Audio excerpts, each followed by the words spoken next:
just like one of the world's nicest people. So cool. Yeah, so cool. You're a nice man. It's so it's great. That is great, Elio. That is nice to end up on a Friday. Well, it's probably one of the nicest things.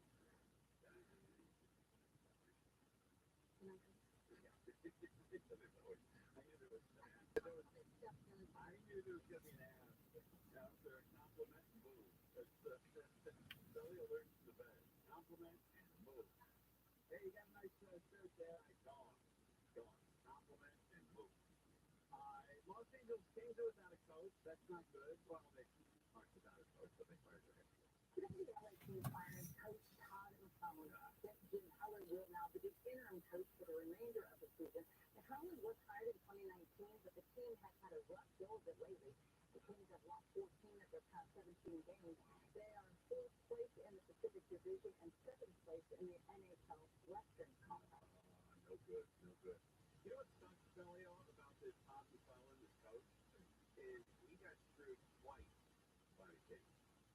Well, one, we've just been fired today. That's not good. But the second time, if you remember back when the Kings were in the playoffs, I'm not sure. I don't remember if it was 2012 or 2014. I think 2014. But the Kings were down 3 games to none. I think it was 2012. They were down 3 games to none to St. Louis. I'm not sorry, San Jose. San Jose was up 3 games to none, the best of the 7-game series. The San Jose Sharks were up 3 games, Kings had none. San Jose 3, Kings 0 in games. The Kings won 4 straight to beat San Jose and eliminate them from the playoffs. Guess who the head coach of San Jose was? Todd McCollum. Yeah, how about that? So he got the double win. He got big goal by these Kings. And now but I don't feel bad for him. He's making $6 million a year, and he just signed an extension on his contract, so they got to pay him off. So he might make $30 or $40 million to leave town. Would that be nice? Yeah. How quickly would you be out of here for $30 million? Really super. Yeah, we'd never ever see you. If we're getting $30 million, you can never contact any of us again. Would you do it? Not a problem. All right, Bob Kelly is with us. He's nicer than that. Not much. So much lower. That's right. I like listening to Storm Watch on your show because you never get the storms. That's kind of an odd thing. It didn't rain last night, didn't rain today, but I'm told. But you know it's raining for everybody else. It's raining for everyone else, and it's supposed to rain. I guess at the end of this weekend? Yeah, Sunday. Okay. Yeah, a lot. It's 3 times bigger than that storm tonight. As long as I'm home. That's all that matters. What's on the big program? We have to say goodbye to the Congo Room. It's coming to closing in March after 25 years. I'm going to talk about, I'm going to give my review of the greatest night in pop. It's a documentary about the making of We Are the World. Here's the short answer. It's fantastic. Okay. It's great. Highly recommend. Also, we're going to say goodbye to actor Carl Weathers, who passed away today at the age of 76. Most people know him as the Hall of Creed, the Roger franchise. And of course, we have Name That Coke Out Milk. Excellent. Love that segment. I don't want to do I don't want to try to one-up you here or say, look at me. I never do. However, I was at that recording of We Are the World. I drove Michael Jackson's lawyer. Oh, when you were driving When I was driving on the thing. Yeah, I was there all night. How crazy is that? That's a great story. And you ever told that? I told it a couple times. I don't remember ever hearing it. Yeah, I'm not a big music guy, so it didn't really mean much to me. If it was the Kings there, it would be a big deal. But it wasn't. But I do remember some things about that night. Like, for instance, they had a spread that was probably worth $200,000, and I thought that was awesome. Who was this? Was it Frank DeLay? Frank DeLay was there, and there was the younger guy that was there as well. That's when he was hanging out with Emmanuel Lewis. That was the Pepsi years and the American Music Awards. Yeah. That was that whole era. Yeah. But I remember being there that night. They told everyone, dress to be comfortable. You can't bring a makeup guy. You can't bring a wardrobe guy. You can't bring anybody with you. And the only one that brought all that stuff and dressed the night was Springsteen. But he was just coming off a tour. He just Literally got off the plane from Bump. That's right. Yeah. I'm surprised you know that much about it, right? It's unbelievable. I didn't know it was all in one it was connected to the American Music Awards. I didn't know it was literally right after the show until 8 in the morning. And I didn't either, because they didn't tell anybody. To say if you dropped these guys off at the studio, it was the old Muppets studio, A&M there, right on the Brea. Yes. And so I drove over there, and I said, hey, how long are you guys going to be? And they said, probably about 7:38 in the morning. And I was tired, right? Not young. It was already a long day. That's right, yeah. It was already 11 o'clock. And it was an unbelievable night to see all those people. I mean, to see them all in one room, I don't think it's ever happened before. No, it didn't happen before, and it definitely won't happen again. Yeah, that's cool. You're going to talk. What are you going to talk about? That's going to be at 7:49. Excellent. I will be there. I'll be there before then and after. I can see everybody. Have a nice weekend, and we'll see you for the storm. All right.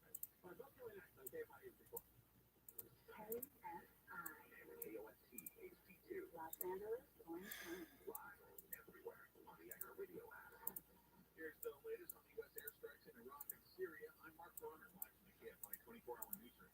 The U.S. has launched airstrikes on dozens of sites in Iraq and Syria used by Iranian-backed militias. ABC's Mary Bruce says it comes as President Biden and First Lady Jill Biden participated in the dignified transfer of the 3 Army reservists who were killed Sunday in a drone strike in Jordan.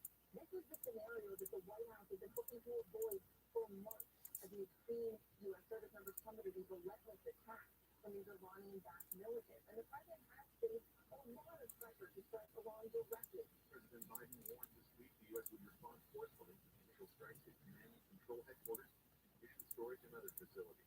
News brought to you by Mike Diamond, the snow good plumber. Caltrans has declared a state of emergency because of the landslide in San Clemente that's caused a rail line to be shut down. Service on the rail was suspended late last month because of debris on the tracks and damage to a nearby pedestrian bridge. The emergency declaration will allow the Orange County Transportation Authority to get up to $10 million in funding to help restore the service. The LA County Sheriff's Department has recovered more than $5 million worth of stolen cargo in San Bernardino.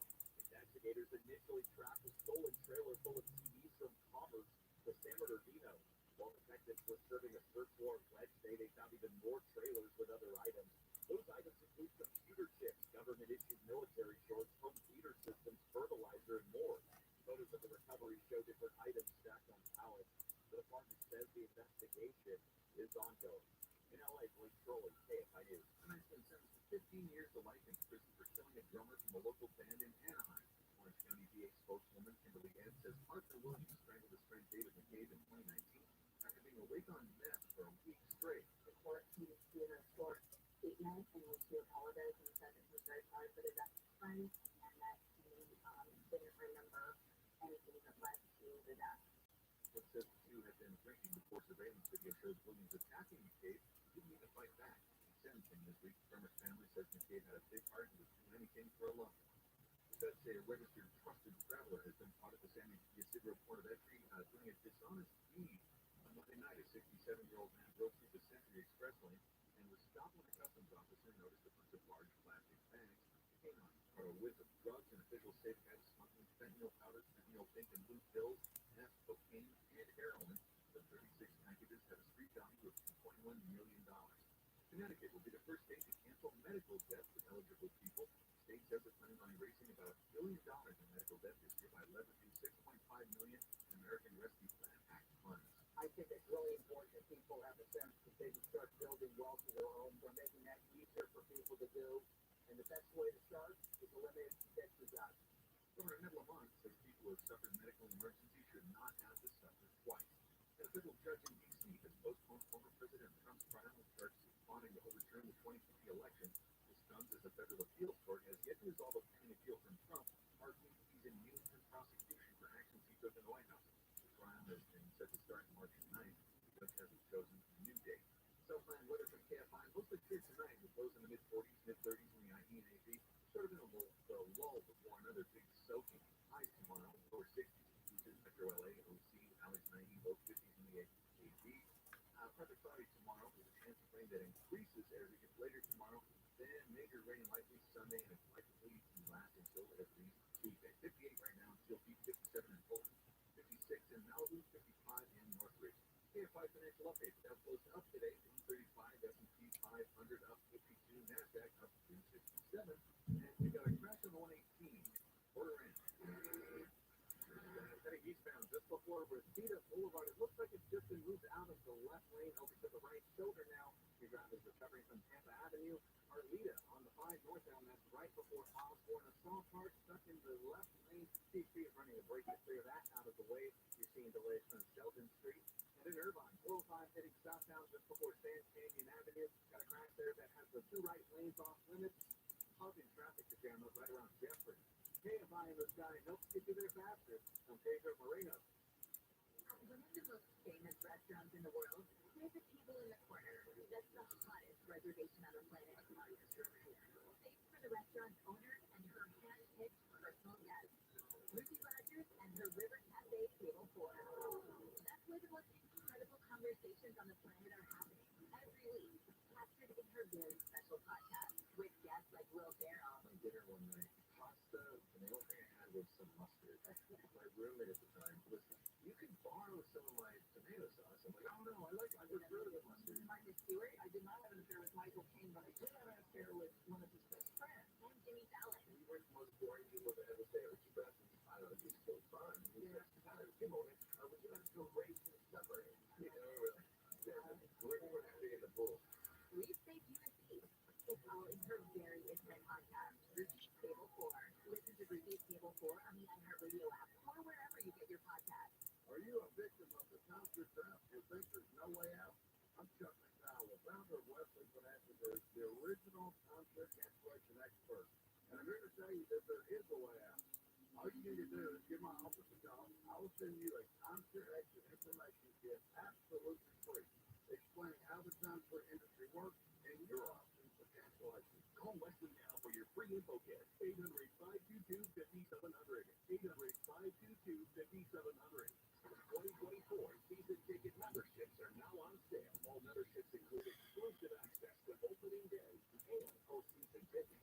Join the passionate community of fans who share your excitement for Dodger baseball. Visit Dodgers.com/membership. Lately, our homes have experienced more of us, more dishes, and more shower time concerts. And when those drains don't drain the dishes, call Mr. Ritter Plumbing and Neighborly Company. Visit MrRitter.com today. Listen on the free iHeartRadio app for all your music, sports, talk, and podcasts. Free. Never sounded so good. KMR AM 640.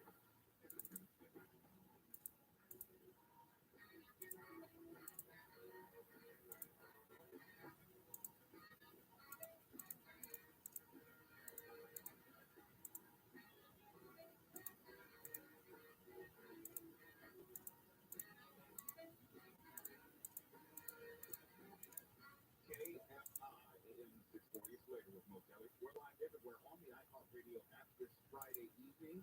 And all jokes aside, we know that there is a big storm coming this weekend. So I recommend that you keep it right here on KFI AM 640. You get the latest as far as when the rain is going to be arriving, where and what portions of the Southland.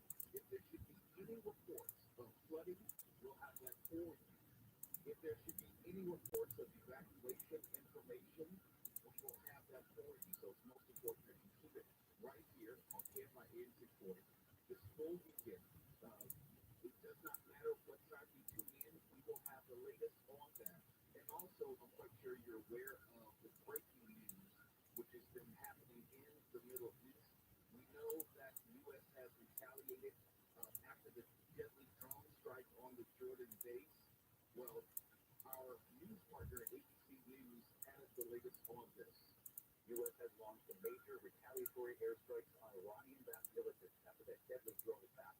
They killed 3 U.S. soldiers and injured dozens of others in Jordan.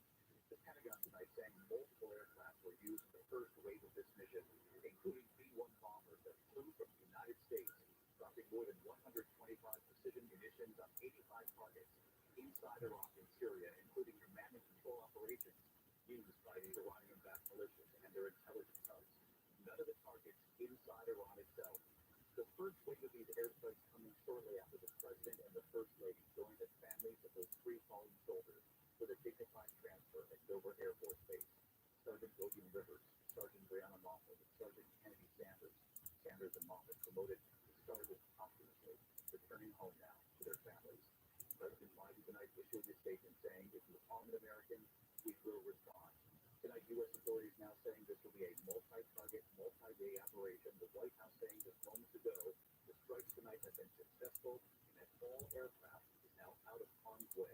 And KFI will be following the story as it unfolds, so you need not worry about missing any important updates. Just keep it right here. If there's information that should break during the show, I'll make sure that you know about it. And if it should happen during one of the news breaks, I'm sure Mark Warner will let you know about it. So just keep it right here, regardless of the time, regardless of the day, throughout the weekend. And if there's something that should be happening beyond what we already know in the Middle East, we'll have that for you. But later on tonight, there's some other stories that we will be talking about. And I was just recently, right before the show started, I was casually conversing with Mark Bonner, and we kind of both knew that at some point tonight we would be discussing the passing of actor Carl Weathers. And if you don't know, when you're working in this business of radio, you usually wake up with an idea of what you plan to talk about, what you want to talk about. And I knew I was going to talk about this, that, and the other. Then all of a sudden, news breaks. And when I got the notification, it was just a text message from a friend in the entertainment industry, and the word hadn't gotten out as of yet. He just sent me a 2-word message, Carl Weathers, and then immediately my heart sank because I kind of knew when someone sends you a cryptic text like that, it's never good news. And we were just talking about also the passing of Peter Rivera and also radio host Joe Madison, who I long followed and admired. This was one of those days and weeks where there wasn't a lot of good news to share, and then when we got Carl Weathers news on top of that, it just really changed my disposition. I can't speak for you, Mark. You ever meet Joe Madison? No, and that's one of the reasons why I was so despondent about the news, because I had long followed him, and I had a lot of mutual friends and colleagues with him, but we never had the opportunity to meet. He had originally been diagnosed with prostate cancer, I think, in 2009. And after a certain point, you think, okay, they're going to be okay. It's going to be something else. We're just going to pick that person out. And that wasn't the case with Joe Madison. I didn't know that he had a precipitous health decline. We have a friend in common, Roland Martin, and Roland stays in constant contact with him. And then he gave me the news about Joe Madison passing, and I was just really saddened and shocked. And then to come behind that with Carl Weathers, who was a guest on the Mo Kelly show a few years ago. We'll play back some of that audio. Oh, I can't wait. Yeah, everybody loved him. If you didn't love him, there's something wrong with you. And Joe Madison, I knew, was in Cornell, and honestly, he seemed like one of the good guys at the Dreadlocks. Carl Weathers was a tank. I wasn't expecting that. And I wake up late because I stay up late. I was up till 5 a.m. writing something last night that I just, when you're a writer, you got to write when the urge strikes you. And so I often am woken up by the worst news in the world. And then all this away, Yeah, it really is. phone will start going crazy. Yeah, and I've got one nerd friend in particular who lets me know when somebody we both love died. And so, you keep your phone next to you in bed just in case there's something serious. That's often the first thing I see. It just puts you in a miserable mood for the whole day. Because the first conscious item you're aware of is like, oh, no. So you get very sad about all this. And I know there's been information trickling out as to why he passed. I'm just going to give you what I know from published reports that he passed in his sleep last night. I don't know if there were any other contributing factors. I don't know if he had any other health issues. I've had a number of members pass in their sleep, so I know that can be really jarring for the families of anyone else. But that's all we know at the moment. I don't know anything about his health history or anything like that. Neither do I, but it's cool, and we'll talk about him at length later, but it's cool that he was having kind of a career renaissance at the end. Good on him, yeah. Not only was he in one of the best things on TV for like the last 3 years, but he'd also gotten into directing. I had no idea he was still done. I didn't know, and I didn't know that he was a Star Wars nerd and had such a proclivity for being able to tell Star Wars-esque stories working on The Mandalorian. People saw him as an actor. You might have seen him on like Chicago Justice or any of his other television show appearances. But yes, he was developing quite a resume behind the scenes as a director. And unfortunately, we don't get to see all the other things that he planned to do just within the nerd universe.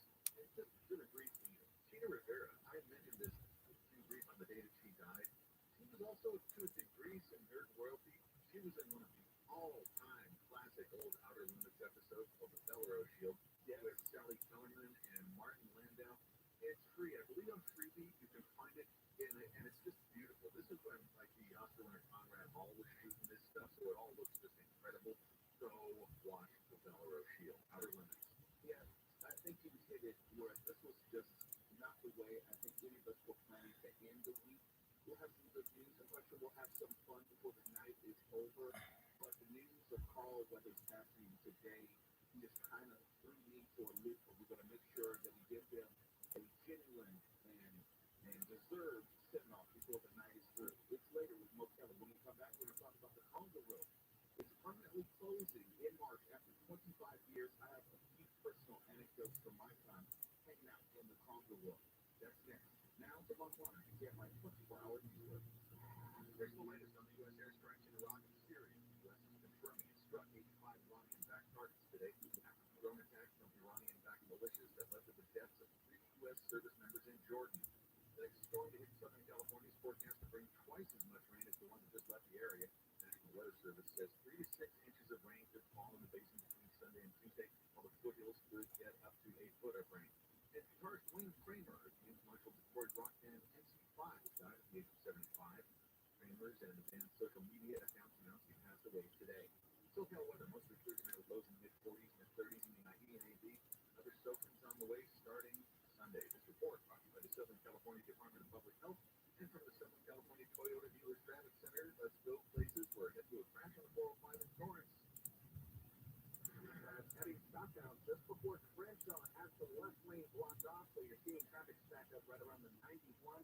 Then as you make your way in Irvine on the 405 southbound, that's just before Grand Canyon. A crash there has the 2 right lanes off limits. You're seeing brake lights as you approach Jeffrey Road and the 215 southbound in Riverside. Traffic traffic as you approach the 9160 split. That'll ease up for you as you make your way past Central. KFI in the sky helps get you there faster. I'm Pedro Moreno. Watches are take their take on Alzheimer's, courage to learn the facts and know the signs, and confidence to talk to your healthcare provider about screening and early detection. Find out how you can take on Alzheimer's at takeonalc.com. This report is sponsored by Caltrans. Drivers, we all know about red, yellow, and green lights, but what about flashing amber lights? Well, they move over. Next time you approach a vehicle with flashing amber lights, keep our Caltrans family safe. Slow down and move over. It's the law. From Caltrans and the California Office of Traffic Safety. I used to choosing back in the day. Something on first down. Guess I was way ahead of my time. Now your top reasons to visit Orlando. The best casino. Clearly, the best place to see the big game. Number 2. We'll give you something to cheer about. Meet the Morocco cheerleaders on game day. And the number 1 reason. It's the big game lit. The big game on big screen with big prizes, road trips, and giveaways. Morocco. Good time. Watches her take their take on Alzheimer's, courage to learn the facts and know the signs, and confidence to talk to your healthcare provider about screening and early detection. Find out how you can take on Alzheimer's at takeonalc.com. Are you feeling tired? Or are you actually just driven? What? Friends to help prices, you and to help you.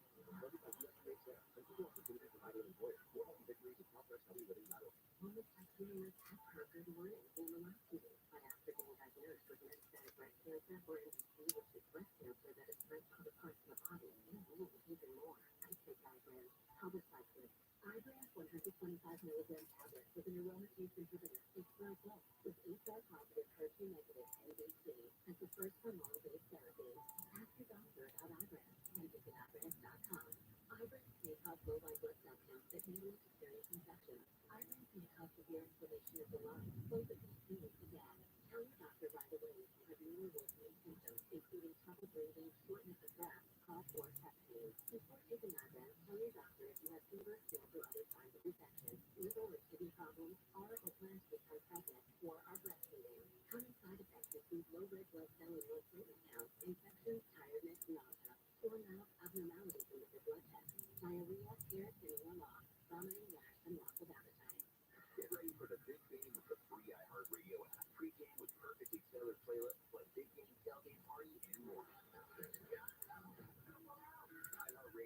perfect soundtrack for your pregame party, whether it's just you or a block party for the entire neighborhood.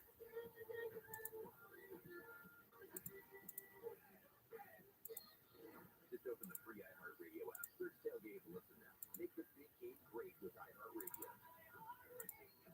Really never sounded so good. After this interview, you look like a steak to me. That's how they say it. You look like a little tomahawk steak.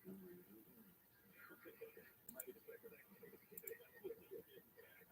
If I acted upon the Pork Report with Neil Saavedra tomorrow afternoon at 2 on KFI and on demand anytime on the iHeartRadio app.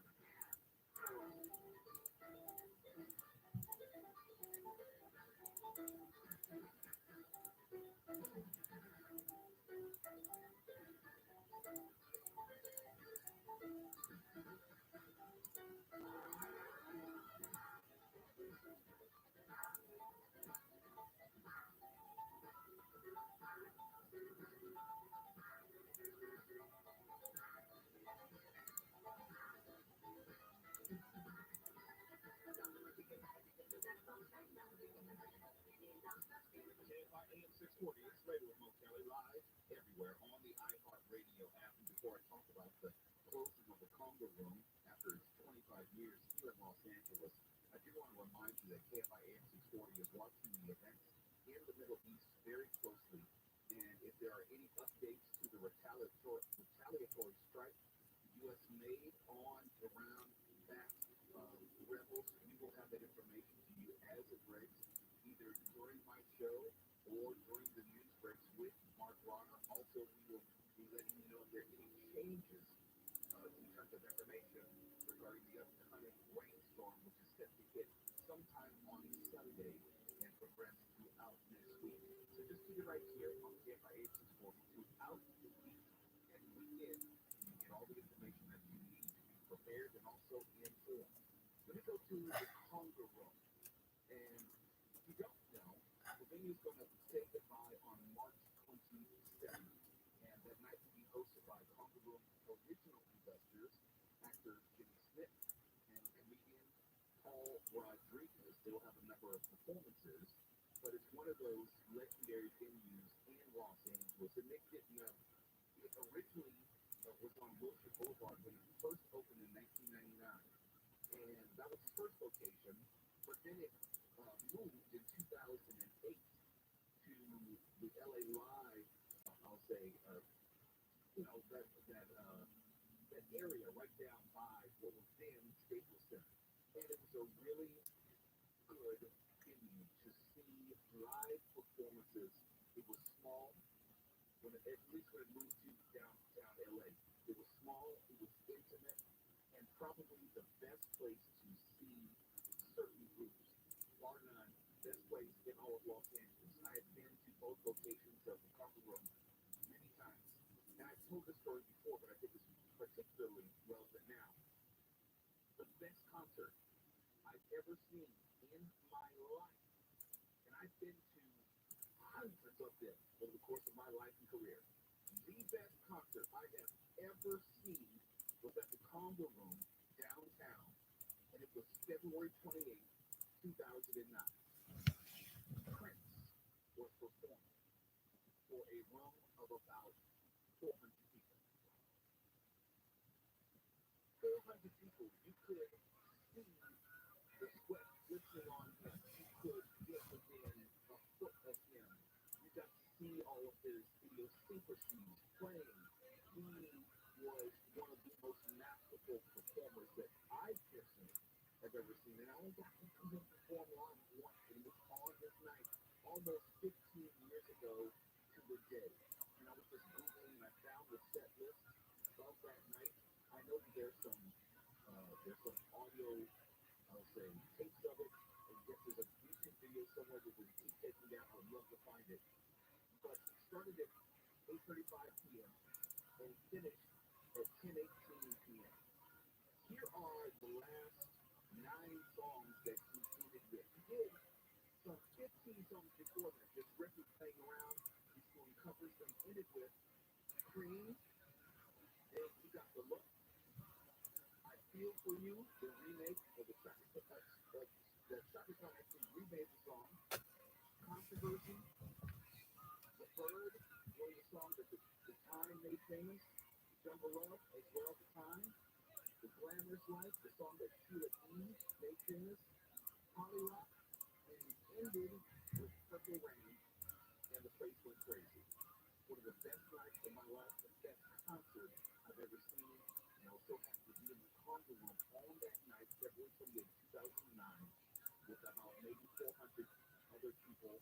And I remember I was hanging out with the RNC chairman at the time, Michael Steele. We were having a great time. But I know it's weird, it's random. Not that Michael Steele. No, Michael Steele from the RNC. No, not the congressman from Orange County. No. I know that Michael Steele, other Michael Steele, because I used to do steam and get with him. So I know who you're talking about. Yeah, I know exactly. And his wife is a congresswoman now. Just, I'm going to start treating you with more respect. Over there, yourself, Ralph, yeah. I know. Yeah, in a few minutes. No, don't get ahead of myself. I get it. But let me go back to the Conga Room and how it was a fixture in Los Angeles. 25 years, it was an institution. But there's something else I want to bring to light. The Conga Room, I can't speak to why specifically that is closing, but I would say this. Live venues are so very hard to keep successful. It's really, really hard to have a live venue that does well these days. And a lot of businesses may have survived the pandemic. I mean, the Conga Room survived the pandemic, but like a lot of businesses, it didn't survive the post-pandemic. In other words, it survived long enough to get through the pandemic, and a lot of things changed after the pandemic. A lot of our habits changed after the pandemic. I use Mark Warner as a perfect example. Before the pandemic, Mark Warner would go to the movies all the damn time. Phantom Town until the plague. And then after the pandemic, his habits changed greatly. Now, I suspect that Mark is probably representative of a lot of people in the sense that we have changed how we consume entertainment. Not just movies, but also live events. Oh, fingernails are really long now. We store bottles of urine around the house. We went, oh, wait, that's a disinfectant or something? No, they're total Howard users. Okay. But I mean, we're kidding, but we're also serious in the sense that, well, okay, just because the pandemic was over, it does not mean, it did not mean that we resumed everything that we were doing the same way. Not necessarily out of fear, we just were different after that. I don't go to the movies that much. I have yet to go to a concert. It really doesn't have anything to do with COVID per se, but it's just that after a while, you found other ways to entertain yourself or other ways that you would take your time. I don't remember the last time I went to a live concert, and I'd have to rack my brain to think of it. And if I am like anyone else or any other number of people, that probably impacted a lot of businesses. I know it impacted restaurants. We've talked about that a lot. And I know it probably impacted a lot of other live things. Oh, I remember. I went to the Bravado Grill because I was producing Ribby Fry. But that was the last time I've been since probably before the pandemic. And it's not that I love music videos or live performances. It's one of those things where after the pandemic, it gets seen as important, or you didn't focus on it. There was a show that I wanted us to go to that we talked about that had every 80s new wave band that had really good. Yeah, and we kind of both thought better of it, didn't we? We did. It's like, okay, it's a great idea on paper, but I don't feel the need to do it. It sounded like, as glorious as it sounded like, it was going to be a super spreader event. Well, not only that, I just don't necessarily feel like fighting for parking, fighting for this, fighting for that. It's just not as appealing as it was maybe pre-pandemic. Yeah. And I will miss the Conga Room, and I understand fully the legacy of the Conga Room. It left Los Angeles and me with wonderful memories that I also understand in many ways. It may not be a reason, but it's one of many businesses which will forever change because of the pandemic. And I would miss it, but it still is the place where I saw the best concert I've this team. And sometimes that's enough for any one life. It's later with Most Kelly K by AFC40. We're live everywhere on the iHeartRadio app. And there's another popular nation strike which is on the way, and it's connected to the entertainment industry, of course. And we'll tell you about that next. Round one fun, KFI 24 Legal.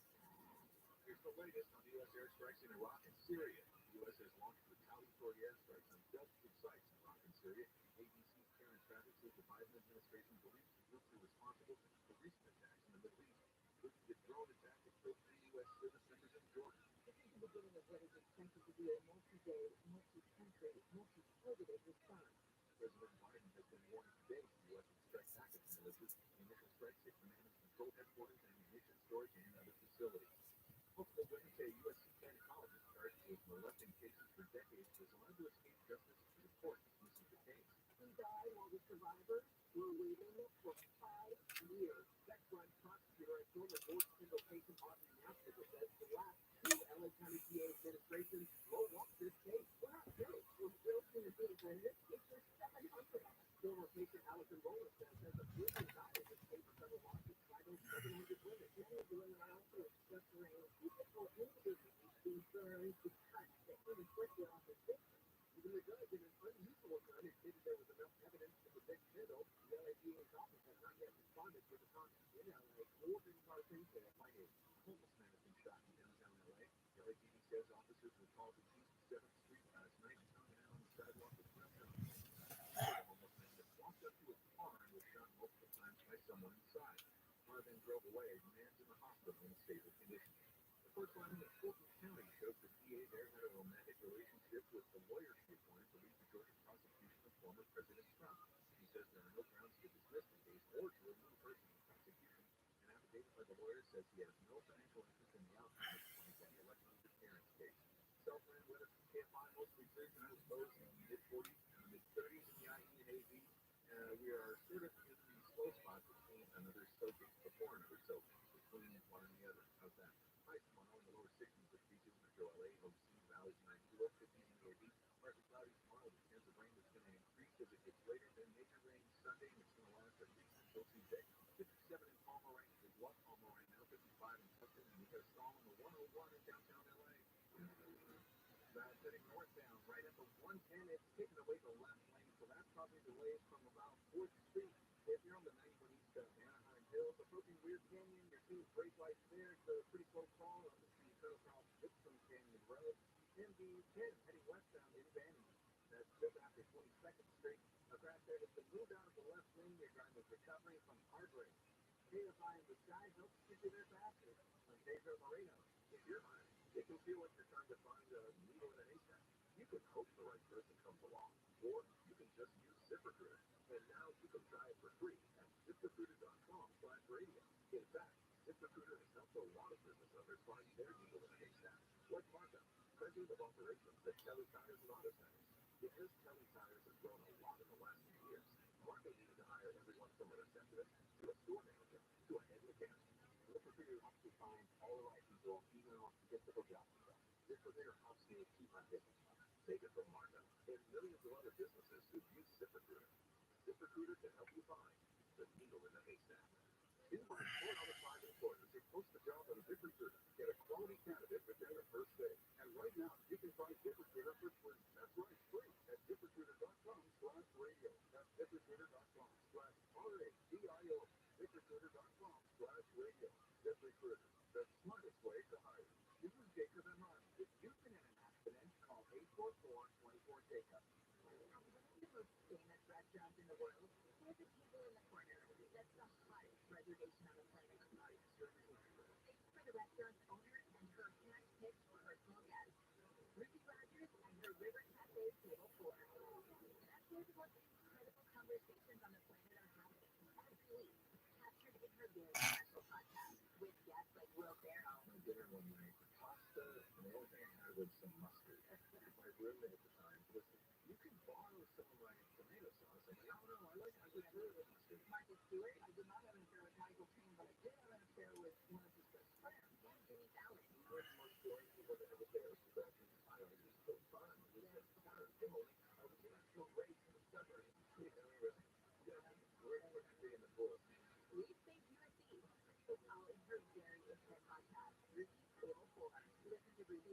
or on the iHeartRadio app or wherever you get your podcasts. City of Los Angeles landlords that own rent-controlled properties.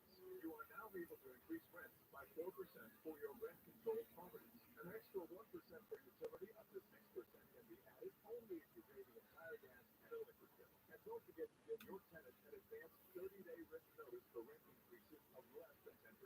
It is state law.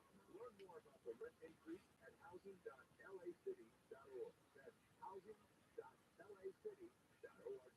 Lately, our homes have experienced more of us. More dishes, more flushing, and more shower time concerts. After 50 years of encore, Mr. Rooter Plumbing Service professionals are equipped to handle anything. We're your neighbor you can call anytime, and we'll be there because we've been here all along. Mr. Rooter Plumbing, a neighborhood company. Visit MrRooter.com today. February 2nd. Today on Brand Today, the inspiring philosopher and author of Atlas Shrugged, The Documentary, and more. Christians may know it's Candle Box Day, translated as More Candles. I'm going to give more importantly, it's a great day, what's on day, and Gator.day. So question the God word from the God, and that's your daily calendar from AMI AM 640. Yes, everything is joining. Join together. I'm not on track. I'm not on track.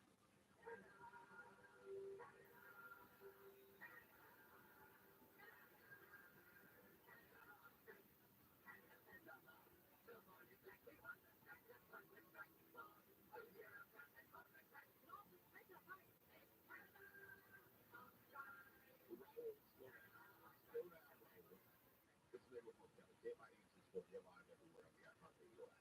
I say slow down, Rabbi, because you're one on strike here. I know we're a little jaded. We assume when there's any type of labor discord or that there might be an impending impasse, we want to say, let me get correct. Well, let's not get too far out from this.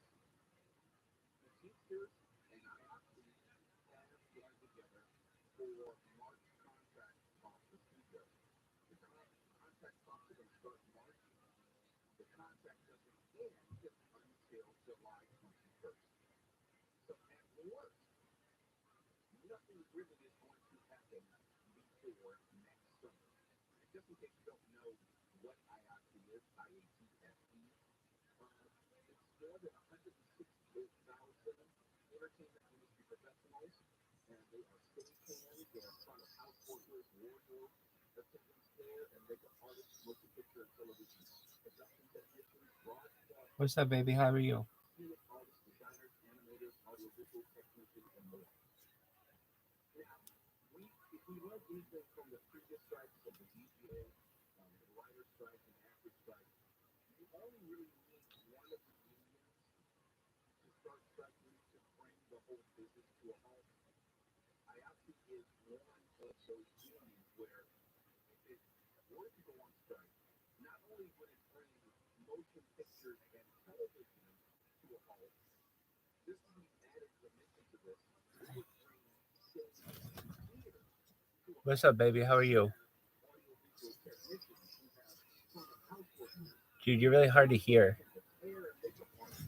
So that would transcend the whole business. Now, if there's something to be Just honest about this, just one moment, dog. negotiations in March, not waiting until the One moment. June, knowing that the contract is going to end in July. And if there's anything that we can say that maybe was What's up, babe? calculated What's up? How you living, baby? Yeah, I can hear you. What's new, baby? industry, was waiting until Chilling. Yeah, so you're like the OG Spaces guy. Fuck yeah, man. You have my voice turned up. If you click on my name, you can You got it. turn You up the got it. volume. You got it. Oh, okay. Is that Antoli? Yeah, what's up, buddy? Good, how are you? I miss you. Good. Yeah, I miss you. Oh, who's that? Only friends. What the fuck? Who the fuck is Sparto Grim? That's me, bro. Dude, where you been in the SPX chat? Dude, they got all my shit banned, bro. Wait, they banned you? Dude, no. they personally all matched for me, got my Telegram banned, so my second number. They got my Telegram phone number banned, and they got my fucking Twitter account locked for 15 hours. But I got back to it now, obviously. But yeah, Who the fuck is they? SBX. Why? Who else would single-handedly scroll down to? Who else would scroll down my Twitter feed to like 5 weeks ago, or like I don't know, like 4 weeks ago, and reported my post that posted the SBX website? Who else would have reported that post? Dude, I'll be honest. I don't think. Dude, come on. We all liked you. What do you mean? Why would they randomly want to do that? Like, I was actually wondering where the fuck you were. No, I definitely went on an old Twitter account and investigated it. Because first, I was Is that you today in an alt? Were you using an alt in there or no? No, I'm saying, well, technically, this is, technically my OnlyFriends Twitter account is an old account, but it's my main one that I use. So, the thing is, I went to certain people who followed me originally, and they unfollowed me on Twitter. Like Internet Token, I realized that Internet Token was following me, and then he unfollowed me on Twitter. And yeah, there's just certain people who were following me that unfollowed me, and it just happened to be a coincidence that they weren't following me anymore after I got kicked out and everything. So I promise, dude. Like, I really don't think they did this shit. No one's talking shit about you. Nobody said. Like, yeah, I really, no offense, bro. I'm not, like, honestly, like, I'm very logical. Like, if I really thought that happened, I would agree with you. But I just think that you're not. Yeah. But hey, what's up, man? Rabbi, so you Jewish or what? Hell yeah, baby. 100%. Me too, bro. That's tight. Dude, check this out. I'm taking over Twitter. People are complaining about how many Twitter accounts I have. This person says he has hundreds, maybe even thousands of accounts. And they made their own video of me. ViralRabbi has thousands of accounts. Check this out. Look at how many I have. These are all my accounts. Every fucking one of these. And check it out. I'm going to show you. I've created a robot that automatically follows people on Twitter and is pissing off the world. It's hilarious because it's going viral. Check this out. If I type in Rabbi Rothschild, check this out. It's fucking so funny. Yeah, give me some followers. Hell yeah. How many you want? I'd give you 700 right now. Bro, I have like 900. Wow. Check this out. Yo, are you in Florida or not? I'm in Los Angeles. Bro, I'll be there in spring, brother. I'm Jewish too. Fuck yeah. That's tight. No, let me tell you. So you inspired me, kind of. I got a job at, have you heard of M87, the mixer? Oh, yeah, I have. Yeah, I'm their spokesperson. I do all their AMAs. And so now I work, like, I have a bunch of jobs, like, as an AMA host. And then I saw you, and I was like, damn, this guy's like an OG BC AMA guy. So I was like, fuck, maybe I can learn a couple things from you. Dude, I'm going to teach you everything. I want to do an AMA with you. Let's do it, yeah. Can we do it Friday? Yeah. Okay, cool. So we'll plan on Friday, 1 week from today. Then I can pump it. Yeah, that's fine. Excellent. Yeah, I'm at Chase Bank. I created a crypto coin called Fuck the Bank that went viral. We hit like 850,000 market cap, but I started it with $15 as a joke. I was just like, I hated my job, and then not only that, but I trade full time, and I've been in crypto for a while. But now I started doing spaces like hosting them for work, like an actual job. So I could probably quit the bank job and start doing like AMAs, just especially in the bull run. I could be doing AMAs all the time, hopefully. And yeah. How many people do you get coming to each AMA? So my biggest one is probably like 900, like less than 1,000, to be honest with you. But At once? This is because Or total? yes. I think total re-listens and at once. I think at once it was like 400 and something, 30 something. 432 was my biggest one. But that was because I'm a host through M87 that I had to create. I have 12 alts. So I'm like, you have many alts. And what I do is for each company, I just create a new alt. So that way it doesn't look like I'm one guy that's a spokesperson for all these companies. Or I'm a Right. person that's their personal spokesperson. And then they pay me. and it's been pretty good. Check out this robot I just built. Okay, so it automatically follows. It's a macro. It's actually a combination of macro softwares. So what it does is it is able to use OCR, optical character recognition, and bitmap recognition to know every spot where the computer sees the word follow, and it clicks it, and it will not click anything else. Wow. So isn't that? It sounds like it's not too crazy to write. What is like a coding language you're using? No, it's just like a bot builder. It's basically a bot builder. Okay. And so you can see I'm live on 4 different streams right now on YouTube. So you're live on YouTube there. You're live on YouTube there. You're live on YouTube there. And you're live on YouTube there. You're live on YouTube in 360 degrees. I have more data. I have more data online than any person in global history. Meaning I've been live streaming my life 24/7, 365 now for more than 2 years. It is. So I think it is. Yeah. It is.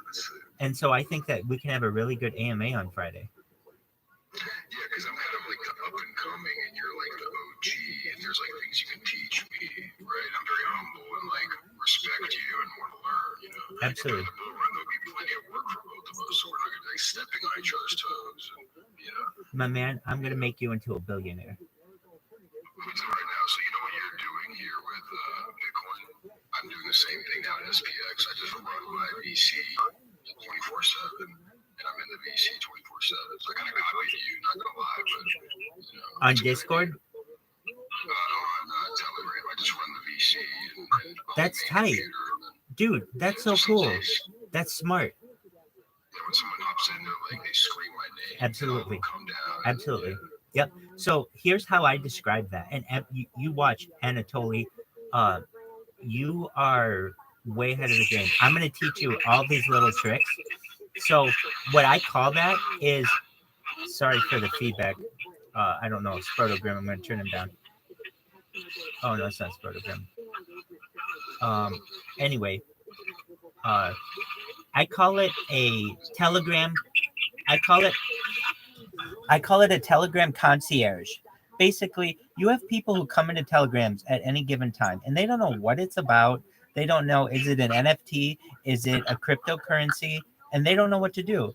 You're basically there to greet them and explain the process to them, explain the community.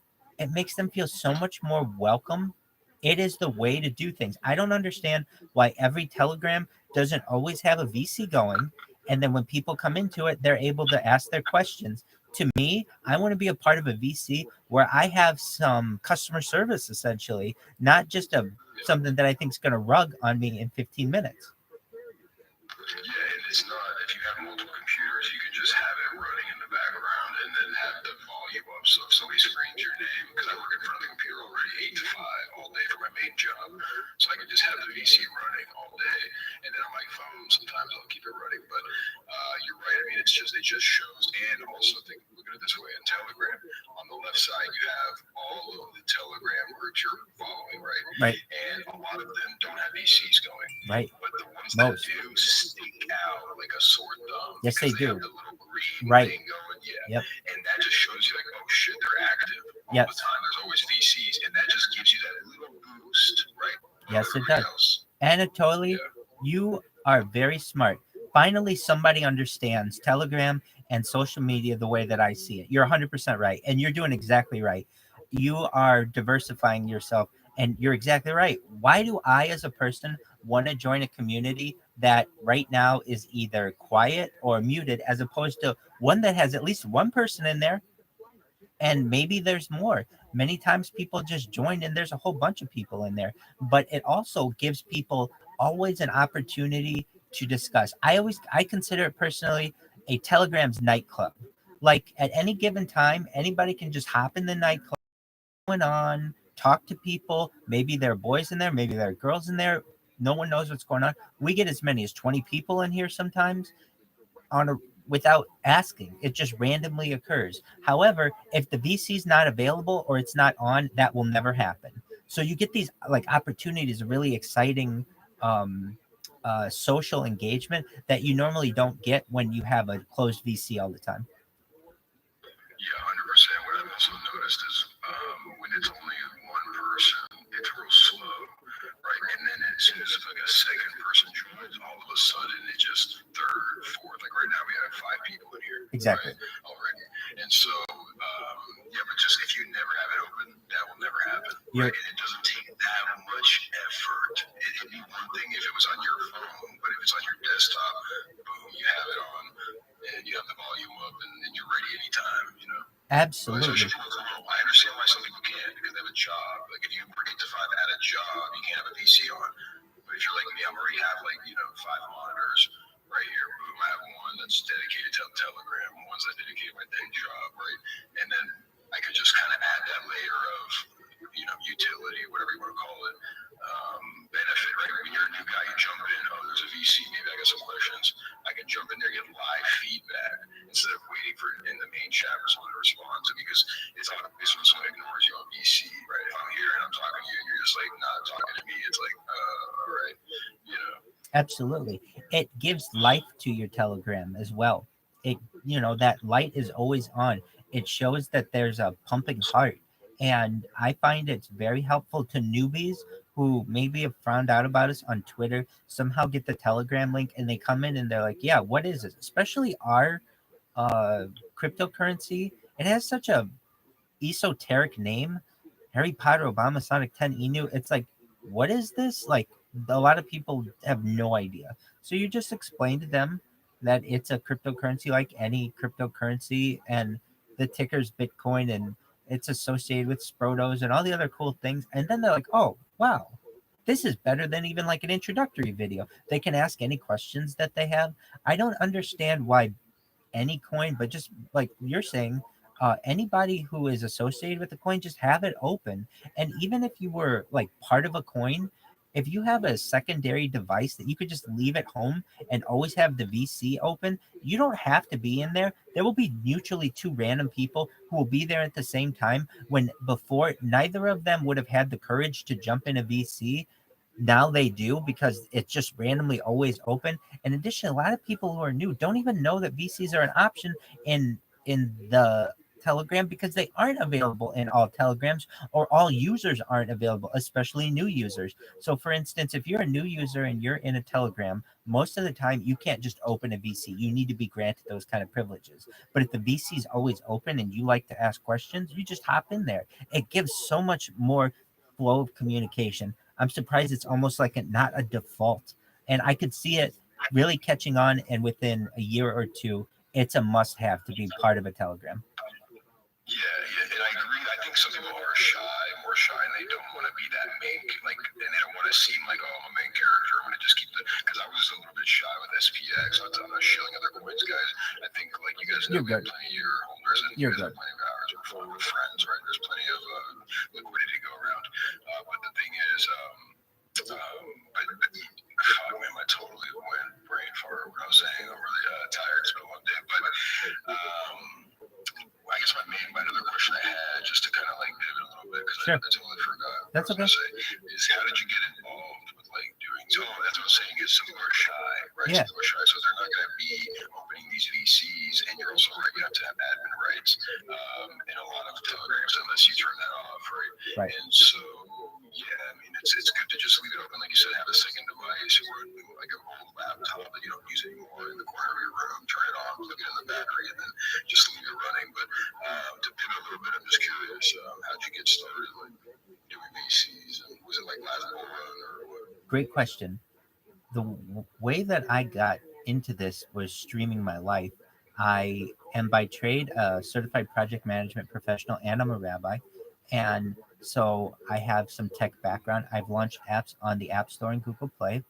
And I was working as a contractor for a Fortune 500 and had some savings, and decided that I thought it would be really interesting to join a golf course, actually, Tiger Woods' golf course here in Orange County. And I wanted to see what my golf swing would look like. And I started these videos by just recording my golf swing. And eventually I brought that recording home and decided, you know what? It Some of the stuff I was saying on camera was pretty funny, I thought. And maybe in the future, if I have children or family, they might want to know what their dad was like. So I decided, you know what? I'm a single person. I can continue to stream. And if I'm going to do it, I want to do it better than any person's ever done it. So I'm going to buy a bunch of Chromebooks. So I bought 6 Chromebooks and a laptop, put them all over my room, and that's how I started going on the streaming aspect. Now, how did I get into the cryptocurrency aspect? So I would get onto all different social medias. I have more social media accounts than any person in global history. I have over 100 Gmail accounts. I have over 100 YouTube accounts. I have over 750 Twitter accounts. I have over 1,000 TikTok accounts. I mean, you name it, I've got it, and I've got it in mass. I've got more than 100 Twitch accounts, more than 100 Snapchat, you name it, I've got it. Uh, so at least on Twitter, what I would do with my accounts is go into people's Twitter spaces, particularly people who are talking about cryptocurrencies, and I listen to about it just to kind of learn. But a lot of times, frankly, they don't have anything new to say, and you can only talk about your cryptocurrency or your NFT for so long before it's really boring and you're just saying the same things, and you're really excited for new people to come in or new content. A lot of times these Twitter spaces are like, I'm sure you run them all the time. They're like sometimes 2, 3, 4, 5 hours long, and you have to put in content. You don't have any commercial breaks, and it's not like you've got prepackaged content. You just have to come up with good stuff in order for people to stay. So I learned that I could be of help to many of these Twitter spaces by volunteering my services when it came to being a Twitter host, a Twitter trivia host. When I say trivia, I have a website that I would go to, randomtriviagenerator.com, and it has it has like over 100,000 really good Twitter trivia questions. And so when these people would have a Twitter space and it would be boring after they shilled their coin for the first hour or two, and they were bored, they would ask me to host Twitter trivia. And so I would host that for several hours, and I quickly was in the first time I actually hosted it with the Harry Potter Obama Sonic 10 Inu crew. They quickly invited me into their Telegram, and they thought I was an eccentric individual and just kind of perfect for them. And also, they asked if I would host Twitter when they had their own Harry Potter Obama Sonic 10 Inu Twitter space, this one specific one. So I said, yeah, I'm sure I will. And then a couple of days went by, I hosted them again, and started learning.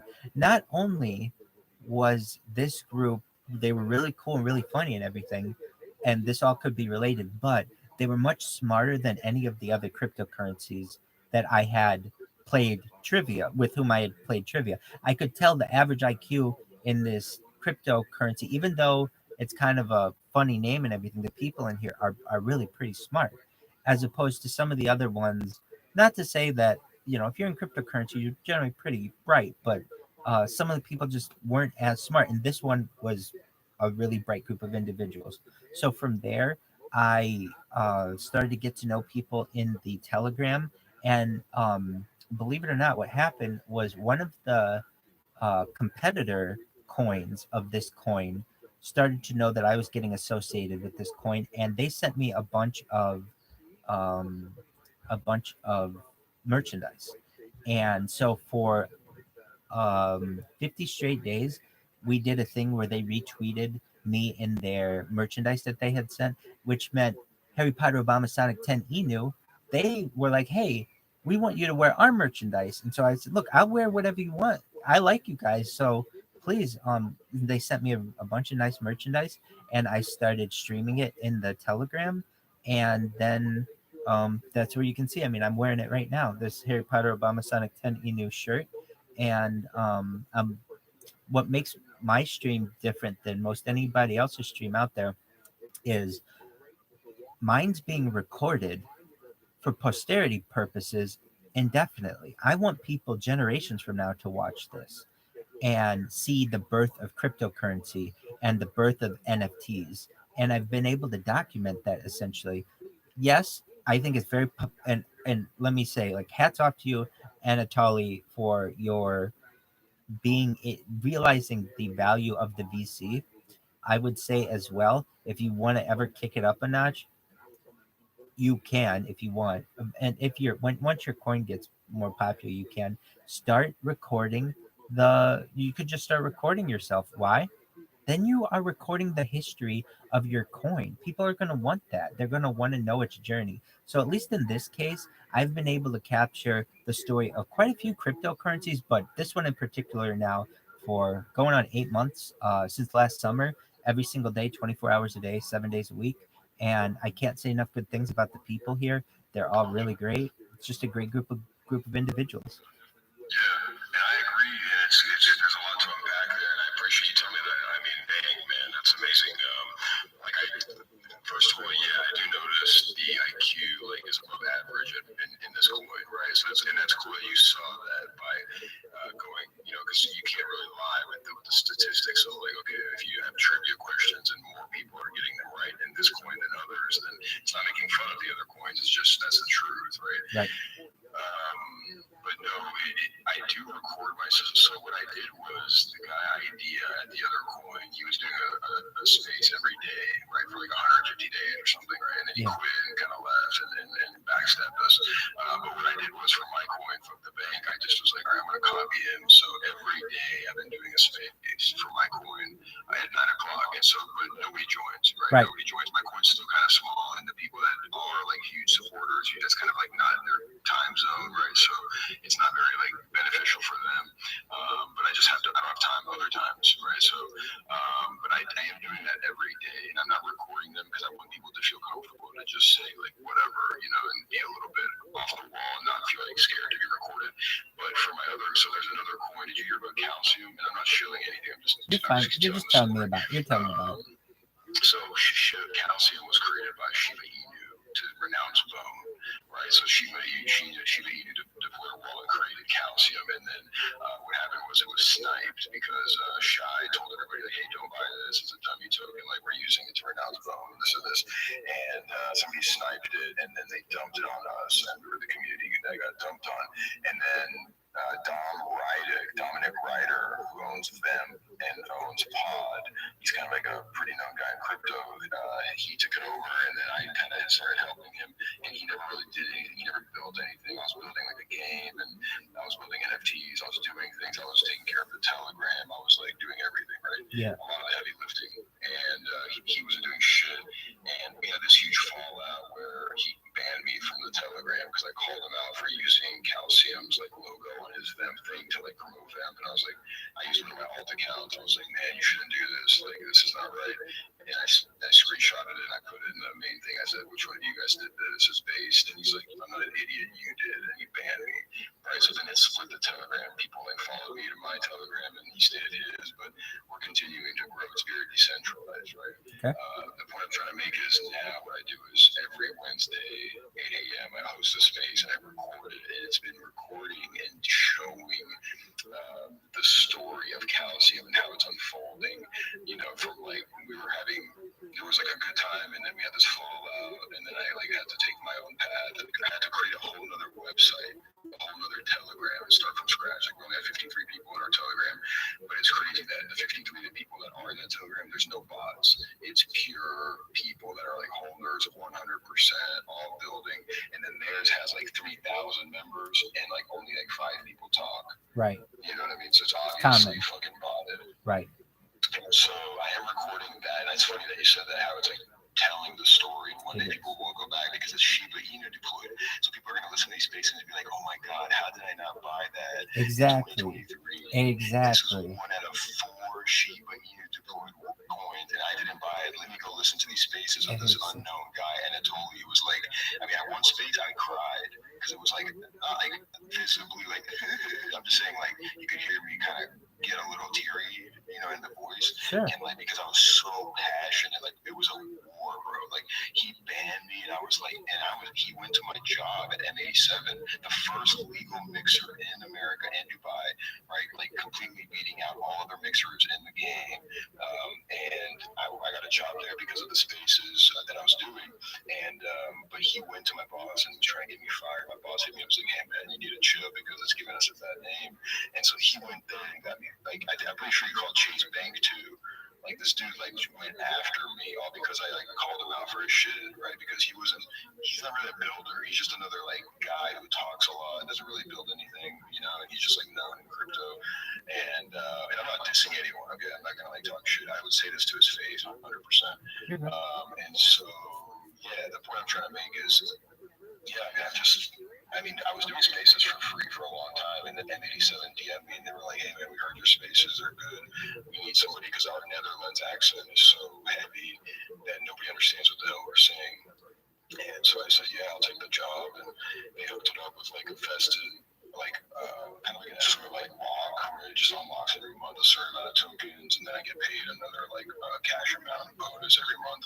And then through that, the first space that I had, what I did, it wasn't 5 hours. The way I was trying to do it is, okay, because no one wants to, in my opinion, and maybe we can disagree on this, I don't think anyone wants to re-listen to a 5-hour chat unless it was something really, really special. I mean, I think keeping it 1 hour, right, and just 1 hour, a lot of, everything done in an hour, and then it's over. That way people can re-listen, and it's like not so intimidating. So what I said was like, let's just keep it at an hour. We have all the questions already written. We have a private Telegram where we discuss with the people we're going to interview, and then they can go over the questions. And the first one we did is I speak fluent Russian too. I'm from Ukraine. I'm a Ukrainian Jew. And so the first one we did was with, of course, a Russian team. They spoke fluent Russian, AIX. They make bots for Telegram. They're pretty famous. And so we did the interview. Everything went well. I even started talking in Russian a little bit to kind of brighten the mood. And then at the end, I get a DM from the guy. He's like, "Hey man, we need to hire somebody to do our spaces. And you want a job?" And I was like, "Fuck." And it just and then this other guy hit me up. He's like, "Hey man, I'll be your what's that thing, agent?" Because I told him, I said, "I'll pay you 25% every company you find me for it to do spaces," and it's like paid, and now I'm just trying to. It's like an octopus, like extending. And like I said, I don't want to step on your toes because I respect you, and I see you as like a mentor. But maybe we can work together in the future. And Absolutely, some things. absolutely, I'm all about that. And hey, you can tell these people I am happy doing what I'm doing. I know this rabbi who literally does this full time, and he'll do video for you as well. And he'll literally just have a VC open 24/7 to promote your coin and basically be a concierge, just like I am for anybody else. Make them aware that. Are you aware of Space's dashboard? Oh my God. So I'm about to change your life, baby. I'm about to change your life. Okay, so you host spaces, right? And you don't get any metrics on what's going on, or very few, right? Well, to be honest, it's because I'm not. So the one I host on, they bring me on. So for instance, like M87, let's say they have an AMA. I come on as a guest and I'm a co-host. Does that make sense? Yeah, so you're not actually hosting. Correct. Okay. But I do host, like my FTB, my Fuck the Bank, I host every day at 9, every single day. And that one, but I get like maybe 2 people, so it's not really like metrics. There you go. Okay. And also, like, if I were to ask you right now, who has the biggest space going on right now? You don't know. You have no fucking clue. I could check. Well, actually, I think everything's catered to me. So Exactly. Really So exactly. Yeah. It's catered to you. So what I'm trying to tell you, or I'm trying to make you aware, is the Twitter system is flawed. You have to look to other tools, and I'm going to show you this one. But like, you should know that, like, this is just a really great thing that I'm going to show you. But like, think about the tools that you currently have. Yes, everything's catered to you. Who you're following, or maybe followers of followers, but it doesn't like give you an order. Like, you can't rank them by like listeners or anything like that. So I'm going to show you now. This is a mind blowing. Let me ask you this as well. What do you think is the most popular language on Twitter? Spaces. I feel like it's not English. It's like it's something else. I would think it would be English. Wouldn't you? Wouldn't you think it'd be English though? Because what you speak. Chinese. Wait, okay, you would think it'd be Chinese because of the pure numbers. But from what you see with the app that you see, you would think it's English. Like 99% of all the Twitter spaces that you likely see are in English. Am I wrong? Correct. Okay, exactly. But check this out. As of right now, going on right now, 633 in Japanese, 505 in English, 313 in Arabic. Like nobody knows that this many spaces are going on. Usually people are thinking they're only like maybe 15 or 20 spaces going because that's all that's being shown to you. Do you have an iOS or an Android device? iOS. Okay, so you're even seeing something different. On Android, you don't get the search box. On iOS, you do get the search box in Twitter Spaces. But on iOS, you don't get to see as many. Like, there's no way you're seeing 633 on iOS. You're at max seeing like 40 different spaces. So, what I want you to know is like there's exactly. So when you're like, man, why is it nobody's coming to my spaces? There's not that much competition. Oh yeah, there is. And you just don't know it because it doesn't show it to you because it's a badly built app. But I'm making you aware. Okay. So we've got a lot of competition. So then Can I ask you one question? absolutely ask me all the questions you want. Whenever I do the daily space for Fuck the Bank, Uh-huh. I was naming it like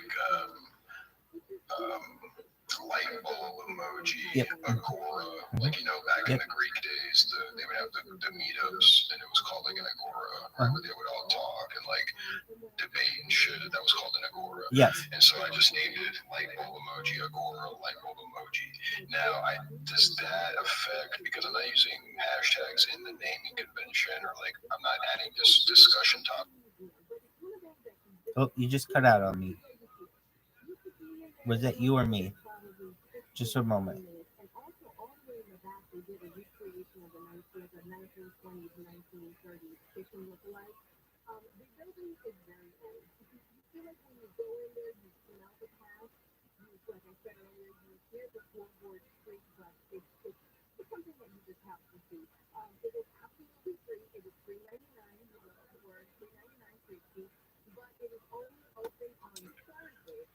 Like everybody was, I'm pretty sure people were asking like, where the fuck did he go? So this doesn't make sense because I got banned on Twitter.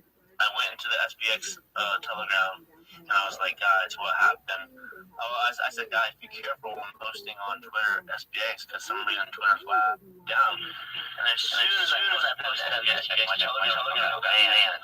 So it would have been a very awkward, weird coincidence that my Twitter account got banned the exact same time frame as my Telegram. There's somebody off with it. Did I miss something? Like, did you ever? I don't know, but there's just the more the chances that my Twitter account gets banned within 3 minutes of my Telegram account, dude. I'm just pretty sure people really liked you in there. Like you and that girl were like hitting it off. Am I wrong? Were y'all DMing or no? No, we weren't doing anything. I don't know. I don't know. It was probably because I sold my bag or something. I don't know. Oh, you did sell your bags? Yeah. Oh, you announced it too. Yeah. Okay. I'm just curious. Are you holding Bitcoin? Like this coin? You are holding this coin? Yes. Yeah. I'm not gonna lie. Like I hate to say it. Like what Rabbi said was correct. Like the IQ level in here and just the discussion and meme quality is definitely better than SPX, which is like sad to say. There's so much going on here. There's charity for index options and stock options full time. Like if Rabbi, you want to go to my Twitter selling premium, I've been posting my daily trades since 2015. Stock option and index option trades. And so, yeah, I mean, I trade, I feel like SPX really hits me more. Like, in the girl, like with Lon, like, that's just like my type. She's gorgeous. I don't know, I like it. What should I type? Both. What should I type? Oh, selling premium in Twitter. Yeah, ad selling premium. So what I did was I had this account, that one right there at the top. And then if you go to my following list and you scroll to the very bottom, Weekly Strangle was my old one. That's the one I was posting every day since 2015 as well. But I stopped using that. That had thousands of followers. I had like 3,400 followers. And I went to like Tasty Trade in Chicago and had an interview and like almost worked for that guy who created Thinkorswim. But yeah, those little trades, I just like post exactly the trade I make and what time. And I've been doing that. Even I lost like, I'll be honest, $20,000 like a couple weeks ago, and I posted it even though I was embarrassed as shit. Like in a couple weeks, it's been like a week. But yeah, this is just one of my accounts. And then fuck the bank is the other, and then calcium is the other, and then I have like a bunch of just like alts that are like different people. So when you do your spaces, do you know that it's an option to video them as well? No, I didn't. So share my face or like share my screen. No, I mean, so people don't know, or a lot of people don't know that Twitter bought Periscope a long time ago. So they have the whole infrastructure to run video, and so you can. The way that you do it, I'll show you on my screen, is just it's like a new tweet, and then you can press the camera button, and you say allow, and then there's video, capture, and live. So basically, like if you're doing a if you're doing a Twitter live, I'm sorry, if you're doing a Twitter space, it's not a bad idea to have the video of it as well if you want. I mean, you're going to have the recording of it if you want.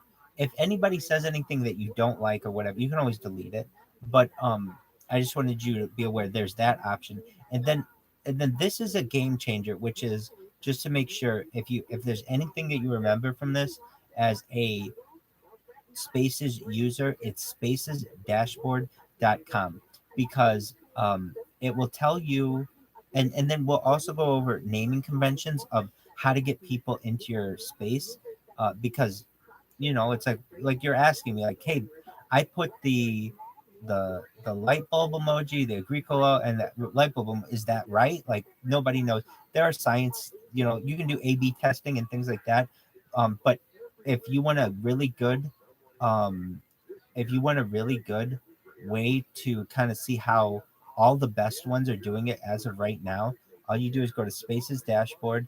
It will open up and see how the most popular ones are, and you can rank them in order of like most popular of the whole year, most popular of the last month, most popular last week, and most popular of the day. And you just learn from the best, essentially.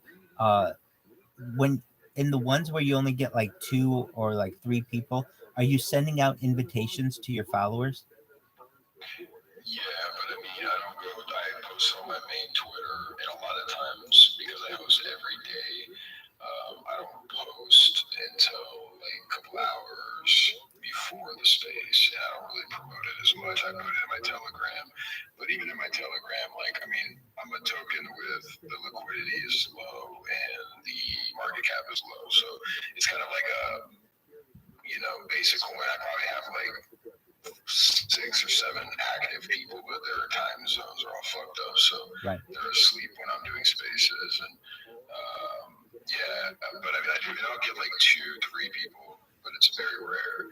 And I'm not like complaining. I just know that right now I got to put in that work and consistency. Like, I think you said that, right? You can't bullshit consistency. Yeah. And so every day I'm just going to do it. And the thing is, like, the fuck the bank thing, like, I'm just to be 100% transparent, I'm never going to sell my own coin.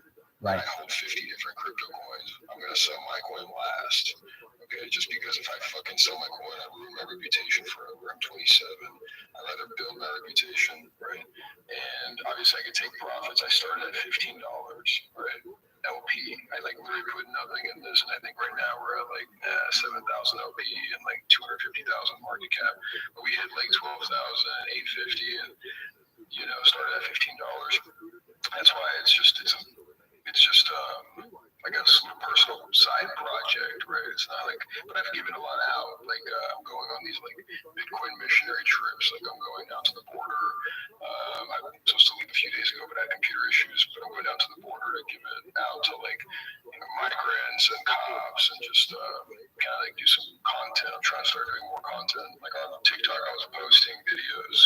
I went on a 13,000-mile road trip to Vancouver, handed out like 500 million tokens, and just made videos of random people. Like I chose like not poor people, but like gas station clerk, you know, average Joes. Average Joes, and I was like, hey, do you know crypto? They're like, no, I don't know shit about it. And I just knew if I gave them a coin, and then one day it went like viral, this could change their life, right? So I gave them like 3 million. I gave one almost got like 7 million coins, which was crazy at the time. 7 million was like maybe, I don't know, $200, $300. Wow, and then that's like, a lot. To like thousands of dollars. Wow. But guess what? I gave away 500 million coins. I gave away probably to like, I don't know, 50 plus people. Guess how many of them sold? The people I gave to. Like in person. I've given people coins on Telegram and they have sold. I'm talking about normies. I would imagine if they met you and they didn't know anything about it and you introduced it to them, I would hope that a lot of them would hold on to it. Yeah, no one sold. Good for you. I watched everyone. Good for you. Because you introduced them to it, and so they're not going to touch that. I told them the whole Shiba Inu thing, where if you bought $2 of Shiba in October 2020, it would be 55 million in 2021. And I obviously didn't say it that simply. I told them the whole story, and I explained what Bitcoin is and how it's very rare. But unless you have a lot of money, there's no point to buy Bitcoin. It's better to have FTB, make some money, and then take those profits, put in Bitcoin, and have that like store of value for the rest of your life. Made that a known thing to them, and then they gave them hope, right, to know that they could work their job, hold this coin. Maybe I'll go like viral, become famous one day. Right, I'm 27. I have the chance to do it. Exactly. If I would stay honest in crypto, work hard and build things, and don't fuck anyone over and don't lie, then I could become big, and then they could become rich. Right, some random guy, it gives them that hope, and nobody sold. That's amazing. It's like crazy. The only people that sold were like people on Telegram that joined and they like asked for a handout. When I first made the coin, I gave a lot of handouts. Like kids in Nigeria, they would like video chat me on Telegram, show me their like streets covered in trash and their like little huts, and I'd feel bad and send them like a couple $9 tokens. And you can't feel bad if they sold it, because they sold it for rice. Yeah, they dumped everything for rice and for clean water, tablets and things. So, I hope so, man. I hope so. Well, it's not like they're not buying blowing hookers. We wish they could. But they're little kids.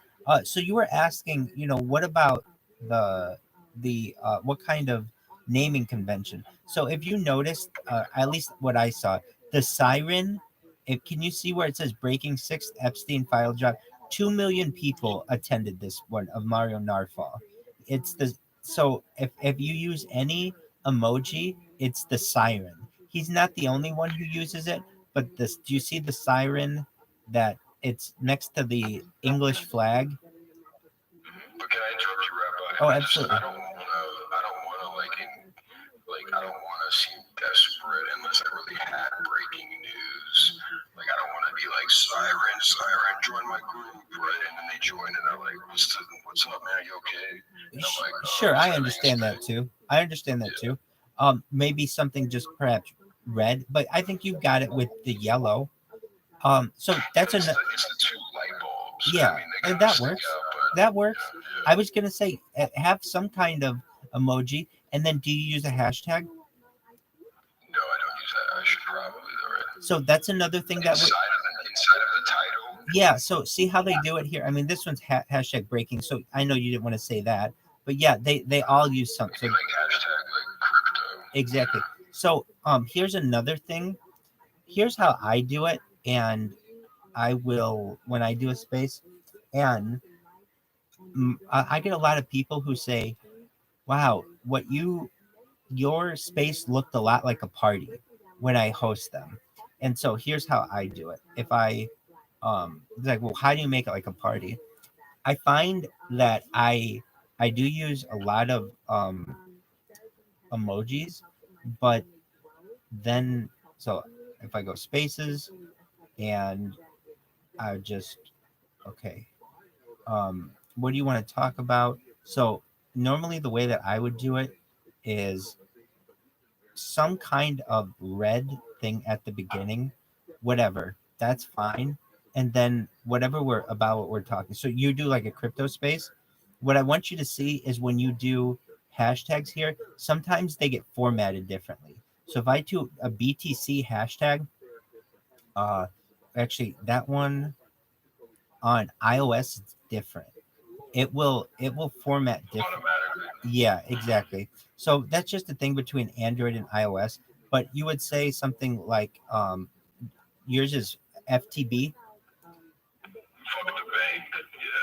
Yeah. So you should know as well that that name is going to automatically somewhat get ghost banned because It's already, yeah. I've been dealing with. So I built my coin 11 months ago, and I've been. You know what's so funny, Rabbi? You're actually gonna find this hilarious.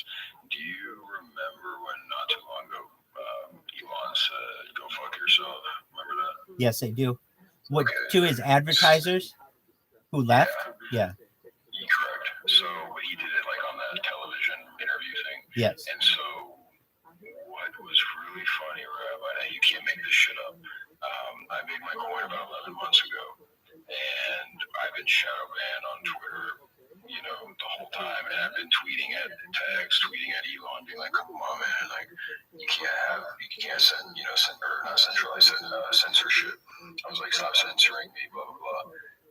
Nothing ever worked, and the week that happened, okay, that he said "fuck," the word "fuck," I think multiple times. All of a sudden, my engagement and my view count went up considerably. I imagine. Almost as if it was removed from the, because if he's saying it and then everybody's saying "fuck," it's like, oh, everybody. And then it was crazy. I was seeing people say "fuck" in their tweets and getting like thousands of views. I'm thinking to myself, like, okay, so maybe the word "fuck" isn't the reason I'm getting ghosted. Maybe it is because my content's trash, right? It kind of made me think, or maybe now it's okay to say it, right? And ever since then, I haven't been as shadow banned using the word "fuck," and I literally use it as well now because it's in my name. Right. To repeat it, It's difficult. So it's best probably not to. So it's best not to. Yeah. What- It's in the name already. when you have to choose topics, what 3 do you choose?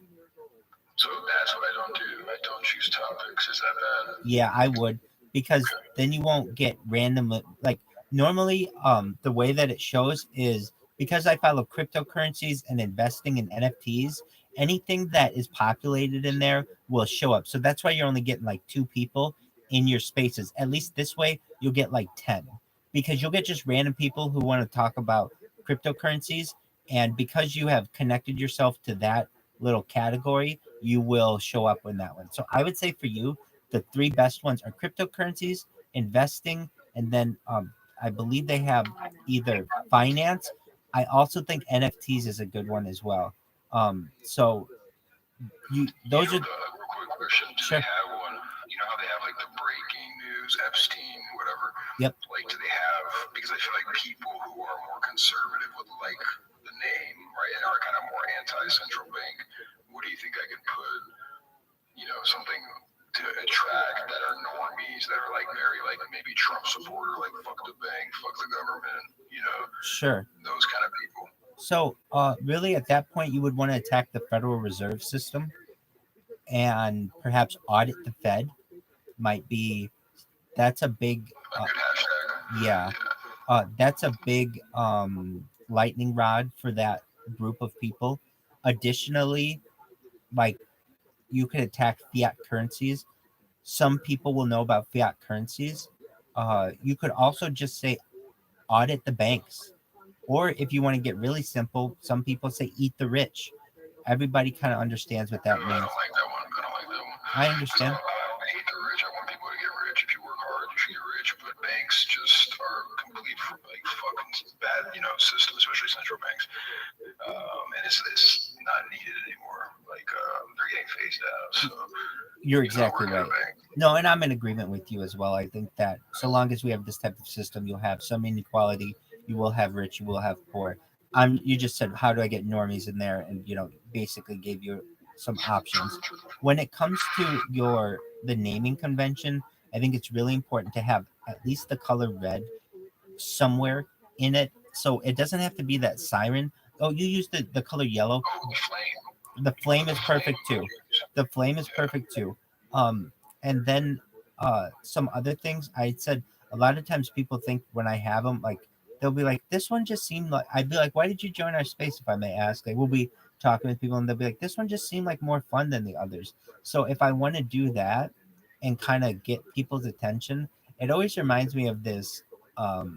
There's a Family Guy where they say everyone knows what a balloon is. International symbol for party over here. And so sometimes I'll throw that little balloon out there, at least because it's red. And I've got the other hashtags in there, which if you throw in whatever you want, but if at all possible, throw some color in there. You don't have to necessarily be pro LGBTQ or anything like that, but I'm telling you, when you're looking at 15 different Twitter spaces and then one of them is all in color, you will want to know what's going on in that one. So those are just some like tips that I have when it comes to naming them. I've heard both ways what you've discussed regarding the record space and not. I personally, I have found people are becoming much more open to the record space. I would say a year ago they weren't. Like people were very cautious of it, but I think now specifically or particularly that that people have had a whole year of that option more, and then they know that that video people are going to be able to do video spaces soon. So this is actually was announced by Elon Musk last year. It should have taken place by the end of last year, to be early this year.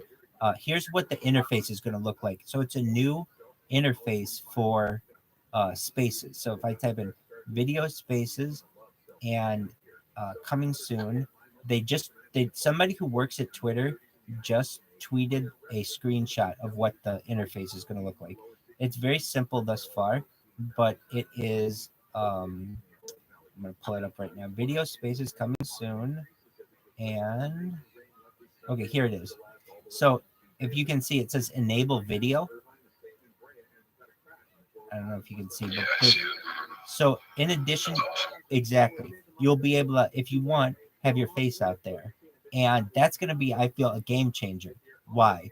Because now you'll be able to have one-on-one communications with people, have it recorded, and have perhaps millions of people watch it all simultaneously. That currently cannot be done on any platform. You can't do that on YouTube with more than one other person. You can't do that on Discord because it won't record. Like every other system has some kind of hiccup. This one, if you could do video that records with other people, that's a game changer. And I think I've read on here, it might be at the beginning up to 4 people, but it might be up to 10 people. But as you can see, this was tweeted 4 days ago. So, those are some. Bringing back Vine too.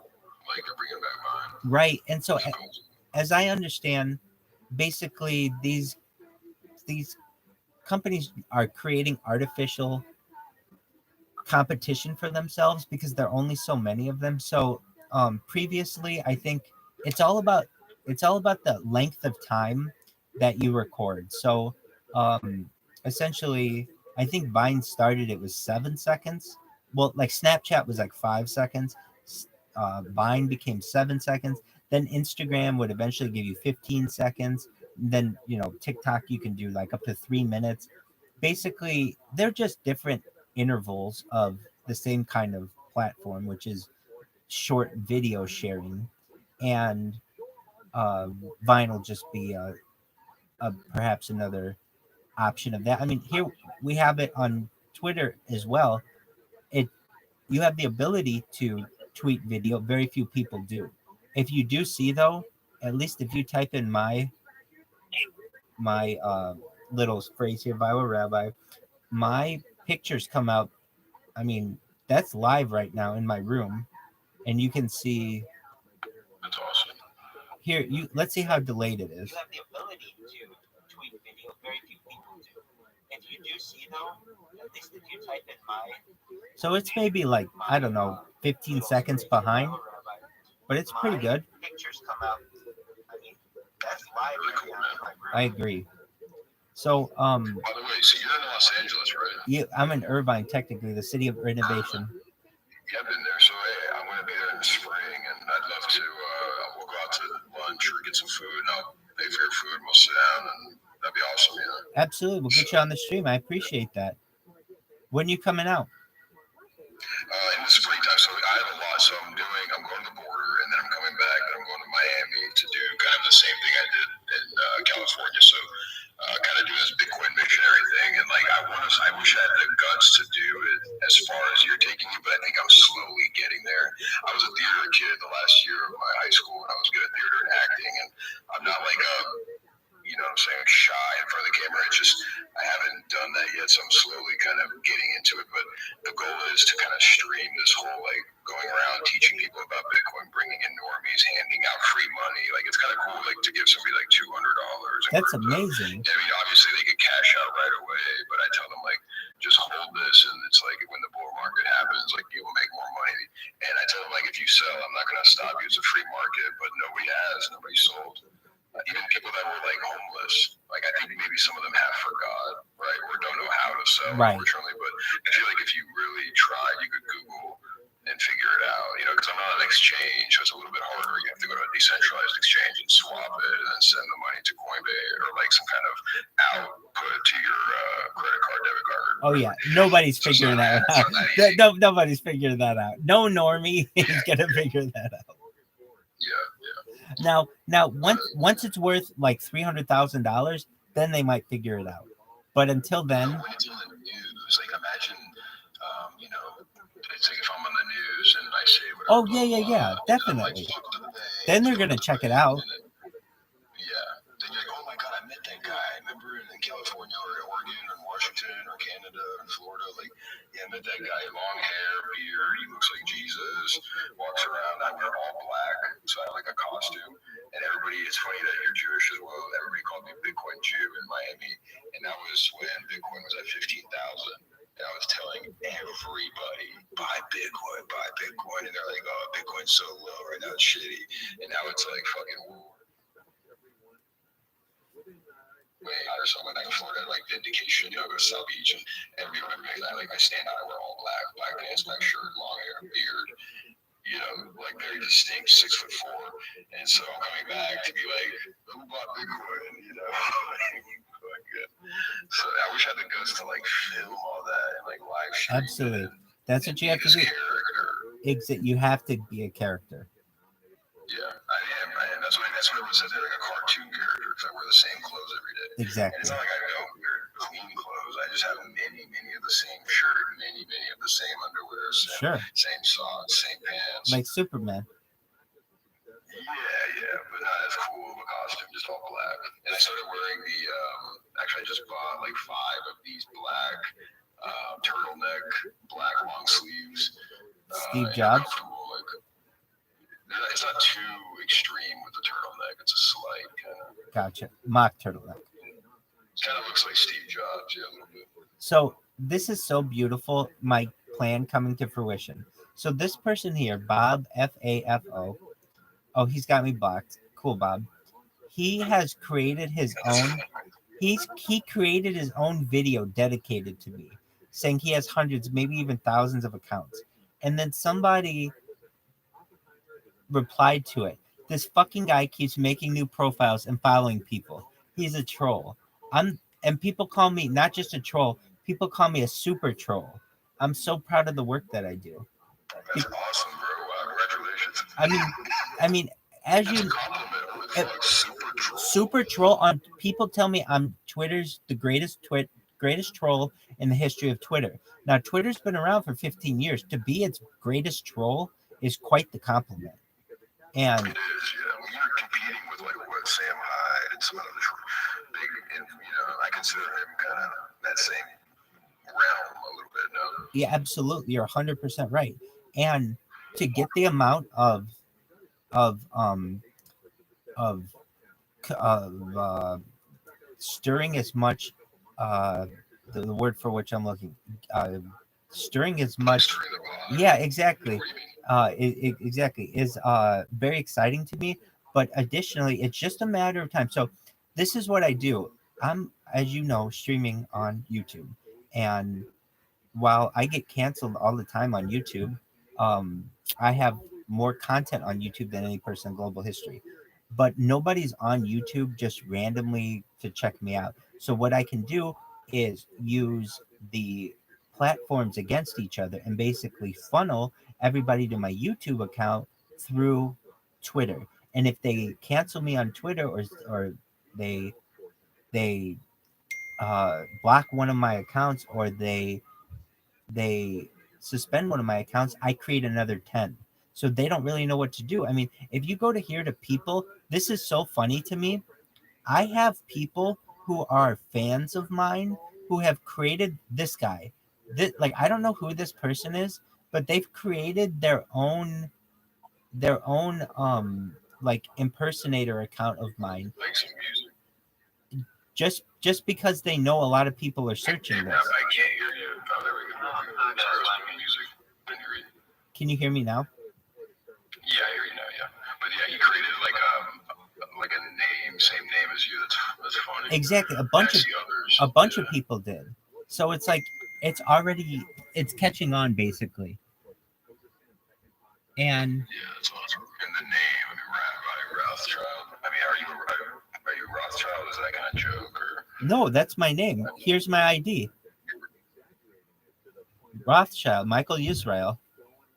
Oh, This is my that's crazy. it's my cal it's my Zoom in a little bit. I really can't tell. Oh, it's Rothschild. Wait, what's your middle name? Yisrael. Oh, is it Israel? Wow, that's awesome. Holy shit. That's crazy. So I'm fully doxxed more than any person in You global got something in history. your blood. There's a reason, like, super troll. I mean, that's crazy. I agree. Basically, I'm like untouchable. I'm getting to the point where, I mean, when you aren't afraid to be embarrassed, you are a very powerful person, because you'll go on the internet and just live your life, and if you're not afraid of what people think, like, here's the thing, fortunately, I've always been cooler, or as cool than Hey, every. Rabbi, I think I hear somebody. There's like a little bit of a lag. The thing. Yeah, I can hear it. There we go. My bad. It was just, I couldn't hear you for a second, but you're good now. You're good. Essentially, to do what I do and stream my life online, you have to have a whole lot of confidence, and you basically have had to be cooler than every person you've ever met before, or at least feel that way. And I've met some really cool people in my life, and I've learned a lot about being cool from them, and just not take yourself so seriously. And once you're able to do that, you're able to overcome the fear that everyone has of being on camera, and making mistakes. Yes, I make mistakes on camera, but you just realize that people are going to like that even more in the future if I drop something, or if I snore on camera, or whatever it may be. It shows that you're human, and it also shows that you're very courageous to do all these things on camera, because no one else in global history has ever voluntarily put their lives out there like as I have. I mean, this is one person. This is a beautiful thing that somebody created for me. Someone who was in here earlier. They're from Greece. They like doing AI art, and they were like, "Well, we know you're not that old, but this is what you look like to us." Basically, I am a Freemason, so that makes sense. But also, they just because I've got all the screens going, and they just Yeah, you that's get. funny. And then this person. This is the 7th Rabbi Rothschild I have blocked today. I think I have already blocked various Rabbi Rothschild's accounts close to 100 times. I mean, it's really funny what people say, and those are just the ones that actually mention my name. A bunch of them don't, because they don't want to they don't want to tip me off about it. So this one, this post, I've got this other one. I like to whenever anybody mentions me, I retweet it. So this person, they said, is anyone else being invaded by Rabbi Rothschild accounts? This person says, this fucking ViralRabbi shit is just some unmedicated guy with access to the internet, right? It's very funny to me that, you know, I'm pissing off so many people. Then I make a lot of people, I like make friends. Rabbi Rothschild equals Rich Flex. Somebody else, this was a really smart idea of this person. Somebody make a secondary plugin to keep this Rabbi Rothschild spammer from following me in all their iterations. This person was really nice. They wrote, all right, now I need every Rabbi Rothschild to come my way. This is too wholesome, because I started following them and they said some stuff to me, and then we started talking and I was able to win them over, and now they're a fan of mine. This one I think is so funny. Every day on here starts with me blocking another Rabbi Rothschild account. That's funny as fuck. And you know you're starting to take over, you know you're starting to go viral and take over the internet when you're like your own meme. Look at this one, just Rabbi Rothschild, just all these follow backs on this one. And like I think it's a phenomenal strategy. This guy was really cool. He needed 56 of my bots to follow him so that he could get 6,000, and I had way more than that. He's got 6,123 now. We just kept following him with. Wait, how do I do that? Oh, but it would be the same Rabbi Rothschild, so he got them all to follow his account. That's the only. Well, he wanted me to follow his account because he wanted to go over 6,000. Does that make sense? That's hard. Yeah. And so, and then I've just got, I mean, again, more So data. you've been doing this for 2 years, or like how long has it been live stream? Almost 3 years. Wow. So it's by far more data than any person has on the internet. In fact, you can see it right here. I'm always live on 4 different streams, and I will show you. It is always available 24/7. And the way that I think I'll be able to find it fastest is right here. So from this link, you can see I've got 4 different streams going, and I'll just click this one to see as an example. And I'll just click this one to see as an example. So as you see here, this one only has like a 5-second delay. So as you see here, this one only has like a 5-second delay,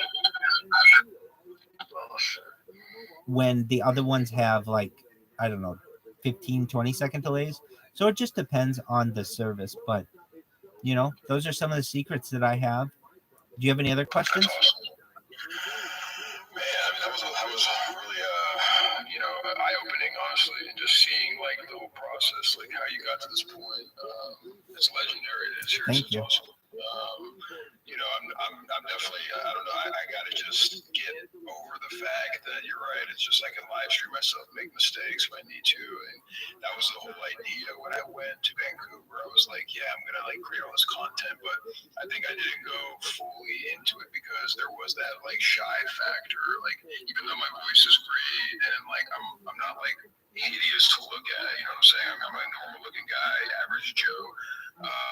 So it's like I shouldn't be that nervous, but it's just putting myself out there to that degree, right? It's like a next level thing. If you go to my TikTok, Fuck the Bank, you'll see every video I made. I was never in them. Yep. Right. It was difficult also because I was filming, editing, doing everything. Right. I was the solo dolo, right? So I had to set up the tripod and like kind of do everything. And the point I'm trying to make is, but I know that if I really have the guts, I mean, I bought that little stick thing where like you interview people, and that was my whole thing. I was gonna like hit up all these different downtowns and travel like 13,000 miles and like hand out crypto. And I didn't even go fully into it like the plan was because of that shy factor. So I've got I limited myself. I've got an answer for you. I think it's really good for you, and I've used these before, though I'm not afraid to be on camera.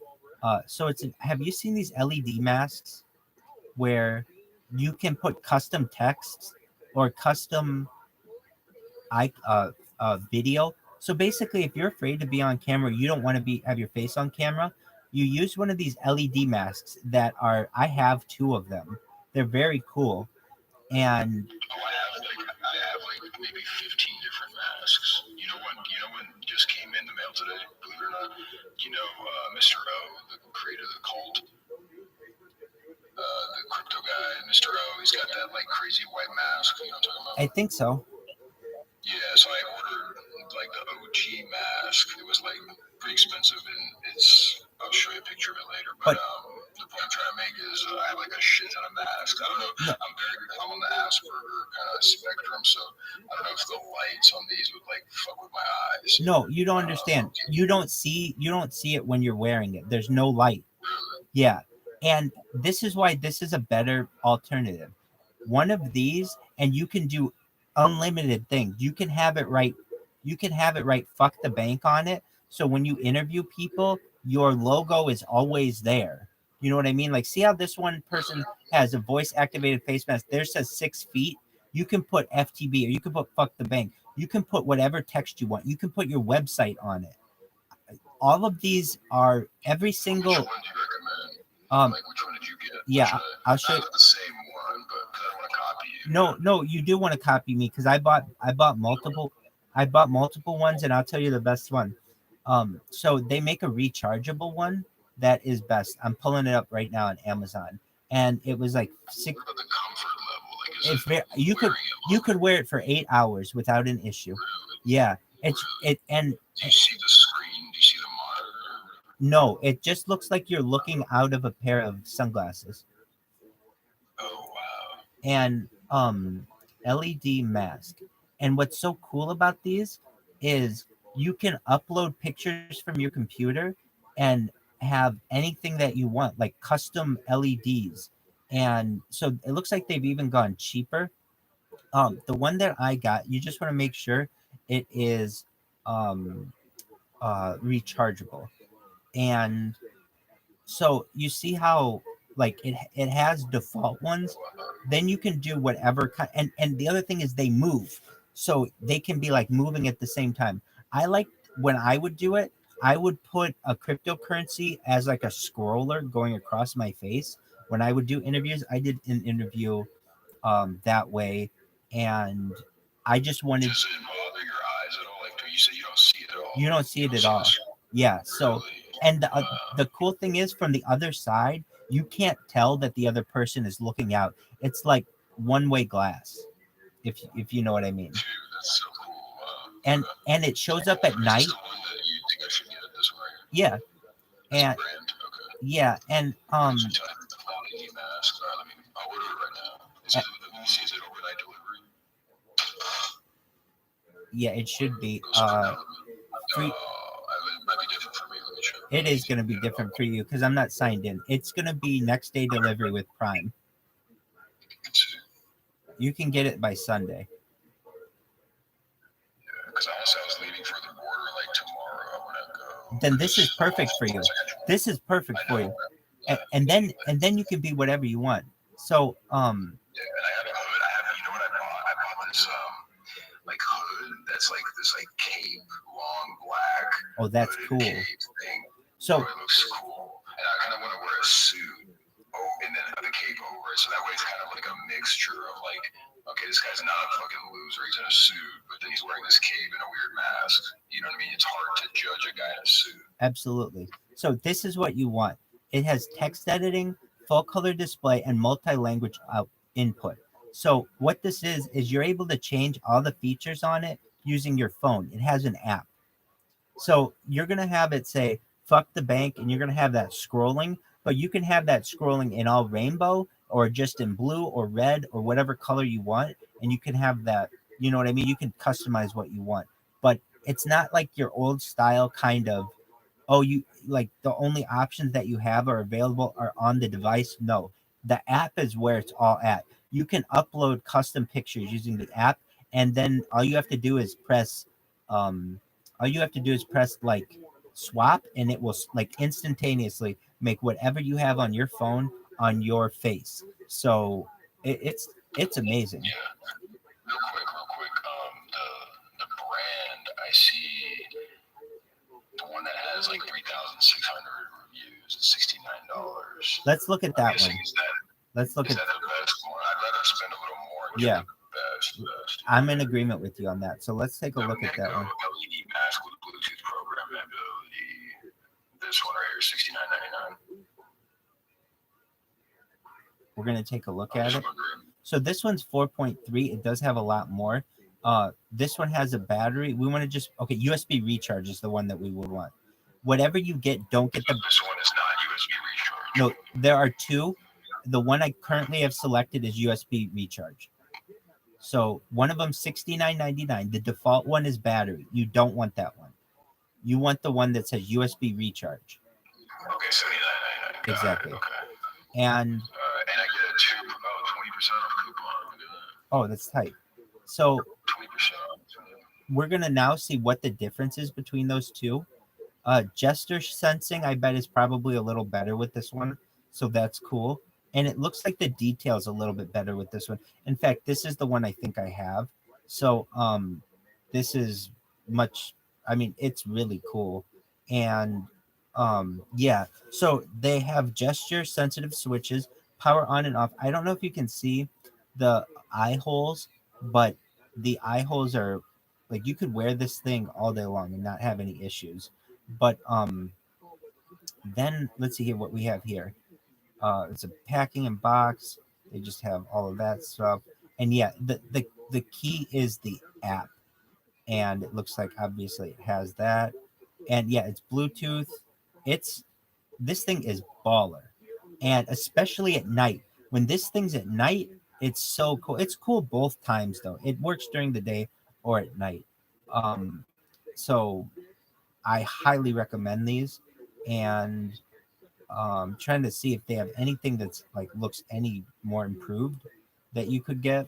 But see, this thing's going to keep you private, and the only other thing I could think of that you might want, would you want a voice changer?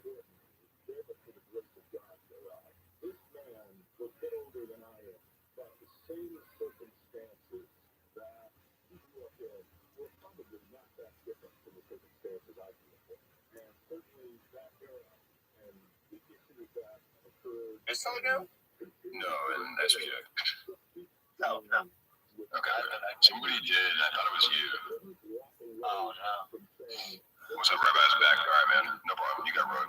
But listen, I would look up in your Amazon. You're going to love this. Astronomical finger foldable ring. Okay, I'll look at it right now. Just a moment. That thing is... I got this scroll one. They're only like $10, but they found one, I think, in like a real one that was like this. Like this is a replica. Oh, the thing that I was saying, you have a great voice. The only thing, if you wanted to keep more anonymity, you could use a voice changer. Yeah, but I don't mind. See, that's the thing. I dox myself. I put my LinkedIn on the Fuck the Bank website. I put my LinkedIn on there. Like I dox myself. I have my face out there. Like people can find my face. It's not that I'm like hiding my face. It's just being live on camera. It's just like, or even filming myself. It's like that shy factor, like standing with the, what's that called? The microphone in your hand and like interviewing people. I know. It's like, it's like you gotta just get past a certain point, you know? So how professional is your microphone setup? So I had the Rode stick thing with the Rode little, you know, talking about the Rode mic, but I didn't buy the Rode mic. I bought like a cheaper one off Amazon, and I put that in there. And then I was recording it from the iPhone, so I didn't even have like I didn't have one of those like audio recorders because the way I was doing it was I was recording it off my iPhone and just editing it on an app that I was paying $5 a month for on the iPhone, and then posting it on TikTok. So if you really want a nice effect, buy one of these microphone cubes and put your logo on it when you're interviewing people. You look like you're really part of media. You know what I mean? Wait, let me look this up. I'm gonna order this 1 second. Wait, let me see. Wait, one thing at a time. Let me just do this. Because I might just wait a few days for this to come, and that way I can leave to the border with all this equipment. Yeah, that's what you're going to want to so do. I can get the mask by tomorrow. Actually, Should be Sunday. Here's the thing. What I might do is if I don't get it by tomorrow, I might order a cheaper one, return it after my trip, and then get the nicer one. That works too. Okay, so it says choose your Prime delivery option. Okay, it is tomorrow. Fuck yeah. All right, but the ring won't be here tomorrow. That's fine. All right, so I can get the mask tomorrow, and now I need, what is that called? Cube. Mic holder cube. All right. Do you have a sticker or something that has your logo on it? But it's like too big. It's probably like 5 by 5. That's okay. You could just print it off the computer. Okay. You know, just take a piece of tape and put it on. I mean, the thing is, it just, when you're being interviewed, you want to actually come off as like a real media person there, and people take a few things very seriously. They take microphones very seriously, and if it's like, you know, anybody could interview you with like headphone mic, but if you have like a mic that they would use on television, people think it might actually go on the news or something. So it changed. I can't find this one. I'm not finding the one you're finding. Okay. So that's all right. It's kind of glitching. That's okay. Mic holder cube. Let's try logo. Oh, I found it. Here we go. We're good. Now, make sure you get the right color you want. Like the one that I got was, I think it's just by default red. I own one in every color though. I like them. So get one that, you know. Yeah, perfect. The sticker is like kind of red. Do you see the little emoji by my name? Like that little red bank. That's the sticker. Yes, I see. Oh, okay, perfect. Yeah. I gotcha. With the black background. Yeah. And then, so should I get the square or the triangle? What do you think looks better? I think the square looks more professional. Now, that could fit on a road. What about the size, like for the diameter? So here's what you want. Like, I think is a good idea if you really want to do it nicely. So I bought this karaoke mic, and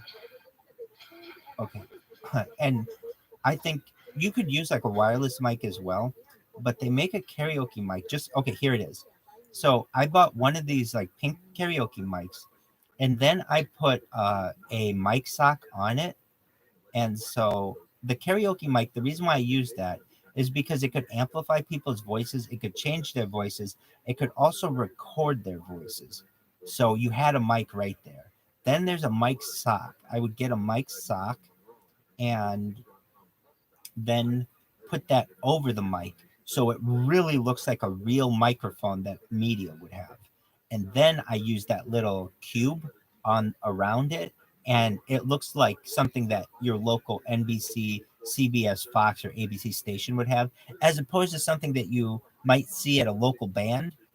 And that's going to give you a lot more prestige when you go in there and you're trying to record random people. And additionally, I think as well, it'll probably give you a little bit more authority when it comes to some of the border enforcement down there. Because if you're just going up to random people with like an iPhone, they're going to be like, okay, well, what randomly is this? But if you go up there and you have a real microphone and it's got your little logo on it and you're up there recording people like a normal interviewer, they're not going to know that you're any different being from your organization or from their local affiliate.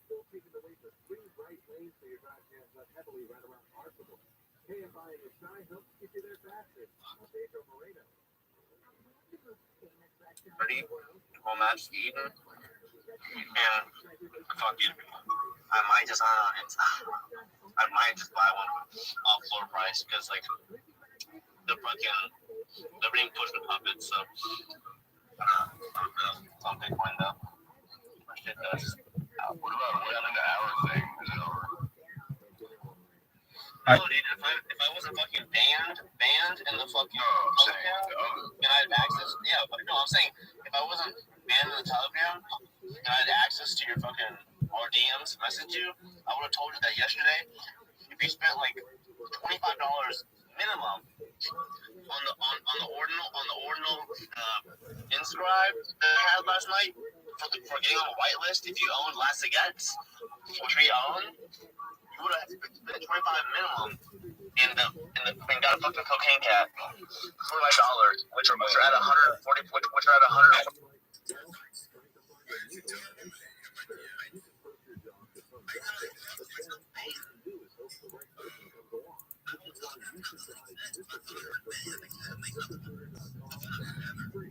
Dude, use an alternative phone number. Dude, use an alternative phone number. It costs $1.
That's the way to do it. Nobody else is going to know. And then the last thing that I would add to it is a mic sock. If you get a mic sock, it's going to give you a lot more authority for the people there from the border and law enforcement, because you're going to look much more like a member of media if your microphone has a mic sock.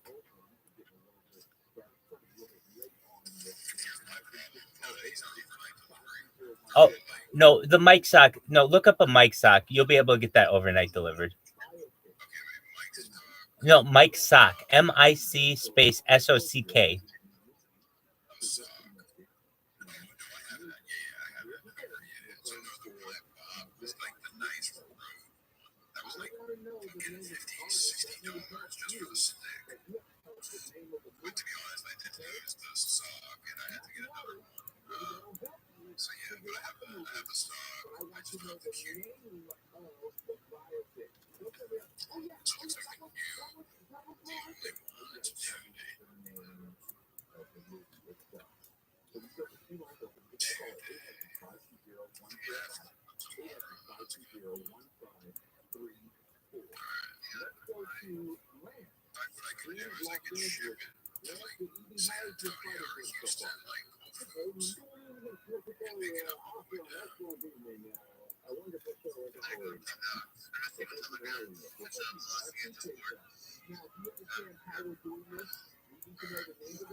Can't beat it.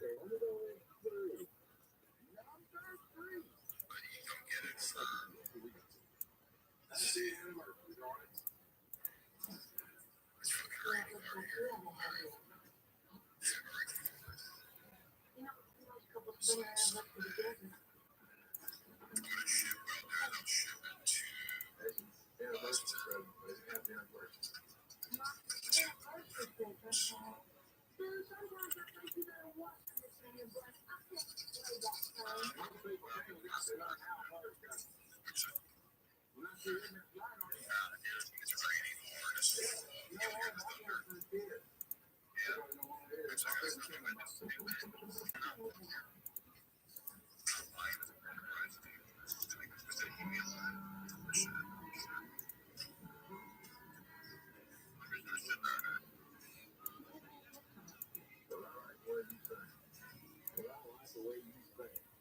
Lance, do you have any idea what classic movie that is?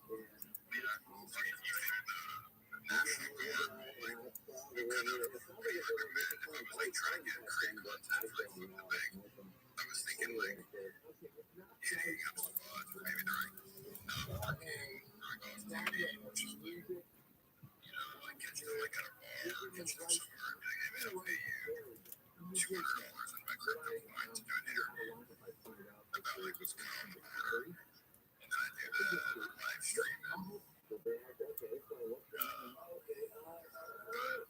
I feel like when I signed an NDA, or like I can't talk about it, it's like private.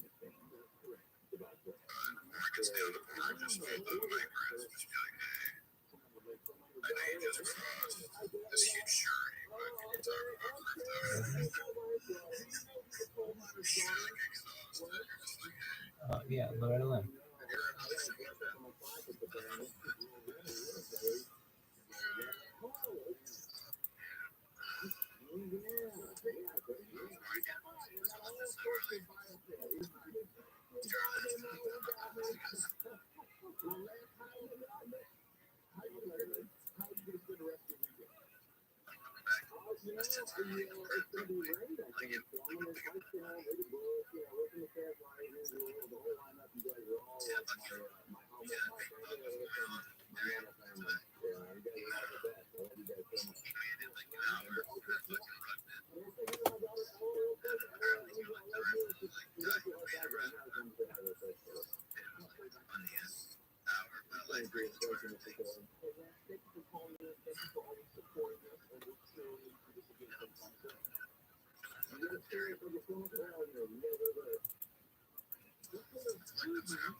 Very cool.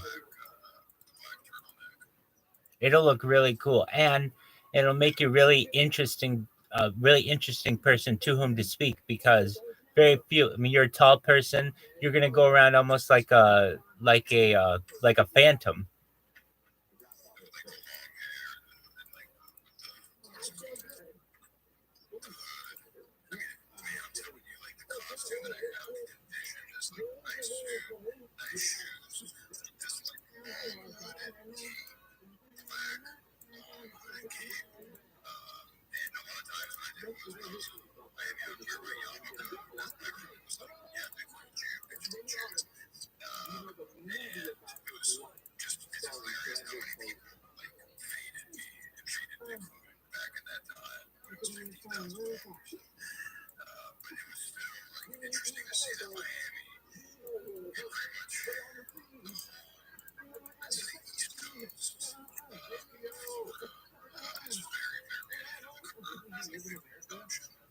That's good.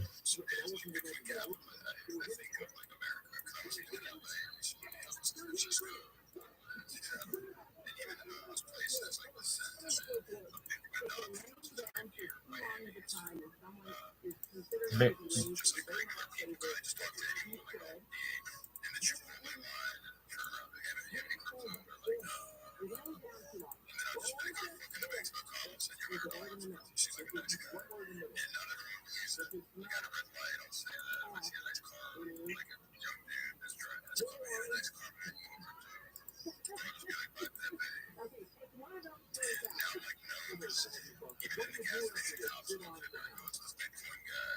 Hilarious.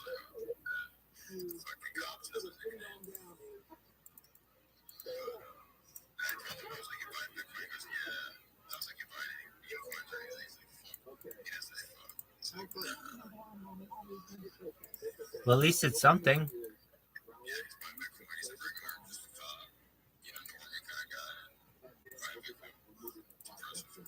That's tight. How much did he buy?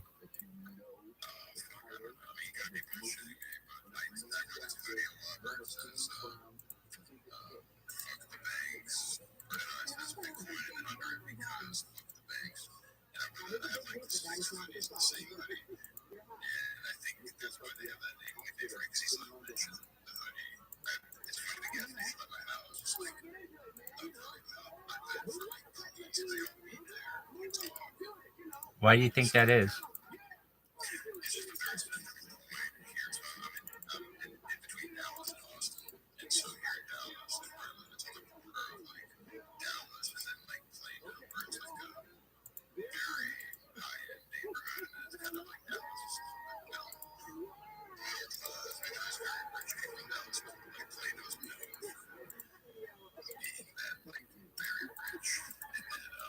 That's where Frito-Lay is, right?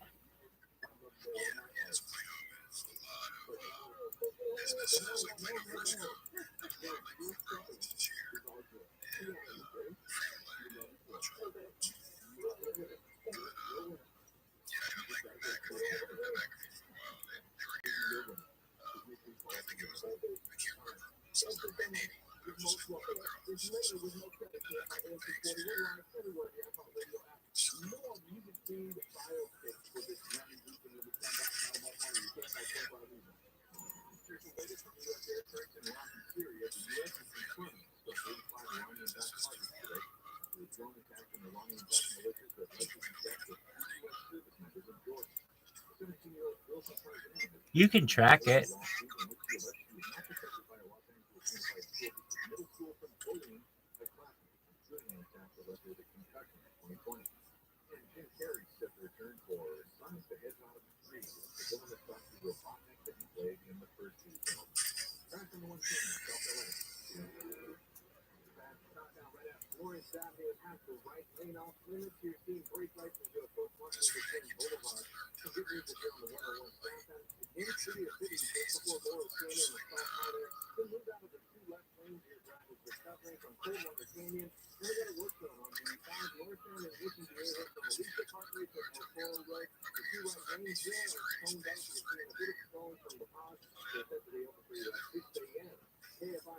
What is their justification?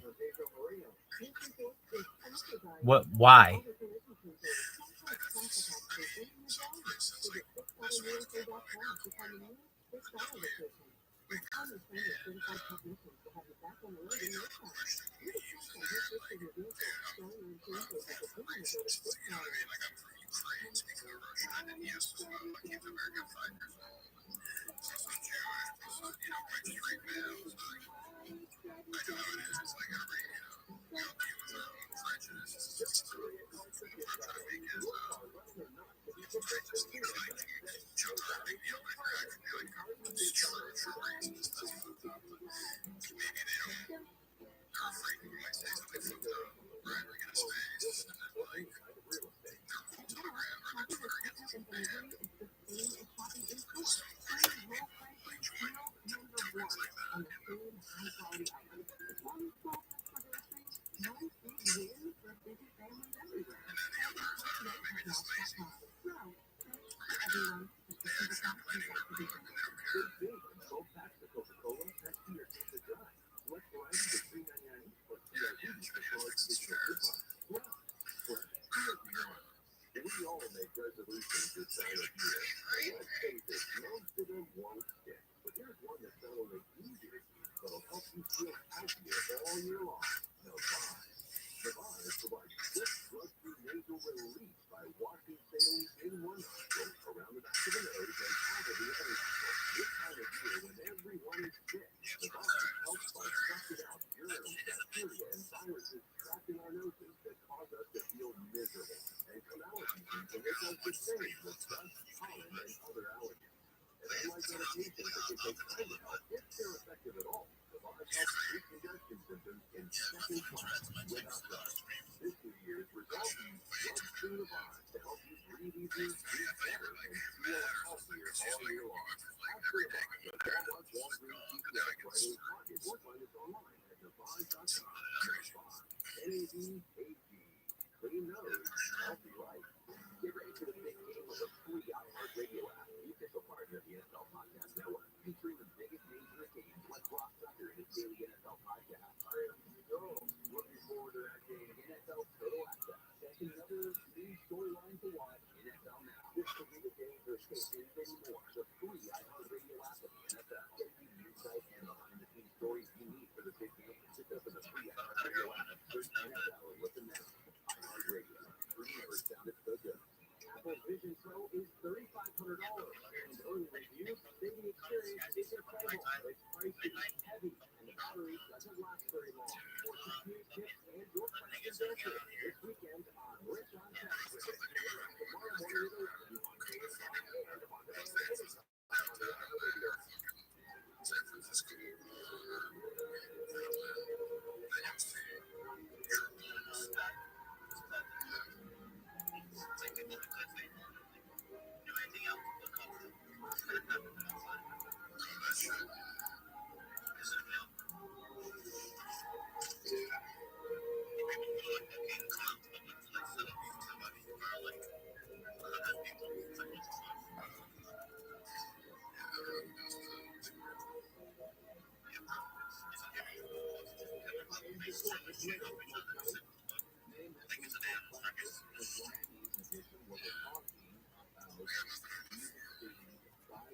In other words, you got a name of the movie, not necessarily the artist. So the artist can help figure out the movie, but we want the actual movie title. In other words, like if you're looking at that, the artist is all with the get on that story, but I hit up this girl on that's in mind. Mid-May, Saturday morning, my ticket from Miami is 2 hours tonight. Tickets are $3. And you should come up there. Yeah, it's getting plenty of time. I'm gonna probably be there like mid-May to like mid-June.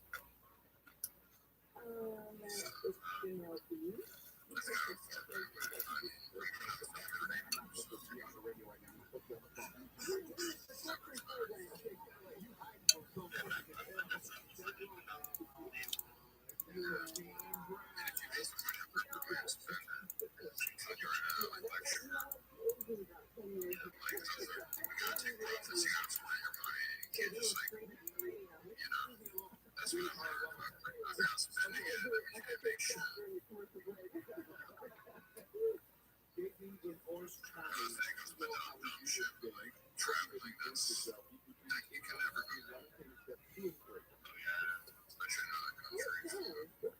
Yeah, just so much safer having a movie would be like outside or just not being like alone. That's true.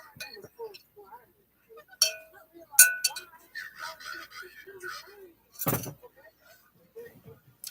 A little bit, baby. Okay. You don't come out to Miami or come to City Island. I will one of these days. I'll own Fisher Island someday. Do you know what Fisher Island is? It's crazy that it sounds so familiar. Like, It's like the wealthiest island in Biscayne Bay. It is right. Yeah. that's great. Is it, yeah, Fisher Island has that house. It's a boathouse. I think that's where that is. Because there's a house where it's like a little house, but it's on a floating like boat, and so you can like drive it out to the middle of the water and just have your house there. It's crazy. Can I have all the it's not a slash neighbor. But there's I guess the biggest Russian Jewish communities in Sunny Island. And I'm trying to remember the synagogue there. There's one because I've been kind of, when I was out there, I was, praying for, like, a synagogue where it was more like some more traditional Jewish synagogue. That's true against her. Like learning the different prayers, like, they're always cool. It was like, I learned a lot. And just that brotherhood,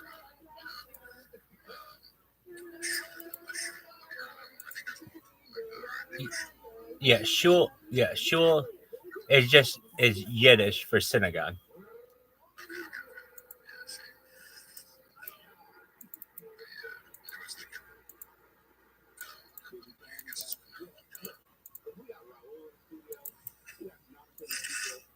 Do you know where Boynton Beach is? Correct.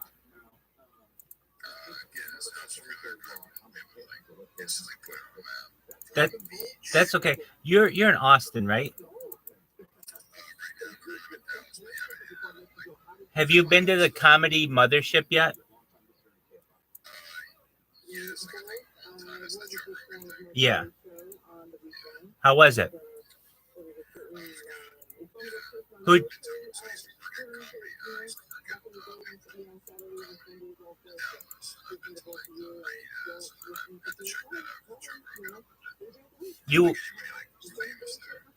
You worked at the Dallas Improv?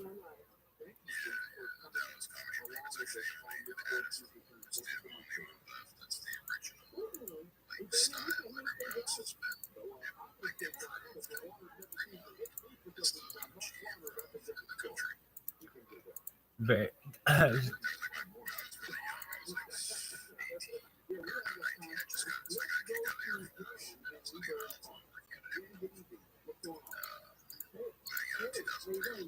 any major comics you saw there?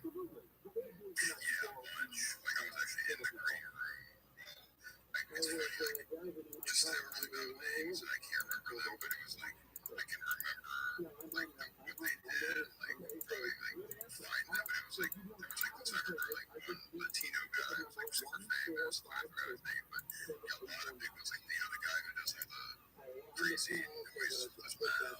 Like the just a lot of fucking crazy people in the green room, like you go in there and they're like doing cocaine and like smoking. It's like a movie like that.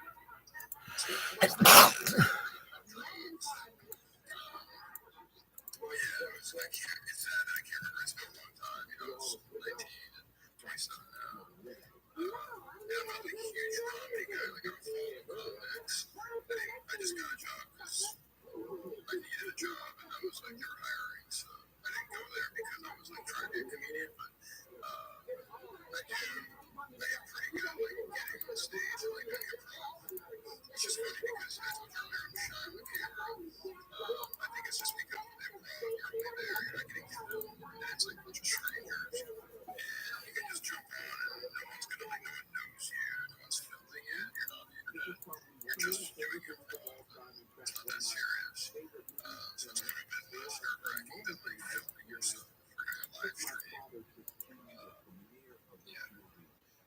I understand what you're saying.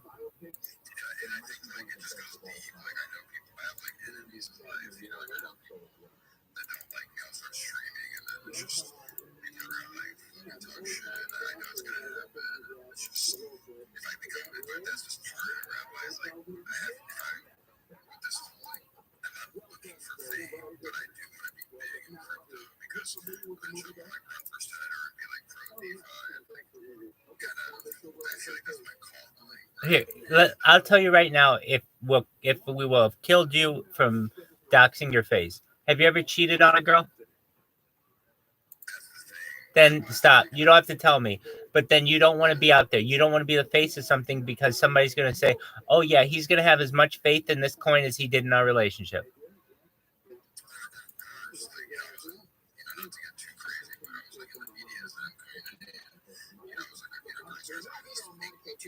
Exactly. Yeah, exactly. So it's perfect that you have that mask.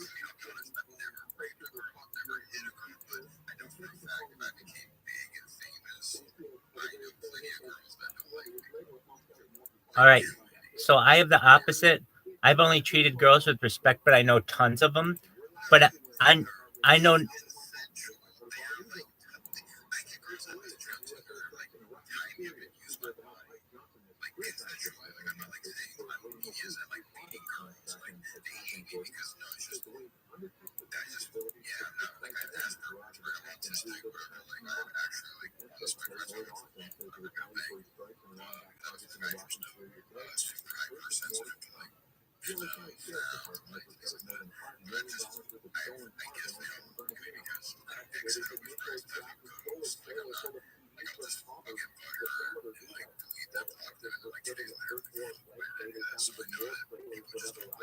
Yeah, no, that's what I'm saying. You can't be socially awkward and be a representative of a brand. You basically can't have any enemies. And so, you know, exactly. So but the way that you have it, no one's going to know if you're behind a mask, and you're going to be able to advertise on the mask, a 2-for-1.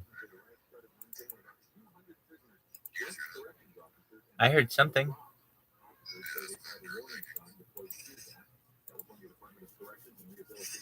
Do you have big storms coming through? We just had big storms. You probably are getting them now. You're going to have even bigger storms this coming week. Well, then later in the week, because it's going to be a huge amount of storms here, and you guys get them after we get them.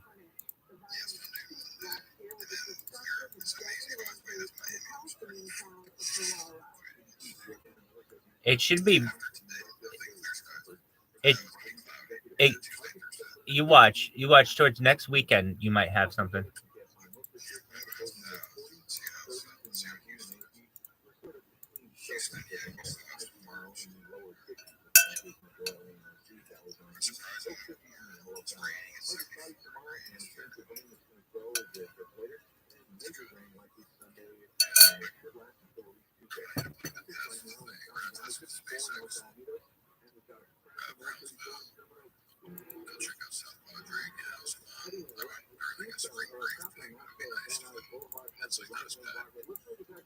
Are you a fan of the Cougars? Houston Cougars? The mascot of the University of Houston are the Cougars?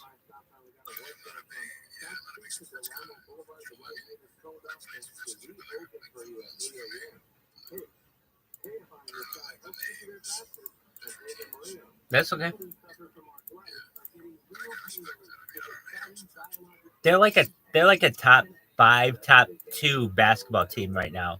So they're really good. So in case you wanted to know.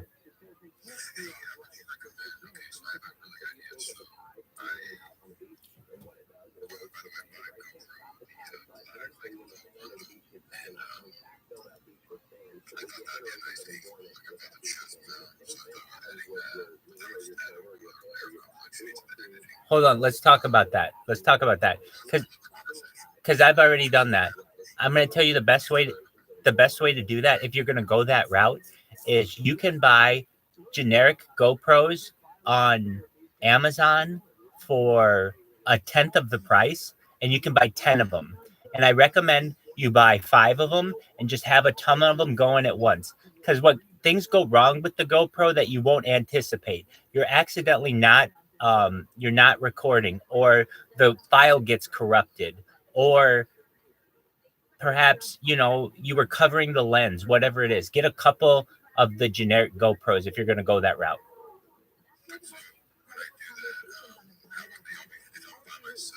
Yep. Great question. So you have one that's mounted on your chest. Then if you're going to have a handheld one, they have a thing that comes out and it can hold 3 at once, but you only have to hold one thing, or it goes on your wrist and you can have them on your wrist.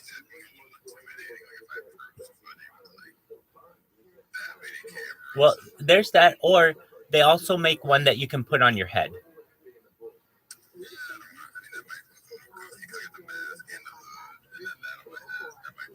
That's a good point.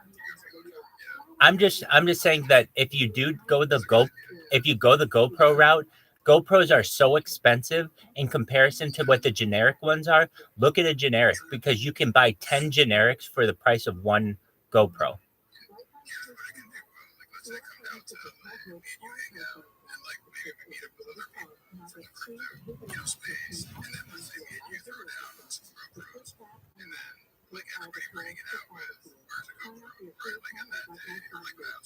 I already have 8 of these generic ones. We could use those.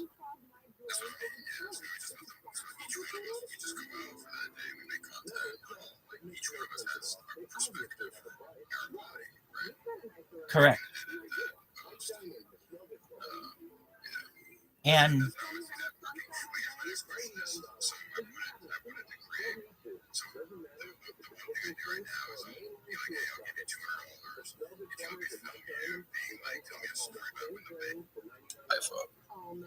and a lot of them are like, oh, well, I've never had that, or I have had that. But if they don't have that, then I say, just tell me like why decentralization is better than like having finance centralized. And if they don't know that, then I teach them and then let them regurgitate what I tell them.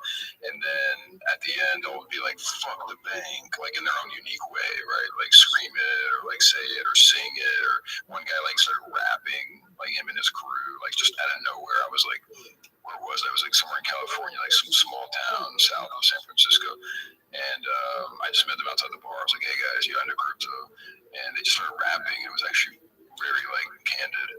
And but I wanted to create something that was very like repetitive, right? It's just the same video over and over, just different people doing the same thing. So I was like, what else can I make? So I was like, what if I went to universities and then found economics professors and was like, hey, because I look young enough where I don't look like, oh, you're like you're like sneaking onto the college. Right. I kind of look normal. I'd fit in. I wouldn't wear the mask, obviously. Right. And then I'd just walk up to the university economics professor and be like, hey, about crypto and blockchain technology. And if they're like, yeah, dude, I'm like, would you be willing to do like an interview for my project? And then be like, I'm willing to pay you in crypto. And then maybe they can give some like more insight, like even if it's negative or positive, and then that could be like another stream. So I think you have a very good idea there. I would say to you, I would not offer it in exchange for anything. So you have it perfect. You just say, I would like to interview you for my class regarding crypto, and leave it at that. If you say, and I'll even be willing to give you crypto, then that makes it much more complicated with what they can and can't accept as professors, or perhaps tenured professors at a university, as opposed to just giving you their opinion on something. That's much easier. I'm just saying, I think you'll get a lot further because you don't even have to have that discussion that you would compensate them for it. True. Sure. I could even maybe like find a student on the campus and be like, hey, are you taking a, find an economics student, and then maybe like, hey, I'll pay you in crypto if maybe you can be that warm opener. You could do right? that Like too. introduce me to your economics professor, but don't tell him I'm paying you. Like I'll give you $200. And, yeah, you know what I mean? And the student would be like, that will give him incentive to then give me that warm welcome to a professor that he's already or she's already friends with on campus. That's economics professor. I think that'd be the best. Honestly, or just go find them, knock on their door. I mean, I just don't know how well that's gonna turn out, right? Like, if you wanted to get, I mean, if I were doing it and I had the freedom, and it sounds like you may, I would go to a liquor store in a college town and buy cases of beer, and then go to fraternity houses and say, hey, I'll give you a case of beer if you introduce me to your economics professor. All day long they would. Free beer. Well, see, here's the thing. If you give them cryptocurrency, it's like, okay, well, what can you really do with that right now? Nothing. But free beer for college students? Oh, and it's right there? So what I do, like, so I've been to like frat parties, so just go knock on those, just go to like a college frat houses, and I've been to the one in Texas Tech, and they have like those little houses, whatever. Yeah, so you're gonna have, it's gonna be difficult for you. They're gonna troll me. Some of them are open the door and be like, get the fuck out of exactly.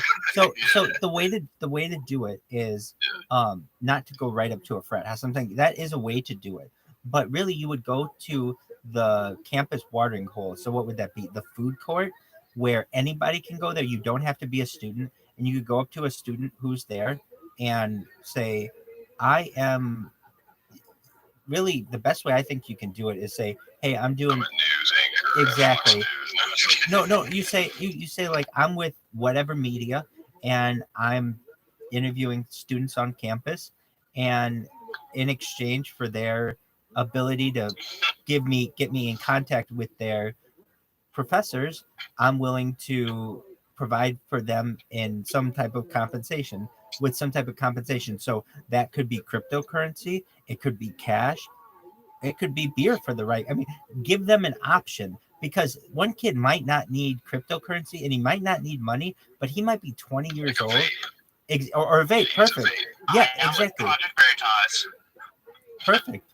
A vape. Maybe Project Veritas. Did you hear? Yes, I did. Maybe some kid wants you to buy him cigarettes. I knew a girl who was from Mississippi, and she moved to California, and California has a law that to buy cigarettes you have to be 21. So she was like 19, asking people to buy her cigarettes when she could buy them for free or buy them of age in her home state.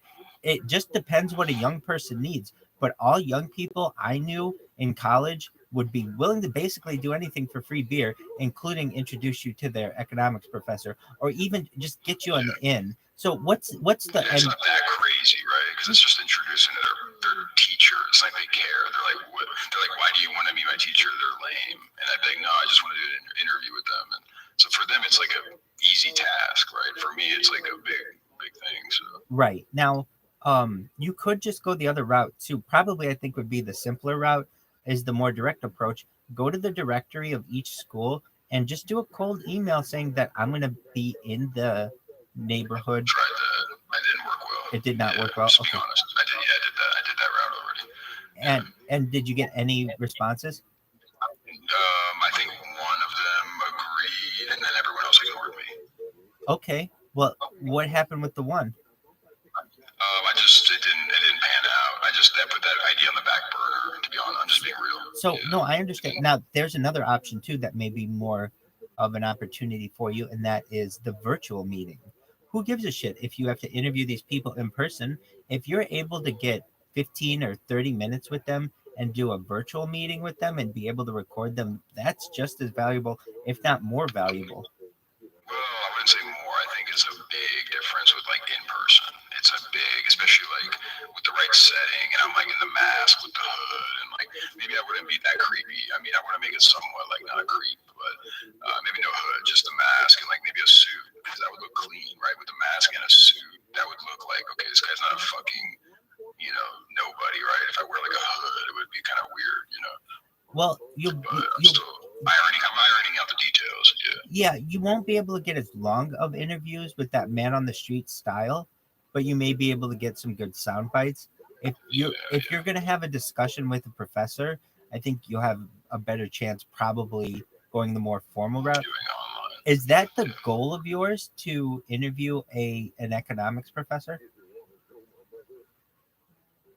Yeah, that's the goal. I mean, because I just feel like they would give great feedback, right? And I mean, I feel like they would love to like educate and teach and talk about their opinion, their viewpoint on what the adoption of blockchain and crypto from their perspective is, right? I feel like that'd be interesting. So in this case, I personally would. Do you have LinkedIn Premium? I don't, not premium. Okay, so I didn't either, but I got it when I was uh, with headhunters, and the reason why is because it allows for more options, and some of the things that I think might be of benefit to you, if all you have to do is get it for a month, it's like $19.99 a month, and it allows you to send direct messages to anyone on LinkedIn, which is very, very powerful, because a LinkedIn message they have the statistics on there, but it gets open like 65% of the time, way higher than any other social media aspect, because people take they take LinkedIn pretty seriously. And what I would do is I would make up my little media company, whatever it is, and then I would reach out to these professors, economics professors on LinkedIn. Every single economics professor in the United States is on LinkedIn, every single one of them, who is teaching actively. Why? Because that's like one of the first things that they're going to teach you is when you're building your personal brand of being an economics professor, is you got to have your social media address. So I can imagine that that's the easiest route. Then it's not a cold email that goes to them that could go in their spam. At least goes to them, and it's about quantity. You're going to want to send out over the course of your day. I think you get something like between 30 and 100 free messages per day, and you just send to economics professors. And I know that you were like, look, I know the numbers didn't work that well. That was with an email. This is different. This is with LinkedIn. And you can make a really professional invitation and say, I'd like to schedule you to do an interview with you to discuss cryptocurrencies and anything else that you want to plug. If you have a book you want to plug, if you have a website you want to plug. Are you good at writing these things, these introductions? Like, do you get paid to do that or not? I'm just curious. To make an introduction like that, email, like a nice, like something like a template. I'll be honest, that's one of my weaknesses. Yeah. Things like that. So are you familiar with ChatGPT? So yes, I've used it, but I'll be honest, like, so I've written Medium posts with ChatGPT. You could just tell it's ChatGPT, but let me try that first before like paying. But you should. Maybe if I had some questions, I could. You should, and you need to play with it. You need to play with it, but I'm going to tell you what. ChatGPT will do better than any human can possibly do at this point if you put it in there and keep revising it. So what do? You would say, write me an introductory letter for people on LinkedIn to attract economics professors to do an interview with me. And it will give you a certain amount of characters. Then what you do is you put it back in there and say, improve this. And then put it back in there and say, improve this. Keep asking it to improve it until it doesn't make anything any different, and then send that one out. Yeah, it's a good idea. I might do that. Yeah. And I've written Medium posts, but it always just sounds very ChatGPT-ish, Yeah, I mean, I don't know how to say it. I can't say it, but there's no word for that. But you can kind of tell. It's robotic. It's just. I think it might be different for introductory emails, and it doesn't work as well for like long form media posts, right? They would work better for like an email or a cold open.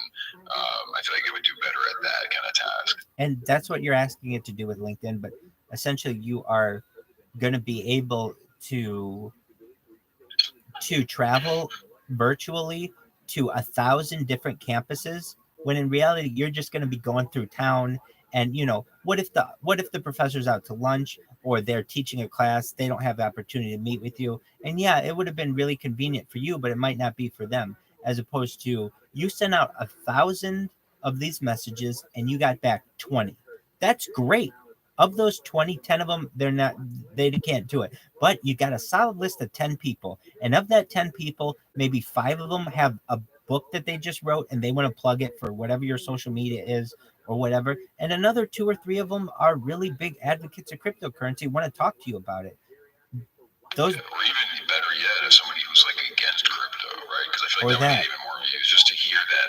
Because it's like we're in an echo chamber. I want to hear people that like have an opinion that's not like mine. and you can give that option too. Would you like to? Would you like to debate fiat currency versus cryptocurrency? Let's do it. You want to debate traditionalist economic views versus futuristic economic views? We can do that too. Yeah, and imagine then I can go find somebody on Twitter and be that's like very well spoken and very knowledgeable about crypto, more than me even, and be like, hey, would you like to debate this economics professor, right? And then he might need some incentive, and then that would bring, I think, and then I would be like the host of that, right? So Hosting you'd be a I mean, I moderator. could debate too, You'd but I be a just feel like moderator. imagine having someone that's very just knowledgeable, even more than me, right? So essentially, you'd be the host or the debate moderator. Exactly, the moderator. Yeah. See, these are all like great ideas, just execution, man. I'm telling you. But is there a bot you think that I could create to get this more automated with the LinkedIn, sending out mass LinkedIn messages? Yeah, so I was thinking that too.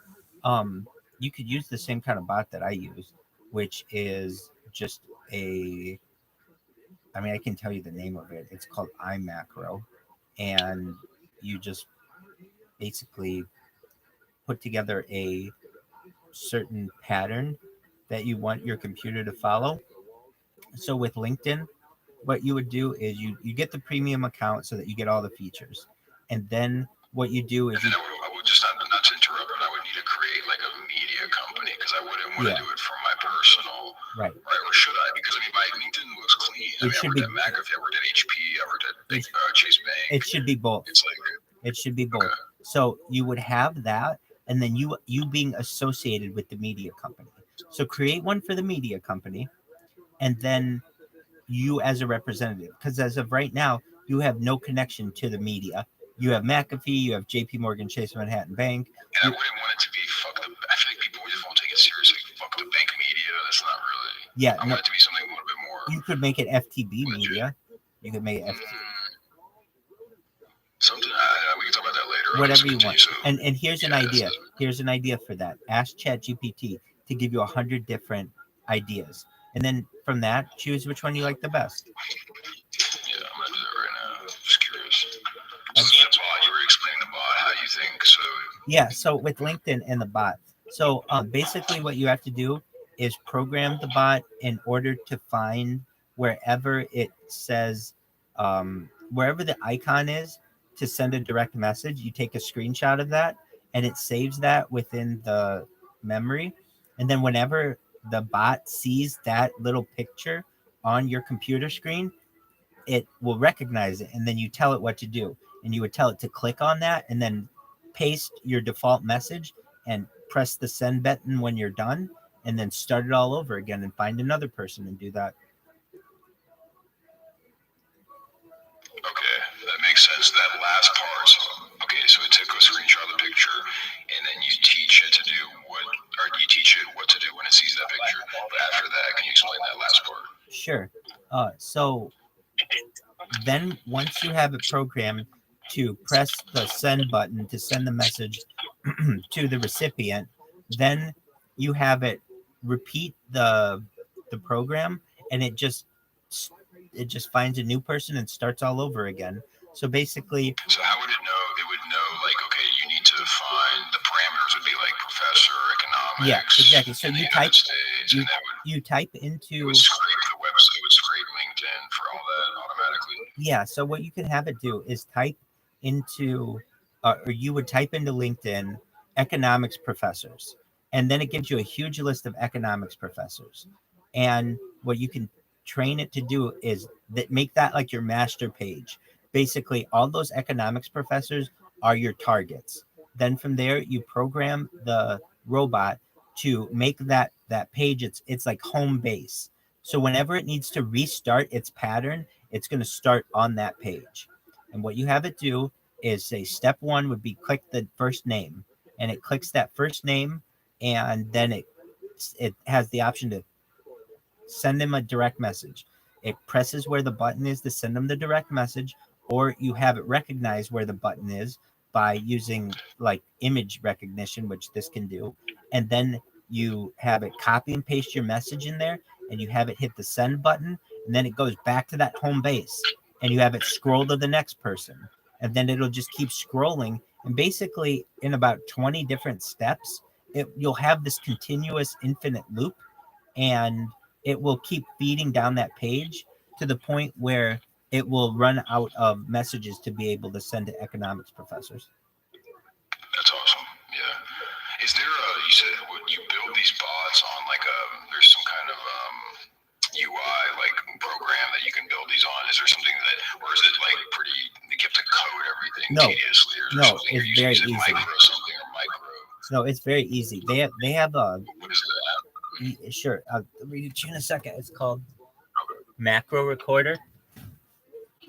You know what would be actually really dope is if you hosted a space or a VC one day and we like promote it a lot and maybe do like an educational, like share a screen and Absolutely. like teach people how to make bots. Absolutely. Even if maybe not charge, but have some kind of like NFT, like no, that's lame. You don't want to charge people what I'm saying. I'm just happy to do it. Yeah. That would be really cool, because then imagine you make an army of people that are making bots, and then somehow you make it benefit you as well in the long run. So it's not like you're selfish, you're teaching you, but it also helps you, right? There's a way. Absolutely. I just need the awareness. It's called Macro Recorder. It's it's like $160, but you can get a free version of it as well, and it's a game changer. No, macro. MACRO. You're okay. Macro recorder. Exactly.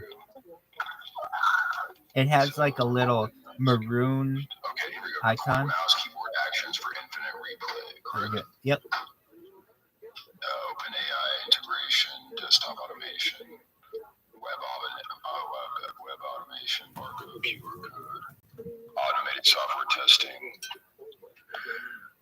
Okay, sweet. So it says download. It doesn't say no. Try the free demo. Okay. Really good thing. Nice. Oh, it's funny. I gave ChatGPT, so I have the paid version. Did you get rogued? You might have heard that rogue. Oh, he's here. No, I'm here. So I got the ChatGPT. Make me 50 names. It's pretty good. DeFi Daily. That's good. Cryptoverse News, Chain Reaction Media. It's kind of cool. Chain Reaction. Blockchain. A lot of them are puns. I like it. Yeah, DeFi Decoded, Block Tech Times. It's phone. Cryptocurrency. Chain Ledger News. Yeah, it's definitely more legit if I use one of these than like fuck. But then fuck the bank is like the currency, like it's like a part of it. Right. Here, let's say make me 50 more. And keep doing it. 50 more, but what should I say? Like make it sound more professional, or but make them better and sound more professional. And it's like, how does it know to make it better? Just tell it, make it better. I don't know. It'll figure it out. Yeah, but you know what's funny is sometimes I'll be like, I know this sounds kind of weird, but I'll be like at the end or in the beginning, because at first I'll say please. I'll say please make me 50. Yep. And then I'll also be like, hey, by the way. Thank you so much for being so great to us. Right. Yeah, everybody does that. Thank you so much. Absolutely. Yep, because you know that Skynet's going to kill us in the future. Yeah.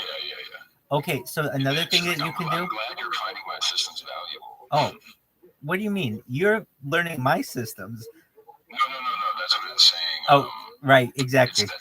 That's what it's saying. No, I know, but I'm glad we're on the same page. You're very intelligent to be doing these things, because to me, they're like hacks of how to go viral and all these things. So, some things that I would recommend to you when choosing your name, if you want to know the names that are most attractive to people, first and foremost are puns.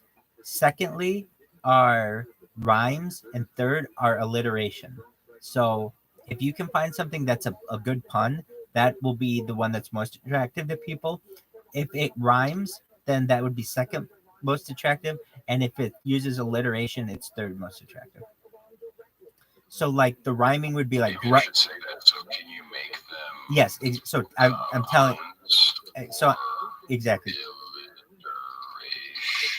Wow, I've not spelled that word in a long time. That's okay. I believe it's ALITERATION. Alliteration, yeah, 2 L's. Yeah. Oh, okay. And and What's the last one? and then or rhyme, alliteration, or puns. Okay. And Let's see what it does. so like DoorDash is alliteration, DD DoorDash. Grubhub is rhyming, Grubhub, and then you could have a pun on top of that. Oh, they're kind of long. And so then you just tell it, I need these to be shorter, and then they make them shorter. And no one is going to say that it's necessarily going to work perfectly for you, but some may work better than others. I'm gonna say, can you make these shorter and make only 10, but make the best 10? Make 10 because it's gonna be 50 and it's taking forever. Can you make?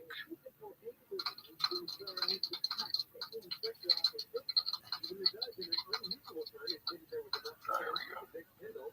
Now here's another idea. You could come up with your own call signal.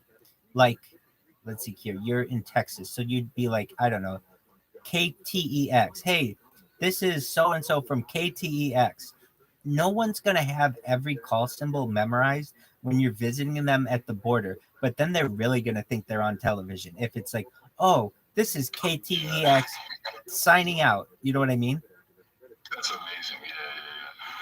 No, that's smart. No, because my goal is to get to South Padre, that part of the border, like right by the ocean, and then drive to like towards Big Bend, like on the border the whole way as far as I can go. And then if I'm gonna do it, might as well push it all the way and drive the entire border, right? That way I could say I did that. Like be like, oh, I drove the whole border, interviewed people. It's kind of like better than being like, oh, I only drove halfway. You know, if you're down there already, you might as well go all the way. You're gonna drive all the way to San Diego? Oh well, no. The Texas. Oh, okay, gotcha. Yeah. No, I wish. I mean, if I had that freedom, I mean, yeah, that would be. Well, I was gonna say you can't even really do that the way that I understand.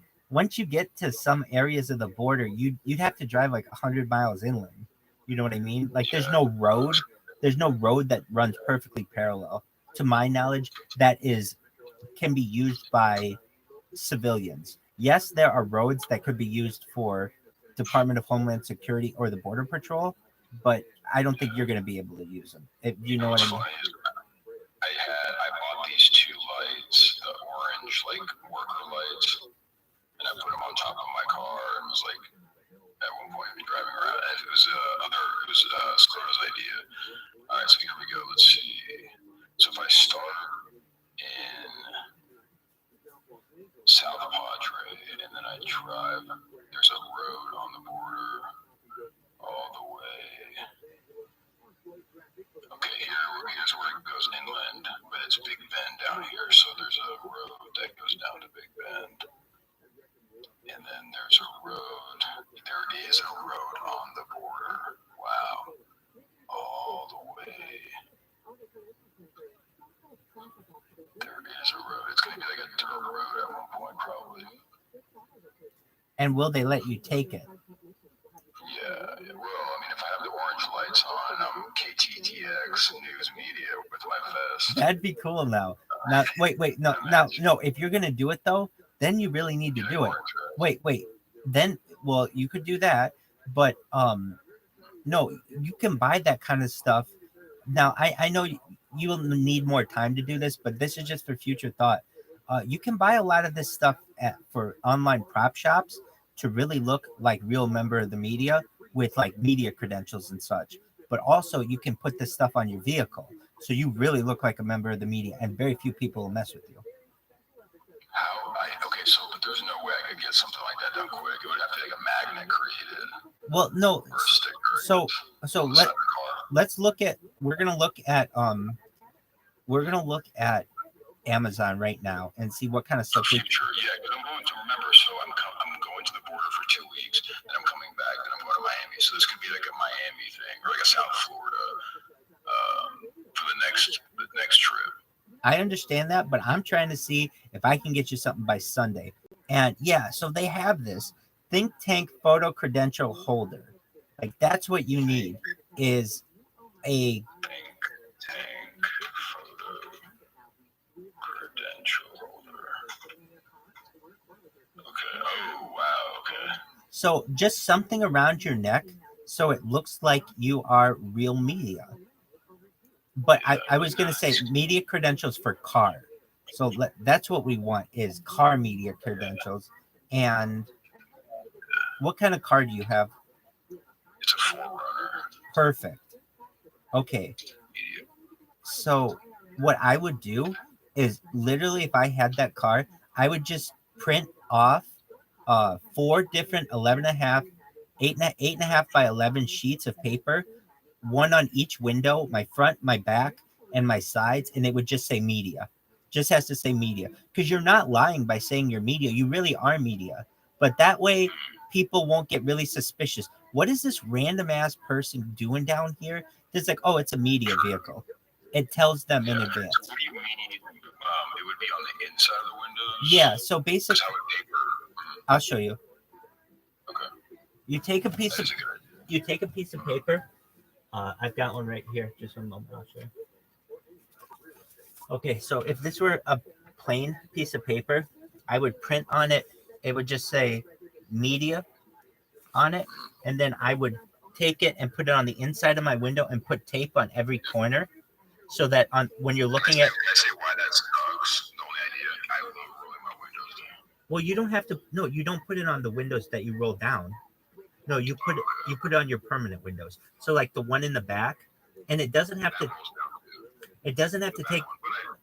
It doesn't have to take up the whole screen. Even if you just you took one piece of paper and put media in each corner and cut it in fourths. At least when you're approaching the border patrol and they're like, "What is this random? Is this a coyote? Is this someone who's a drug?" Then you say, "I'm media," and then you're not coming up to them like, "Hey, I'm with FTB Media." It's none of that. They're already like, oh, this is a person, and they know you're not making it up right away. Like, oh, I'm gonna just say I'm with the media. No, you already have this thing printed out. It's on your vehicle. Please, I'd love you to. You can get a giant 2-pack magnet for your car that covers your whole door. Free delivery Sunday for $34. Now that might be a thing to do. But here's the thing: it's blank. So No. it's blank, and then you have to No. Just I would just use a piece of paper on the inside of my windows where I needed to, and I also would make it so that it didn't bother me when I was driving. And it's just a good what if the police come down there and they're following you and they're like, what is this person doing? I mean, no one's going to be thinking. Nobody's thinking. Tracked. I was in the Air Force. I speak fluent Russian, born in Ukraine, anti-government. I have a lot of guns. Very outspoken on the internet, but they know I'm not. They search. They see what I search. I've never searched how to kill people, how to shoot people. I'm not like that. I'm non-confrontational. I'd rather talk it through, and I'm not gonna go. So they know I'm not like a threat, right? I understand. Just imagine it's dark out and a 4Runner's approaching you, and you don't know who it is. Would you rather have it say media or not? True. No, I'm agreeing 100%. Here's my thing. I want to not do the window idea because I'm a big window guy. Like, I roll all my windows down a lot, even the back window. And so what I'm saying is I'm going to do this. I'm going to order a custom magnet. It's going to cost a little money. I think here's $50, right? Wait. And I'm going to deliver it to Houston. And so I'm going to take the long way to Houston. By the time I'm in Houston, it will be delivered to the Whole Foods. You could buy one. People have those ready. But you know what I mean? You can deliver stuff from Amazon to Whole Foods and pick it up from Whole Foods. I completely understand what you're saying. You can also send them to Amazon lockers as well. I'm saying, though, if you needed a magnet, you could probably just people have those. Oh, yeah, they have magnets at Home Depot or Lowe's. Blank magnets. No. I'm saying like it's like a poster with the whole back as a magnet, right? And you put it on your door on the outside. I know exactly what you're saying. Power washer companies do it. Mobile washer companies do it, and they put their advertising on it. I know exactly what you're saying, and I'm letting you know they sell those at least here at our local Home Depot and our local Lowe's. They sell them in like I would say it's like this big, different sizes though. I was gonna say to you though, if you did, a window you can't roll down is your windscreen, your front window. So if anything in the bottom corner of your window, just put a little thing that says media, even if it's just a piece of paper that says media. Yeah, like a crayon. Imagine them funny. No, but It says something. It says like, something. Until I get the magnets, because look, this one right here is I need to create. I'm going to do that right now. I need to create like a. Here, I'm going to share my screen. Am I able to? Oh, I can't because that sucks. But I hate that about Telegram. I should give it to like all of us. Why can't I I can share my screen? Why can't you share your screen? I don't know. It's because I think you're streaming your No, video. that's incorrect. That's not okay. No. So the way that you do it. Press camera. Now I can do it. Now I can do it. Share screen.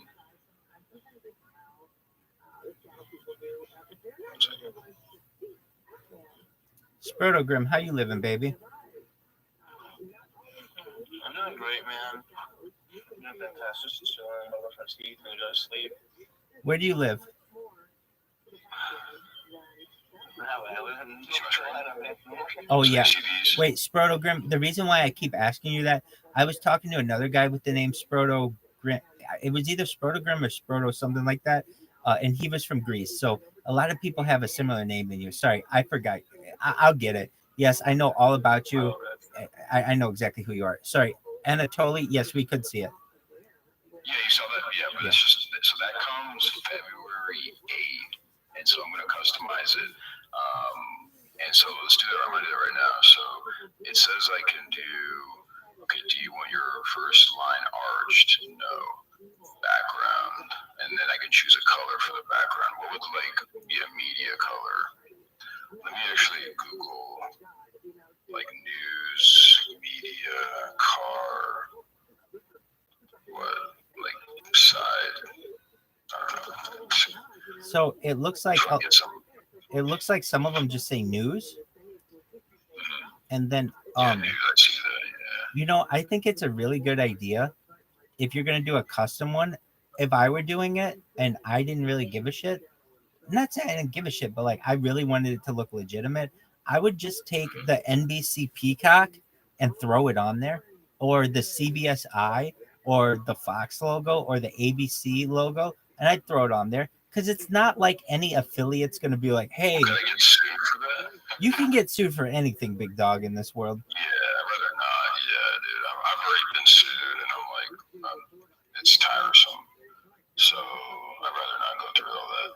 I understand. But it is the idea is like genius because obviously if somebody pulls up and they have the CBS or the Fox, especially Fox, right down on the south border, they'd be like, "Oh my God, it's Fox News! Like I'm gonna be rich, or not rich, but I'm gonna be famous." Exactly. And yeah. But I think I also don't want to like get in trouble for copying. Okay, so I'm seeing those blank car magnets, and you can get them by Sunday. The blank ones, no. So the one I'm seeing is custom. No, I'm sorry, customized ones as well by Sunday. Really? Yes. Where So type in. It's called Nikonum 6-pack blank car magnets, customized car magnet decals, rounded corners. So it's a 6-pack, 16 by 12, and that's the size that you want. Oh, here it is. Okay. Oh, I can click get it by tomorrow. There you go. Here we go. Okay, so now, but these are blank. No, they're customizable. Maybe I'm not seeing that one. Okay, are you sharing your screen? I'm not sharing my screen. It says Nuconom, NICUNOM.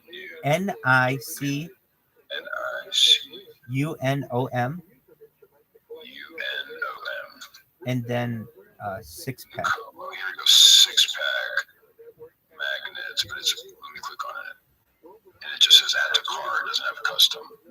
This one says customized card magnet decals. I'm looking for those because I see Nicole. Maybe Nikonum 6-pack blank car magnets. what the hell? Yeah, I see that one, but it's not the custom one. It's just Nicomo 6-pack blank car magnets. I don't see the custom one. Let me click this one and scroll down. Maybe it's in the related. That could be. No, maybe take a link. You want like DM me the link? Maybe that'll be the easiest way. Let me see. I think you can DM me. My DMs are open. Let me see if that's even the best one that we want, because there are some other ones here too. So ideally, do you just want it to say press? Or do you want it to say like KTEX or I mean, it's up to you. It's just the news, right? Because I feel like that would be more cool than media, but then that could be kind of corny too. It's like, what do you think? Who do you think you are? You're not fucking news. I would say press. Press, okay. Or that kind of sounds media. I think media's best. I do too. And okay, so let me share my screen and we'll look at this stuff together. Hey, if this goes viral, I'll say that my mentor, Rabbi. Let me tell you this: if you go viral, I will have been viral for at least a week. Yeah, 100%. No, I mean, you're already a bigger name than me, but we can work together. You know? Oh, absolutely, baby. Okay, so I am. Okay, seriously. Dreaming. Absolutely, baby. All right. So we have the different, they have customized. I don't think you need something that's like die cut. You just need a square that says press or media. Sure. And but see, it's $13 for that big ass thing. That's crazy. Right. That's a good price. Oh, it's definitely a good price, and you can personalize it. Yeah, but crazy. You got to think too. Like, would CBS have something so personalized? Their thing would just be like press. In fact, let's look at a press vehicle. Like, I've seen them before, and it's either like a news van, or it's literally what we're gonna see, and it's like somebody's personal vehicle, and they've taken a piece of paper and they put the word press in it, like when they're in the third world. Okay, so these are all like super professional. Okay, press cars. So it's pretty much like third world. So. Right, exactly. So that would be much more realistic. So here's kind of what they have. You see, they've got like the thing in the corner. No, you get in trouble for that. Okay, yeah, but you can't for press, which is kind of a really interesting thing. And so, like, okay, see what this. They'll have the lights too at the top, so that kind of Exactly. Yeah. So see this press. This person has a press sticker, and they just have it right behind their windshield. That's perfect. Yeah. And that's kind of like right in the middle. Some people do that, and it's fine. Ooh, that FedEx truck, damn. So And the Forerunner kind of looks like a. It does. It does. It looks like that. It most certainly does. Let's look at a Forerunner as a press vehicle. Somebody who's done that, I'm sure, in the third world. I'm not saying it had to be the third world, but usually in the United States, we don't have. We don't put press, news, media, like all three words. They would have their own vehicle. They wouldn't have to use someone's individual vehicle. Press vehicle, Forerunner, news vehicle. Press news. There you go. All right, these just look. These are just commercials. Right. It's all right. But so I'll print the paper to start, but let's go back to Amazon and see what we can get by Sunday. But I'd rather not wait in town, but I could order it to Austin or to Galveston or something. Right. To Houston. And keep in mind as well, You have to make sure that you clean your car very well before you put these in. It can't have any dust on it, or else all the shaking, it'll eventually fall off. True, yeah. So So these are all February 7th, 12th. Let's do do the by filter to yeah. tomorrow, or let's just make them prime. That would be great. Tomorrow, that'd be great. Shipping. Well, it's already the 12th. Fuck. All right. Customer review, sort by. We've got it by prime. Anything that comes in prime, it should be here by Sunday. That's the latest we have to wait. Okay, so, and we're going to have it show. All right, so the first one is a set of 2, which is really what you need. And those are really nice.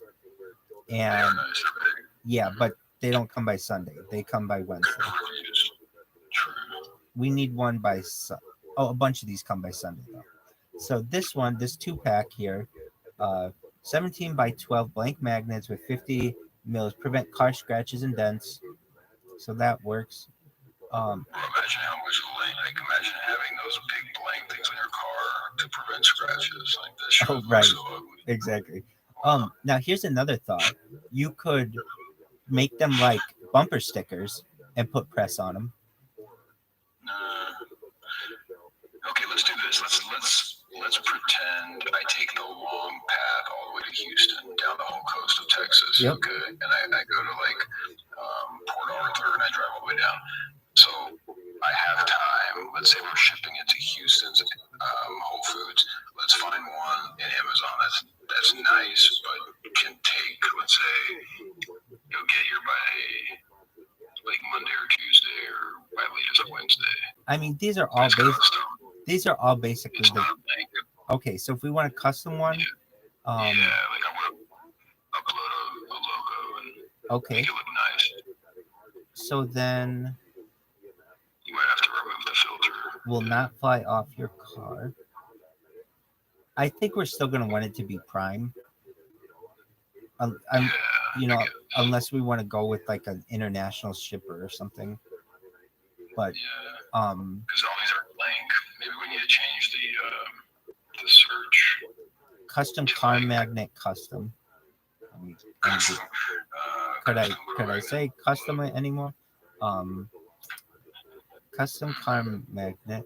Your custom text here up to 3 lines, custom sizes. Pick your font style and color.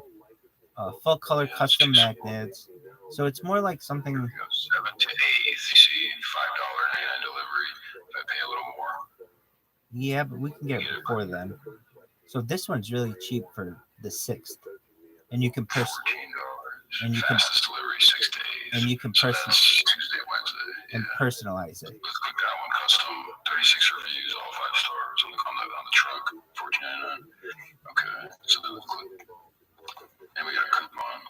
I don't know if I'd go with circle. True. No, but click custom. Go down. But you can see they do a bunch of them. Yeah, scroll down and you click custom or customize, and then it will tell you. Let's see.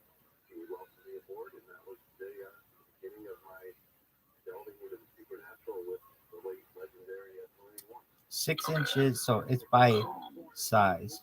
Okay, this is what they trick you with the price. Right. Okay, so let's try. It should. 6 inches is huge, but no, sideways. Sideways is not. Okay,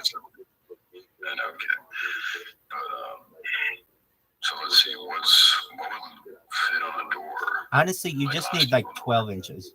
It doesn't need to. If it's too big, it's gonna look like an advertisement, and you don't want that. You want it to look like somebody's producer just said, put these on your vehicle and drive down to the border and get some interviews. We'll do 15. Let's do 15. Okay. I mean, not that you're buying it. I'm just curious. I'm curious what the final price would be. Sure. Okay, square. Let's do square, not rounded. Okay, so sharp corners. Yeah. Okay. And then do you want text under your logo? Heart shape. Do you want text under your photo? And so, okay, It would have to be like a Arial Yeah. or Helvetica, and then Yeah.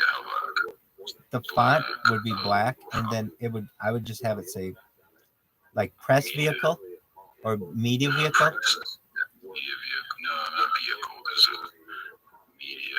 I would say absolutely, because then that can be put on any vehicle. You don't want to say media truck, because then it can't be put on anything. Well, no, like do we want to put the word vehicle? Yes. Because it's on a vehicle, so it's like we know it's a vehicle. Okay, then maybe you can just put media. Like remember that thing you said, something like ATX media or like some. Oh yeah, so I would do this KTEX. We would just make sure it's that isn't a thing, but we would, we'd make it sound like a real and if you were gonna do it, you'd be like KTEX Houston. You know what I mean? Channel 5 Houston, or whatever. Nobody's gonna call you on it. Yeah, I know. I'm just thinking how could it look the best? I mean, so media and then underneath it would say KTEX. Well, so here's the thing.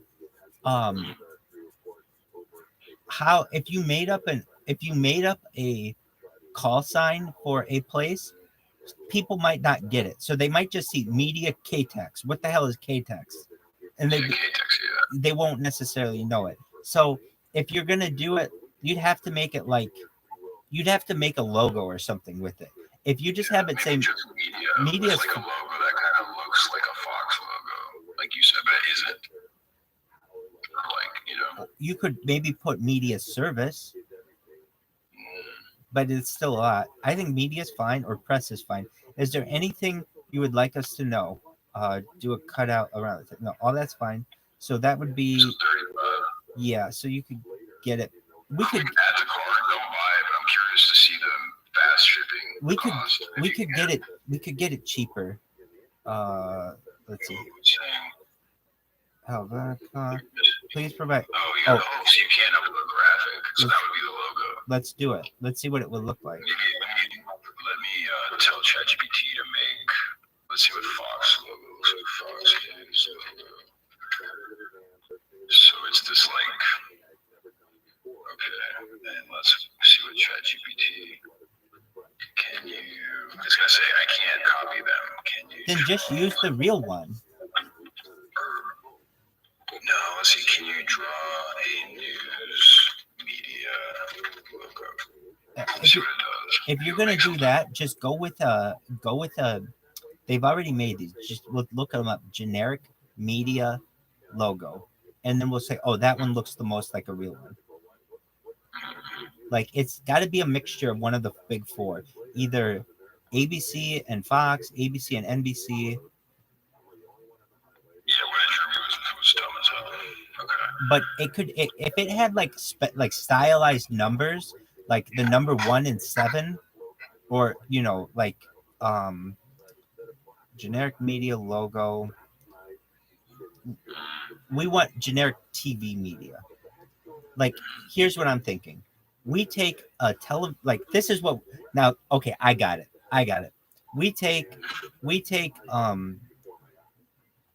channel 16, this logo of some company, whatever, and this is your logo. Like it looks like one of these things. You know what I mean? Yeah. You take one of these things. Instead of WENP, it'd be like TEX or whatever you said. Exactly. ABC, like wait. Here's the perfect thing about this ABC. I would still use it, but I would make it ABO and just fill in the C, and you'd never tell the difference. You know what I mean? Yeah, because it's the way it is, the square with the circle next to it. That's kind of like the typical generic media thing, right? Exactly. Like this, yeah. So even if you made the scroll down, you see the other options. You see how it's like other ABC. So do you see how the A and ABC almost looks like an O? I would just make it an O. So we would be channel 16 WNEP from OBC. We're from OBC. But see, ABC, OBC. but see, here's the thing: nobody would know it because you couldn't tell the difference. It's on a car, and it's going to be really dusty And and moving quick. and Yeah, well, not moving. Yeah. and you're it's not like you're impersonating a police officer or anything like that. You're with OBC, and you could really come up with something. OBC, what's OBC? Organization, broadcasting, cryptocurrencies, whatever, Oh, yeah. or organization, Bitcoin, cryptocurrency, whatever. No, I'm kidding. You make it whatever you want, but basically, if you came in and it's like the news station, oh, you're getting in as much as you want. They're gonna take you down to the border, either that or they're gonna kick you out. But I want the border patrol to like be like okay with me interviewing them right on the border and being like, being candid about it. then what you do is you change the ABC logo to look like OBC, and then you just say, yeah, I'm here with channel 16 WNEP or WTES. And It's ABC, and I just like ignore the question. I'm like, so how's the border? exactly. So Well, what? that's what I did. Can I be honest? Like at the job I have now, they just assumed I had a degree because during the interview I just kept like dodging the question, so they just assumed I had a bachelor's. Well, that'll do it. Yeah, that's fine. Yeah. What about the font? I just feel like, can I be honest? If I go down there with ABC, they're gonna think I'm like some liberal. Like, okay, here's Fox News. Okay, but how can see that wouldn't be as easy to create something that's Right, because you have to manipulate the Fox. Yeah. So And I mean, how legal? Wait, can we Google like, is it illegal to? I mean, I'm sure it is to be like, I work at Fox. I mean, I'm not saying I work at Fox. I'm just a fan of Fox. I don't know because I'm not putting Fox in the video. is it illegal to impersonate? I don't think it is. A television. I'm giving them views. Television, no, it'd be television anchor. It would really come down to, did you harm anyone by defrauding them? What kind of harm did you do by defrauding? So false impersonation, but that would be using their name. So you'd be good on that. Is it illegal to call yourself a journalist?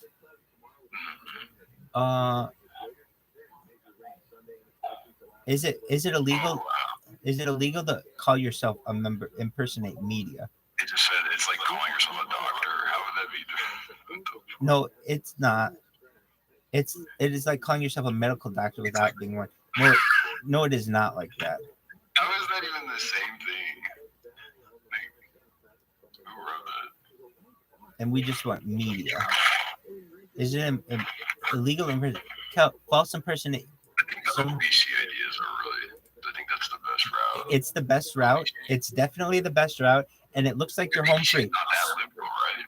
It's more like all over the spectrum, right? It's not like CNN. It's central. So and the thing is, it's gonna work because people aren't gonna know what it is, and you're gonna go down there. Yeah. So now we have to. What color is your vehicle? Silver. Okay, so that's good. Any one of these would work. So you. Let's do that blue one. See the blue, but I can change the color. See the yeah, right there. And then I can change the text, so not WENP. It'd be like whatever. Well, it should be WFTB. FTB, yeah. But wait, hold on. You are west of the Mississippi, right? Okay. Call signals east of the Mississippi start with the letter W. Generally, call signals west of the Mississippi start with K. So you wouldn't want to use this one because they would, if anybody who knew would see WNEP and they'd say, what are you doing here from east of the Mississippi? So you'd want to use. Yeah. You'd want to use. I can Photoshop that pretty easily. What would you search to get there? Channel 16. Yeah, but what I'm telling you is, if you have yours start with the letter W, it's going to be a red flag yours should start with the letter K. True. I'm looking that up. What's another? I don't like 16, to be honest. That's just one I chose. Whatever one you want. What's your favorite number? 3. I like 3, 7, channel 7. Yeah, channel 7. Okay, so we'll do channel 7. Oh my God! Look at this one. Wait, let me share my screen. Or just type in channel 7. Yeah, there. Look at that one. Okay, so that's Southern California's one, and it's used regularly. So you should be able to use that one just about anywhere. Yep. Okay. And then you could. See the ABC, the OBC. Yes. Let me do that right now. Let me see if I can Photoshop this and make it look good. 1 second. Channel ABC. And I like that 7. Here we go. I'm going to Photoshop this. 2 seconds. It'll look really good on your vehicle, too. It's black and blue and silver. Yeah, it's going to look good. So, remember I was talking about the call letters? Do you see this map? Yeah. I see. Okay. So S, it would be S. No, actually, here's a better map. So here's K and W. Okay. So you're in the Ks. Why K and W? It's weird. It goes back to when they we're gonna look it up, but it goes back to when they created these channels. There was the opportunity that they might run out of letters if they just used one of that's the same, and it was also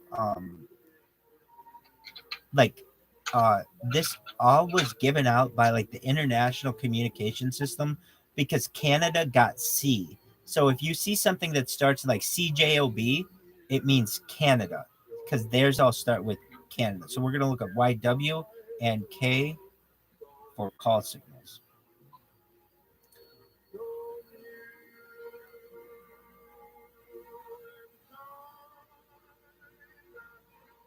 Stations east of the Mississippi are required to start their call numbers with W.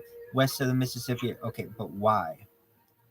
Okay, FCC policy covered broadcasting station limiting them to K and W. Okay, but why? The letters N and A were given to military stations, but K and W were assigned for commercial use, radio stations, and so basically they had 2 sections, K and W, and they said half of the country could be with one, half of the other. How are we going to split it? And they split it by the Mississippi. Now, so call signals, okay. So they say by international agreement, I was saying that earlier, all call signals starting with the letters K, N, and W, as well as AAA through ALZ, are reserved exclusively for the United States. And let's see here. There are some exceptions to this, but so I would say for you and your vehicle, I would say this one's probably the simplest one that I would try to emulate because it's already got the white background and then you don't have to mess. All you have to do is change the A and ABC and everything else is perfect. I'm doing that right now to see if I can do it. Let me see if I can. I'm just erasing. Let's see. White paint. Just got to get rid of that blue little A at the end of the A. 1 moment. Let me see if I can get this to work. I'm just using paint right now. Not stupid. Let's see. Okay, zoom in. I'll tell you if you can. Oh shit. You can tell if it looks good. 1 moment. I'll do it for you. Are you gonna Photoshop now? Yeah. Oh, okay. Then I'll stop. You're good. I'm gonna do it in paint, but I can do it pretty quickly. Okay. Thank you. You're welcome. Yeah, this will be fun to, work together on. And while I travel, I'll probably. You hit me up. I'm always in here. Yeah. I've jumped in a few times and I've been like, "Yo, what's up, Rabbi?" Maybe you were, I don't know, busy at those times. It was only like twice, but. That's okay. Glad to know people are checking me out. All right, so I'm going to do it right now. ABC7 logo. And Yeah, I like that blue color. I do too. I think it's a great logo.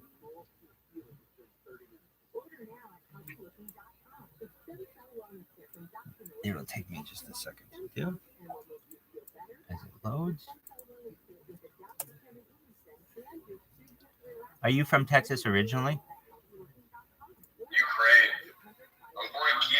I came to Texas when I was 5 years old. That's right. I forgot you I said you're speak from fluent Ukraine. Russian, so English is my second language. My next door neighbor's from Ukraine. He just moved in. No, nice. Yeah. What's up? I'm back. I'll brush my teeth. I've lived in like California, and I've lived. Where'd you live in California? San Luis Obispo. Slow, baby. Slow's nice. Yeah, it's nice. Yeah. And I've done like the traveling thing, so I've worked remote a lot. So I love like even when I wasn't making a lot of money, I would like drive somewhere like I don't know, like to New York or New Hampshire, or Miami, or just anywhere, Tennessee, and then like live in the car and like work off my laptop or like stay in Airbnbs and kind of just be like a nomad, Yeah. When I had like my own place, like in Dallas or in Austin, I love being on the road, just moving around. You feel free, right? Yeah, it's amazing. It's like the best feeling, especially like with Airbnbs. Like, yeah, you can get one for a night, but if you get a month Airbnb, you're just stuck in that town. But if you're like in the car and you have a big car and you have like a bed in the back, like you can just go any moment, like stop, take a nap, wake up, keep driving. Every day is a new town. And then when you get tired, you go back home and you rest for a few months, and then you hit the road again. But now I could be like creating content and then possibly like quit my job at the bank and do this full time and travel and make content. That'd be like the best job. That's the goal, right? Yeah, or just make money on crypto with my investments and then make content. And then, because if you have money on crypto, then you can buy a Lambo and put like a giant burning bank on the side and then make a TikTok video being like, fuck the bank. And then like once you have money, you can become more viral easily because you have more access to like different things to make a cool video. Hello. Hey, how are you?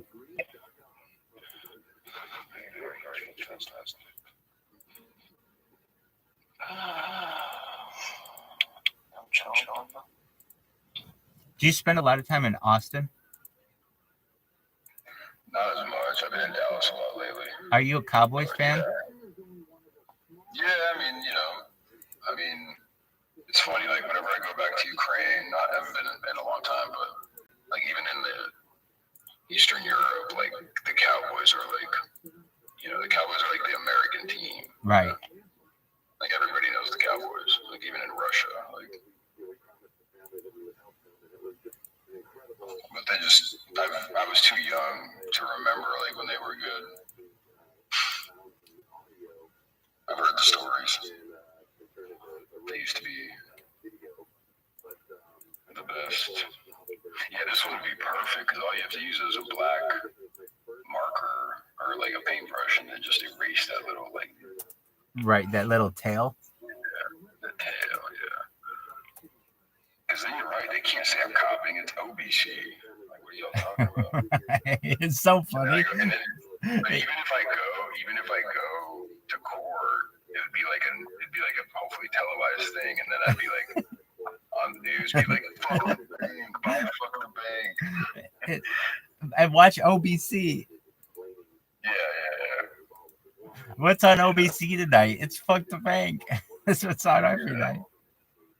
Well, that's what I want it to be kind of split. Like eventually I would love for me to maybe like not split from Fuck the Bank, but create another persona that is like the owner of Fuck the Bank, so I can use my Anatoly thing to do other things, and people be like speculating like, oh, that's the owner of Fuck the Bank, kind of like what Colt did, where like nobody knows who that Mr. O is.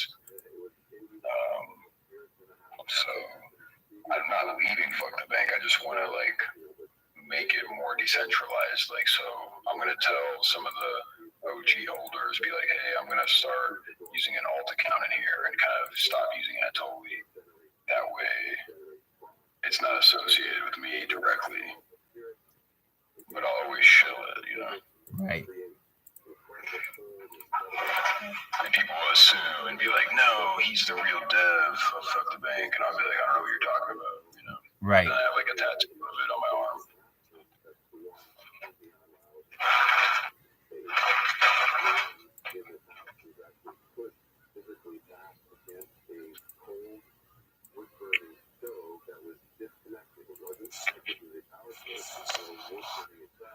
So when's OBC hitting up LA? You tell OBC me. in LA with our host, Rabbi Michael Rothschild. I'm down for it, baby. Special guest. Special guest. Huge cock superstar. The one and only. Yeah. Yeah, you're 2 hours. It's already like 1 here. Almost.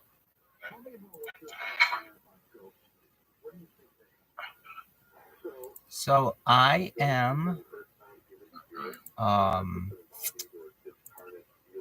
I love that logo. It's not big enough. I don't want it to look really pixelated, you know, because this thing's gonna be on your car, and that's just not a really big picture.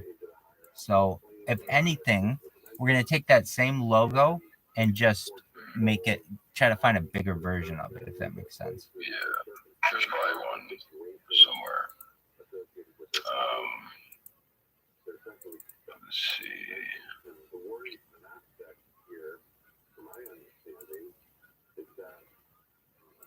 Let me try this one.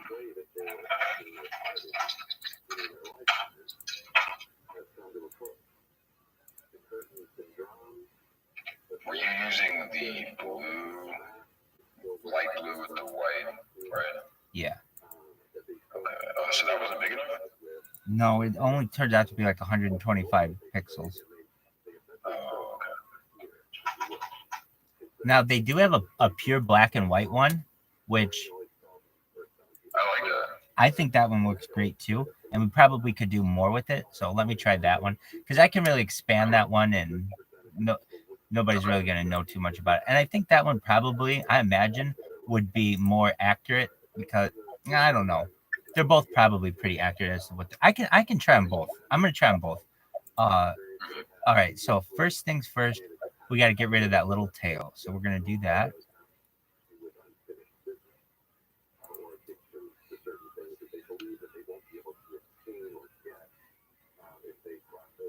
And then I could probably just go ahead and create a LinkedIn OBC channel 7. And then just say, like, connect my main to that, and then I'll pay the $19.99, and then that would actually be really good, because if you got a LinkedIn message from like a channel 7, you know, like if your economics Oh professor, yeah, definitely. You'd be like, oh, this is my chance. This is my big. This is my big break. You got it. He calls his mother. He's like, Mother, I made it. I'm gonna be on ABC 7 channel. Like, she's like watching ABC. Like, I don't see you. She's like, it's OBC. Oh my god. Oh my god, I made it. It's so good. It's so funny. Hold on, I gotta send this to you. It's so funny. Okay, this is so good. It looks like OBC. Like, okay. It's like a real place. But see, I'm still thinking, like, what would it stand for? Like, put it into ChatGPT. Ask ChatGPT what it would be. I think you should. It could just be like Omniverse Broadcasting Corporation, or it could be. I like that one. That's fine.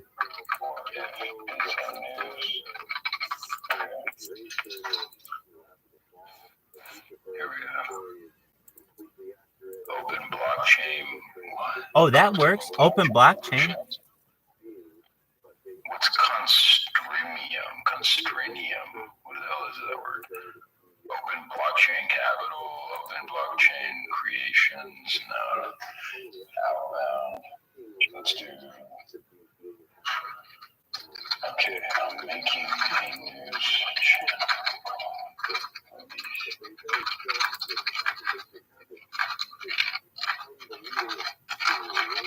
Yo, dog, I fucking nailed this thing. Okay, I'm gonna send it to you, or we'll look at it together.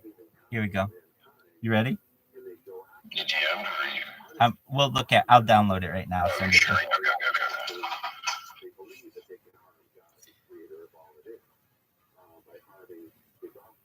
Now this is the color one. I didn't do the black one because I think the color one works, but I can do the black one as well. Just one moment as it pulls up. The way I did it though, it was like I literally like everything was perfect about it, meaning it's not like I even had to do it twice. It's like everything fell into place perfectly. Let me know your shares. Is showing your eggs right now? Sure. Okay.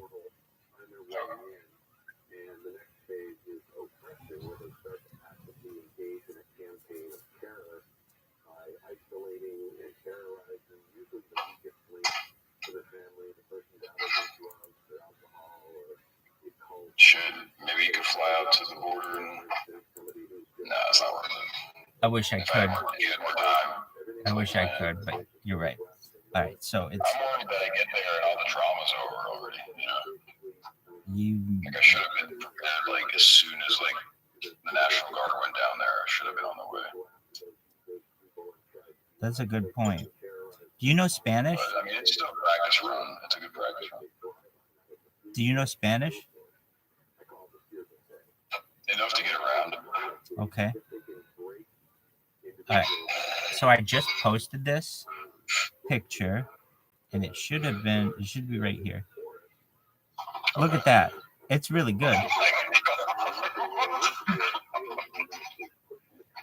I swear to God, dude, my eyes are so fucked up that I'm like automatically drawing in that the tail. Yeah. I'm so programmed to see ABC that from a distance, like I scooted back, my eyes see that little tail. It's good. Like I need glasses. That's crazy. Okay, we got it. Got the logo, OBC7. That didn't sound good. And I should go by like Alex or like something else. And I told you they're gonna be like, what are you, a fucking foreigner? Hey, my name's what's a really good like country American name? Mike? No. Michael. I like your Michael. Hey, I'm Michael with OBC7 Channel News. It's been the most popular name in the United States 50 years in a row. Wait, Michael? Yeah, from 1960 to 2010. Okay. Jacob is right now. Jacob. She'd be like, hey, like Jake from OBC7. No, I just got fucked by a guy named Jacob so bad. Like, he fucked me over so bad. In crypto, I don't want even to hear that name. All right, Ryan. I'll figure something out. Something like real country. Well, we got the logo. It looks so funny, doesn't it? Now we need the thing around the neck, the badge. Yeah, you need a badge holder. Badge. Yeah. So we need to get this logo like on a press badge with like my face, and I can send you like what I could do is actually, I don't know if I have a professional, but I could use AI to put my face on a suit.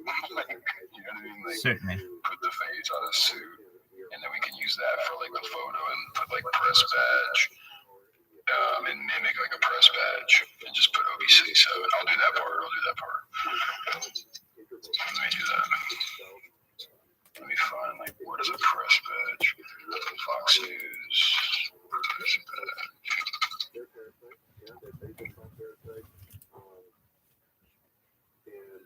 Okay, so this is how they look. So they have like the name at the top, then media, then the logo, reporter, then press, then a barcode. So you don't even need a Oh, here you have one with like a face and then a signature. This is what I would use probably right here. Okay. So let's see. Custom press badge.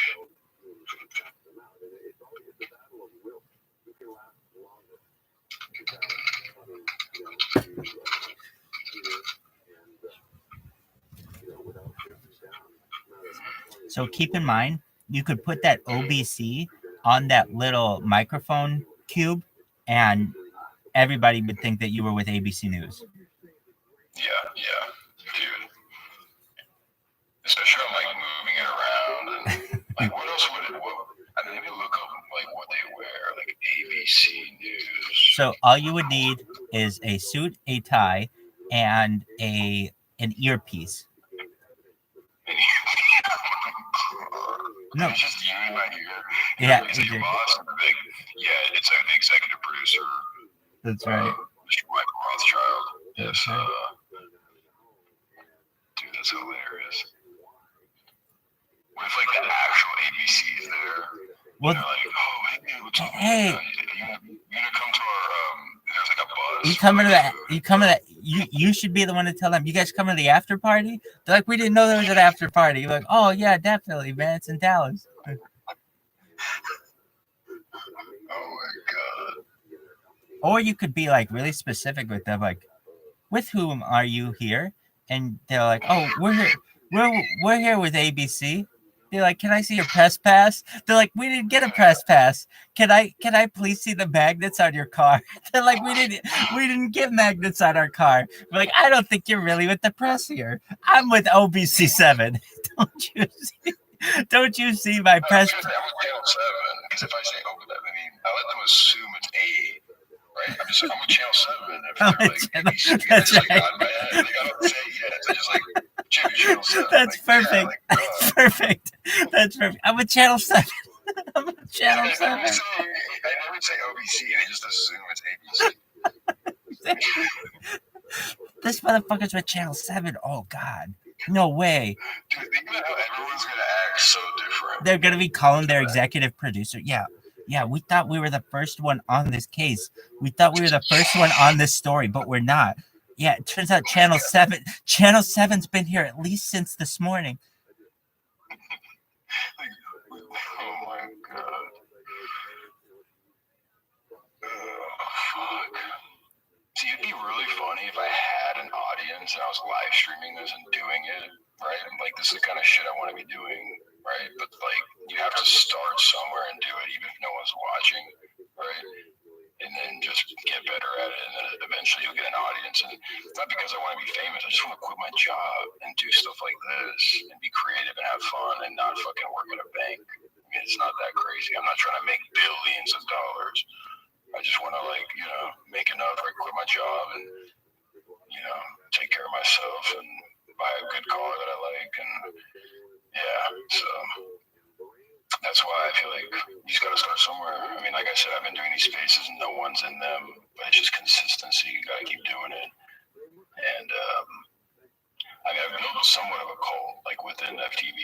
It's like super, super strong group of people. And I think I could just keep building that kind of reputation within crypto. Like, what's sad is like people like BitBoy who like had such a crazy big following, right? Like a voice. And they threw it all away, right? And I'm just hoping that when I get to that level, like, I don't fuck up, right? It's like a fine line you have to walk. Like, everything you say, you slip up once and it's like over. So, Right, you have to be careful about that. Yeah. Well, congratulations on your hire with OBC. Yeah, thanks, man. Yeah, it's exciting. Channel 7. I don't know what OBC is. Right, Channel 7.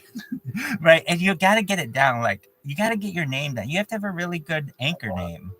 You need a good anchor name. We got to come up with, it's got to be like, Chip Holiday, Channel 7. Back to you. I like Chip, though. That's very, like, because think about it. If I'm down there talking to, like, you know, like cops and like National Guard, Right. Okay, so it's got to be something good, like Chip Champion, Chip Cruz, back to the studio.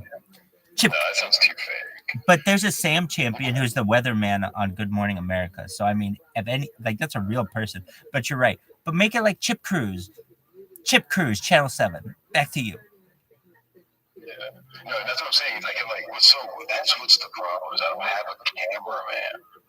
No, you don't need a cameraman. You just have a tripod. That's all you need. Yeah, but then I guess okay. So I set up the tripod and I'm talking to it, and I'm holding like at the end. I put my finger on the earpiece, and I'm like, "Chip Cruz, back to you at the." Live. That's exactly what they do. That's exactly right. They used to go out there with a cameraman and a reporter, and now the reporter is expected to do everything on their own. Yeah. And so they would just, if I had multiple cameras too, I can make it seem like it's like live stream too. Like point at the camera, be like, back to you, Michael, at the, the station. News desk. At the news desk. Yeah. Or station, or in the studio, whatever it is. Okay, so if you're going to go that route, the best thing you can do is this. This will get you in anywhere. I've been in a lot of athletic and media back rooms, so to speak. And if you have a bag that looks like this, I'll show you. It just has to be a camera bag. It doesn't even have to have a camera in it. But if it had like an NBC camera bag or ABC camera bag, it's like, oh, you're in. No, because so few people have one of these things. Oh, so like, here you go. If you could get your hands on one of these things, you're in. Just get a camera bag like this. Even anything with their logo on it would be big. But you can't get in trouble for being like, yeah, I'm with OBC, but I have a camera bag that's ABC, right? Like just because I have a camera bag doesn't mean I'm like saying I'm from ABC. Right. I mean, so long as you don't, even if you were like, I'm with ABC, what are they going to say? Okay, who's your boss? What if I just call ABC and be like, yo, I want to go down there and make videos.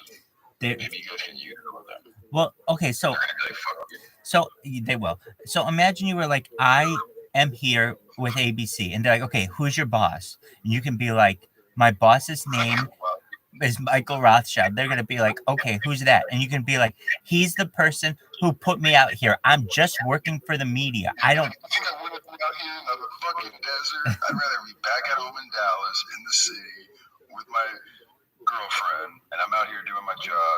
I'm just here to do my job. I got Michael on the phone. You want to talk to him? I hand the phone to you, and it's like, how can I help you?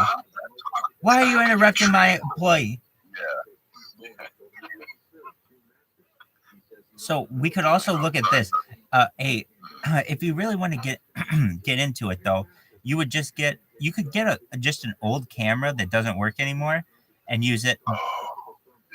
You know what I mean? Just like at Goodwill. Yeah, look up. That's like later on, but this is a good idea. Like look up used, like even if it's broken, right? VHS. Yeah, those big ones. Exactly.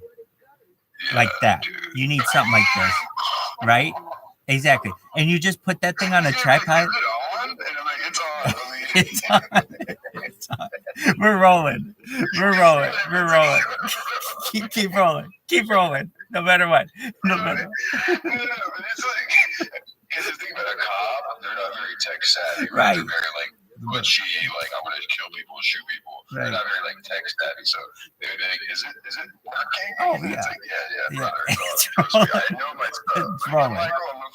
It's rolling. It's rolling. Hold on, back to you. Wait. This is a studio. I gotta go. Back to the studio. Yeah, but if you get when I get suspicious, I'm just like, oh shit, I gotta go. My boss, he needs me over here down. Yeah. See how this guy's holding it? Look how legit that looks with the glasses. Oh and the yeah. camera with So if you have one of those, you could live. So that's what I'm saying. If you have one of those things, that's what I'm saying. Like if you want to get in behind the scenes anywhere, get yourself a camera like that, and they'll let you walk on the field somewhere. They're like, oh, this. Imagine this. I get to the border, right, and I go to like Chipotle or Starbucks, and I look for like someone young enough where like for them $50 would be good. I'm like, yo, if I paid you $50 for 2 hours, would you hold this camera and come down and film? Absolutely. Do it with a homeless person though. Not a homeless. Wait, no, I'm telling you, I've done that before with homeless people. I have paid them by the hour. In my car, I have a smell thing. I can't handle it. Well, you don't have to take a stinky homeless person. You just find someone who might be asking for money, who is relatively clean, who because like a college student is going to be like, what in the hell are you going to like steal me? Dude, I'm a Channel 7. Right, I'm a Channel 7. I got the guys in the hospital. We need someone quick. Cameraman got shot by a cartel member. Right. We came to this college to give an internship program, and he calls his mom. He's like, "Mom, I'm on Channel 7." So if you really, if you wanted to get in everywhere, you would get one of these on eBay, and you basically made in the shape like $45. It doesn't have to work. $70, like literally, you could get into the Super Bowl with this thing. Into the White House. Right. Isn't that funny? If I had a crew, like imagine if like I had you or like somebody holding like one of those like long mics with a stick, and you know what I mean? Yep. And we're like all these wires that are like not plugged into anything. We're just like, sir, we're in a hurry, we're filming. People would just be like, all right, go. Keep rolling. Whatever we do, we got to keep rolling. Keep rolling. Exactly. Man, we got to get you. So you know what you could even do is get old press passes. You know what I mean? Like that were real. So we'll look up like a real press pass. Well, that's true too. So we don't necessarily need that. No, you can make a custom one, Yeah. Press kit. What comes in a press kit? That kind of shit. No, we want. What the hell is this? Pill press? Press. We're not trying to press pills. No, but maybe later. Media press kit. All right, Nintendo Media Kit. Yeah, that kind of stuff. Really, if you have a magnet with that fucking logo on it, you'd be able to drive. I'm not even kidding. You would be able to drive. You'd be able to drive into an ABC affiliate's parking lot and park your vehicle there. Nobody's going to say anything to you. No one's going to be like, hey, we don't give out those magnets. Nobody knows that. Nobody. So I think you've got a really solid plan of action here. Yeah, me too. Well, what I'm gonna do is order everything tonight, and worst case, I'll order it to Houston. That way, I'll take the long path, and then hopefully by Wednesday, I'll be at Houston, or even order it to like Brownsville, like some city that's like closer to the border, even. Because there's got to be a Whole Foods down there. Oh, I'm sure. Now, Tesla, SpaceX. Now, when it comes to hiding your face, you've got the mask, but then there are other options. I know you said I've got like 20 masks, and that's fine. Yeah, but like anonymous masks and shit like that. Yeah, but what I'm saying is like, you want. I bought those, those ski masks. They're like almost like they're without the mouth, right? Yeah, with the holes. They kind of like the shiesty mask. Yeah. You know? I understand what you're saying. What are you saying? For the mask? So I would want something that is as least intimidating as possible if I had to have a mask. So I think that the mask that we've chosen that's customizable is really interesting to people, and it won't be that intimidating because a lot of people haven't seen it. So be like, oh, that's really cool. I know I can tell you when I go onto TikTok and I show that mask off, everybody's like, where did I get that mask? Everybody asks me.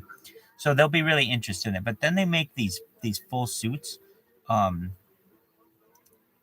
It's like a mesh suit, and I was thinking a white one might work.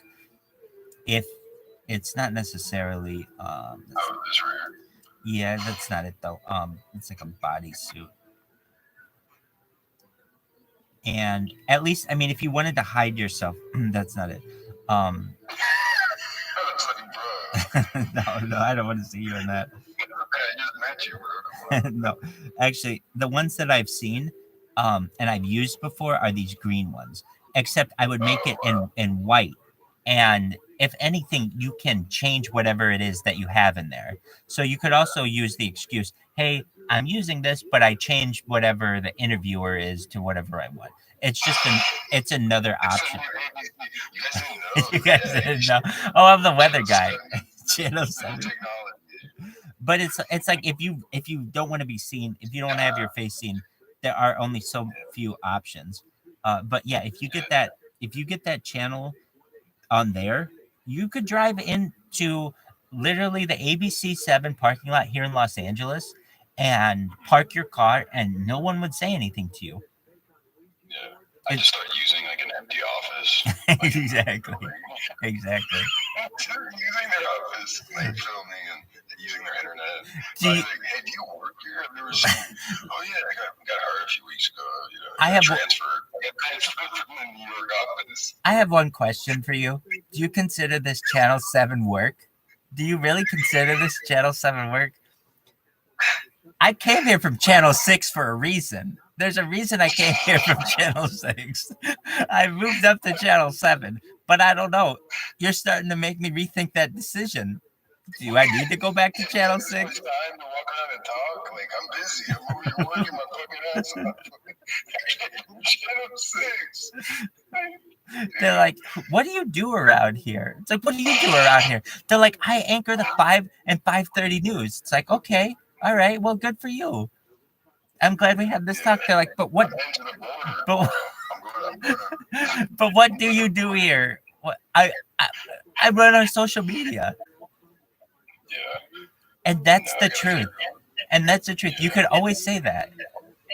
Yeah.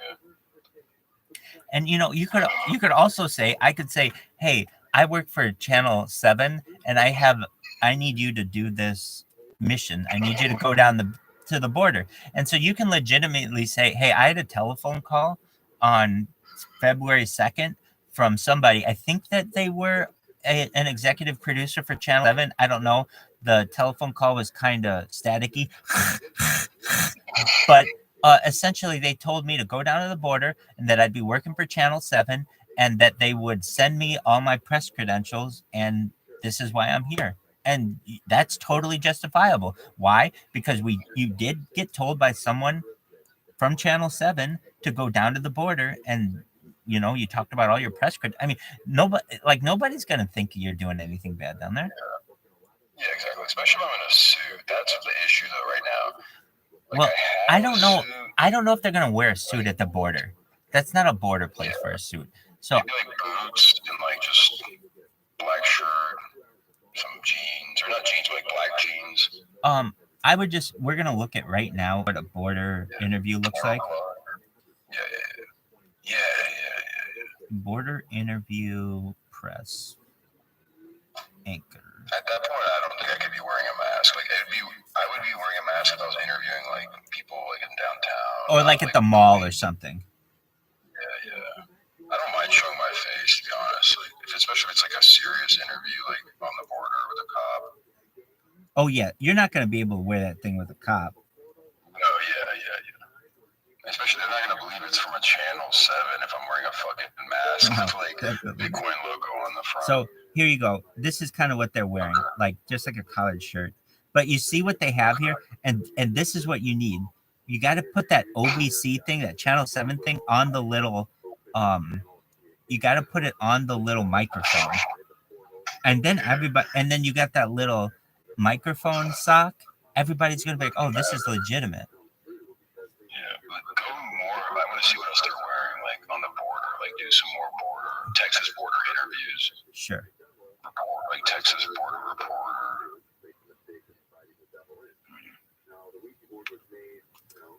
Because you're right, they're not really wearing like cargo. They're wearing like tan cargo pants. Yeah. With like a collared shirt with the logo. Like that's like a border patrol officer. Yeah, I should just get a cop uniform. Even this though, Or like this. This is like what they're wearing. What if- Pants though. Cargo. Okay. So button up.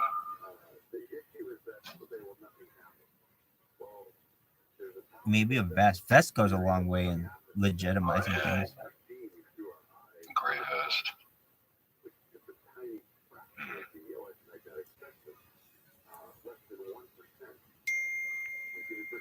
Maybe put male. One moment. Male reporter on the border doing. Let me see. Let me check. Male.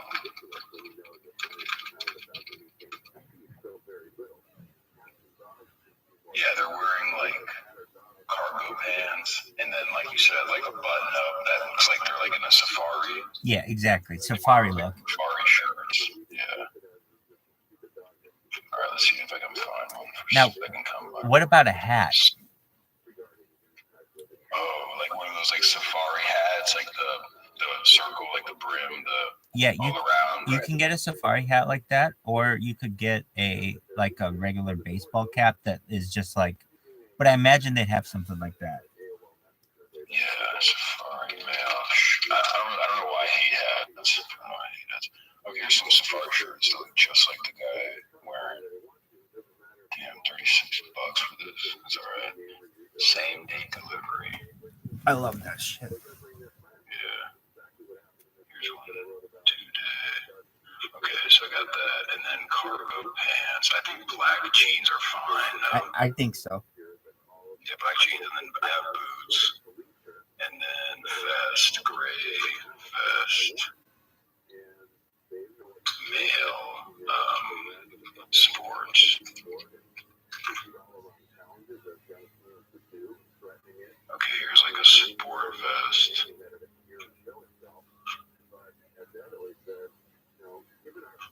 Maybe I don't want to wear like a fluorescent one. It's kind of corny. Yeah, you would want like a tan one. Maybe they have press vest. Maybe they have like a vest that says press on it. They do. That's what you want. You want a press vest. Shit. That's right. Dude, this comes today. This could come today. Oh, wow. That's what you want. Oh, and it has those. Okay. It has those Velcro things, and then I can get a press. So Velcro. look at this. If you wait like for your next round, you just this shit is cheap. This is $20. You know what I mean? ABC. Just get anything with ABC on it. And I can Sharpie a little. Yeah, you're right. The A thing. Yeah. Or just, I mean. No one's gonna know. I'm OBC. I'm just wearing an ABC jacket. Right? Like, they can't be like, oh, he's impersonating. Exactly. Because my press said OBC. Let me ask you this. Wait, let me ask you this. People wear Dallas Cowboys stuff all the time, right? Nobody stops them and they're like, hey, you're impersonating a player. Nobody's stopping you. Nobody. You're just a fan of the station. And that's a legit. So if me and you play football outside, and I wore a Dallas Cowboys jersey, does that mean I would get arrested for impersonating a player? You won't. Like for playing football with you? You will not get arrested for that. So I was thinking like, okay, I bet you could. You're just gonna get all the merch. Exactly. I bet you could get such cheap stuff. Like somebody who worked there and retired, and this is like from the 90s, but all you'd have to do is like fool one person when you're driving up to the border. You're like, yeah, and you're like drinking your ABC water. You got like I'm helping them. I'm like, bro, this would be hilarious to like stream, right? Like pulling up to like a checkpoint. I'm like live streaming, like, hey, I'm here with the press. Like flash my badge real quick, and then take a sip out of the ABC water. And he's just like, oh, he's with ABC. All right, good to go. He's like, what's the worst that happens? They search my car. I have no drugs, no guns. Like, you know, like obviously the worst that could happen is they pull me out. They like question me, right? But I have no weapons on me. So you're good. Yeah, sober, nothing on me, just like they can't do anything. It's kind of a full.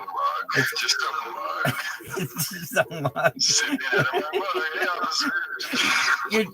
You're just drinking orange juice out of a mug, not even coffee. Milk. Exactly. Warm milk. Pure milk. Yeah. Warm milk. It's like steaming. There's like steaming. It's got like that little coat on the top. You're like, Like raw milk. yeah, exactly. But yeah, you could basically ABC. I was thinking a hat. Like if you had a hat, you're in. If you're like, oh, dude, this motherfucker had I it. just put it on in that moment. Like But ABC News. Yeah, ABC News. ABC News hat. Like if you have an ABC News hat, dude, they just let this motherfucker. You want to cross the border yourself? That's what they're gonna say to you, motherfucker. Oh, this motherfucker's with the wide world of sports. This motherfucker's with the wide world of sports, dude. I bet it's gonna be some kind of high jump over this fucking thing. Oh, here you go. If you got this hat, it's on. They're like, oh man, this motherfucker is this guy. Look how warm it is. This guy's been in Iraq. That's absolutely right. Oh man, It's so warm. this motherfucker was in Afghanistan. This guy. They're like, thank you for your service. They just come up to you. People start coming up to you. Thank you for your service. It's like, for what? They're like, we know where that hat's been. The hat. I'm like, oh yeah, I forgot I was wearing it. Right. Oh, yeah, of course. You got those like military veterans at Walmart who are like Korean veterans. They're like saluting. They're saluting your Yeah, hat. yeah. No, I should get like a pin on it too. Oh, like some kind of. I already saw a pin. military. No, we already have a pin. Yeah. We already have a pin. I found one. There's an ABC pin at least. But like your You should send me the link with that hat right there. That other one you found. That was perfect. I wonder if that would fit my head. I have a pretty large. Like my hats never fit me. well, let's see if it's So, adjustable. I can just throw it on like. It's when I'm adjustable. like at a It's adjustable. Okay. Yeah, like when I'm at a certain section, like a checkpoint, I can put that on, and then take it off when I'm driving. I don't have to wear it all Now, if you had that thing on and you were interviewing people, oh with a vest. Yeah. yeah, oh you're in. Especially if I took a little Sharpie, I could take that A off, but I would just keep the A. Yeah, merch, just keep everything the same, and nobody's gonna say anything to you. Here's the funny thing about it. Get this, and this is another layer of protection for you. You ready for this? If you go to ABC channel, ABC News. Okay, so like you and I both think we know what ABC News is, right? But it's actually the main one is Australian Broadcasting Corporation. It's not American Broadcasting Corporation. So just one moment. If people were like, "Are you with ABC?" You could even be like, "Yeah, I am." ABC News, Australian Broadcasting Corporation. Why the fuck are you here? That's what they're You'd be like, well, I was on the other side of the border and I already got the news there. I wanted it from this side. But in reality, ABC News is an Australian. It's so big that on Twitter, here, look how big Australian news is. When you go at ABC on Twitter, it's not ABC the studio, it's Australian news. So that's another layer of protection. Basically, like if they came in, they were like, with whom are you? And you're like, I'm with Channel 7. They're like ABC, and you could be like, I'm with Channel 7. But even if they're like, even the if best protection is if they came up to me and they're like, "Hey, we're with ABC. We don't know you. You're not with ABC." I'm like, "No, guys, it's a little misunderstanding. I understand. I'm from the Australian broadcast." exactly. Okay. And then the Australians walk up, and I'm like, "No, guys, I'm with the American." I love it. That's exactly right. And then you see them together, and they like are talking, and then they point at me, and they're like, "That guy over there." And they just start chasing me. But yeah, that's good and smart. It's almost like a movie, like one of those hijink movies, like where, like one guy would walk into one room and two guys would come out of it, just craziness.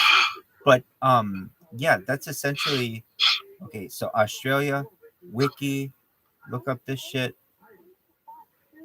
But it is just another layer of confusion. Like, so not only is it spreading confusion all on the border. exactly, But I mean, even if you look at here, ABC News, also known as ABC News and Current Affairs, and overseas is ABC Australia. Oh, okay. But it's like it goes by ABC News. So why else? I wonder if there is, and like they even have ABC Online. The ABC. I mean, okay. So I wonder if there's an OBC. Let's look at OBC. Watch. Shit. Must be like a porn Exactly. thing or something stupid, OBC. like, What's OBC.com? I bet it's really tight. Optimus, design builders, developers. Okay, so OBC News.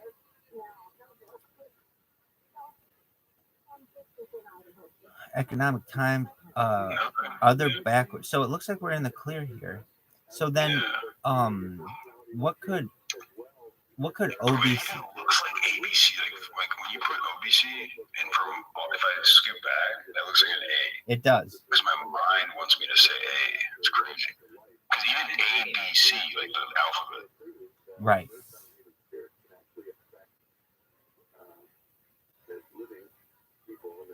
And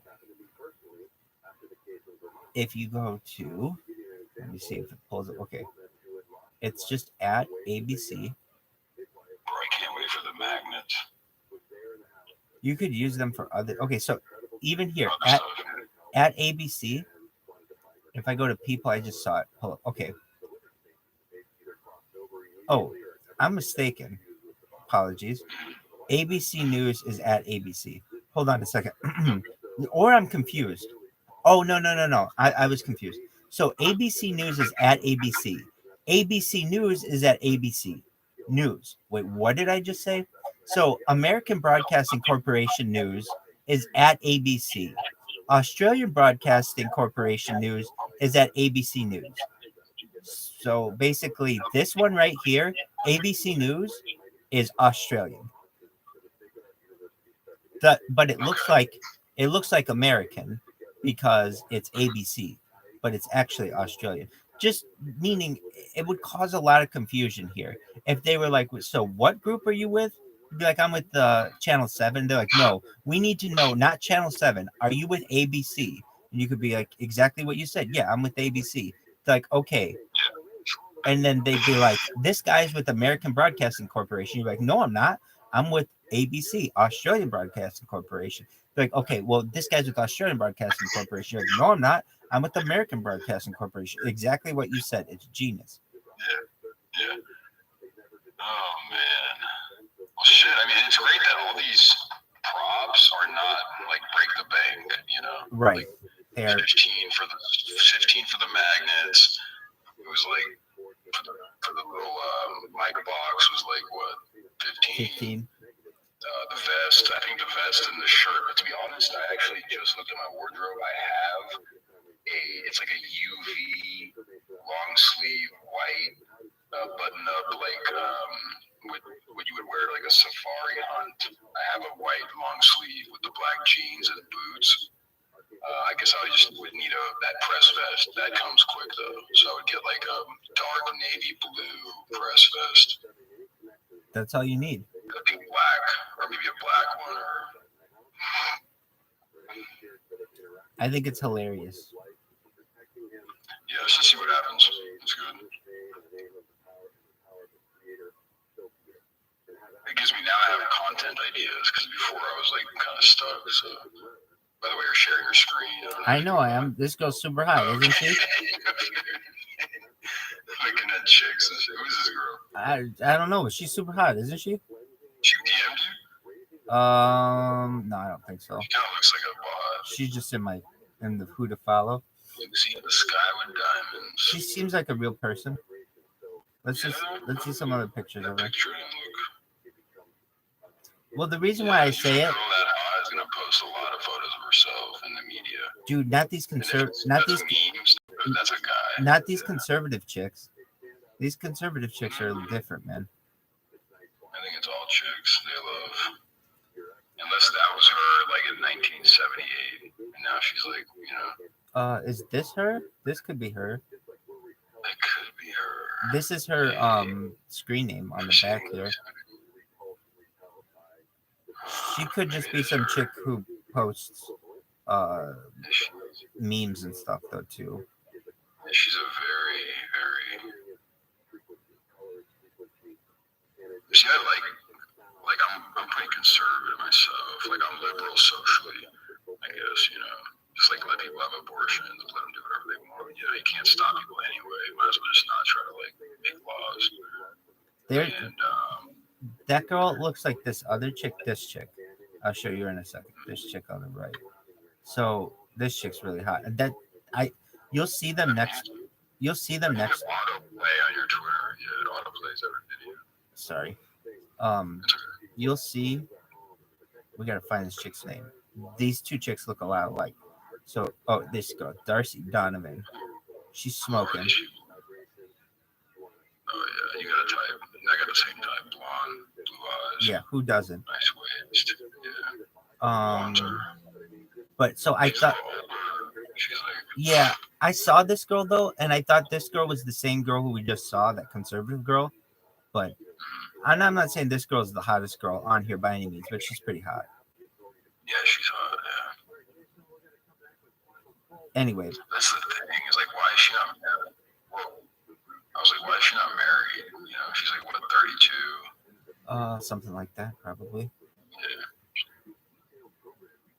I mean, you probably like if you got to know her, you like realize why. But damn, I'm guessing you're what, looking for a wife or? No, not right now. Gotta make my first million. You should DM her big. Hey, I'm with OBC. I've talked with that girl before. Oh yeah. Yeah.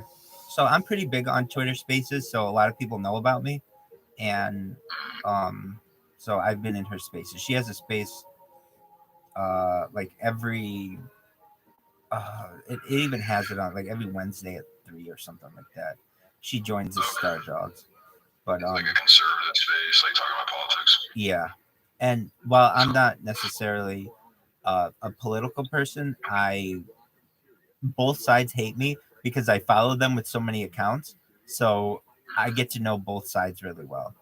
And I mean, like, I think this is so funny that this Bob is a really liberal guy, and he has made this video for me, and says that I have thousands of accounts. He actually took time out of his day to let everyone know about it. I just think that's hilarious. And, essentially more and more people are going to know about it. Like this guy. Yeah, you're just going to think about this. You already went through like the threshold, like you've already set that foundation, right? And think about how much you're going to grow in the next 3 years, right? Like, you've already set the foundation, and so the next 3 years you're just gonna like explode at this point, right? Like, God willing, because you have all the moving parts already like going.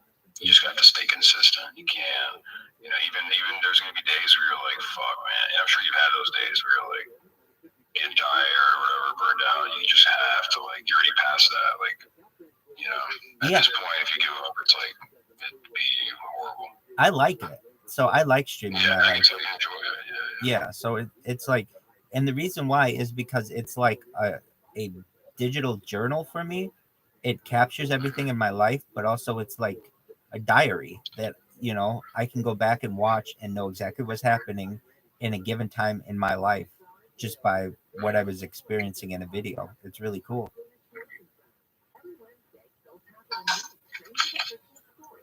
I jumped over to my phone. Do you hear me? Yes, sir.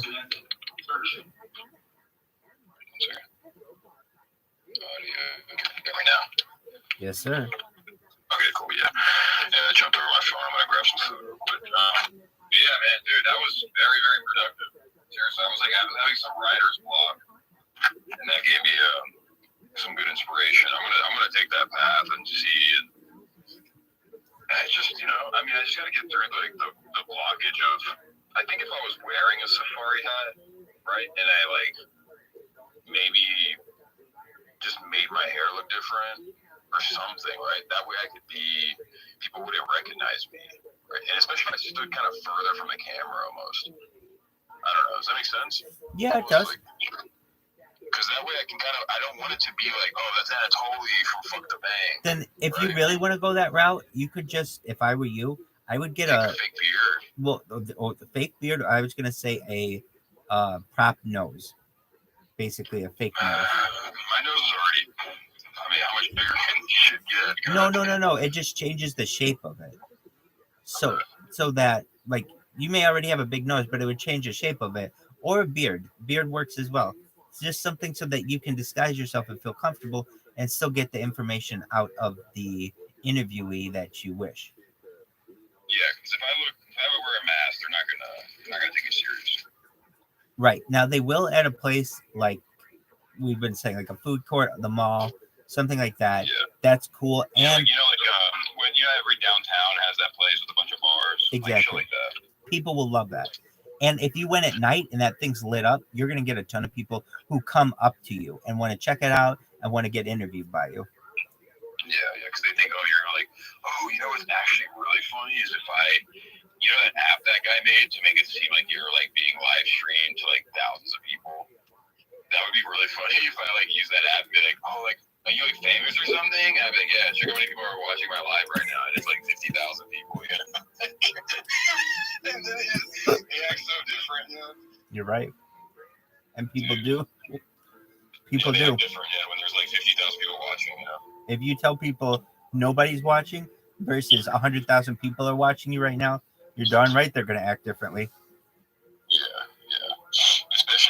Especially like that app. Have you seen it? That guy he went viral for that. He would walk up to people and girls would be like kissing on his cheek and like acting so different. Like pretty much, and he was like just a normal looking guy. Like, but they were like so like on his dick, like thinking he was famous. Right.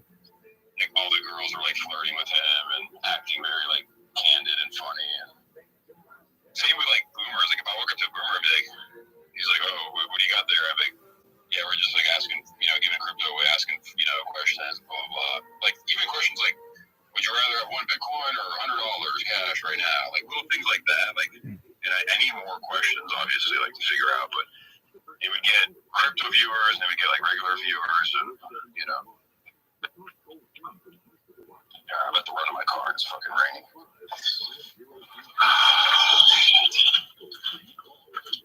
It's not cold. Oh, man. I see good food.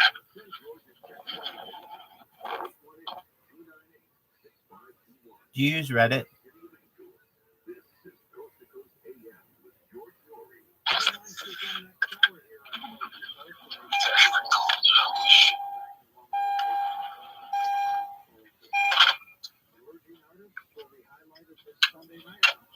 Back to you, Chuck. You're live at the border. Channel 7. Channel 7 News, live at the border. We're here with Officer Johnson, and he's going to tell us a little bit about what's going on here at the border. So, sir, how many people are crossing and what's going on? Are these Mexicans coming here, or is it people from where? It's really not. It's people from Afghanistan and Russia and Africa. No, it is. If you really know, it's mostly people from South America and Africa and China. Yeah. It's all military-aged men. Right. It's like no Mexican people, though. Yeah, no Mexicans. Yeah. It's crazy. Yeah. No, it's been even more funny when they're like, you racist piece of shit, cis white male. You should let all these people in your state. And we're like, okay, we'll bust them to your state. And they're like, you fucking assholes, we don't want them here. So funny. Like, we've been shipping them to, like, New York. Right. On a bus. They get so mad. No, Texas is based for that. Like, that's like ultimate troll. Who says politics can't troll? Or politicians? Yeah, I'd be like, oh man, I would love to run for politics one day and just be like such a troll on like the news, and they'd probably kill me, honestly. Perhaps. They would probably just assassinate me, yeah. You'd probably get fired from ABC7. I'm going to be honest with you. From ABC7. No, what if I got a job at ABC7 from this, right? Like, it goes viral, like the meme, and they're like, oh, we'll hire you. That could work as well. Yeah. Because it's not like I'm going out there and doing pranks. Like, I'm going out there and getting real, like, information, Watch. These are so good that they actually start using them. Yeah, that would be so funny. No, exactly. They like somebody like messes up and they're like, "Oh, this is really ABC 7. Like we could use this, right?" Right, stock And they footage. use it, and it goes live on the news, and then it's like, yeah, dude, that would be crazy. They fuck up, you know? Yeah, I don't know. There's no way, but it could happen. It could happen. Shit.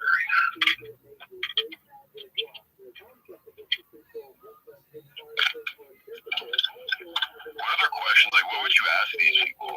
Like the border patrol? Well, first thing I would do. Got like a cartel member. First thing I would do is ask ChatGPT to provide me with 25 questions that would be asked of someone at the border.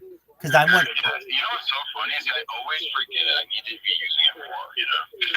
Well, you're learning from the right person. But that way, I know that I've got all the basics covered, and then I can get into my specific questions.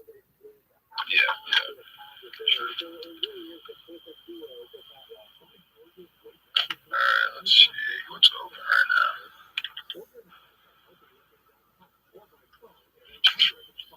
I haven't had a pizza in a while.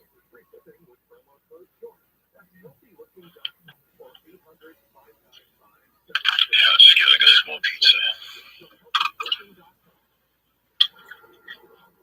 Yeah, you're a genius for that. Yeah, I'm gonna do ChatGPT. Just be like, what questions would I ask as a news anchor to Border Patrol? But give it a number.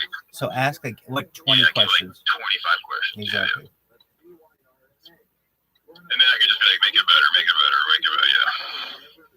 Yeah.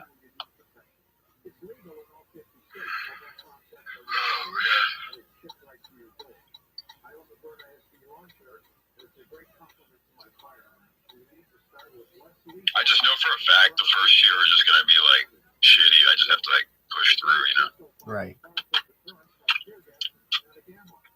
Because I'll be honest, like I remember I used to make YouTube videos a long time ago, and I would like interview people. Like I would go like Memorial Day, and I would have my buddy who was like kind of shy to hold the camera, and he was always too shy to like point the camera at people, and I'd be like point the camera, and like they're like because he would always think like people wouldn't want the camera in their face, you know. But like if you're out in public, like it's you can be filmed, you know.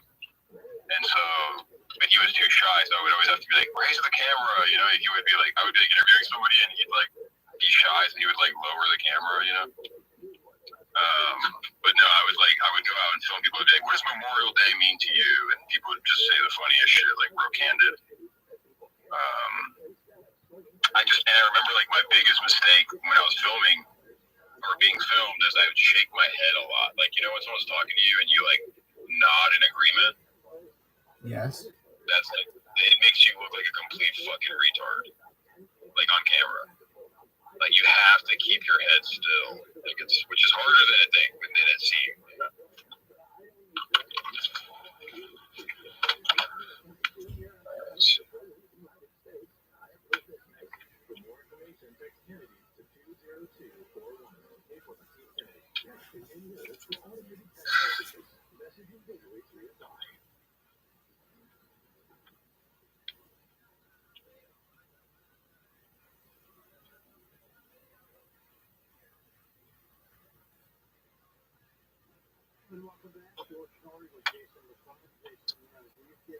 Pepperoni Alfredo. Sounds good, man. That's fucking good, right? Agreed. Hand tossed or thin and crispy? Small. Let's do extra crispy. And fuck. I want to eat this, get some energy, and then make those orders. I mean, I think to be realistic, I do want to leave tomorrow, and I don't want to wait till Sunday, so I'm going to order everything to Houston, and then just take my time. And the magnet, even though I do want it to look beautiful, I think just keeping it simple will make it more realistic. Like, I don't want it to look like a fucking plumbing business. I want it to be like, press news, like rugged. Like we're in Afghanistan, like it's tough, like that kind of shit. Alright, let's see. Check it out.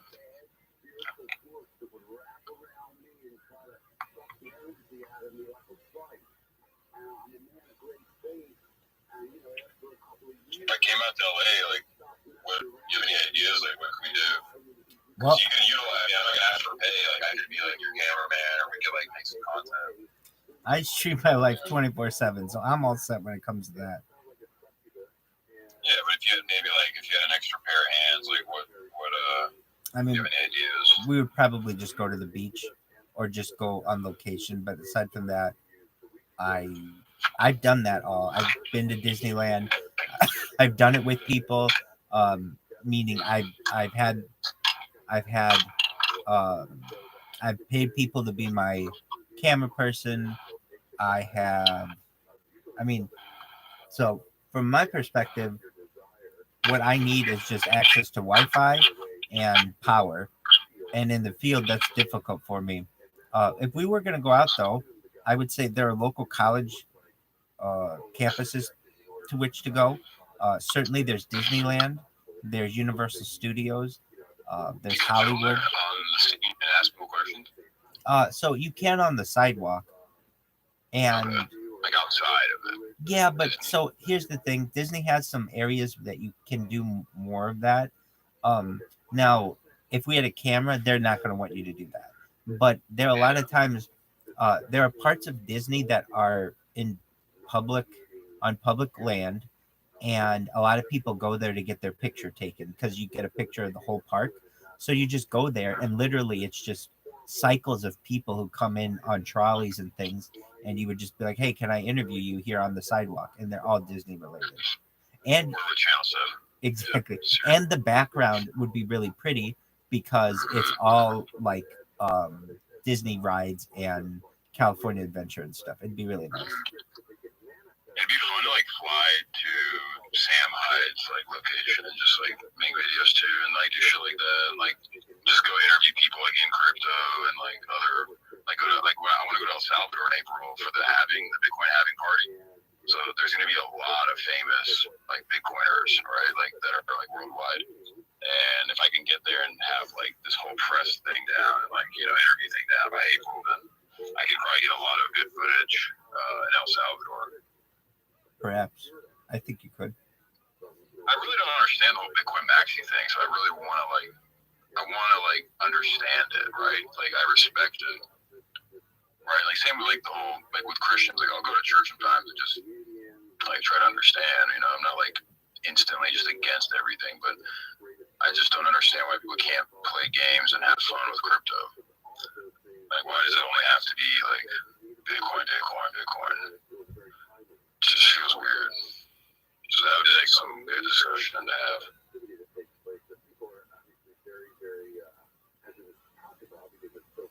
Because Max Kaiser even follows me on Twitter. It'd be cool to like see if maybe he like would do an interview with me. That would be cool. Yeah.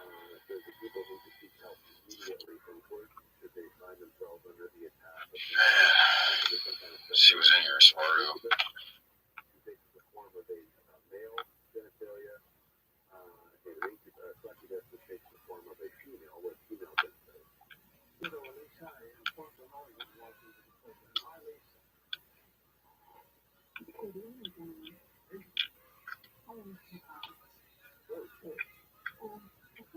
You got anything you're working on lately?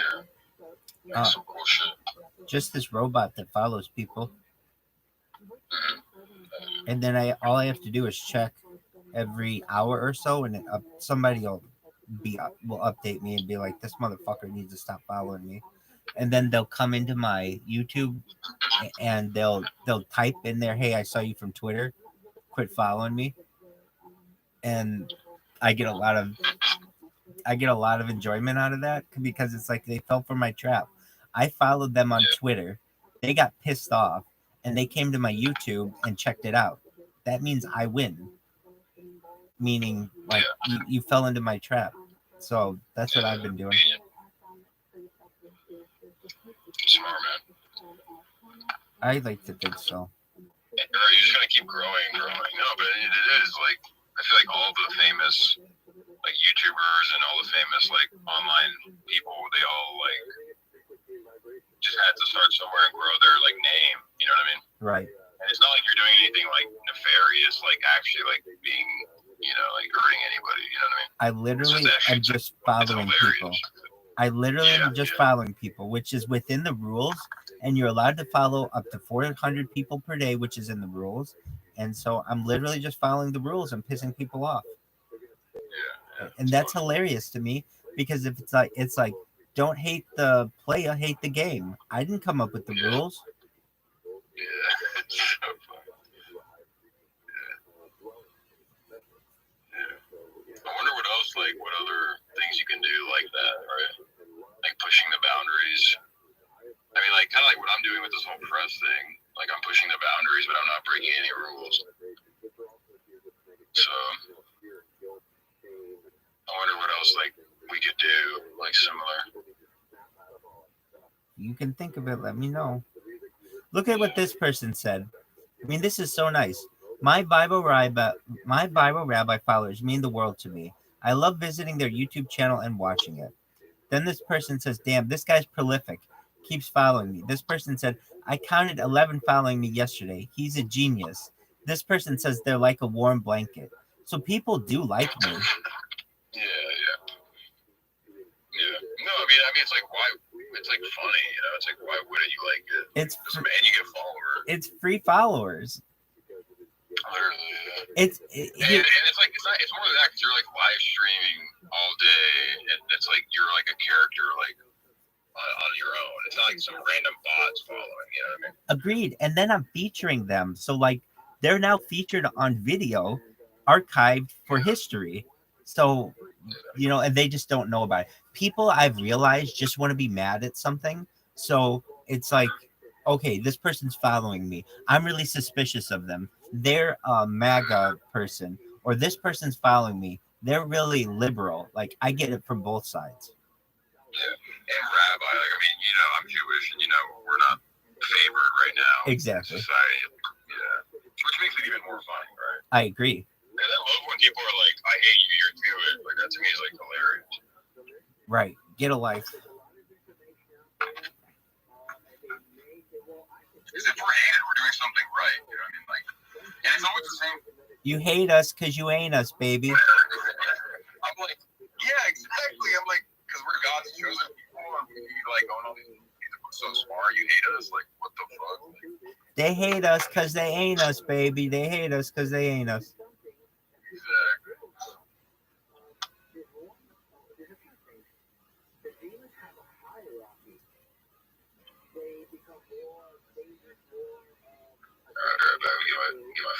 Excellent. Let's see if it's at least ready.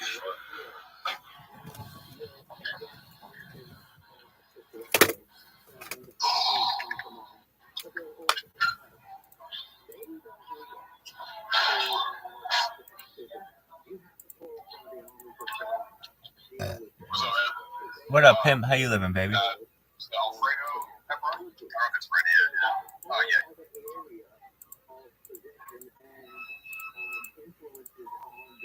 Smells like shit.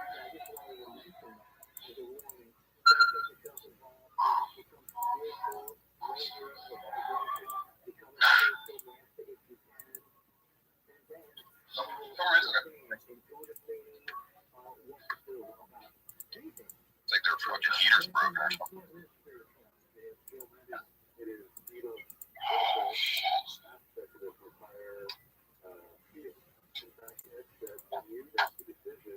How long have you been with Channel 7? It's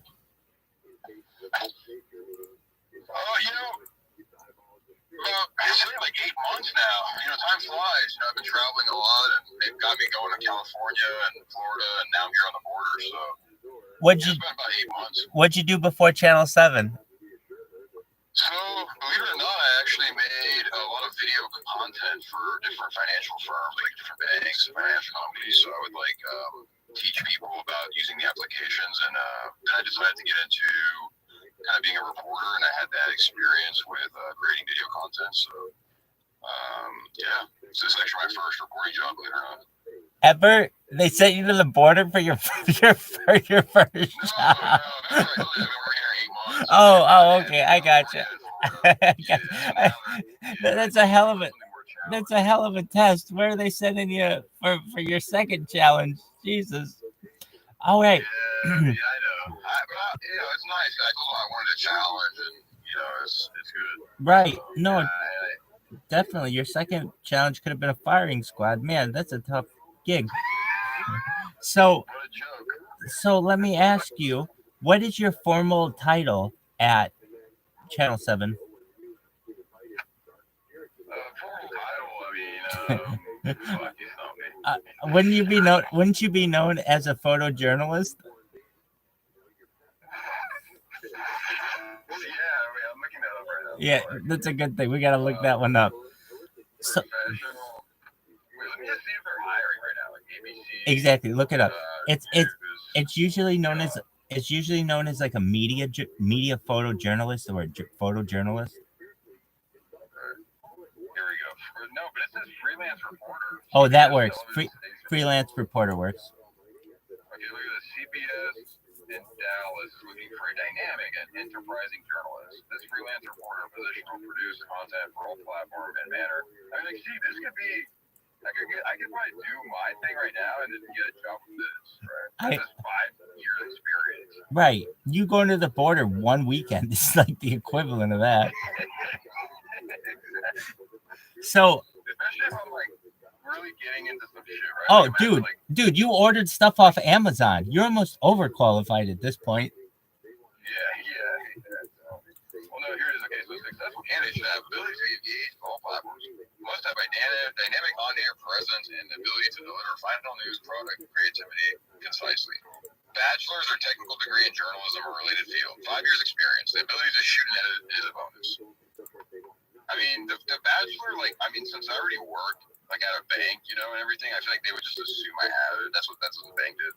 5 years experience, though, I would have to maybe lie though about my previous work. I would have to say I worked for but then they're gonna want examples, It doesn't even show the pay. How much is the pay? I'm curious. Nobody's gonna come up to you and ask you how much you make. You're the one asking questions. Executive administrative assistant. Hey. So now that you're here interviewing me at the border, do you mind if I ask you what's your salary? Yeah. Well, no, they might be like, I've always wanted to be a reporter. What do you make?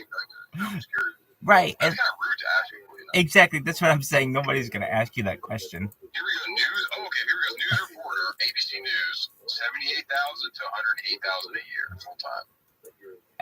Excellent. So it's an ABC News reporter. So yeah, I'm a news reporter for Channel 7. Oh, so do you freelance? Yeah, I freelance. Yeah, so that's What does that mean? It's fucking 2 in the morning. I've been eating my brain right now. What does it mean to freelance? What's the difference between freelance and then what's the other thing? What is it like? What's it called? What's full time? So you have full time photojournalists that will work at a specific news organization, but I'm doing freelancing because it just gives me a little bit more freedom, and I can come down here to the border and get great footage and then send it to different news organizations, and then they'll pay me for that footage. Oh, so it's not free. At what point does it stop being free? Well, what do you mean? I'm sorry. What do you mean? So you're not. Yeah. So you're not paying me to film you. No, I know. So let me get this straight. Are you full time or are you freelance? I'm freelance. Yeah. So are those mutually exclusive? You can't work 40 hours a week as a freelance reporter. I see. Yes. No, it is exclusive because you're either full-time or Stop. You're assuming freelance means part-time, and it does not. No. What I'm thinking freelance is, have you seen that movie where the guy would chase down Rex? It was a crazy movie that came out 5-10 years ago. But it was all about the premise was a reporter. He was a regular guy who wanted to be a reporter. So he would get in his car and he would be on the police radio, and they would be like, "Oh, crazy wreck happened here," and he would get in his car and drive there and get there first on the scene That's what you so are. That was freelance, because what he would do then, he would go to different news organizations and be like, hey, do you want to buy this footage? Okay, so what's the opposite of a freelance reporter? I guess you're right. Maybe I'm totally fucking up the name here. Freelance. Opposite of freelance would be full-time reporter. I'm thinking freelance. Maybe I'm fucking up the word freelance. Okay, I'm like, so the opposite of full-time reporter is part-time reporter. I see. So we have to look at freelance means I'm working for myself. Freelance reporter, right? Opposite. So we have to look at it. We don't know. Yeah. What's the opposite? No, I'm telling you, freelance is. So think about this. Imagine I'm a freelance reporter. I have my own vehicle. I go to let's say there's a shooting at the mall. I drive there in my car with my camera, and I film everything and ask people questions. And then I contact ABC, CBS, whatever, and I'm like, hey, I have this footage. Do you want to buy it? That's freelance reporting. No, you're right about that. But that. So here's the difference is there's freelance and then there's salaried. Okay, salary. That's the word. Yes. So yeah, I'm not a salaried. I'm not a salaried employee with Channel 7. Or should I say I am? No one accused you of that. I just asked the question. What the opposite of freelance? So what's the opposite of freelance work? Salary.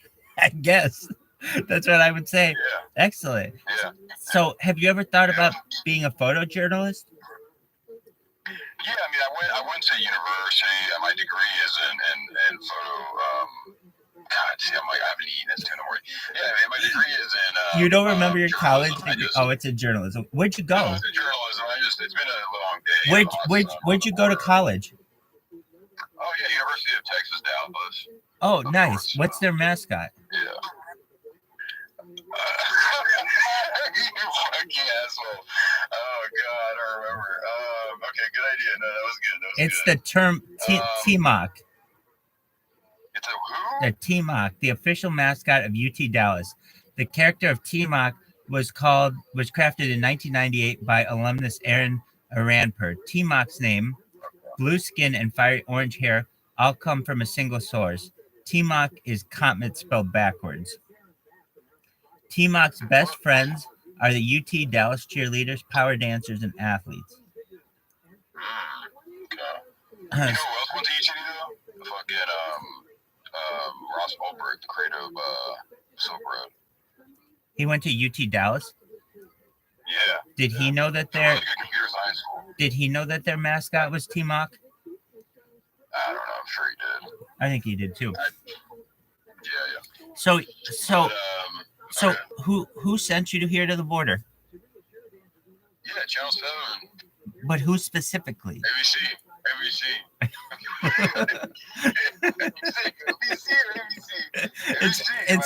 got a stutter, man. I got a tooth pull. I got this tooth pull. I can't say. You need to mumble it. OBC. Me like this, I feel like. They should have a press pass and like all this shit. Like, tell me about your college mascot, but they could. And if I fuck up, there's all these cops. Exactly. Like, I'm in the military base, like in the barracks, hanging out. They're like, yeah, the press is here. Oh, meet Channel 7. Like, and I'm like in the room with all these generals and staff sergeants, and I'm just like, they're like, oh, you went to UT? My sister went to UT. Let me get her on the phone. No, UT Dallas. Wait, what was your mascot again? T-Mock. It's Comet spelled backwards. I get caught. I'm in the barracks. I get caught. Like, are you faking it? I'm with fucking Channel 7. They just beat me up. Or like, how dare you? You're never. What would happen? See, here's the funny thing about it. You're not breaking any laws. You're not impersonating an individual, and it's not illegal to say that you're with the press. And literally you are. So the best thing that they probably would be able to do, the best thing, is in a civil court sue you because you used a similar logo, but that would be up to a judge. Yeah, you're right. So, I mean, I think you're pretty clear. And I think, would you give me a good lawyer at least? Absolutely. We get you the best of the best.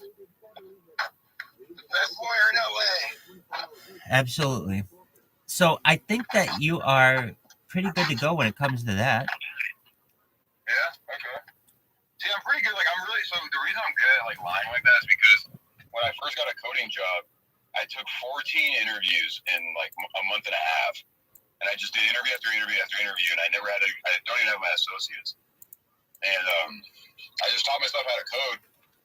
And I did so many interviews, I became really good at, like, having to think on the spot. And, like, you know, and also, do you know who Coach Bruce is on Twitter? I'm not familiar with Coach Bruce. Okay. So he's been in crypto Twitter a long time. He's kind of famous, whatever.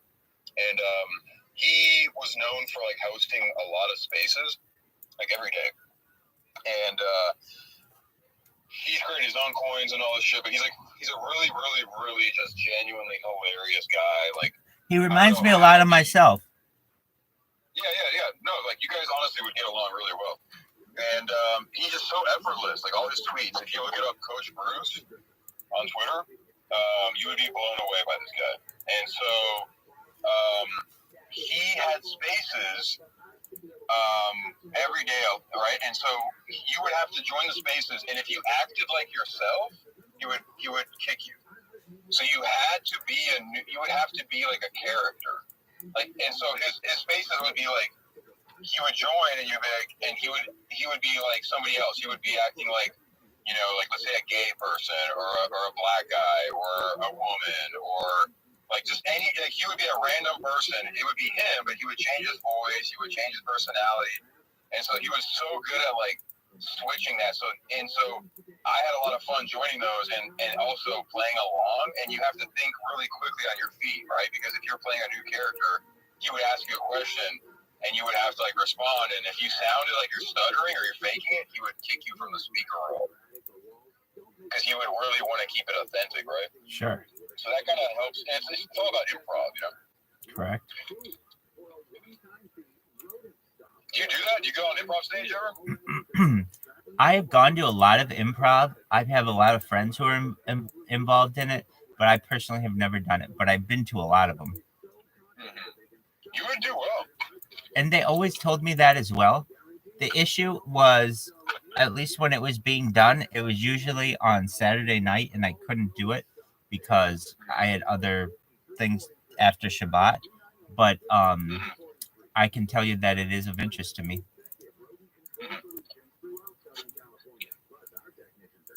Yeah, especially if you don't know anyone there. You can just kind of let go and just go crazy and not feel judged. Like I feel like the people that know you are going to judge you the worst. Yeah, no, you're right about that probably. But if it's just random people, then you know you're all in the same boat. Exactly. I mean, that's what's so fun is like, so what they do is they put you on teams, you know, and you'll be like on team 1 or team 2 or team 3, and then you'll go on stage, and then they'll be like, you're on an airplane, and she's pregnant, having a baby. And then you have to like improv that. Right. It's fun.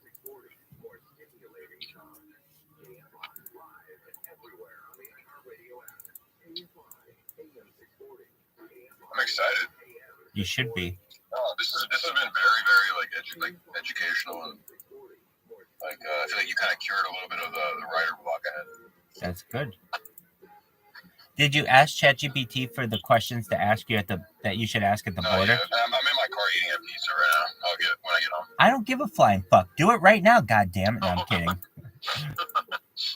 Executive producer Michael Rothschild. Absolutely. I don't wait.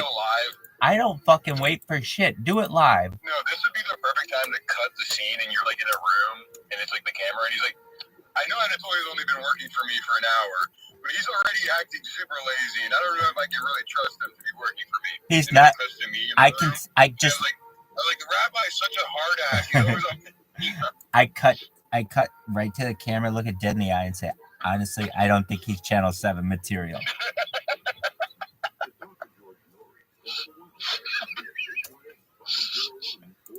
That's the kind of shit I want to make so bad. Like, I mean, I feel like isn't that what? It's just like I would be copying Sam High. You know? Like he has that kind of shit going on for him. I mean, I feel like there's enough room for a lot of content creators. You know? Right. I don't know who the fuck you're saying, so trust me, if I don't know who they are. Sam High is? No, and I'm on the internet 24/7. That there's a lot of room for creators out there. So are you saying Sam Hyde or Sam Hyde? I have to look this person. Sam Hyde. Sam Hyde. Okay. And they're... You should look them up. Actually, watch them. That'd be funny, like, on your other monitor. Are they a YouTuber? Yeah, he does, like, YouTube and Twitter and... You know, I'm not trying to be like all up in his dick. I'm just like, no, you're sucking him off. You're like deep throating him right now. Okay, I'm looking at him. I know, it's really bad. It's embarrassing. But no, he's good at what he does. This guy, Sam Hyde, Wigger. Yeah.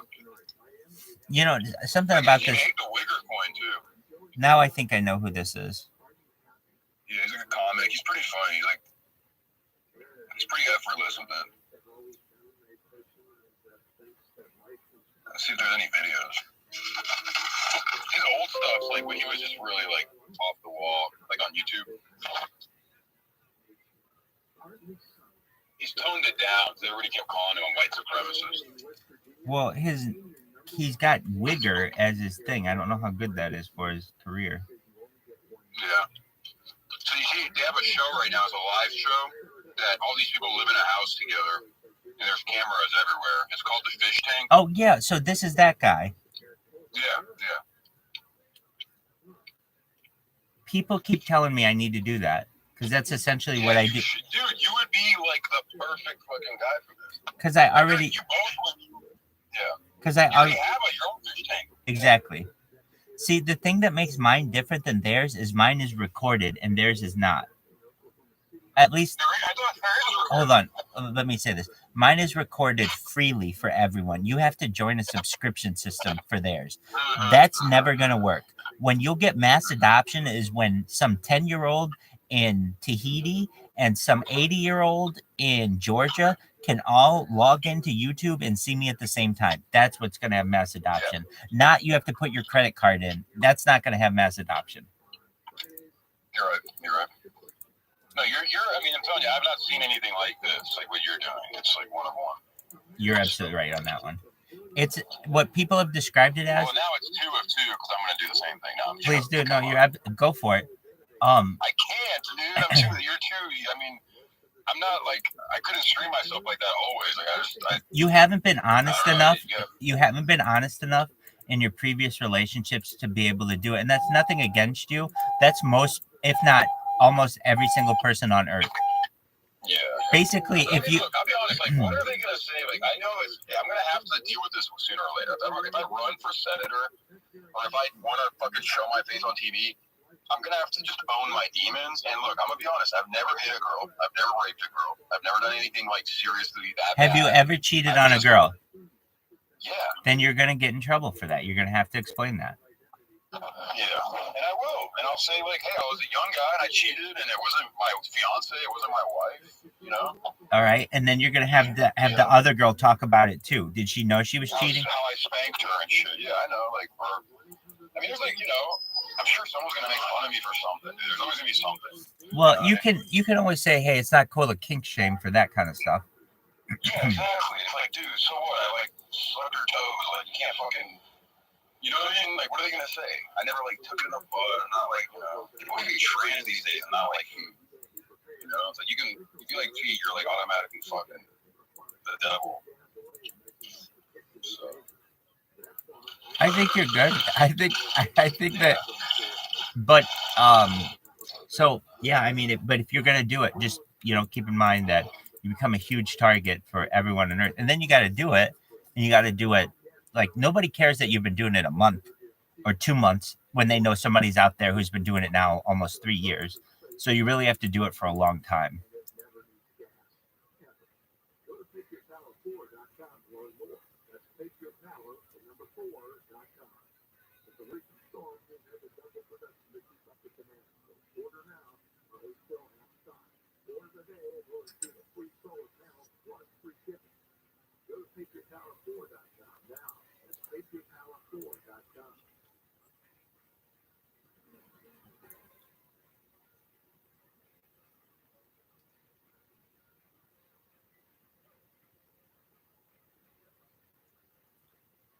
Welcome to the overnight portion of Coast to Coast. George Rory with you, and let us go right to the phone. Let us begin with Mark in Colorado. Welcome to the program. Hey, Mark, get us started.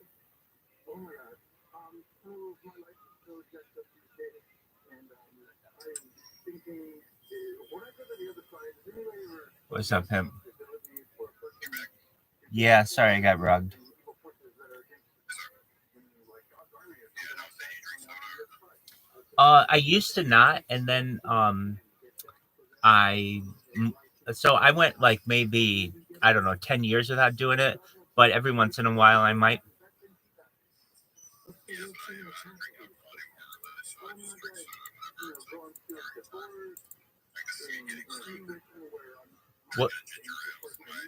What kind of ginger ale? Hell yeah, not too sweet. Taste can't be beat. Canada Dry ginger ale. It's not too sweet.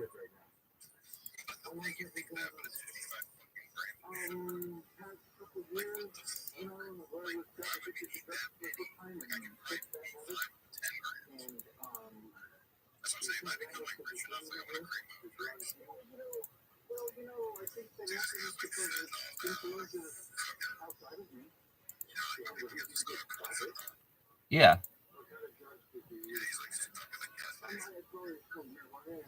Wow. Is he okay? Yeah, I think you should. Hey, Channel 7. First interview. Hi. This is my first freelance interview. I am not salaried. I make $81,000 a year.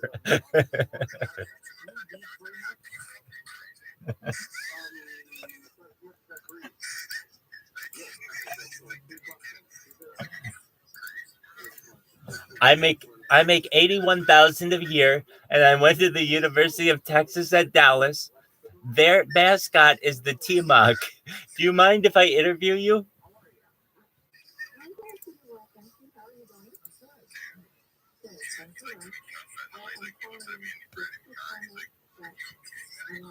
Right. He's looking you. He's like, "Are you okay?" You're like, "Yeah, I think so."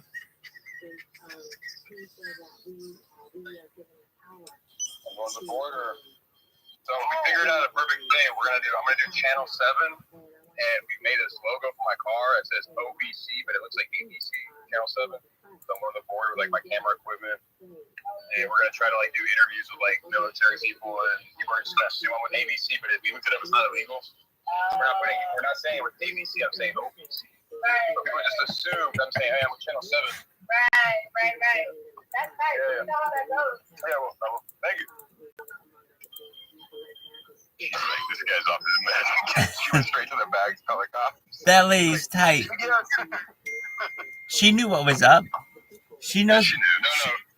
She holds my crypto coin. I gave her some like at the beginning. I gave all these gas station clerks my coin because when I came out, dude, nobody was buying my shit. No one gave a fuck about my coin at all. Hey, people don't right now. Guess what? No one still does. No one gives a shit about cryptocurrencies. So you're not alone. Don't feel like a lot of people do, but only 4% of the whole world use it, right? Right. So don't feel. Because we're in an echo chamber. Is it as many as 4% already? Yeah, it's 4%. Yeah. Yeah, I think in the next bull run it might be like 30. I would hope so. That'd be big. Yeah.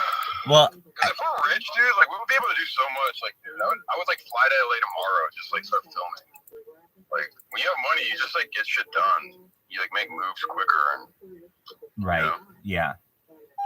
Like just because I made money, I wouldn't just sit on my ass and do nothing. I would do more.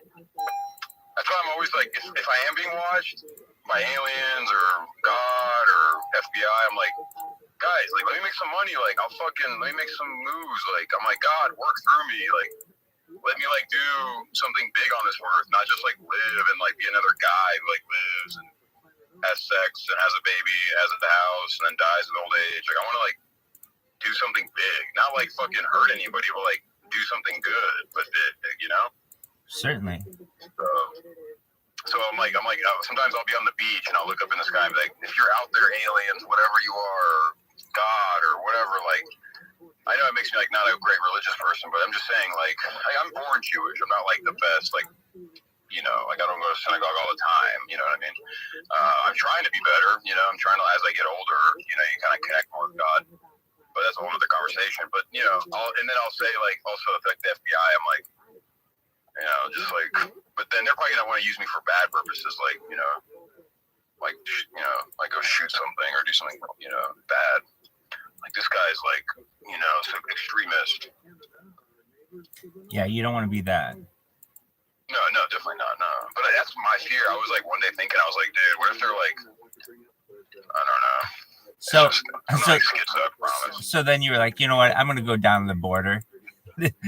and I'm but I'm like, what I'm thinking is like, what if this wasn't my idea? Like it's being shot at my brain. I'm supposed to go to the border and like I have like this mission, but no, that's fucking stupid. I'm not schizo. It's just funny to think about because there is like technology. They were saying that they could like mess with your emotions. That shit definitely could happen.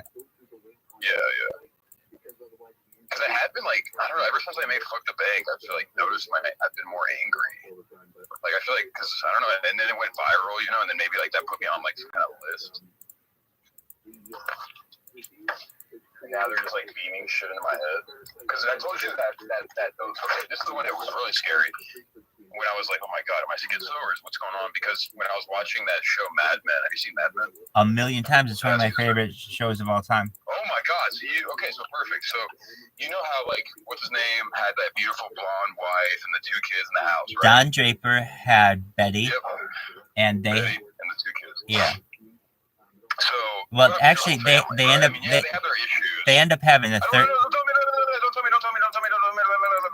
I'm just in the beginning. Oh, okay. Like the second season. Oh, okay. Okay, so the point I'm trying to make is, like he comes home and she's got dinner ready, right? And the 2 kids are there, and they're like, "Daddy." It's a perfect all-American home. Yeah, like, and he worked one job and like was able to afford the car and the house, right? Like right. He didn't need 2 jobs and like crypto investing, and she didn't need to work, right? Right. And so I just remember watching that, and I was really emotional that day already. And I just started crying, dude. And I was like, I'll never have this. For sure. Like, I just because like everything's, maybe I'll have it, but at this point, it's like, I try to meet a girl, she's OnlyFans, she's selling feet pics, she's got a sugar daddy. I meet like an uglier girl, she's a super feminist, like, oh no, you didn't get vaccinated, you're a piece of shit. And then I meet like another girl, and she, it's just like nobody wants to be a wife, like, how dare you want me to be a stay-at-home mother? It's like, oh my god, I will never have that. And then it's like your kids, and then they might come out like be indoctrinated and turn trans, like nothing not against trans people. I'm just saying, like, you go to fucking public school and they make you a fucking drone. And then so it's just like I started crying, dude. And this fucking thing popped in my head, dude. Like, it was someone else saying, dude, I swear to you, man, like, I've had weird instances like this where it's like, and it could be just mental illness and I'm just not healthy or something, I don't know, but it was like they took this from you over and over and over again, dude. I swear to God, dude, almost to the point where I was like, oh my God, like I closed my laptop and I was like, what the fuck was that? Because it was like, I was crying, watching him happy with his family, and like, like whatever, like just having that normal American household life. And in my mind, it was just like, they took this from you, they took this from you, they took this from you. And it was like, I was thinking, I was like, who the fuck is they? And I just was like, what the fuck? And I just got angry. And I was like, what the fuck was that about, right? Like, I'm not gonna lie, it's kind of creepy. It's like, I don't like hear voices in my head. I'm really not schizo, I'm on the spectrum, like clinically, but that was weird. That could have been like the government like beaming that in my head, trying to make me like an extremist. Like, yeah, get angry, like go do something stupid, I understand what you're saying. So Canada Dry. God, I love that. I wish I could just drink this. Dog, how is your pizza? It was good. Honestly, I didn't eat the whole thing. It was good. How? I keep eating that. How big was it? It's just a small, but it's got 1, 2, 3, 4, 5, 6 slices. And you couldn't eat it all? Yeah, I'm not like a... Did you take out your tampon? No, I haven't pulled that out yet. Okay. Well, if you do, it might give you that extra boost to eat the remainder. Yeah. Well, I just put it in, so I don't want to waste it. That's a good one. Are you on a heavy flow day? Yeah, it's one of those days. I gotcha. Super. Super absorbency. Wow, you got hired by Channel 7 and you're on your period all in the same day. That's amazing. Strong, independent woman. What do you expect? That's right. Good for you. Well, that's great. So, Yeah. where did you go to college again? Yeah. So wait, you know what I'm gonna do is. Because you So, know, yeah, whatever school you name, like everybody's gonna have been there. They're gonna be like, oh, my sister went there, or like, oh, I went there for undergrad. Unless I name some fake school like University of Texas Journalism Program. But they have that. Yeah, but what are the odds of like, oh, my cousin went there, let me call them? No, it would just be like, oh, I went to UT. Oh, where did you live? I lived in North Dallas. You went to UT, which is in Austin, and you lived in North. My parents came from a very poor family. We couldn't afford UT, and I went to UTD because I had some scholarships. I was a hard worker. I did journalism programs in high school, and wait, we have to look up. We really do have to look up whether UTD has a journalism school. Imagine. Okay, wait. Let me see. I mean, we don't know. It's a 50-50 shot. List program.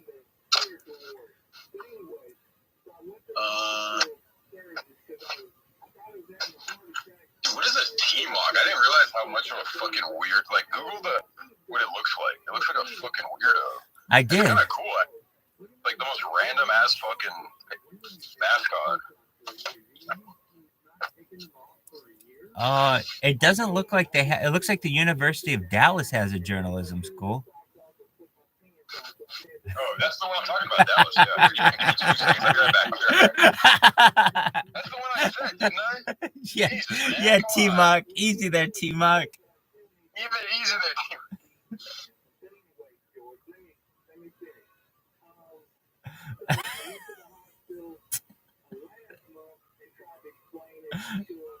I gotta also look up like what classes, because what if they're like, oh, I had journalism school too. Like I have a degree. Like wasn't that one class super hard? Right. Hey, what's the University of Dallas's mascot? T-Mock. No, that's the University of Texas at Dallas. Oh, Longhorns, duh. No, that's the University of Texas at Austin. Oh shit. The University of Dallas's mascot. Wait, which one are you asking? Okay, I'm asking for the University of Dallas, which is a private Catholic school. The University of Texas at Dallas is a branch of the University of Texas system. Its main campus is the University of Texas at Austin. The University of Dallas's mascot is the Crusader. The University of Texas at Dallas's mascot is the T-Mock.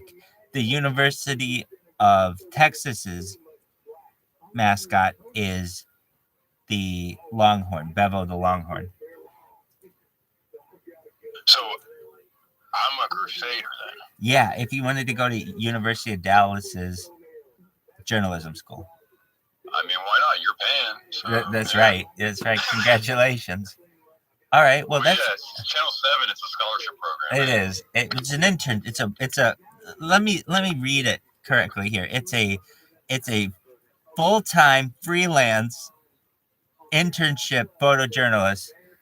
And what was your role? What was your title with Channel 7? Yeah, the photojournalist. Wait, God damn it. Was it a freelance reporter? Correct. Yeah, freelance reporter. Yeah. And what's freelance mean? Because I could say, I look young enough to say like it's my first job out of school. Is that true? And that will because I'll be making mistakes, and they're gonna be like, "Oh, is it like your first time?" You're like, "Oh, it's I'm kind of new." Have you ever been to the border before? Yeah. You have?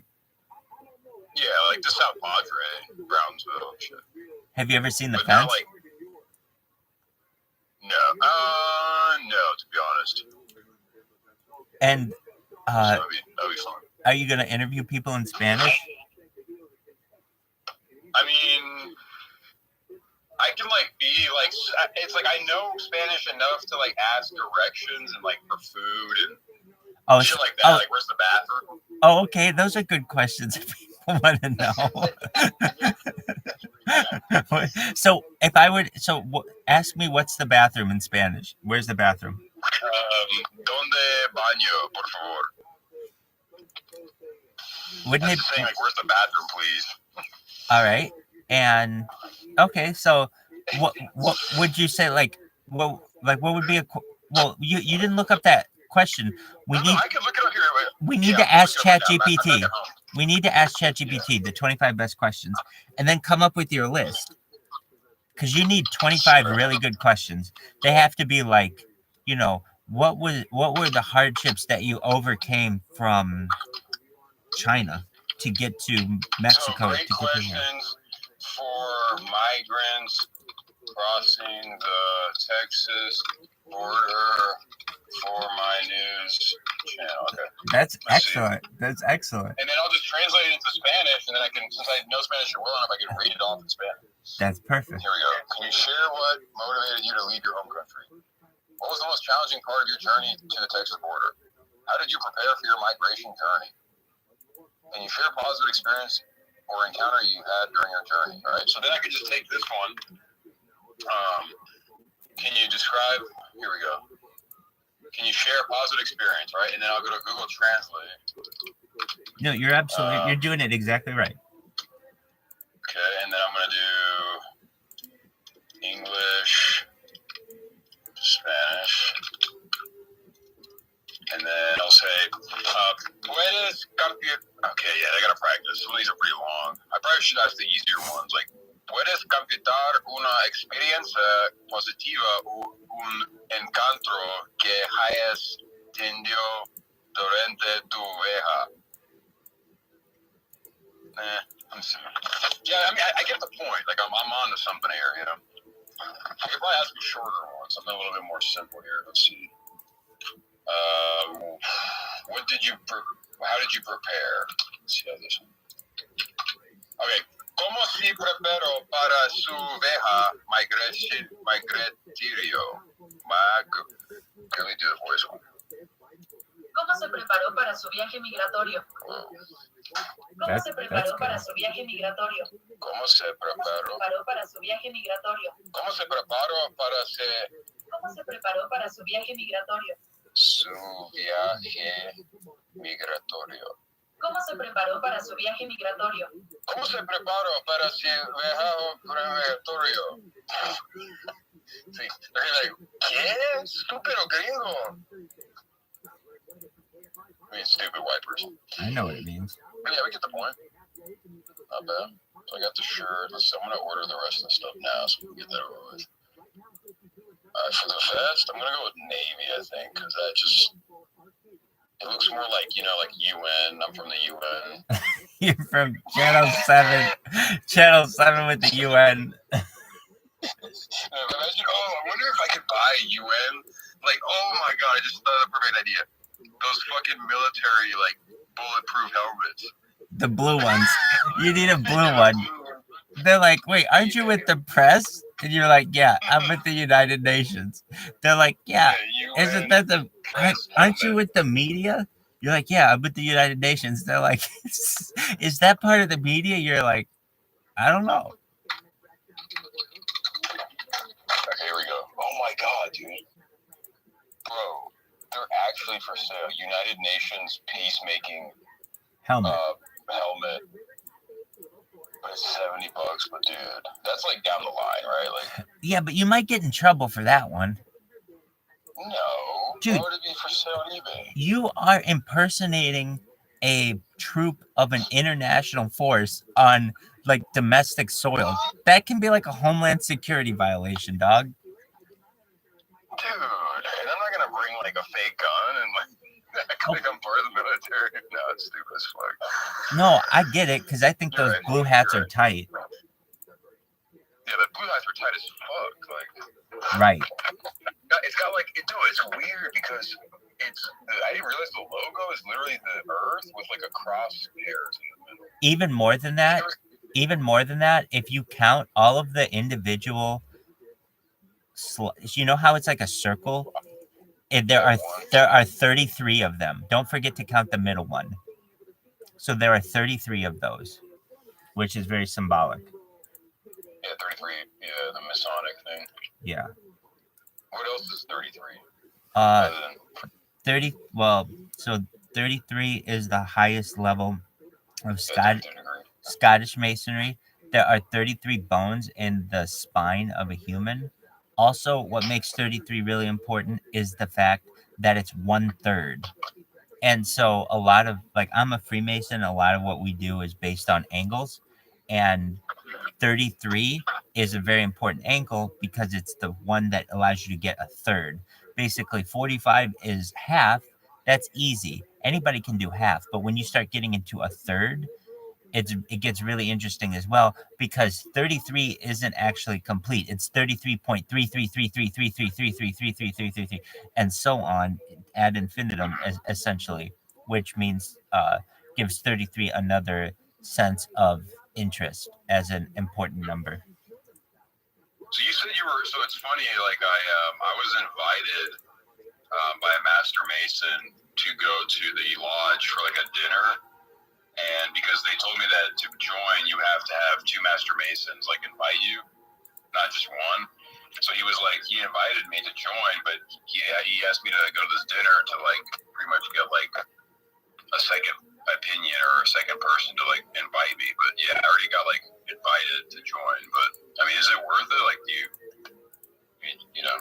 It's like it's honestly other than what I like about it is you could be anywhere in the world, and if there's a lodge, and if you're in trouble, or not in trouble, but let's say you get your wallet stolen or you have nowhere to sleep, you can like go to the lodge, they'll take care of you.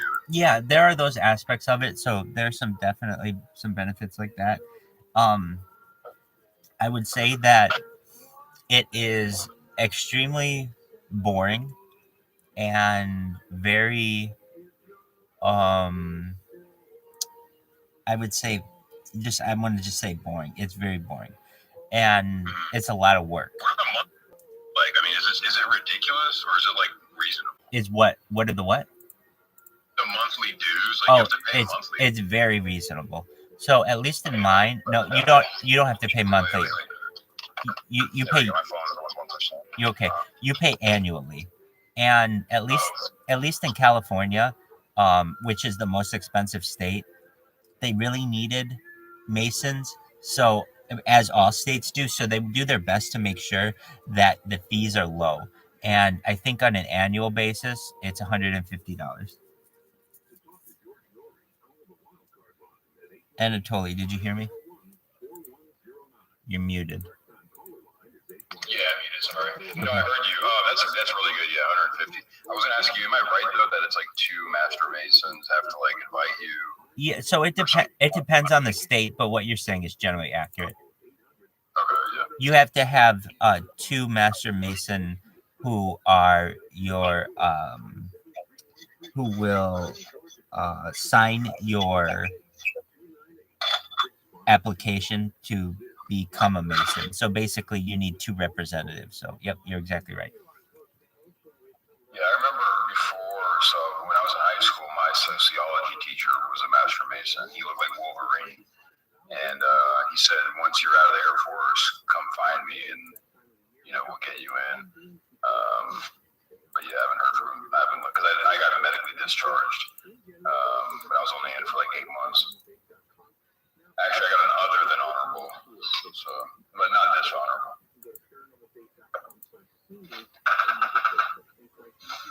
But yeah, I mean, I might do it. You know, it's like I like the whole brotherhood thing. You know, and I don't have any siblings or cousins or anything, so I feel like that'd be nice to have, like, I don't know. It's nice. No, it's definitely nice. I enjoy it. I mean, I have my brothers, and you don't have to like sacrifice. It's not creepy shit, right? No. Like I do feel like it's so. What I read about it is the normies, like the lower ranks, there's like they don't know what's going on at the top type thing, right? Right, but you could say that about anything. So you could say that about the government. You could say that about banks. You'd say that about anything. people at the bottom generally don't know what people at the top are doing.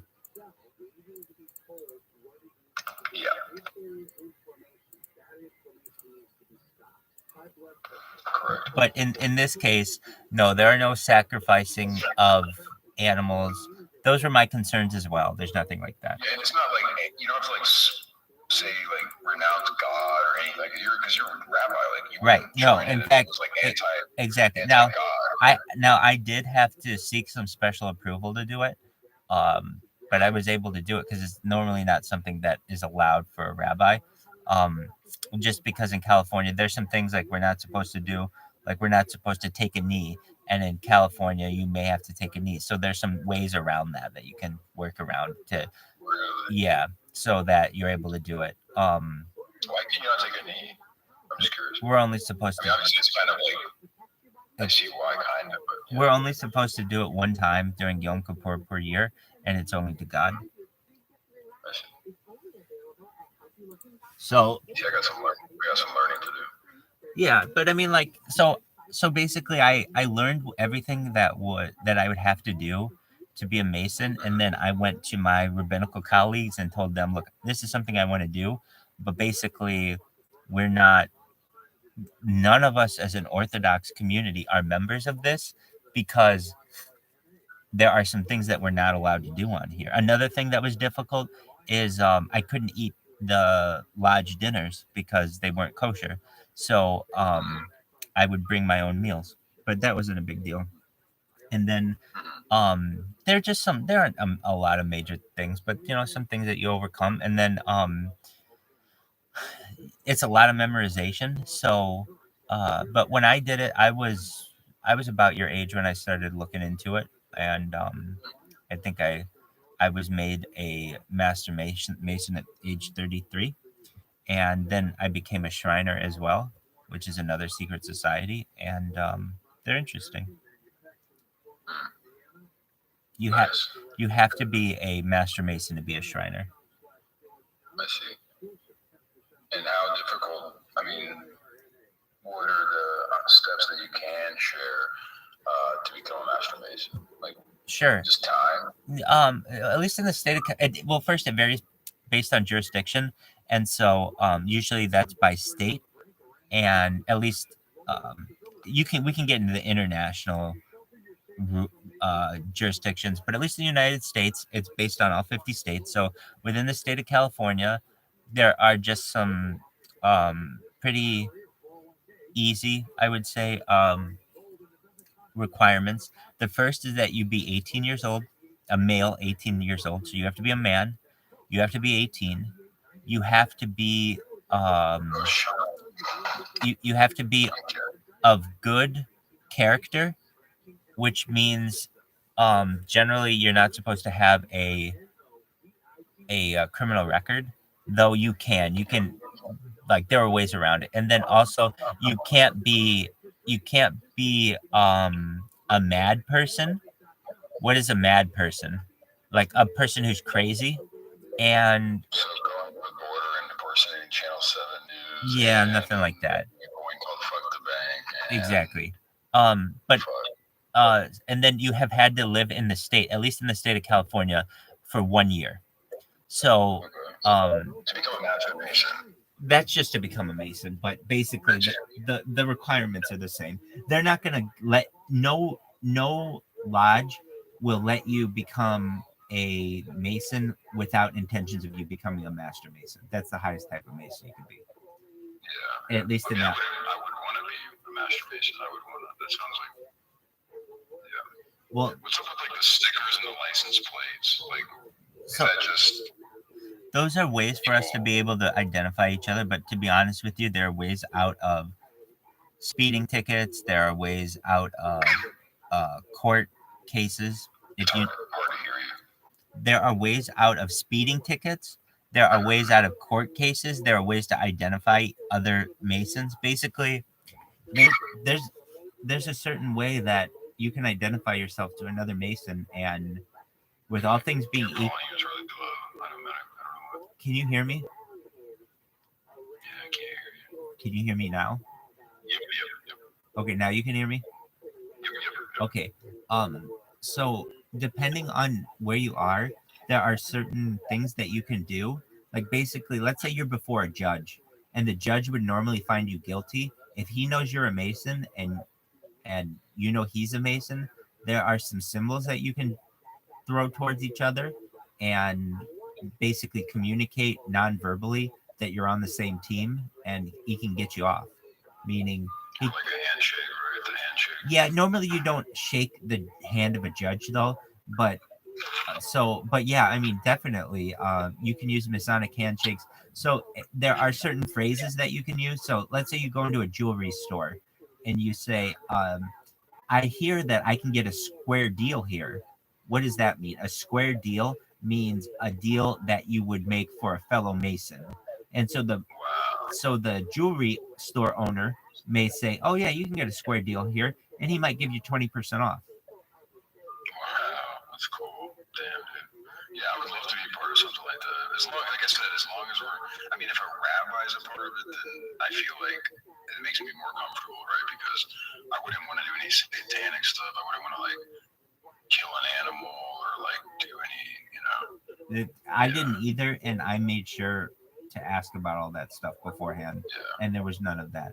There wasn't even like mock sacrifice of anything. Yeah, I think people just assume all that because well, again, here's the thing: it's part of society that they don't understand, so they tend to lump these things together. They'll lump in Satanism with Luciferianism with Freemasonry because they don't know the difference between them all, but they're all different. Yeah, I'm gonna look more into it. Are you on a Windows PC? Yeah, currently. Oh, you heard that noise? Yes, sir. Yeah, I have a Mac too. Ditto. Yeah, man. Dude, I'm glad we met for sure. It's dope. Agreed. You're gonna be a billionaire, baby. That's what I'm saying. I just want to make at least like 20, 30 in this fucking bull run. Then I can take care of my family, take care of some issues, and then in the next bull run, I'll be even more prepared. And if I don't make it, if I don't make $1 trillion in the next 5 years, I'm gonna be pissed off. Yeah. Here's why. Shoot for the stars and land on the moon, baby. Because I have so much content online that if I'm not huge in a year, something majorly is fucked up. Why? Because look at how many people I'm following on Twitter. Everyone on Twitter should know about me in a month. Yeah, especially in the bull run, because like think about this. Right now, the sentiment is still low, right? So we have 3 people in here, like it's in the Telegram, and we didn't really promote this at all. It's just like off the cuff. The point is, we're in a bear market, and once the euphoria comes back and the FOMO in the mainstream and crypto, there will be more people here, and it's just going to be a madhouse, and you're already going to be established, right? You're not just like riding the coattail. You've been here 3 years, and and I've been here a while building too, but not as long. But and then still respectable.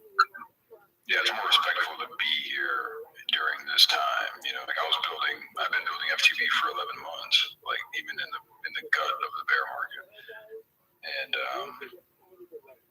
so yeah.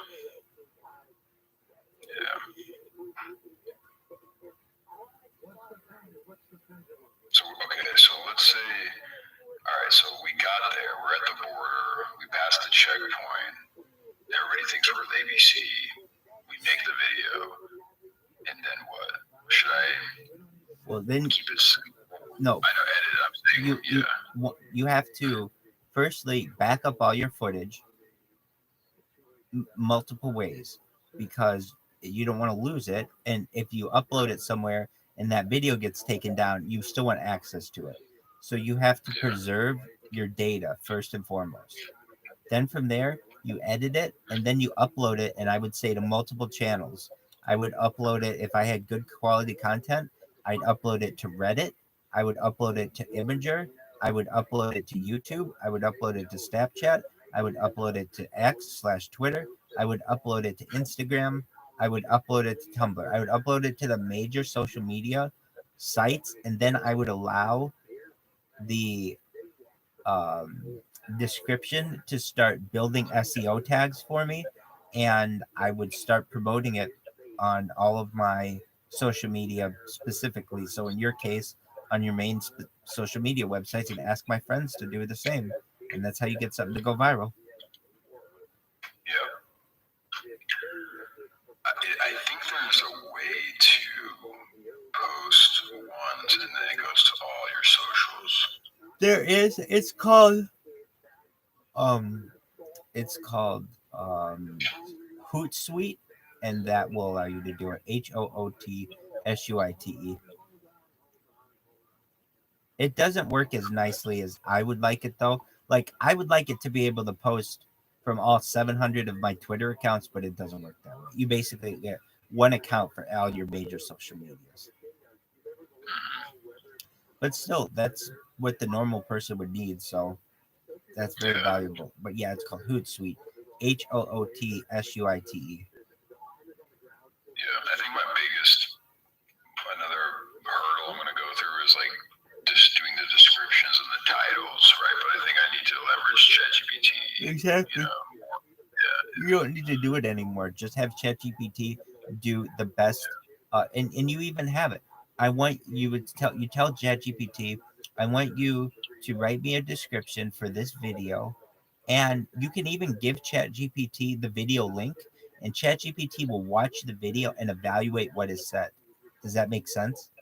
Oh, so yeah, but you don't need an extra plugin for that, do you? No, you just have it watch the link. So you can just upload it to YouTube and then have ChatGPT watch that on YouTube, and it will tell you this is a video of two people. One person is interviewing the other. It looks to be at the border. The interviewer is asking the interviewee questions about their migration to the United States. That's how it will come out. But how would I leverage that to create like a title before I upload the video? So just be like, create a title. You ask it specifically, watch this link and then create a title that would best emphasize SEO keywords for social media platforms. So what it will say is like border crisis interview,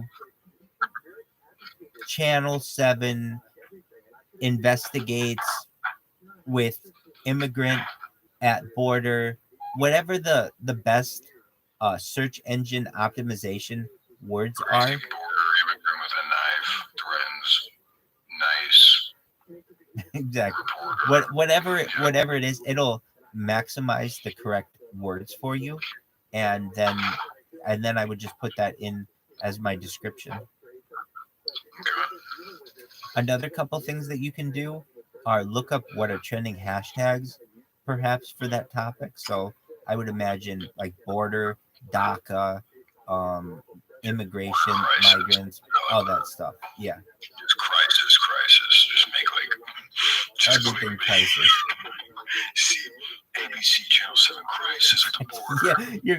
This is Channel 7 crisis team. You keep giving yourself, like, throughout your interview, you keep giving. See what you mean? Yeah. It's a fucking crisis. We're part of. Hey, this. Like, how would you describe this crisis? This madness. Chip Cruz here for Channel 7 crisis team. We're here interviewing people on the border. Special crisis team. They only send out Special Crisis Team 7. Special Crisis Team Channel 7 here. This is Chip Cruz here on the border. We're interviewing immigrants. Yes. How firstly, do you know where I went to college? Secondly, do you know how much I make per year? Thirdly, do you know what my title is? Fourthly,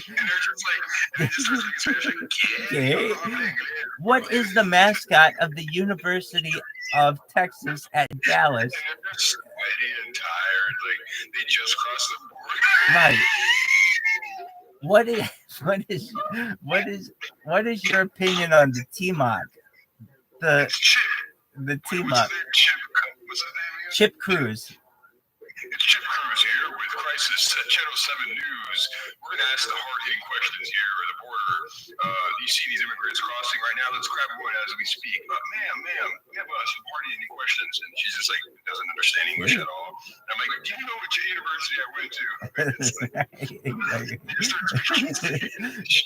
Do you know what a freelance reporter is? Do you know what a full-time reporter is? Do you know what a salaried reporter is? Okay. Just freaking Spanish. Like, they probably get mad. That's when, like, you have to be careful. Like, could get, like, punched or, like, stabbed. Well, that's where you have to rely on your training from Channel 7. Just think about what your executive producer would do. So the other day, I have 5 acres in Oklahoma, and I went up there and I brought a bunch of guns and I put the lights on my car, and then I was like, I'm training to like go to the border, you know, so I needed to go to my land first, and then so I was doing a bunch of target practice shooting, like laying in the dirt, like doing like rolling in the dirt and then shooting, and then like I was shooting like the handgun over the rock, like using it as cover, and then putting my hand over the rock like they do in the video games, like not even looking where I was shooting, just shooting over the rock.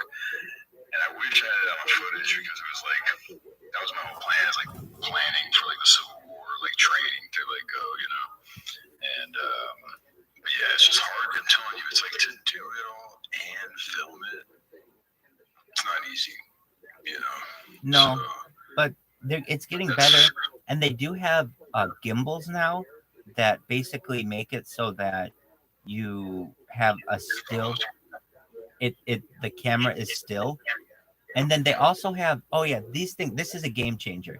They have a selfie stick now that you can use, that the camera is smart enough so you hold the camera with your hand and it blurs out your hand, so you don't even know that you're holding the camera. Does that make sense?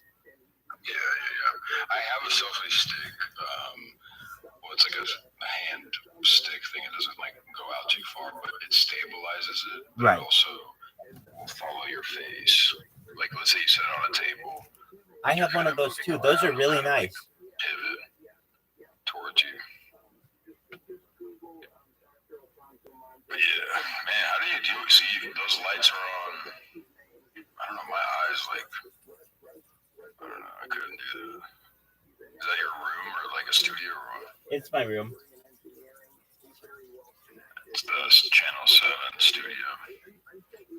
Oh yeah, no, this is the Storm Team Channel 7 van. This is this is the news van. We call it the production van. This is where all the magic happens. Basically, we're able to get your live stream via satellite and edit it here, all within one seamless process, to be able to get it to the viewers as quickly as possible. That's why Channel 7 is #1 in the ratings and #1 in your hearts. Back to you, Chip. No, it's like Channel 7 is #1 rated, and it's like a super specific, like, niche thing. Like, we're the #1 in this niche. Like, it's like, aren't you the only one? Channel 7 is the #1 economics professor / Border Patrol interview team available in Southwest Lower Texas.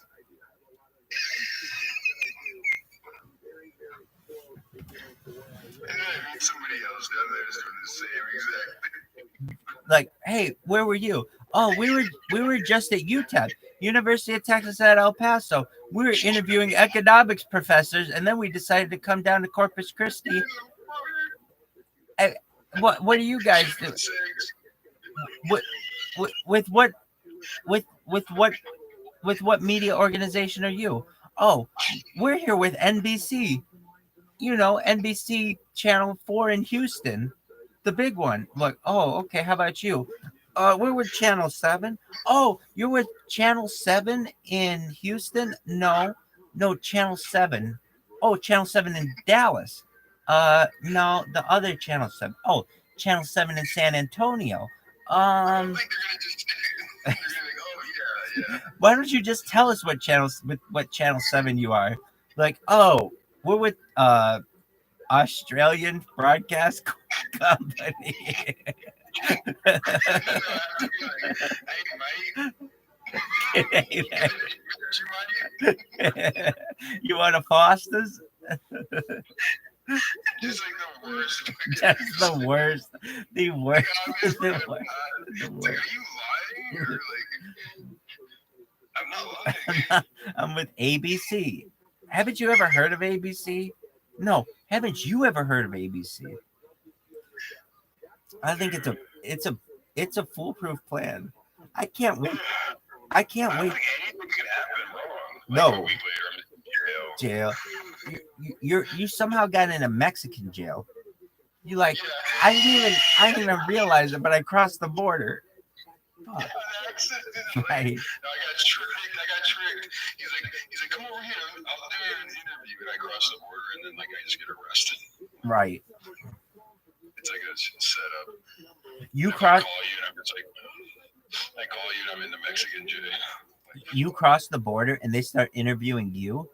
They're like, here we are, Telemundo, but it's not Telemundo.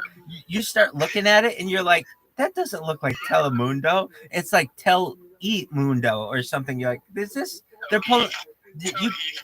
You guys are pulling the same shit on this side of the border that I'm pulling on the other side of the border. So then you start asking them, where did you go to college? What was your mascot? What is your salary? And I stumped them. They're like, oh, we don't know the mascot name. Right. He's like, I told you to fucking study. Right. They're like, well, they're like, what was your major in college? You guys are like, journalism. Where did you go?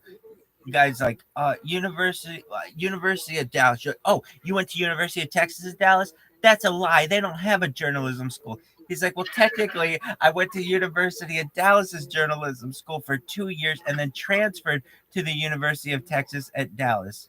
Like, okay, I see how it is. A likely story. Any university of They know more about it than I do, and they're from Mexico. right. You're on fucking mascot. But they're like, we were huge T-Mock fans. Huge T-Mock fans. He's like, see, man, I told you. T-Mock. Okay, that passes. So basically, a police officer is going to come up to you guys, and it's going to be like you're interviewing just some migrants who know a whole hell of a lot about college athletics in the United States. And he's going to be like, hey, what's going on here? And you're going to be like, oh, we were just bonding over the University of Texas at Dallas's mascot, the T-Mock. And he's going to be like, oh my God, a fellow alumnus. And he's going to be like, oh my, like, how the fuck did everybody... Right. He's got it all. He's like, oh man, I lettered for the T-Mocks. And then I say, I heard I can get a square deal here. Right, exactly. You'd be like, oh, definitely. Right. I like it. You're gonna use all the secrets. Yeah, man, I'm gonna start using that though. I heard I can get a square deal here. Use it at McDonald's. They're just gonna look at you like you're nuts. See, that kind of stuff doesn't really work anymore. It used to work, but like, it doesn't really work that much anymore. So I mean, you know. I just go and try to do the handshake like through the window. I did the handshake to a Mason before I was a Mason, and I did it to one once, and I got the weirdest look out of this person because they were like, "How the hell did you know what you were just doing?" And but I wasn't yet a Mason, so. Can you tell me more like sayings that are like legal to share? Yeah. Like, So here, if you wanna watch all the secrets, I'll show you right now. It's right here. All the secrets. All you do is type this in. I won't send it to you. It's a video that you watch. It's by William Schnollenberger, and it is called The Light Behind Masonry. And this guy will teach you all the secrets of Freemasonry. So just one moment. It's called The Light Behind Freemasonry. Agreed. So I had watched this, and I can tell you that I learned more from this video. I learned more from this video than I did as a Mason. And I can also William Schnollenberger. I found it.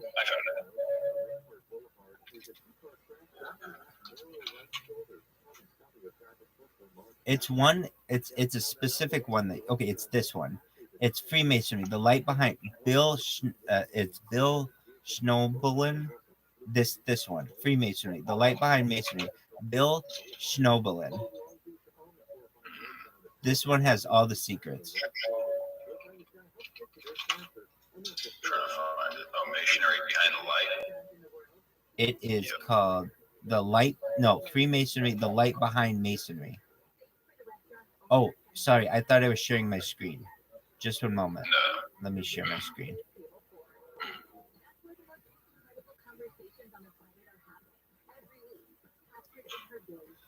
It's this one.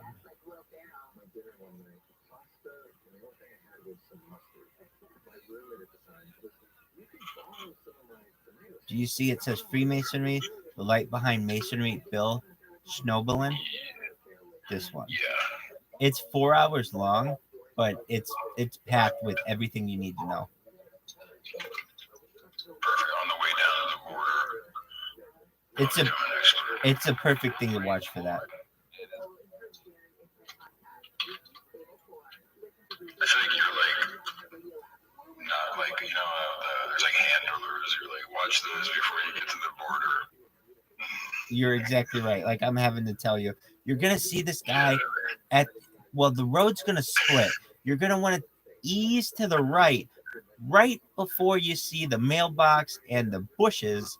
You're going to want to take a U-turn and be sure to wait for the tree with the low limbs. And like, oh, okay, now you know exactly what to do. Wait, I don't, for some reason, my YouTube isn't showing that. Freemasonry, the light behind.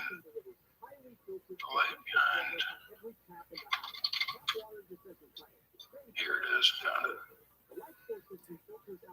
Yeah, 3 hours and 44 minutes. Hugged a whole crowd. It's amazing. Okay, now I gotta find a fake beard because I think, see, that might just look too fake though. You know? Yeah. I should get this fake Jesus beard.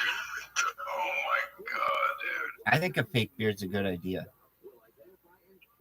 No, there's like a fake, it says kangaroo Jesus beard and wig. Damn. I know, but these just look fake. Yeah, but I mean, nobody's gonna. COVID mask, and I was like, I'm with ABC. COVID mask works. Jesus beard. Dude, you don't need one that big. Yeah, I can trim it. Yeah, exactly. You just cut it down to be, but even still, that doesn't look real. You need so a real. They make real beards, but you don't want that beard. You want a. That must have been too much though. No, it might take months to come in the mail. No, you don't want anything like that. Just go to Amazon. We'll go to Amazon and find you one. There's this stuff. It's called gum tack that basically you put on your skin, and it when the hair gets on your skin, it lays just like a beard. Just one moment, I'll find it. Okay, so I guess fake beard, and it's also like how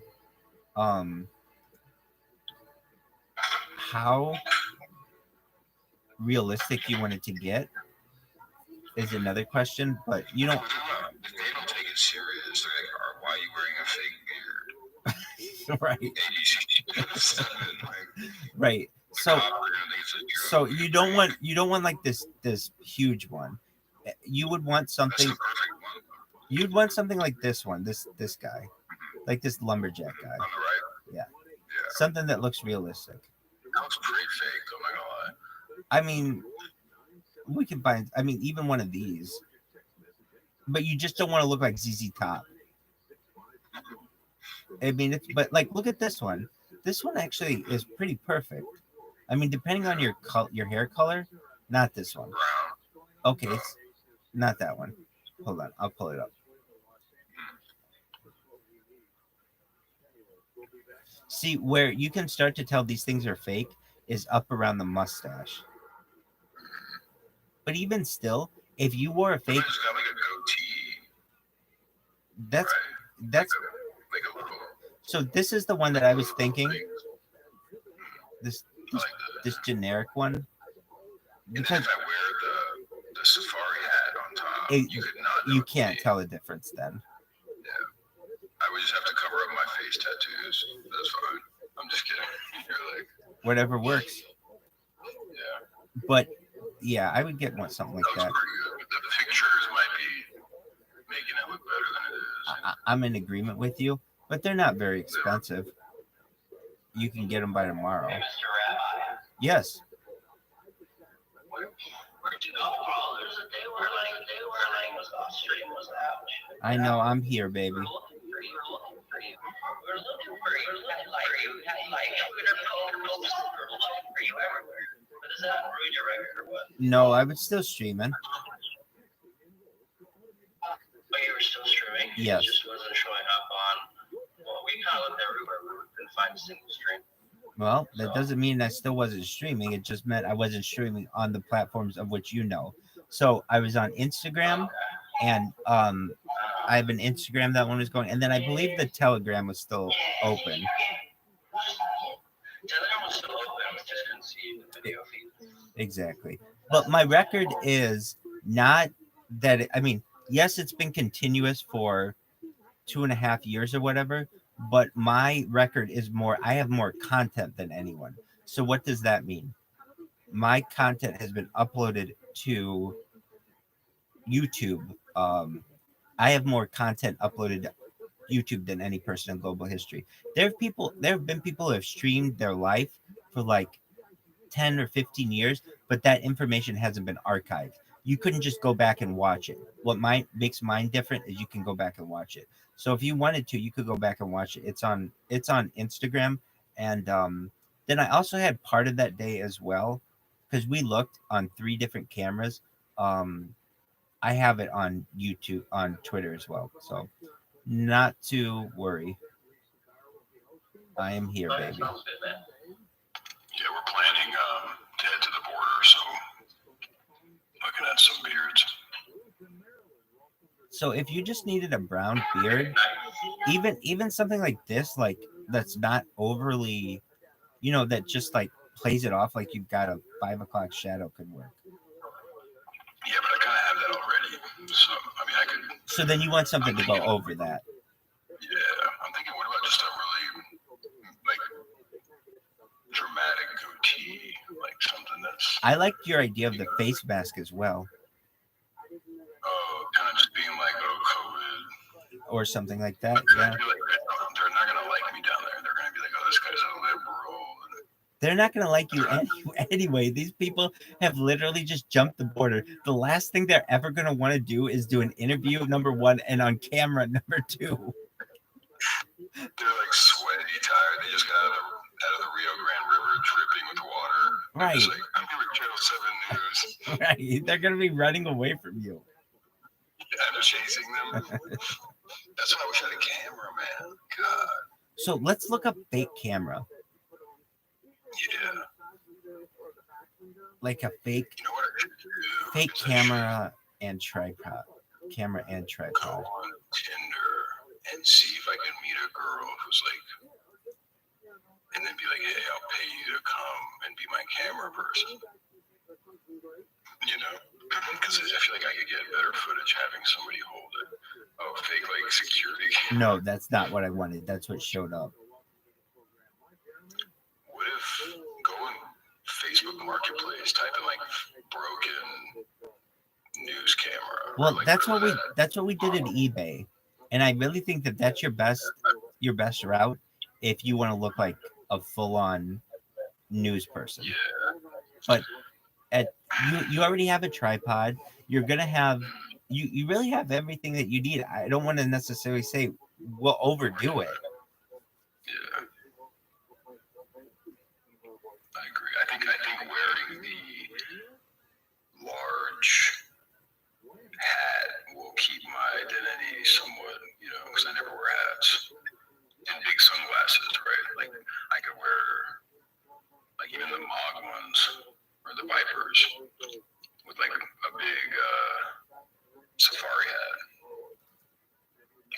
Yes, this is it. Yeah. So you need one of these things. Like, even if it doesn't plug into anything. They see it hanging, like, it's not plugged in. You, All right, perfect. you just need. How much is it? This one's $11. Perfect.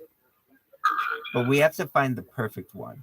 They make one that is flesh colored. So like that one works. All of these work, but they make a flesh. So let me look up.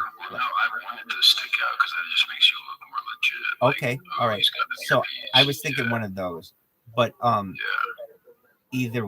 even like a white one or a black one works. What's great is let's say it's going really bad, and they're like, We oh, cut, what's your mask cut. on?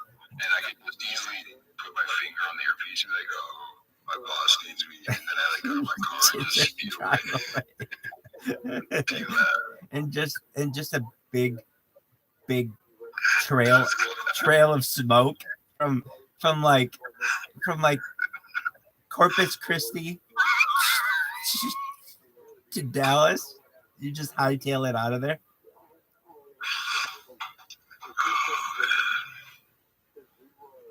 No, the border's huge. Like, I could just keep going, you know. But I'm sure they're gonna radio it in and be like, we got the psychopath. Right. We've got another Channel 7 person. Like, what? Another one. No, imagine they say that. They're like, we got another Channel 7. They open like this van. There's a bunch of fucking like dudes in the van just sitting there. Like, I got you too. Impersonating. I wonder if, I'm sure somebody has like actually pulled this trick off to be able to impersonate a news anchor and get it on camera. I'm not original, bro. Come on. No, I'm just saying that someone Crypto scam. Look at this. impersonating Crypto anchor. scam. It's already like, what if it's like tomorrow's date? Right. Okay, so let's see. Wow, there are a lot of people who have done this thus far. Damn. Okay. Crypto scam impersonates news anchor, swindles 20 million baht. Man, we promise you this anchor is not flirting with real money. It's a crypto scam. Dude, she's hot. Damn. So basically, an online scammer impersonated this person and like got 20 million of their money out So of it. like $1,000. Probably like 10 cents. 20 million baht. Alright. News anchor telling her husband. I told you so, and her anchor voice is cracking. Mom reports from scene. I've seen this lady a bunch. Not that lady. Trump with disability. That's hilarious. So impersonating the news media. This is what we need. The FBI recently apparently for that's out of the rules and procedures the agency must follow when it impersonates the media during undercover investigation. This is what we need. So the FBI has put out some shit about this. The documents were released the newly released documents include what appears to be field guide for undercover and serious and sensitive operation Fuguso. We have to read this, which is a reporters committee knowledge. This is like our handbook. It's like first rule: don't say you're with Channel 7. Channel 7 does not hire any infield reporters. The definition of an infield reporter is all right. Asked about this. Click the link. Let's see if it takes us. The FBI said it cannot provide more information. Ooh, sensitive circumstances. Oh wow. This is like a serious book, like a serious PDF that the FBI put out. We'll download it.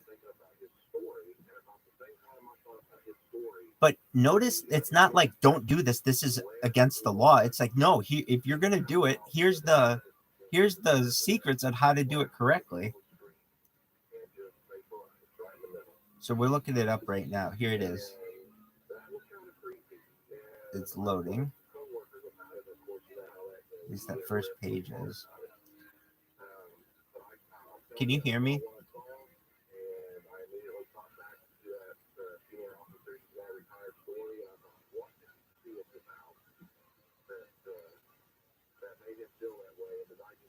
of it. And the other way, did you feel the earthquake out there today? I did, sir. I did. There we go, he's back. Yo, dog. What up, baby? So this makes us aware that this is legal to do if the FBI puts out like a whole manual on how to do it. So here it is. I downloaded it, and now we just have to wait for it to pull up. And all the pages show up. Nothing's redacted. Not from what I saw. It's not like a CIA document. So Group 1 and Group 2 undercover operations, UCOs, are differentiated by the existence or absence of sensitive circumstances. During the review, Group 1, okay, so it basically, it goes into sensitive circumstances, public corruption, a UCO investigation of possible criminal conduct. Like, oh my God, this is so interesting that they like, the government knows that this shit is going on. Like, this is an old document. Okay, felonious activity by an undercover employee. Activity that is prescribed by felony local laws is otherwise serious crime. It looks like some of this information was redacted. It looks... Sorry, I think you correct. I think I rubbed. What'd you say?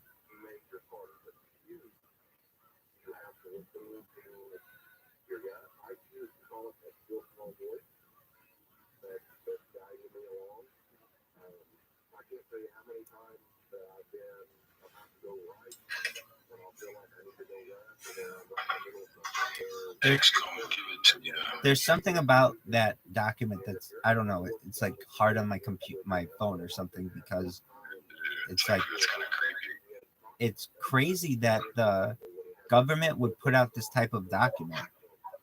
Like, yeah, we know that, like, we were just joking about it, like, but they have a whole document on how to do it correctly.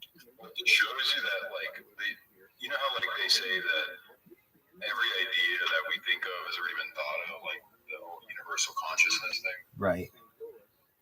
Like, we're just tapping into the universal, like, you know, consciousness, like all these ideas. You know, I don't know. I'm in agreement with you. So they have that whole thing, and then can you? Okay, the lawsuit sought whether. Okay, what are the FBI's rules regarding impersonation of media on the internet? How often and under what circumstances do FBI agents pose as members of news organ media during criminal investigations? And did the FBI file its own rules in a 2007 investigation in which the agency has confirmed it impersonated AP to deliver malware to a computer of a juvenile suspected of making anonymous bomb threats to a Seattle area school? Wow. The FBI came to you and they were like, hey, we want you to work for us when you do it. Yeah. Would you? Yeah. Have you seen Catch Me If You Can? Have you seen Catch Me If You Can? Yeah. So I think I could do something like that for them within their hacking division, cyber crimes. No, that's why I was actually debating that. Like, if they reached out to me, like, what would I say? Because I think about it, I was in the Air Force, speak fluent Russian. You know, like, I'm pretty good with computers.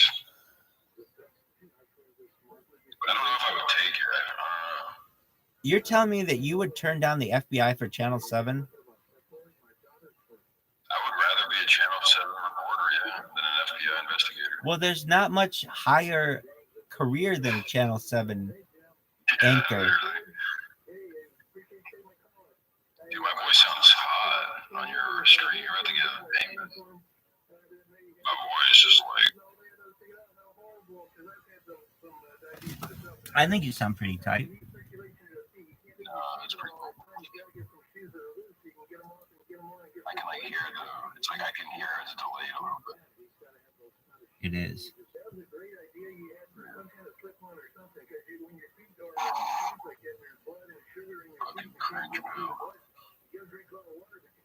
All right, my friend, I'm going to get some shut-eye. You enjoy your night. It's been a pleasure. Let's talk tomorrow. Yep, sounds good. Take care, my friend.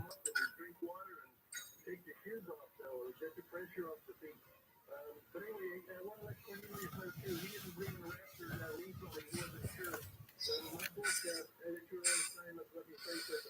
I want to let him know that's with an angel or a rainbow. If he would go to Amazon and buy a book, if he would go to Amazon and look at a sample there, you know, a sample of the book in the beginning, it'll show those all the raptors are things that I have in the book and in the source and in the verses folded. So you'll know from reading that way, still doesn't believe in the rapture because there's a lot of powerful chapter and verse or book chapter verse of the different parts of the rapture. Right up front of the book, just to get it to buy it, just get the free sample, you know. And by the way, the lady that called about, yeah, she was saying, hey, Revelation 12, that's the great war in heaven. And that's when 1/3 of the angels were cast down. If you think 2/3 of the fallen angels know, that's what I was telling you about before. It's all over the internet. You can go to YouTube. That only happened once. That the program for is astronomy, not astrology. The woman that showed in the dragon. That's Virgo and that's Jupiter. And Jupiter goes in Virgo for 9 months and comes out there. The garland of 12 stars over the head. The software shows you the calendar that shows. A lot of people are saying, oh, that happens 3 or 4 times in the past. Well, he showed the software, you know, when the Jupiter goes in for 9 months, it doesn't come out 9 months. There are a couple of other things. They're not the same. There's only one time that happens, September 23rd, 2017, a month after the August 21, 2017 eclipse that only went to America. Of course, we're going to get the April 8th. The eclipse of the South. Well, I keep up on it. I had a whole experience actually helped me write the book I asked, and I truly believe that this book's inspired by the Holy Spirit too. My life's inspired by the Holy Spirit, I guess. So Jesus wrote my life, you know, he wrote all our life like this. And so, yeah, my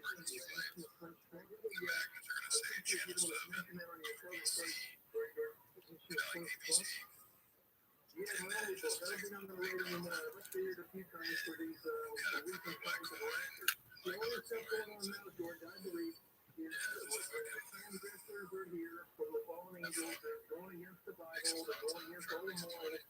And what's happening is that it says in Revelation 3, the faithful church, Jesus says it says the people in the world.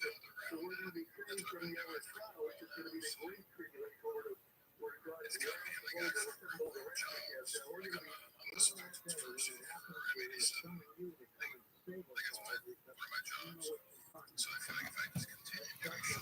Let's go, baby G. Let me do a good morning, George. George, first for listening to you and my favorite. This is a little revelation on Detroit, and before that, I got a story, an unusual story. When I lived at some area called Southfield Golf Club in Detroit, I don't know if you remember that.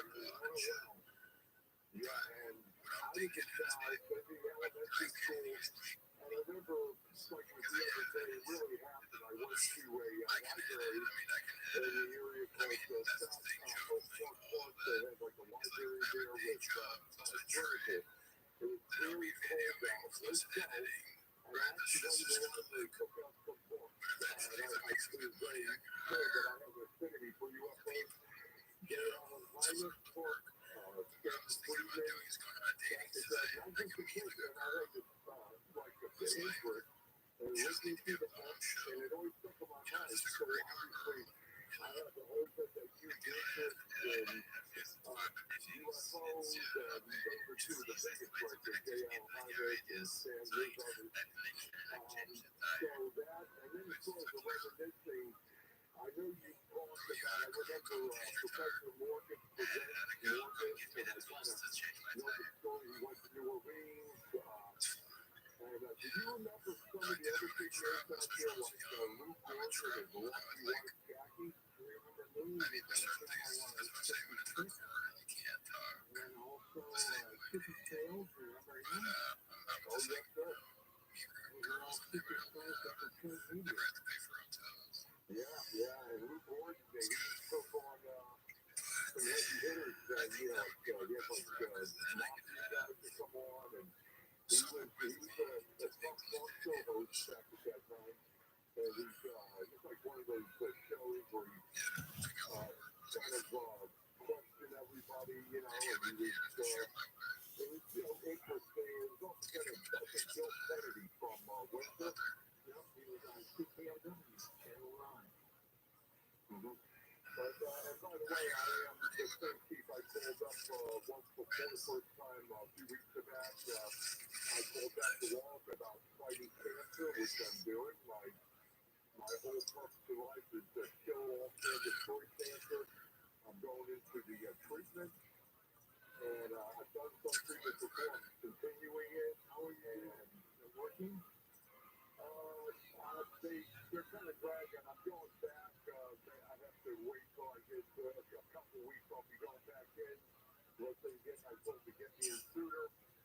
And there's different ways of, I think, there's a lot of ways of beating cancer besides chemotherapy. You keep fighting the good fight, Keith, and just update us every once in a while. We want to know how all our listeners are and how they are feeling. Up next, we're going to be talking with Wes Verma about Bigfoot. Don't touch your dial. It's an amazing, amazing story. We'll be back in a moment. Always on your phone? Then you'll be happy to know the Coach website is now optimized for mobile users. Just point your iPhone or Android browser to coasttocoastam.com and enjoy.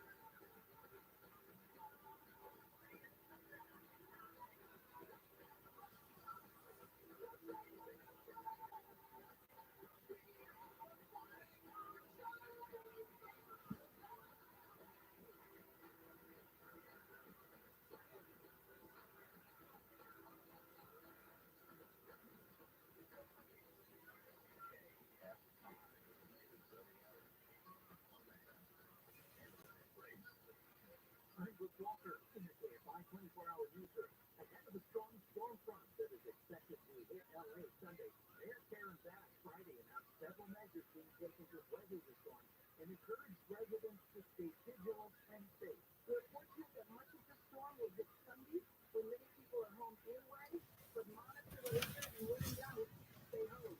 Following a recent gagging incident of an abandoned luxury skyscraper development in which at least 25 floors were vandalized, Councilman Kevin De Leon introduced a motion Friday to address the unmitigated blight and prevent further disturbance. Southland weather from KFI, partly cloudy, lows in the 40s. Some valley locations may have lows in the 30s. We're going to remain partly cloudy and rain is on the way. Daytime highs in the 50s to around 60. Right now, 51 Santa Ana, 50 Lake Forest, 48 at Tucson, 52 in Austin. We lead over.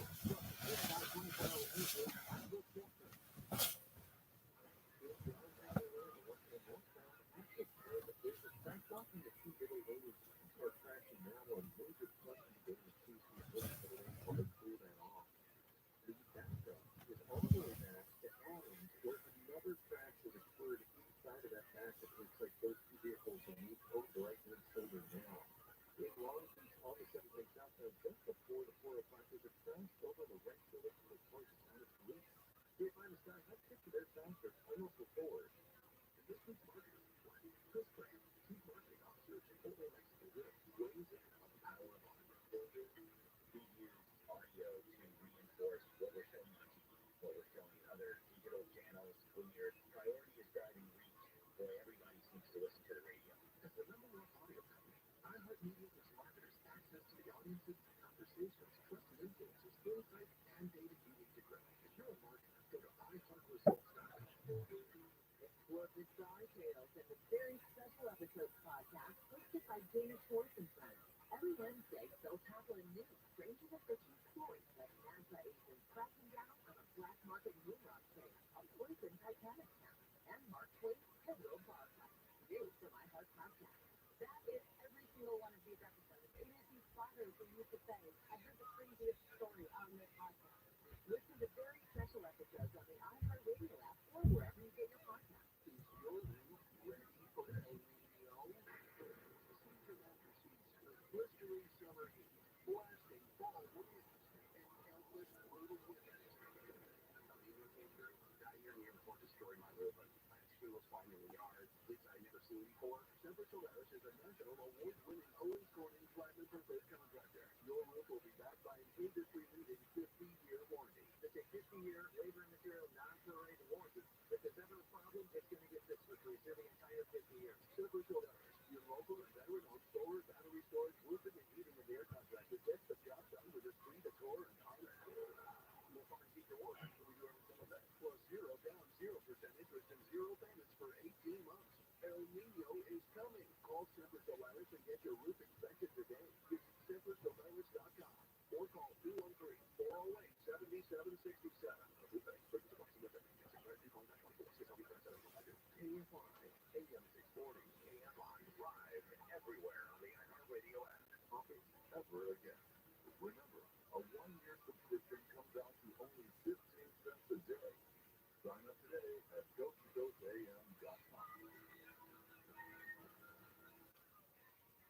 shows.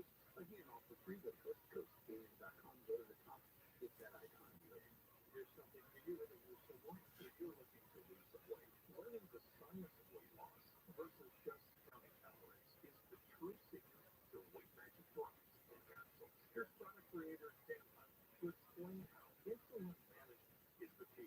Everything for weight loss is focused on eating less calories. What a lot of people don't realize is one of the most important things to control insulin levels. When the glucose first goes through the liver, then it goes to the muscles, and it's important then it goes into the fat. If your insulin present, the body's business that you get paid. So the body has a mechanism that it actually shuts down the energy in the fat. So you have to be able to control that. Insulin too is going to be very difficult, almost impossible to burn the fat. Dan, so tell me about weight magic drops. Yeah, it's absolutely amazing. Weight magic drops. The concept of this control system is chronic insulin synthesis. Also, it has an exact dietary control for insulin levels. So by using these drops to follow the science, it's putting the body into the fat burning mode. Dan, weight magic capsules help resolve a problem most overweight people have going against them. What is that? Their full body temperature is less than the people after I go away. That is your metabolism. So just in summary, we stated that the weight magic drop will control the insulin, also turns the liver, and then the weight magic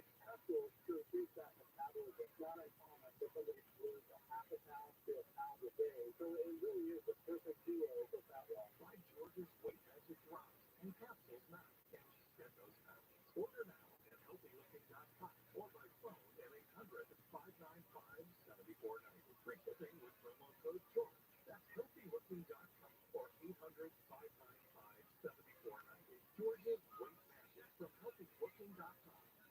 TRUMAN is a system you can rely on if you're ever in a situation where you need protection. It's legal in all 50 states. No background checks required, and it's shipped right to your door. I own the Verna Risky launcher. The Verna is the best alternative to deadly force. The Verna pistol fires powerful deterrents like tear gas and kinetic ammo. Government agencies, police departments around the country rely on Verna as their only less lethal option. It works for them, it'll work for you too. Check out their 14,000-4.5-star reviews. Verna is proudly American manufactured in Fort Wayne, Indiana. They can ship directly to your home. Visit Verna.com/George now for an exclusive discount. That's Verna, B-Y-R-N-A, Verna.com/George. Verna.com/George.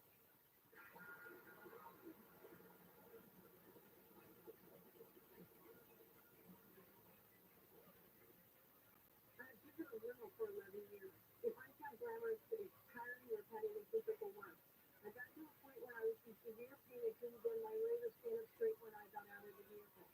Then I saw I hurt my neck really bad. I could not drive or lift anything for months.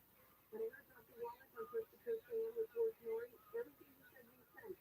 Once I eliminated a bad sleep and started giving my body the right nutrients, I could feel the difference right away. I started sleeping through the night. My body didn't hurt all the time, and I was thriving again in 3 months. I went from 230 pounds to 170 pounds. My life is completely changed, and I'm so grateful to Dr. Joel Wallace. My name is Rita Sanchez. Visit CentralHealthNews.com. Sign up for the newsletter to receive Dr. Wallace's investment list and other invaluable nutritional advice. Call 855-949-RADIO to speak to an experienced nutritional consultant. That's 855-949-7234 and CriticalHealthNews.com.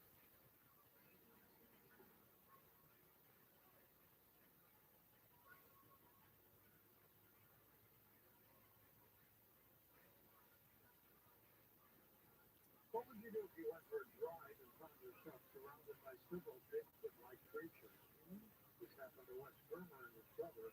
Take a listen. Now, back in November of 2012, Wes Germer and his brother Woody were surrounded by several Sasquatch-type looking creatures in the foothills of the state of Washington. The encounter, of course, changed both their lives. He decided to start a podcast. It's called Sasquatch Chronicles. It allows others to come forward and share their encounters too. And since this episode, he has been researching and investigating reports from eyewitnesses all over the place. He's with us for a couple hours tonight on Coast to Coast. Wes, what a great story. Welcome to the program. George, thank you for having me. I appreciate it very much. in the foothills, expecting just a normal day. What the heck happened? Well, what had happened was in the Queens, my dad had died of cancer, and he had passed away 4 months prior to us having this encounter. And that week, my grandfather had passed away. I was out of work. My brother wasn't working a whole lot. And he had come over one night back in November of 2012 and he said, hey, Tim and I got to talk this weekend. Let's just go out for a drive. Let's get out of here. Let's go and talk about terminating that thing that happened. That was one of the best commercials we ever did. Come on, folks. I know you don't like the commercials, ladies and gentlemen, but it's a fucking free podcast, okay? I didn't know we were doing commercials. I know, they're ridiculous. They're ridiculous. They need to be edited. This is a good argument for the necessary, like, having a producer. All right, be a real producer. Yeah, it was fun. It was a fun argument. How would you know the difference between that? You don't. Yes. That's the fucking because point. you just hit a button and now we're actually talking? Now it actually is talking. I no longer have to promote it at the beginning before we start. The way we got it out of the way, we used to just talk about the fleshlight all the time, and then we figured I wanted to take a long. It's best to just get it out of the way and then go about the podcast. So that's the sure. It seems a little disingenuous. Yeah, no, I'm just, it's a vehicle. Yeah, it's scatterbrained. Doug Stanhope on his way over here. My good buddy Doug Stanhope, I've not seen him in probably like a year, somewhere around there. Yeah, no, it's been a while. maybe a year and a half since the last time I did the show. Yeah, man. Yeah. And when we went to see your live show, dude, I learned something. I learned I don't like going to shows where I have to stand up. That was a couple of years ago. That was it? That fucking Kit Kat Club.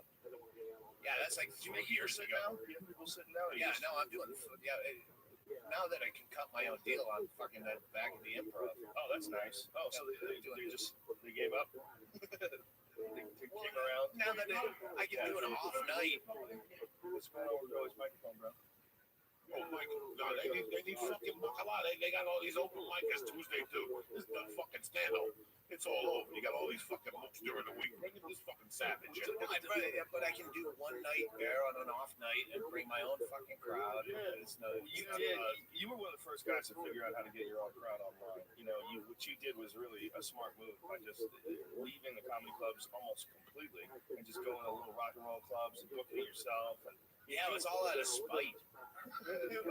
Spite does it drives you a lot. Well, you really it's like a sex drive. It was genius. Yeah, It was ballsy. Hate and needing to fuck. Let these motherfuckers know you're a voice. You gotta get the fuck out there. I don't give a fuck what you do. You don't want to hire me. I gotta keep doing what I do. That's the best way. You did it the best way, though. You really found your own audience. Like you're one of those dudes when you go to see a stand-up show, you know it's a fucking stand-up crowd. When you see them walking down the street, you know. They're all days from suicide. They're all smoking. I was in Calgary where I actually crossed this. I'm looking for the gig. Oh, that's right. Yeah. So we talked about this last. But tell it anyway. Yeah. Calgary, there's a train station in front of where the gig was. So I see all these fucking hoodlums standing. I think they're waiting for a train. So I cross the street to get away from them, and then only to realize they were waiting not for the train, but that was my gig. That was the fucking cue for my fucking show that I'm crossing the street to get away from my own fans. That's one of his fans right there. Look at Will Stanhope's fans right there. That's how he shows up with the outfit. Stop making me look at fucking. There's a dude that's on Fear Factor, this new season of Fear Factor, and there was a thing on CNN about a last guy time I that saw you were saying, "Oh yeah, if they did Fear Factor, I'd suck the devil's dick again." And then now I'm fucking watching football, and here's can't believe it's back Joe Rogan's big fucking huge head in my face, and 55 inches of Fear Factor. I love it though. They came with the lawn money, Stanhope. They came with that vacation home cash in the middle of the fucking world falling apart. We're way too old for fucking talk about selling out or all that shit that young comics care about. Rivalries. Dane Cook. Hey, Dane Cook, thank you very much. Dane Cook, like I'm doing this fucking benefit show in Tucson. It's a long story, but like Dane Cook said, "Hey, I haven't done stand up, but I'll help you out." Like, fuck, thanks a lot. Like, who gives a shit? Someone emailed me today about Mencia. This new Mencia thing is kind of touches on your bit. Like, who gives a fuck? Fucking internet snipes. They do the benefit? No, he's not. He hasn't done stand-up in almost a year. Yeah, he stopped doing stand-up in February. I ran into him at the premiere of Warriors. Not to name drop, it's on the red carpet. I've always been paparazzi. But even people are like snipey about that. Like, yeah, Danko, well, he didn't put the, like, I don't know how Twitter really works, but he didn't put the apostrophe thing in front of it, so he's just telling your own fans that he's promoting. Like, what? Oh, I see. Like, I don't know how Twitter works. Yeah, he didn't put the A. People are just still so fucking cunty. Yeah, they're very cunty. We're old people. Well, right? people are looking for a reason to be cunty because they're trying to distract themselves from the shit life that they live. Instead of looking at their life and trying to fucking figure out their real problems, they just go online and just. But you don't give a fuck about comedy anymore, do you? I care about good comedy. I still like it. I still enjoy it. Politics. I don't care at all. You know, I realized somewhere along the line it's mostly just jealousy and insecurity. And you know, one of the things I realized is people had a shit way of looking at comedy. When I used to tell people that I take Joey on the road with me, I take people, you know, like who'd you do Rascals with? Oh, Joey Diaz and I. He goes, you bring fucking Joey Diaz on the road? Like, what are you, crazy? Like, you follow Joey Diaz on purpose? I was like, and I couldn't understand it. I was like, why would you even think like that? Like, why does everybody's worried at every moment that they're not the life of the fucking party? Like, at every moment, they can't even enjoy when other people are funny. I'm like, you don't want to be around funny people? That's all I want to do. I want guys to fucking crush in front of me. Yeah, you know, I want the whole thing to be fun. I don't want to just be the only one who's having fun up there. I'm so spoiled socially.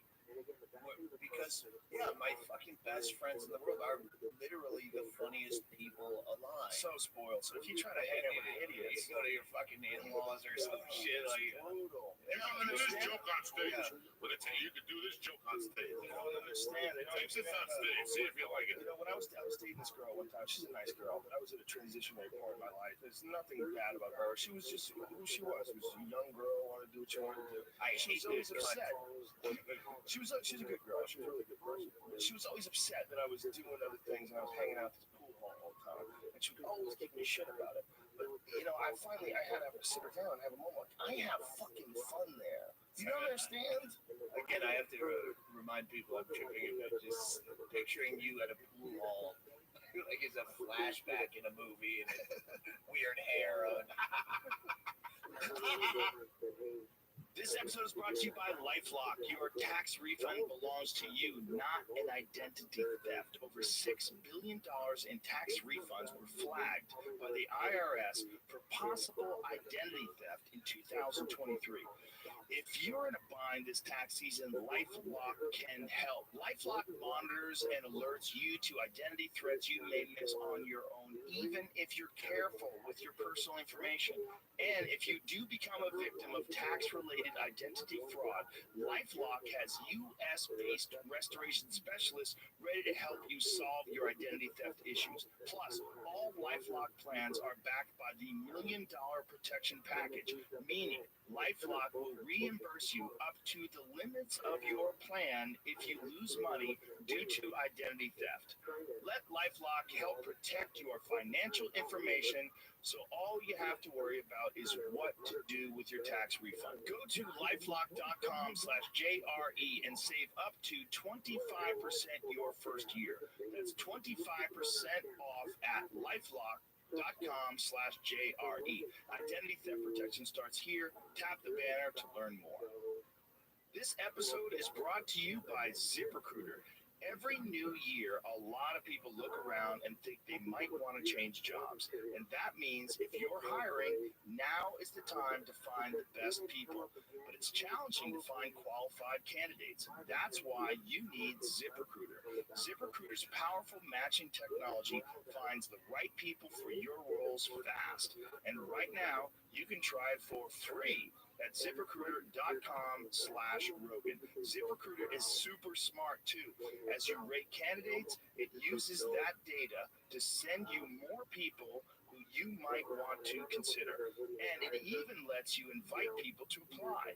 This month, find the talent you need to fill all your roles with ZipRecruiter. See for yourself why 4 out of 5 employers who post on ZipRecruiter get a quality candidate within the first day. Just go to this exclusive web address right now to try ZipRecruiter for free. That's ZipRecruiter.com/Rogan. Again, that's ZipRecruiter.com/ROGAN. ZipRecruiter, the smartest way to hire. Tap the banner or visit this episode's page to learn more. Yeah, I'm full ahead of it. Yeah. Back to the Joe Rogan and pool hall days. That's my pool hall days. No, it wasn't in Boston. It was New York. I became obsessed when I first moved to New York. But she hated me. She fucking hated me because I never wanted to hang out with her. And I would tell her, look, and I had a conversation with her. Look, you're a very cool person. You're very sweet. I don't want to date another girl. But I don't want to fucking hang out with you. You hate chicks. I don't hate chicks. I hate dumb ones, though. I hate dumb dudes. I hate dumb chicks equally. It's not a gender thing. It's just dummies. But when you're in that situation, man, when you're just like, God, I can't hang out with you all the time. It hurts me. It hurts me to know that there's all this fun going on over there. I'm hanging out with you, and these dudes are gambling and staying up till 3 a.m, and no one's married. No one knows what the fuck is going on the next day. They're all wild gambling motherfuckers, and they're my friends, and they're funny, and they say funny shit. And I'm like, what am I going to do? I'm going to hang out with you? And what are you going to tell me, like, what movies you like? And what are you going to tell me, what you like to eat? What your mom said that was mean? Jesus fucking Christ. I want to go have fun. Yeah, no, Go ahead. Are you too far gone? Are you too far down to talk? No, I'm good. I was just that thought was like cramping my mind. It's so important to have friends that are fun. It's the one thing that you get out of podcasts and shit too, though. It's like people that don't know anybody like you, don't know anybody like Joe, they get to talk to you essentially on a podcast. They get to kind of feel your vibe, see how you think about things. You sit down and see somebody talk for an hour. You don't just see them talk. You see how they think. You see how they decipher stuff. And it kind of can give you insight on how maybe you're not doing it that way, or maybe you could do it that way and it would enhance your shit. Right? It's so important, man. You can get stuck in a fucking bad place with bad friends. You freaking out? No, I'm not freaking out. I'm just enjoying the entire experience. Yeah, man. That's that one's in the wall. We got this new studio for the folks who are just listening on iTunes. If you go to ustream.tv/Joe Rogan, you can watch all these now. And we actually have it set up where we have now we're on fucking TV on delay. Yeah, weird. I should not look in that direction. I did that for years. It'd be one of my favorite stand-up stories that I tell is when you and I did mushrooms, and then we went out to the desert, and it was the day the war started. Yeah, watching pregame for the war. I'll never forget this. You and I were sitting in Jan Irvin's living room, twisted to our balls, right? And they had a fucking giant kettle of some kind of ayahuasca they were trying to produce. Amanita muscaria, and whatever. It was just a weird feeling in the head. It didn't get us off at all. Nothing, and I felt like a pauper. But I'll tell you what, a little bag of mushrooms in my pocket, and then I come in and they had this whole fucking giant kettle going. But you know what? The two of them together, though, I think that's what really blasted it off. And, that's what they think Soma was. They think Soma might have been, Soma from like the ancient Hindu religion. They don't know what it is, but it was like the basis of a lot of their belief and a lot of their ancient scriptures talk about it and like rave about Soma. And they think that it was Amanita muscaria mushrooms mixed with cubensis mushrooms, like mixed like that. And that might have been, that's what we were fucking blastaroo, dude. I remember staring at the wall and looking at this crazy geometric pattern that the universe was made out of. It's like we're watching Countdown to the War. Right. It's like fucking. So then when you go, this is what you were standing there and you go, holy shit. This fucking, what's his name? Frank Caliendo. Doing an impression pics as. Right. Give me my pics as John Madden, who hasn't been relevant for fucking 7 years. We're sitting there blasted, and I'll never forget this, because you just go, holy shit, there's a fucking kickoff. This kickoff to the war, kickoff. And we were both like, we're really just starting a trip. Like it was just coming on, and then you go, holy shit, there's a kickoff. It's at 6. And we were sitting, we just sat down. 5:45, we should get a cocktail and some snacks. We sat down and we were like, Terry Bradshaw's gonna fucking come on and tell you how we feel. It's like it's the strangest time ever to be alive. What kind of a world is this? Tell us the war coverage begins at 5. What are you saying? They timed it? You tell me they timed it? They waited. Isn't it like a different time over there? So they waited all day. Yeah, and then it's not like it was their time. Yeah, it was prime time here. It was like 6 in the afternoon. Could you imagine if they actually timed the missiles to prime time in America? They probably had. They probably fucking did. They probably fucking did. Right after Law and Order. CNN had fucking advertisers. Oh God. Well, you know, George Bush, at 3 in the morning, you know, their time. Yeah, Sizzler. We can get fucking tied to sponsor it if you're gonna, you know, nuke them at 6. It was such a strange fucking moment, man. A weird moment. Stan, I remember those 2 broads that lived next to you. Remember the tall German chick that was lanky and cute and short brunette, and then there was the chubbier chick Sage. The chubby. Oh, those are the You did like heroin or something with them or something. Well, I did everything. I don't know why I stopped there. Sage is the one. I stopped there. Sage is the one I did. Like Sage's father at one time was the Rolling Stones manager. And what he did for this chick was he bought her a fucking Blockbuster. Bought her a Blockbuster. And she said, I think you turned her on to heroin and she was doing shit about herpes. I go, yeah, I got herpes. I didn't give her no fucking herpes. No. She was giving me shit about having herpes, but she's over there fucking like, heroin with Joey Diaz. Listen to me. I was homeless. She would come to the store on Sundays. And give me pills. And she was an expert in mixing. What was that shit? That was big thing. MDMA, water. Ecstasy with water. She'd drink it, the other stuff that was GHB. Yeah. And she'd bring it to the comedy store. And I'd be hosted on Sundays, and she'd give me drinks of the GSP, whatever the fuck. GSP? Whatever the fuck it is. GHB, whatever. And then listen, so this happened. This went on for 6 months. She'd take GHB and really on tight Sundays, I'd go to a house. On Sundays after I'd host, she'd come down, we'd buy coke from the Chewy, we'd go to her house, we'd do heroin, eat her ass, pills, I'd whip her, she'd make little shows in lingerie for me. She was 100 pounds overweight, but this bitch was bad. I was gonna say, it's not an ass you want to eat. No, she lost the weight. She lost the I didn't see her for a long time, right? She started coming around the comedy store and GSP and shit. So one fucking, this is a great story. Actually, I was thinking of stand up on the way up here. And our friend Mike was selling weed. And one time he worked with CAA. He goes, listen, one of the interns over there, he blew up. He ended up being Whitney Houston's manager. And, you know, the tour manager. And he blew up about it. So every day they would come over and I would sell Bobby Brown and Whitney Houston. You know, they would come over like $1,100, which was per diem money. I was taking Whitney's per diem money, right? Every day they come over with a little white envelope and give me the per diem money. And I go up to the Martel cartel and I'd buy 14 grams of blow, take an 8-ball out and cut it, and then give it to Whitney Houston. And they were fucking going crazy. This went on for 30, 40 days. But I couldn't snort all the blow. I couldn't snort it. It was just too much. So I was giving it to Alan Martinez to hold. Isn't she dead? She's dead. That's the coke that killed her. So okay. I got like 2 ounces of blow. Plus I snorted all this coke. And I can't snort no more. Right, so one night I go, Maryland, bring the coke down to the fucking store, right? I'm selling coke to Whitney fucking Houston. They're picking me up at 9 in the morning, paging me on the red pager. I'm coming downstairs, getting in the car with them, going to the Martel cartel, to the brothers, going in the house with 2 grams of coke already cut in my pocket. And I would just go in, take rocks out, throw the cut in, mix it up, and give it right back to them in the car, and they'd be happy as shit. They were inviting me to A&M Records to party with them. I don't party with them. How much coke were you stealing from them? I was selling them. I was getting them a half ounce and taking an 8-ball out and throwing an 8-ball to cut in. What is an 8-ball? 3.5 grams.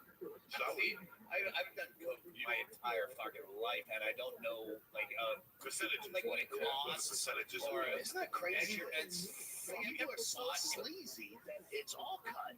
No, this is how you ever get. I don't know what it is. Yeah, you get. You know, I always know where the fucking shit is at. I know, like coke, because someone goes, "Hey, do you want to do a bump?" And you go, "Okay." Right. I don't. But you don't know what the. You never bought it. No, he does whatever. When you go out with Stano, Somebody got coke, he'll do coke. He got elephant tranquilizer. Stand-up's like Uncle Joey. We don't give a fuck. The train's already running. I got nowhere to be tomorrow. Fuck it. We're here already. You know, when I got here, at least he had mushrooms. I'm like, what the fuck? You don't wish. This is the cocksucker that knocks me into with rolling papers and no weed. You know what I'm saying? Like, I got no roll, I got no weed, but I got rolling papers. Next time you bring those fucking mushrooms with you, and we're gonna be right here. This would have been a great fucking podcast. Not that this is. So I'm robbing Whitney and Bobby Brown for a fucking month. I'm robbing their blow every day. I can't do it. I can't snort it fast. How much are they doing? They're doing a half ounce a day. This is what? This is 90. This is 98. They're doing a half ounce a day, which is 3 ounces a week. Oh my God. I'm singing. What does that look like? Oh, an ounce is like this, like a half ounce of weed. Oh my God. They're doing one of those a day. Oh my God.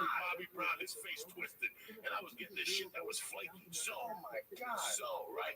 I tell Marilyn to bring the You would say like well, aren't they feeding an entourage at this point? No, But, yes. but that's the thing about Coke. It's Is, just those yeah, two. you start. Oh, there's only so much Coke left. All right, you gotta go. You gotta go. You gotta go. Right. So this went on. So on Saturday night, I called Marilyn Martinez. I go, Marilyn, do me a favor, bring the blow to the comedy store because I'm just gonna sell it. And my kid, after my set, gives me a little baggie with the bottom of it filled up, like not even 2 lines.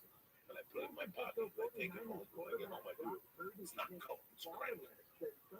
So I'm on fire now. It's 3 in the morning. I'm at my house. I'm on fire. I got the Coke in. His shoe hasn't stopped shaking since. All right, I have the Coke in the fucking car. No, I'm not bouncing. I have the Coke in the car. I always do that shit. I have the Coke in the car, right? And I wouldn't bring it upstairs. Right? I don't like Coke in my house. So I would go down to a little bump. You would always keep it in the car. In the car, right? I don't Paranoid is a good outside. thing. I don't like it in the house. I don't like it in my Better house. to be paranoid. I don't like it in my house anyway. I never like Coke in my house. It's just bad. I don't like it. Right. I used to leave it outside on the rocks in somebody else's garage. And then I would go in and do a bump and go back upstairs. So there's one night I got upstairs and the page is going off and it's sage. And I said, fuck it, let me just bring the 2 ounces to the house of blood. And I brought, at that time, it was like 1.5 ounces, 3/4. This bitch picked me up at 6 in the morning with a case of Starbucks coffee, a can and a half a gallon of vodka. And we went back to the house and we did that whole package of blow, heroin, Valium, MDMA, GSP. We did How many days? How many days? 2 days. Just 2 days. Monday afternoon, I had to get Scott Wolf, Josh Wolf's brother, Fredo, to get me over by the Directors Guild. Oh my God. For 2 days, I puked till Thursday. Jesus Christ. Here's how sick I was. The fucking Houstons kept calling me. And I'm like, fuck you motherfuckers, I'm out of commission, right? And so finally, that next week was the Grammys. This is the last time I seen, I don't think I told you about this. The last time ever I seen Whitney Houston, I get a call Monday morning after the Grammys at 9 in the morning. I'm like, is your boy up? You have to be. Come get me. And they pull up to my fucking house where I live by the YMCA. He was the manager, Whitney Houston, and Ricky Martin in the fucking back, and they're all going. They're going from the Grammy. That jaw, all them jaws are fucking going, Jack. And I get in the car with them. I drive to the Martel Cartel. I'm sitting there. I don't even know it's Ricky Martin. I just looked out the window. I was more paranoid than he was. I got in, bought it, brought it back to the car. They drove. That's the last time I fucking see it. Wow. They went out of town after that. They were here to sing. They were doing What year is this? It'll be 98, 97, 99. They were in the soundtrack. This Jake Bond. You got Wycliffe Jean, who just robbed half of fucking Haiti. That cocksucker. That's why I'm Haiti. You didn't see that? He robbed his own fucking earthquake relief fund. No. $10 million. Yeah, bro. That's why I don't send. Unless I see the guy on the street bleeding, I give him money. When you send $100, they get 30 of it. Did you steal my change jar in the late 90s? Probably. No, I'm stealing a fucking change jar. A fucking change jar. What's a change jar? It's just like thought he had your head. Out of the fucking We were just talking about Rabbi. He was just thinking about the 90s and where we lived on Kurdistan, and there was that fucking change jar. I go, that probably was fucking. I called you Joey Jingles for a while. No, I would never rob a change jar. I'd rob something. I know. That's it was someone who just fucking. A change jar like a fucking cup of change. Yeah. Yeah, it was just a weird thought that just came into my head. No, it's just. now I smoke pot, which I never do. What's wrong with a change jar? I'm a professional. Yeah, I remember calling you just for the I'm a professional. We were doing Seattle one time. I was opening up for a Stanhope, and I picked them up in an RV. It was snowing in Seattle. Oh, down down that weird shit. And the big Carol, who I stuck the fucking aluminum foil for ass. He was around for that. He knew all about that shit in Seattle. You should have probably played copyrighted shit on the back. No, I'm not. That's my old shit. All right, we're gonna look at all these You images. should probably not fucking start defamation suits. That's Ricky fucking Otter, whatever. It's a true story. What the fuck? If it fucking happened, they wouldn't give a fuck. Ricky Martin cleaned his sober now. He came out of the closet. He's got kids. So look, These attendees and stories are not representative of the what is this, Law and Order? What the fuck is this? I was actually promoting copyrighted stuff. What is this? Yeah, they know Law and Order story. My think that you look like all these individuals. They fucking No, this story's gonna be on the internet. You know, I've never played. I've never played the phrase. 11 years ago, when they used to say to me, "No, you're gonna be bitch." No, I fuck sing, bitch, sing. I kept her alive for 3 fucking months. Give her those rocks, rocks and shit. So you think it was just them doing that amount? Joe Rogan, you could go crazy. You got a chick that's sucking your dick. I got no experience with this. No, you can Zero. I've never. I don't have any experience with You're fucking changed, John. Jesus Christ.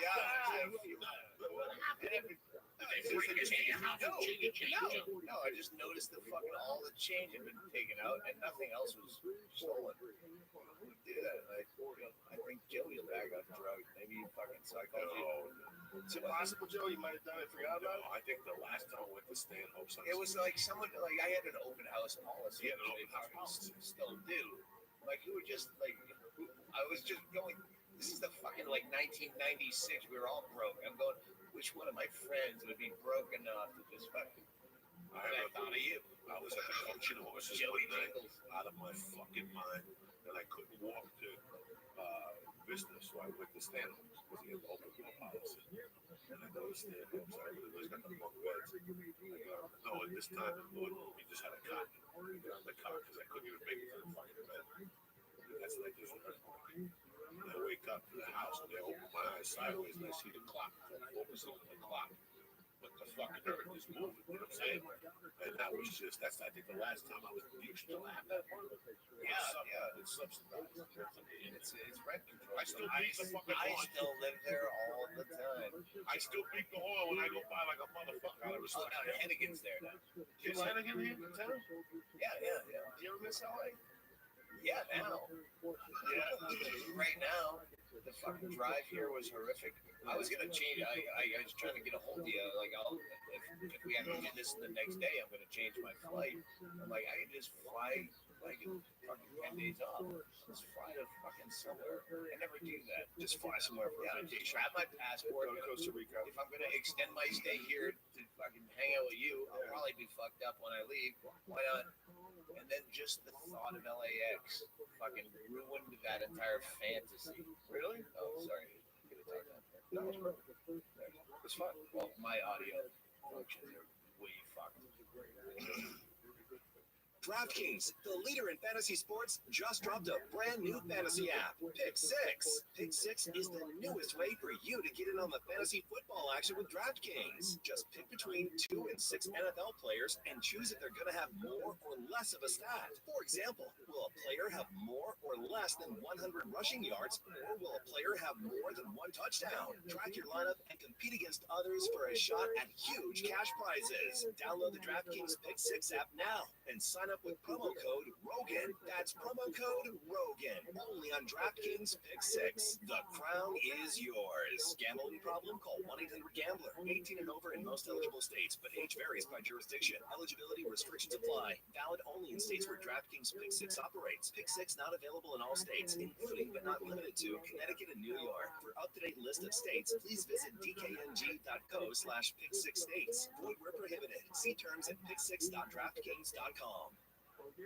This episode is brought to you by BetterHelp. One common misconception about any type of relationship is that it has to be easy to be right. The truth is the best relationships happen when both people put in the time, love, and commitment to make them great. That might look like scheduling regular calls to keep up with a long-distance friend, improving communication with a partner, adapting to a colleague's working style, or reconciling a difference in values with a parent. Therapy can be a place to work through the challenges that you face in all of your relationships, whether it's friends, work, your significant other, or anyone. But working on your relationship isn't easy, and sometimes you need a little support to navigate the most difficult and challenging parts, and that's where therapy can help. If you're thinking of starting therapy, give BetterHelp a try. BetterHelp offers convenient, affordable online therapy. Start the process in minutes and switch therapists anytime for no charge. There's so many different kinds of relationships in your life. Give them all some love with BetterHelp. Visit betterhelp.com/JRE to get 10% off your first month. That's betterhelp.com/JRE. Medicinally. You know, why'd you move there in the first place? Why'd you decide to you live in Bisbee, Arizona, in the middle of nowhere, right? What was the just wanted to get away? Impulse buy. It's a place I found when I was driving on the road. Really? Impulse buy? Yeah, I didn't even see the inside. Did you know anything about the town? Pictures. Did you know anything about the town? Yeah, I've been there a lot.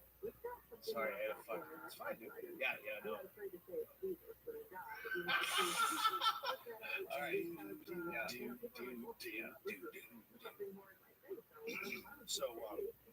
So what's the downside? What's the downside of living in a tiny little town like that? Because you're in like a town like what, 6,000 people or something crazy? Yeah, Jake LaMotta has come over to the house. Jake LaMotta, the fighter? Really? Yeah. The guy who made the movie Raging Bull about? Yeah. What's that guy like? You know what? I could do a fucking 20-minute bit. That's the downside. He lives there? Yeah, no, but you have to be respectful of people there. Because any good story that comes out of there, that's your neighbor. That's the downside of living in a small town. Yeah, you can't talk about You can't flip fun someone shit off that a fucking stop sign because they cut you off because that guy will be behind you in line and fucking safe waiting. Yeah, like how often you run into the same people over and over again? All the time. Yeah, that's a weird thing, huh? So yeah, you get a fucking really funny fucking bit about your neighbor. So do you guys think that Joe Diaz ticket has changed? There's a spot on the microphone. I was looking for it. Your voice sounded good. Do you want not to me? Not to you, really? It sounded fun. I think it's probably the same. No, it just had a bit of echo. No, it's because my senses are peaked. So what's the good side? There's got to be a good side. You know, I fucking love it. One of the bad sides is I hate the road now because I want to be home. Really? And now you have a lot of friends fucking joy in Cleveland. Like, what am I going to accomplish that I haven't in 21 years? Right. Same thing. Yeah, I'm going to throw a soft cock at a younger girl, hang out all night till she's deluded enough. What are we going to do? A fucking triple run. Let's do a triple run old school. Take Red Man to drive. I'd fucking love to do that. We did a 10-year anniversary. Me and Becker. Yeah, Becker and I we did 10 years from now we're gonna go back and we're gonna do a triple run. Triple runs are these legendary one-nighters in the Northwest. I forget where on radio. We should probably fucking entertain or something. No, this is entertaining. Yeah, but so you'd play Idaho Falls. That's where I met Joey Coco Diaz on a triple gig. I was a Boulder, Colorado. I was a host at the Boulder Broker. The Joker Broker. The Joker Broker, and he came out on Tuesday in the run. My driver's license for a long time, because I lived on the road, I didn't have a home, was the fucking Joker Broker's address in Boulder, Colorado. I got a Colorado license. Mike Kessler's house. You bought the car from Mike Kessler. Oh, that's right. Piece of shit. That's right. You bought the that fucking Dodge Neon. That's right. Forever. Jay Moore fucking spotted me in the parking lot of the Comedy Store in the late 90s. He said, Dodge Neon. Yeah, he had some condescending thing where I'm good for the environment or something. What a cunt that guy is. But we met him. The Boulder Broker run was Tuesday in Boulder. Then you had Wednesday off. And then you had Thursday in Craig, Colorado. Friday in some other Gunnison. And it ended up in Colorado.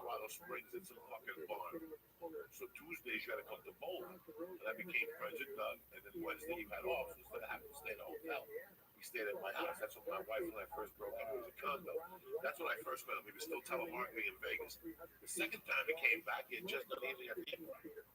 Yeah. And you stayed again, and that's how we became friends. I didn't see him again. He went to San Francisco, and he came up to Seattle. Well, it's fun when you go on one of those gigs and you meet a real comic, you know, because you never know. Well, Joey came into the Joker Broker. He was like the house MC guy, but he didn't give a fuck. You're like, hi, I'm the comic, and he's like, I don't know. And he goes on stage, I just had to fucking push me, pull you. Like, that's how I remember. He was doing a bit about having the shits and the vomits at the same time, but you knew it was honest because you could tell by Joey's face. He was a fucking sick person. He's like sweating profusely, and it was about having to push me, pull you. Shit, trying to figure out which end to aim towards the toilet. I got $50 a show, and I would sell value. I would take 100 values and sell them all for $3 a piece, and I would make $50 a show on the steak. It was steak night, and I had to go up every Tuesday from the same 80 people. Do new material every fucking Tuesday, so I'd have to get the roll of paper and write 5 minutes, and no place to practice. I didn't know about that. I thought you just run it up there, like, you know. And it was the same people, and I remember that.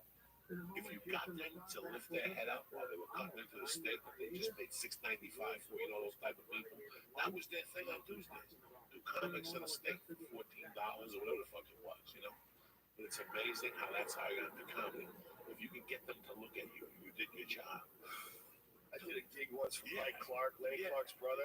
That is. Mike Clark is a great guy. Lenny Clark is one of the legendary comedians of Boston, a fucking awesome guy. And Mike used to book me on a lot of road gigs back in the Boston days. One of them they booked me was the waiting room of a restaurant. So it was as your people are waiting to be seated, they have like a room where they all sit down. I don't know why they didn't just make that part a part of the restaurant too. It was real weird. But they had a band and then they had a comedian. So these people are just sitting around waiting, and you just go up and start talking about blowjobs and taking shits or whatever stupid act I had at the time. And as I'm talking, like I'm in the middle of a bit, right about to hit the punchline, and through the PA system that I'm using, it's like Johnson party of 2, your table's ready, please come to the front desk. And I'm like, oh no, it was the same sound system. So every time when you were on stage, you could be in the middle of talking, and they would just start announcing people's names, and it would happen like every 15 seconds. It was the most ridiculous gig of all time. And I used to host that was a magician that came out with a bird on stage. But the bird would always get stuck on the lights, and he would shit on him, so they had to fire him. That's who I replaced. That's how my comedy career fucking started. And I'll never forget when I seen the parrot or whatever it was shit on him. I went right to the manager. I'm like, dog, you got the hosting job. Was the winner of the Beck's comedy competition, Beck's beer. Right. And that's how I won. You're more popular than that brand of beer right now. Yeah. Beck's beer. Yeah. Beck's. Beck's. What happened to that beer? How come that beer never caught on? I still drink Beck's. Yeah, there's something stanky to it. Beck's. Yeah, it's like a little. If they're out of Heineken, you'll get a Beck. Yeah, I'll take it. I still drink Honey Brown. Remember Honey Why don't Brown? you just make it taste like Heineken? Remember Honey Brown? It was really popular in like the early 90s. When you were a kid, what do you think sells more, Beck's or Heineken? Heineken, right? It has to. I think we got commercials on it. Is that what it is? I guess so. Beck's got a lot of commercials, dude. I haven't seen Beck's. I haven't had a Beck's in forever. Maybe I'm just prejudiced. Maybe I need to drop the Beck's. Didn't you know they had Go get me a Beck's. You are pretty prejudiced with beer, though. I've noticed just from being at comedy clubs, you're always like, "What the fuck is that? Ugh, why are you drinking that? You got to get man's beer, like Sam Adams." And then I start drinking those little light fairy drinks. I'm like, that's not really a beer, goddammit. Trying to give me a fucking light beer. Get out of here, bitch. it's not light beer. Yes, light beer. It was Fucking Sam Adams. like That's a light beer right beer. It was a Heineken. I hate the beer that I like is You got any beers, advertised. bro? Yeah, you want some? Fuck yeah, son. Another time Are we're they light going beer? to Mass. There's Stella's and Sam Adams. We're in Sam Adams. Stella. We're in Hanover, Mass. And it was at the club Grill 93. And there's 3 clubs. The time I had to follow Joey Diaz. No. And there's a On fire. there's There was nobody with a mullet. oh please, and he went up on stage in the middle of his set. There's a priest walking by, and Stanhope sees him out of the corner of his eye. He goes, "Hey, Father, where you going? I got a tit fuck joke to blow your fucking socks off." The whole fucking room, like just shit. The priest just ran out of there. Him and Chris motherfucking McGuire. That's who it was. I think that might have been Yeah. Tuaku. Aku, me, you, and Chris McGuire. You, Joey? Yeah, I'm good. We did the priest was there with my dad. We did Aku on Friday night, but we did Grill 93 on Saturday night. That's where I followed you in that monster fucking. I was booed off stage. No, he was. I got booed off stage when I followed Jim Brewer once. Really? Yeah, Nanuet, New York, I think it was. Maybe not Nanuet. Somewhere in the outside of New York. It was humiliating. I died a brutal, horrible death.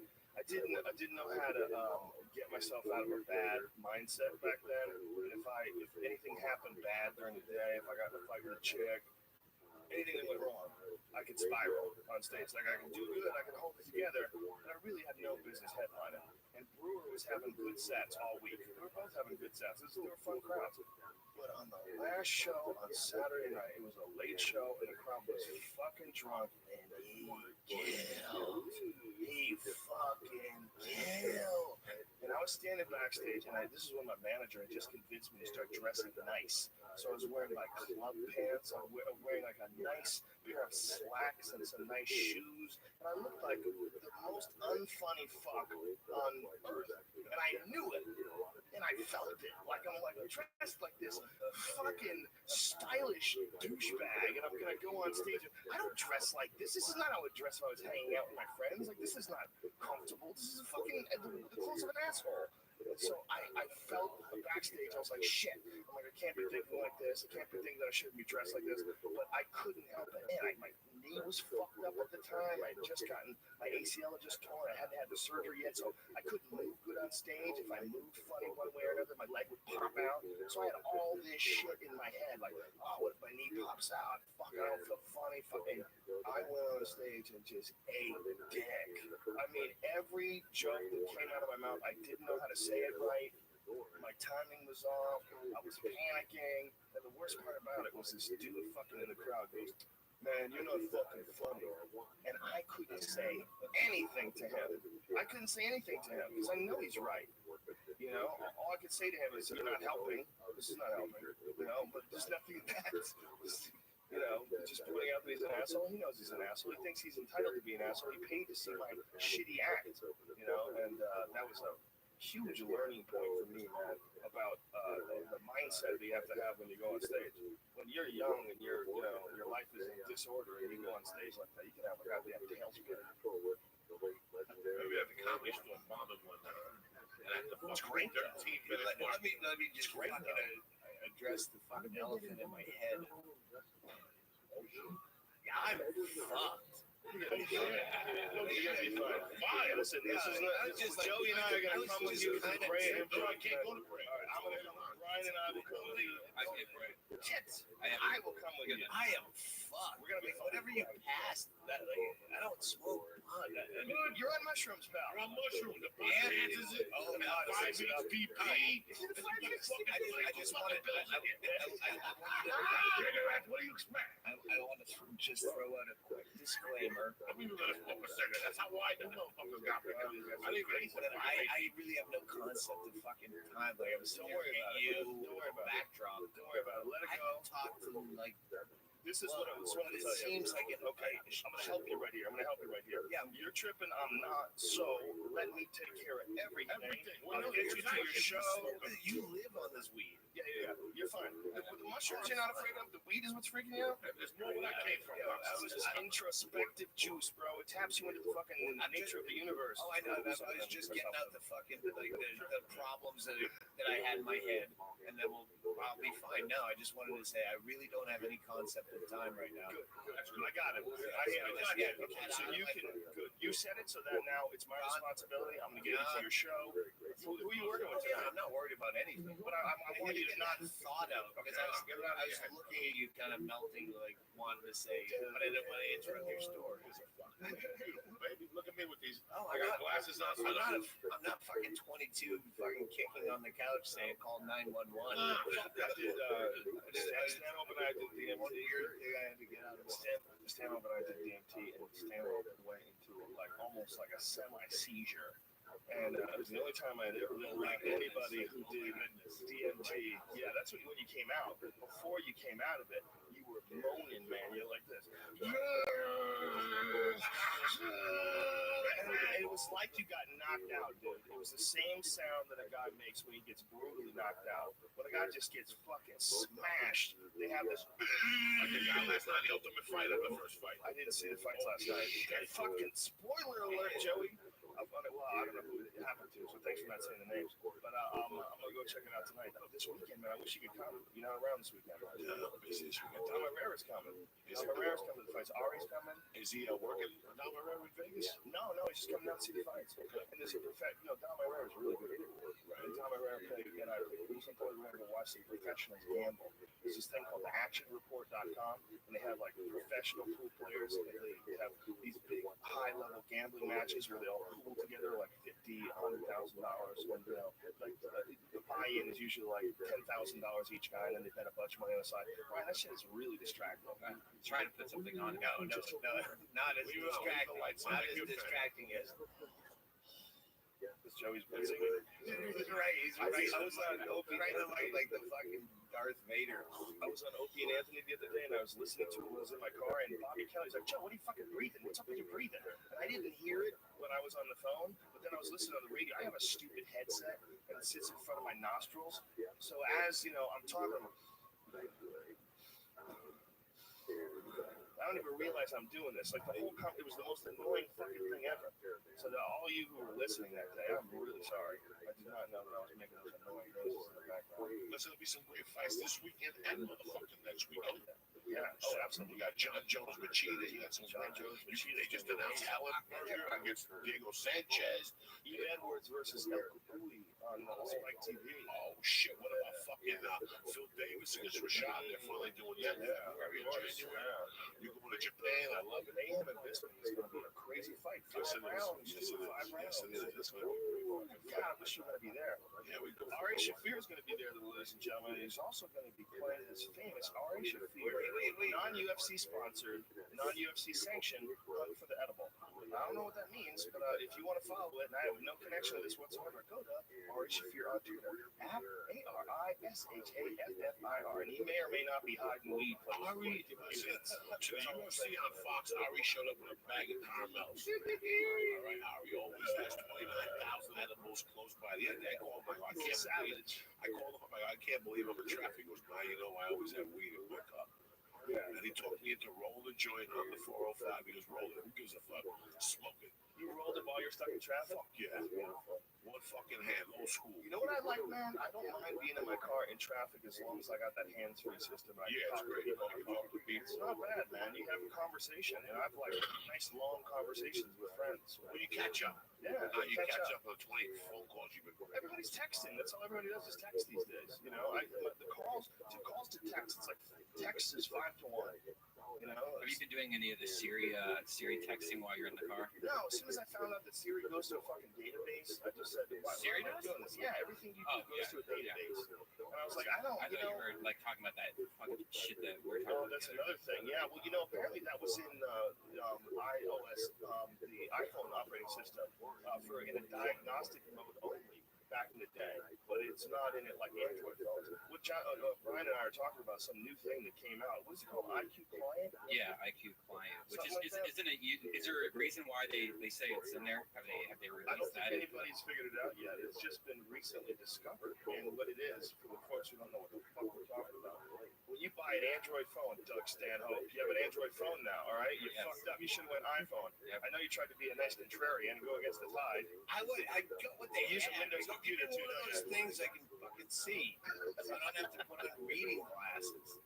Well, apparently every time you send a text, it locks it in a database somewhere.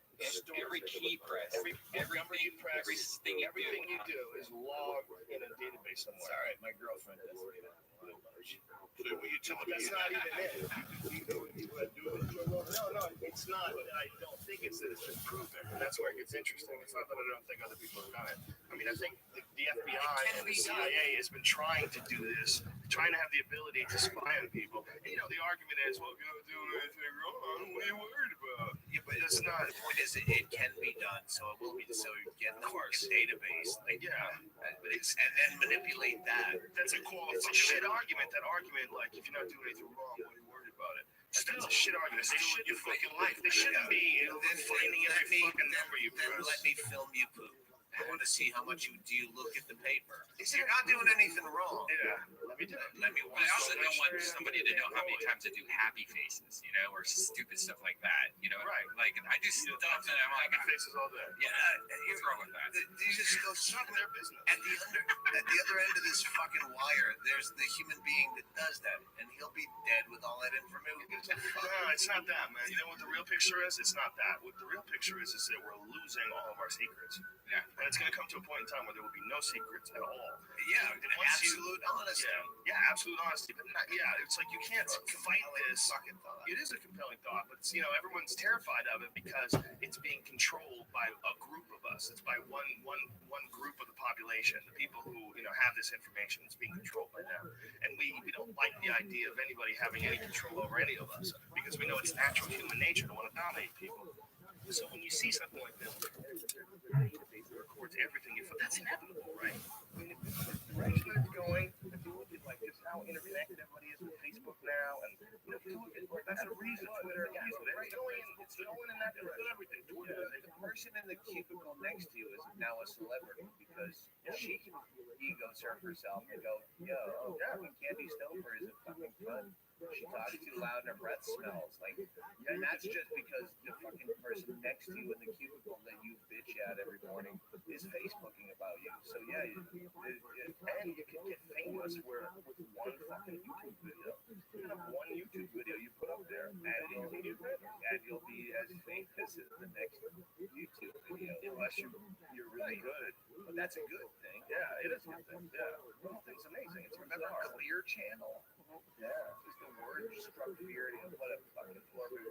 I don't even know if they exist anymore because this is what matters. Yeah. Podcasts is what people. I was about to dump Sirius but now you're getting a show on Sirius. Well, we've been on Sirius for a while on Saturday and Sunday. Let's fucking dump it. Who gives a shit? No, don't dump it, Joe. You don't want to dump Sirius radio. I love Sirius. I love Sirius. I'm just If I knew I could get it in my car, I'd listen. I gotta fucking drive an hour and a half to an airport. Yeah, you can get it in your car. Yeah, I get Sirius. Yeah, okay. Yes, every weekend we're on the Opie and Anthony channel. I wish we had free Iris passes. announced the Opie and Anthony channel. Joe, we should get free passes from Sirius at least. Yeah, it's ridiculous. Two of my See Sirius. if we could give Doug a free year right now. Yeah, we pay for our own Sirius. Talk good about Sirius. But it's fun. It's cool. I love the fact that you can get in the car. I listen to Sirius every day. I listen to Opie and Anthony basically every day. Yeah. Ron and Fez, and I listen to news, CNN. I can't. I have this built-in thing. I can't get the XM things for some reason. Really? Or maybe I haven't. You can now. Maybe you just need to up your subscription. I have Stern, CNN, BBC. Yeah, I get it. There's no music on my fucking presets. No, Yeah. it's all I have a classic vinyl because every now and then I'll hit it for a goof and something go, ooh, yeah. You have a record player in your car? Vinyl's a station. Get it? Oh, Brian. You buffoon. You gotta get on Brian. Sure. What the fuck, bro? Come on, talk. I didn't thought it's only 4:30. It's only 4:30, cops. I've got to stay. I go, oh, good. It's only 4:30. Fucking club's at 10, guys. Yeah, no, I wanted to actually put a fucking my watch on the table as a. Are you coming December 30th? Is that UFC? Brock Lesnar versus Al Sharpton. Okay, we're gonna do a Vegas show in February around my Super Bowl. Yeah, we're gonna do another match in Vegas. Two UFC questions. A, does anyone in the UFC, do any of the fighters not like you? I get along with pretty much everyone. Yeah, I don't have any problems with it. If I do, I always straighten it out. It's a difficult thing when you're criticizing people that beat the fuck out of you, and you're criticizing them about their ability to beat the fuck out of each other, and you gotta do it, man. I'm not saying I can do it better than you because that's the automatic presumption. I'm just saying this is what you're doing wrong. I can see it. Who's fighting for us? Who's fighting? Wait, The Super Bowl? did you say Bisping's not fighting the fucking guy from the show again? No, Bisping's fighting Mayhem. Oh, okay. Yeah, I thought I heard a different name, like no, someone they're else. fighting, and they're fighting this weekend. This is fucking huge. fight for Mayhem. And, for this thing, this is, this brings him into like top contender status. If he beats Mayhem, he's right up there with everybody else. Does Mayhem have credits other than the stupid, fraudulent. It wasn't fraudulent. It was irresponsible, perhaps, but no, just like not fraudulent from just a viewer's level. Like, oh yeah, they have a beef and they're gonna a change job, cocksucker. That's all my fucking change. Yeah, that's Joey Joey. That's why Joey wants to See, I'm on the UFC. just a small You don't have to card. as big as card up that. That's how big is it? Yeah, more of a jar. You don't have the Super Bowl card up here. We can all talk about Joey Jingles, watch your fucking change jar, people. Joey Jingles. That's your new nickname. The only time Joey Jingles. The only time I got in trouble, I was still change out of cars and shit. Was when I was an open biker, and I sold cars. And I was leaving the city, and I needed change to get back over the fucking bridge. And I would steal quarters and dimes to get $1.35 or something. It was one of those periods, and this is why you always have to worry when your friends are telling you they don't do drugs. That's when you worry about them. When they go, yeah, I'm fucking doing heroin, fucking sage, all that. That's a guy you can trust, right? The guy that's been like clean up, you need me to house sit while you're gone. I cleaned up.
And welcome back to our story with Jason Lozano. Jason is only one of a small handful of investigators who began his career working directly for the late legendary Evan Lorraine Warren. Jason did that event that to the car accident that occurred when he was at Vancouver when Lorraine canceled. We went on to a promise to family that we that leads me into plugging December 10th, Joey Diaz says there's a shout out. So we already have Brendan Brody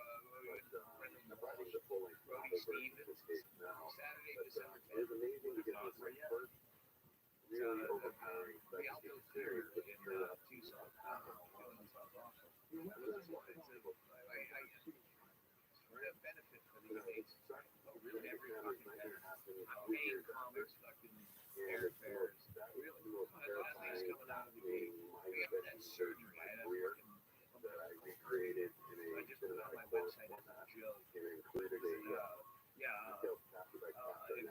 have this. I describe the problem. It's a belly button hernia, which is your fucking intestine.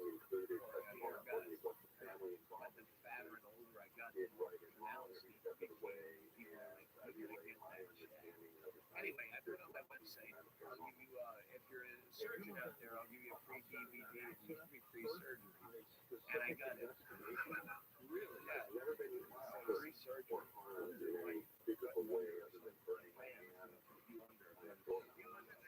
Fucking wilds and lights in West Virginia, fucking Oxycontin, I can fix anything kind of surgery. You know, they were anesthesiologists that were fans. And you look like Robert De Niro in some ways. Kind of fucking more a lot of things that are going on.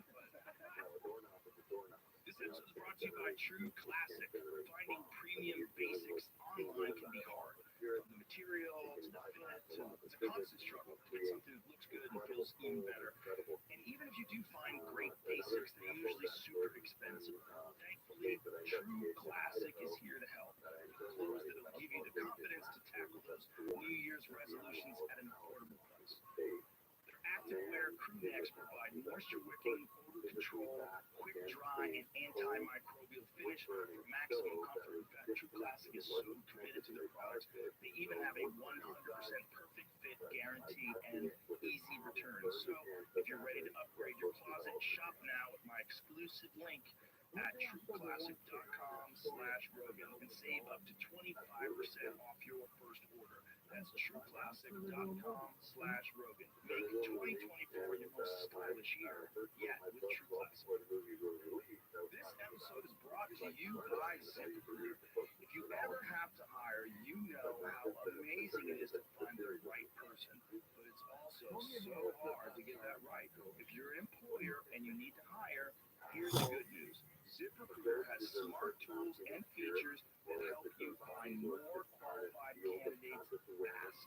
And right now, you can try it for free at ZipRecruiter.com/Rogan. It's cool because they bring you a bunch of great people, but you can also use the invite to apply feature to send candidates a personalized invite to encourage them to respond to your job post. Let ZipRecruiter help you conquer the biggest hiring challenge, finding qualified candidates. See why 4 out of 5 employers who post on ZipRecruiter get a quality candidate within the first day. Just go to this exclusive web address right now to try ZipRecruiter for free. ZipRecruiter.com/Rogan. Again, that's ZipRecruiter.com/ROGAN. ZipRecruiter, the smartest way to hire. Tap the banner or visit this episode page to learn more. Which Robert do you are? Your one? Yeah, your brain had just does that magic.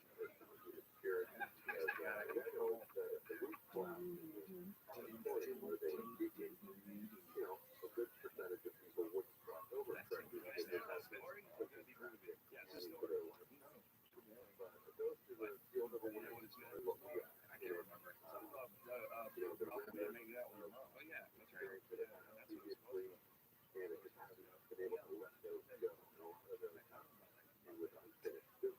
No, I think Joey Diaz is one of those things where he's right out like, all right, drop this bomb and run. You know what I mean?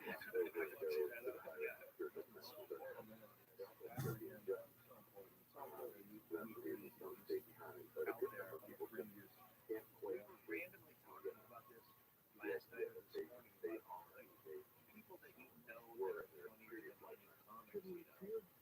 They fucking die. Oh, comedy jokes with Boston Mass. No, that was a funny kid at a bar. I have so many people I know. I'm just a lot of things. They just never get into stand up. My manager is funnier than me. I know it fucking destroys me. He's genuinely brilliant and funny. And my manager's funny. My business manager's funny. My business manager. As funny as comics are.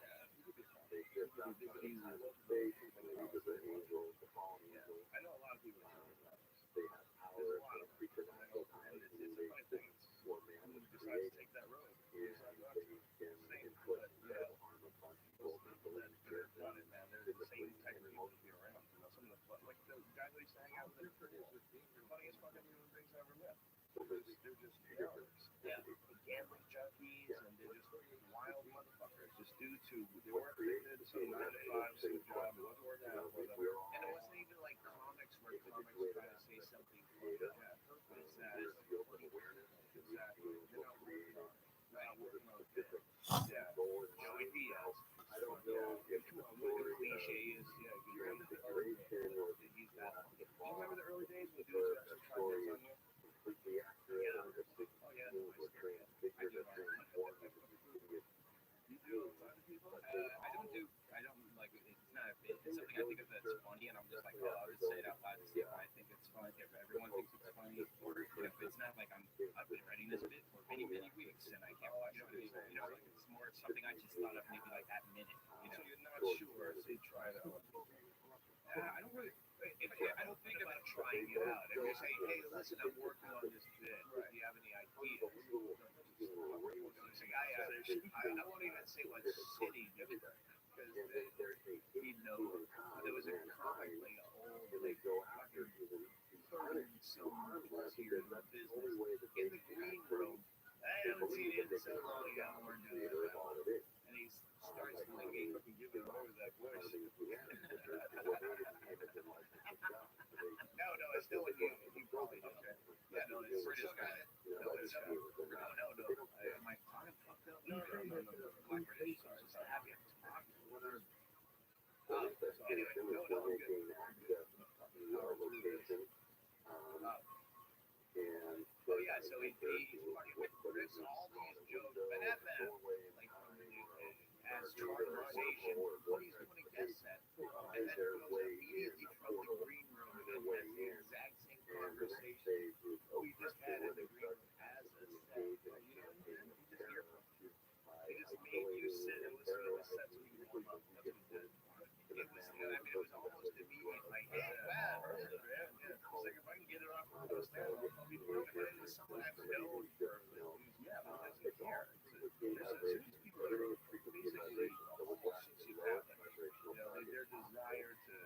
desire to like do well on stage supersedes everything, supersedes being a human. And they don't care. They go out and so you can go to Shibboleth track, you isolate them, terrorize them, That's a good thing. They just about they just ear fucking you. Instead of fucking your mouth, put it fucking your ear. Yeah, like they want to get off on your mouth. Chris Chan Finnegan had their talk bloggers. Talk bloggers. That's Chris Finnegan. That's a good way of putting it. Those people that just want to talk out of, strong, they can actually, I don't know what that is. I'm very ignorant of the effects of cocaine. The only insight that I have was one time that you and I drank that mata de coca tea. It was the same time that we did the whole daily out there. And I remember saying, I can't shut the fuck up. Like, I got a real problem. I cannot shut the fuck up. I'll give you an analogy that might work. You know when you're like you're writing really well, like fucking I did this to Bingo. I fucking just be with me because my head's going faster than I can write, and I just bounce ideas off of her. That's what cocaine's like. Okay, I'm rapid cycling. No, you need to hear this because my fucking brain's going on. Right. So, but it's two people doing that at the same time, and it's all fucking pointless, and it's bad. And it's inorganic. Well, is Adderall the medium then? There's a lot of people that run Adderall all day. What's the difference between the cocaine high and the speed? Well, I know Adderall is very much a lot like cocaine. It makes me feel like I need to get drips, and just like a constant reminder that it feels like I'm on cocaine. But it seems like it lasts longer, and like where cocaine, you feel this up, and then like 15 minutes later, it's just like jolt. For me, Adderall, that just gives me anxiety. Yeah, it's a long term. I like the cell. What do you call it? The practice. I like the chopping up and doing the line is really romantic. And if we do it in the fucking comedy, like the comedy store green room of the main stage green room, just like I want to chop over that mirror. It's just kind of I want to, mirror. That's the mirror piano. It's like more like we do Red Bull stuff. Like I do, yeah. Okay, I do a lot of things that it's like so we all have the power. This is my whole yeah. Wow. Help people understand that we are all on the highway where it's like 18 years old. We have the power and the authority to call on the power of God Almighty, the source of all that is, really doing himself greater things to get the right plan. And as we're driving, we see this car beside us, and the people in the back seat have a light on, they have the dome light on, and they've been called parasites. And the girl looks over at me, I looked at her, and she just goes, fuck yeah! The thing is, she looks at me and has this fucking evil look at me. Exercising or recovering, you're there to go back to the shop. You do a code, and she's at one, and I was like, okay. So it's weird how a little thing like that, see, are you walking it? Yeah, there was that. The first time I did acid, we lived in Vegas, where I lived with this family where all rented from her, but there was kids, they play basketball, they're driving every day, they're like 8 to 12 years old, every day. The first time I did acid, we took it, we're having a fun time, and I'm like, this is fucking good.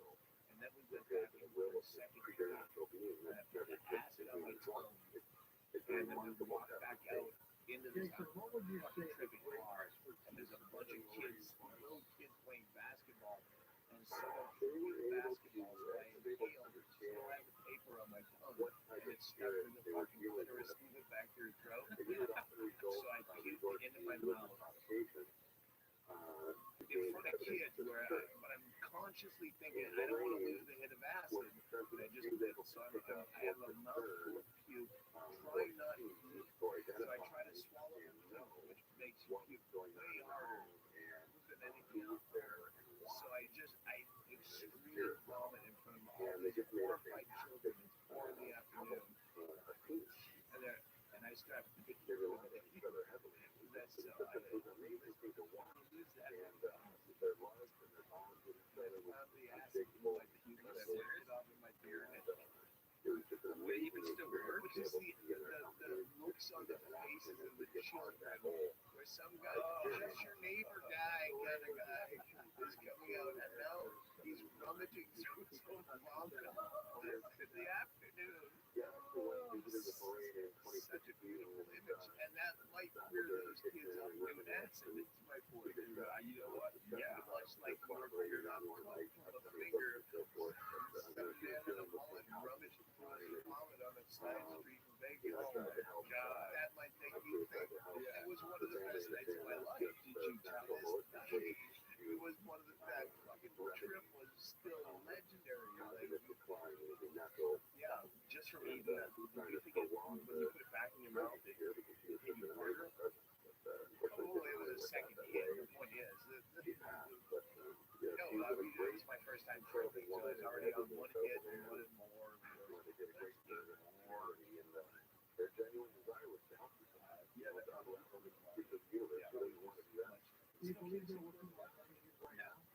I'm just so happy I remembered why I started. That seems like 40 minutes ago. That was a long time ago. It was weird when you started taking a nap just right there. You took like a little nap there, right? A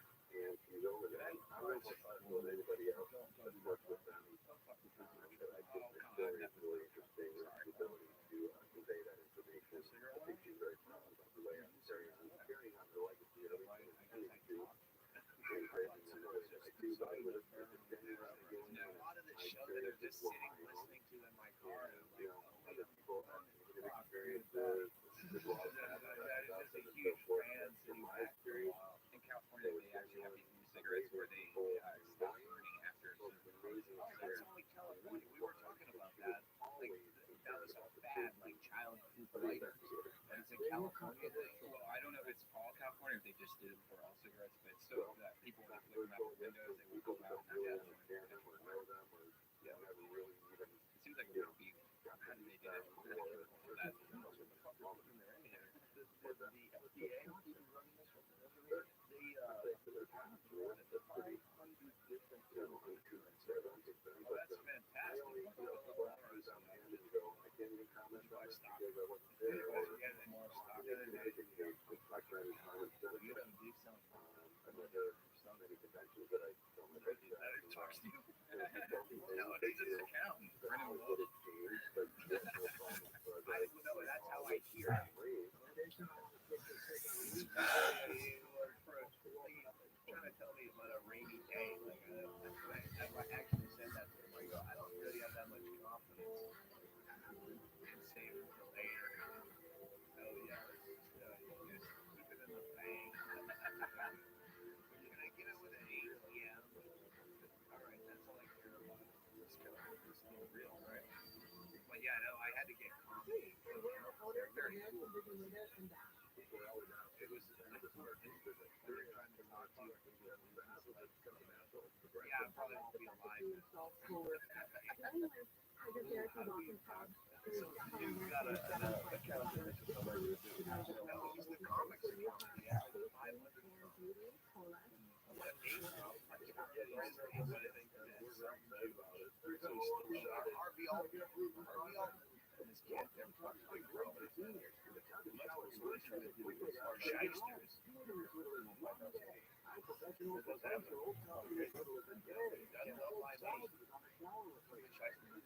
No, I said that he doesn't. That was my plug. I have to.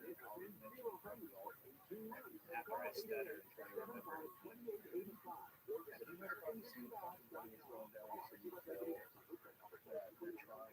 find first of all, that's a part of fucking ootd where you're talking to laptops. They make it seem like it's on the I wonder why I don't talk for 30 minutes.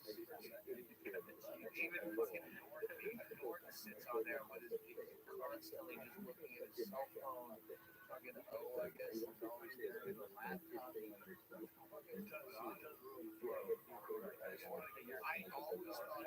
always said it was closing. Like every time you do ootd, I love them. They're all great. There's no pretense in them. But it all seems like they're going out of business.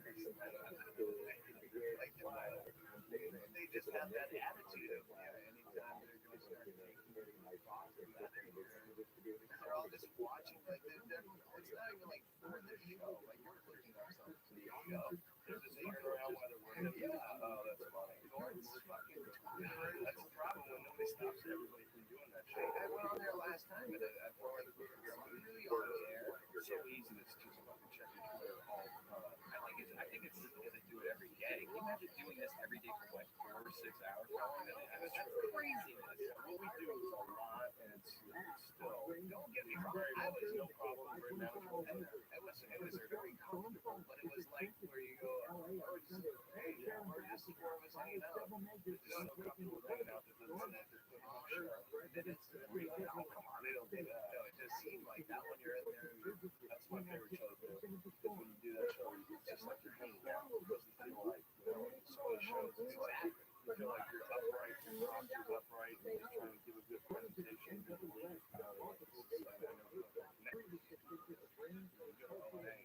hang out, and people just walk in. There was people walking nice, and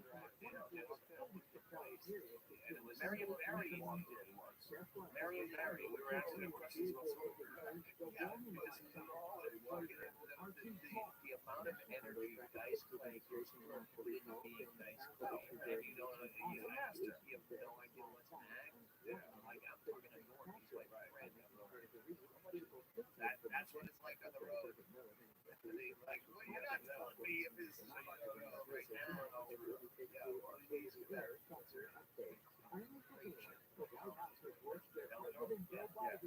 she was put in the neighborhood. That's what I was thinking about. It was amazing. She is the comedy store. Yeah, when she's gone, it's like that. Is she still there? No. She's a comedy man. Yeah, she's doing well. She's doing really well. And all the waitresses are all like, there was someone over there. Trump's got a gyrating on there. Was a giant, fucking half-naked rubber, like almost had a cockroach. That's clearly defined. That's an 18-foot ceiling, and they're projecting rubber plants, fucking hacking. It's so weird. Yeah, the left side of the pants. Yeah, no, it's almost sculpted. And the way he moves, like, it would be terrible. Yeah, it's not like Bobby Brown up here. Just looks like he's a I've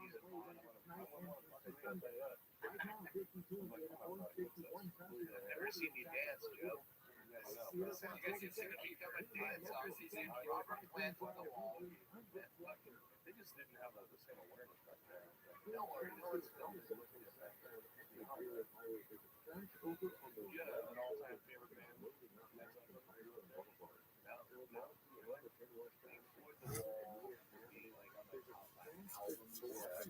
But I also have the Honey Rose and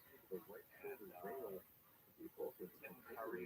No one knows who's fucking the breaking all. Tim Curry put out some years. The actor. He had one kind of big hit with I Do the Rock.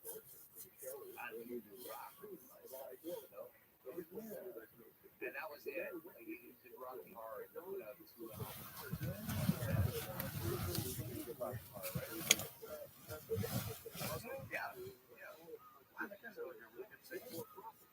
Yeah, he's kind of music. He's kind of Robert. What's his name? There's no Zeppelin album I want to sit on a fucking island and listen to. Alone. It's crazy. But I don't like music. I don't like it. It just ruins conversation. It does sometimes, but it's great when you're on airplanes. I read or I sleep. I do too. I do those too. But I also like listening to music and writing. Really? Yeah, no, I want to download. And if you're out there, if you're listening, I want a lot of fucking like big band swing, like no vocals. That's what I want to listen to when I write. There's no vocals. I want to have that as background. Yeah, background music. I do the same thing. You know, I do Spanish music. Yeah, fucking Joe does classical. Yeah, it sounds has an air of cunty right around. Right, it makes me write cunty. Does Rabbi play the guitar? I don't know. No, know, but he didn't fucking die. Like Ralphie Mason went death. I had to put one comic. This isn't for money. It's a real death. Not like just something we joke about. This is for money. How much money? $50 each person for a year. How many people? There's only 11 people, but next year we're gonna get rocking. I've never had more fun than being in a death. Really? Yeah, like you're calling. It's like having stocks or something. You're doing checking the paper, like it's super repetitive. Well, I've had so many people. I front loaded Celebrity Rehab. So Tom Sizemore, if you're listening, geez, you know what? Fucking remember the crackle in that rock. The adrenaline, the self-confidence. Get back with Heidi. I don't think you guys are great together. Because I need you to die by December 31st. And I'm in 7th place. My only death this year is Jeff Conaway. And I get some. Oh, that guy died, huh? Yeah, but there's a bonus system. Like if he died, if there's an overdose, I get another 25 points for the overdose. And he was a Scientologist. He went to that after Celebrity Rehab. So Scientology is another fucking. Scientologist late in life, very late, right? Yeah, because Dr. Drew didn't work. Ryan, can you pull up a video of that guy all fucked up? Because I heard that on Celebrity Rehab he was super fucked up. I heard it like a bunch of different times, but I never saw it. Did you ever see it? The guy that got it done. Jeff Conaway, yeah, that's that. Because I don't follow pop culture, but I watch Celebrity Rehab because I hate Dr. Drew with such a violent passion. Because he's a fucking shyster, snake oil salesman piece of shit. And it's all on a fucking the new DVD that'll come out as soon as I can pick the cover. Dr. Drew is a good guy. I like Dr. Drew. That's why he was a real nice guy. Makes him more evil because he believes what he's saying. He said some crazy shit though. He said some really ridiculous shit about marijuana and the addiction properties of it and that keeps him in business. And again, he's one of those like smart fraud. He's kind of adjusted his stance on that. You know, he's kind of like, hey, you know, this is what always pisses me off about people when they have this. He adjusts his stance based on fucking the polls. Yeah. Well, you know, it's a personal freedom issue, and anybody who doesn't understand that is ridiculous. And if it was really that bad, there'd be a bunch of fucking bodies attributed to it, and there's none. And my real problem with it is that they always have this. See me tonight in Brea. I'm gonna be just on a fucking slab. Dude, you're gonna be great. Great. It's only 5 o'clock. Yeah, mad time. 3 hours from now, you'll be. That was me. It was just self-deprecating and plugging Brea. Brea Improv tonight. Yeah. One show. What time? 8 p.m. If you're not listening to this, then you'll have no idea why the show went like that. Is it 8 p.m.? Yeah, I guess. It's an improv. It's a fucking it's like the family. When's dad? 5. Yeah, always 5, always 8. Yeah, you can't have a nutty 11:45 show. I've played like 3 improvs now. It was 2 out of 3, 3 out of 4 where they hadn't updated the fucking video screen. Stop that fucking red band right now. Yeah, dude, you keep changing that, and it's distracting. You told me to show you the video, to search the video for Jeff Conaway, so I was going to play the video. Yeah, but I was going to play it for you. Giant head. But I'm against. Okay, I love your hair. Let's play that Jeff Conaway thing. Let's see. Now they gotta get that. 501-4721. To talk toll free from east of the Rockies. Call 800-825. Oh, he's over there. Oh, wow. From west of the Rockies, toll free. Call 800-618-8255. What's that music, Ryan? Is that in this? That's your fucking shitty music? That's really in your iPod? I'll play this back so I can hear this guy's voice. He's jacked, dude. Put it early. They're subtitling it for a reason. He's not making. I know, but I want to hear the noises.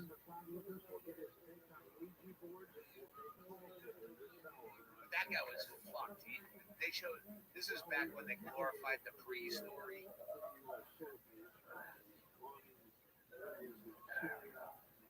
Drugs suck. Killing myself is not helping do that. Where's the end up? Where's the end? She was up there. Jesus, glasses. How amazing would it be if that this guy didn't do any drugs at all, and this was like a role he was playing to try to let people know he could still fucking act. Yeah, and Dr. Drew is about to tell him that fucking God will heal him. Dr. Drew doesn't say that, does he?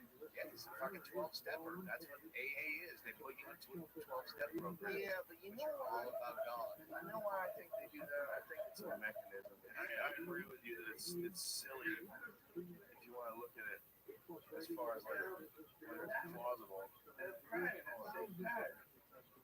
You laughing and you crying. If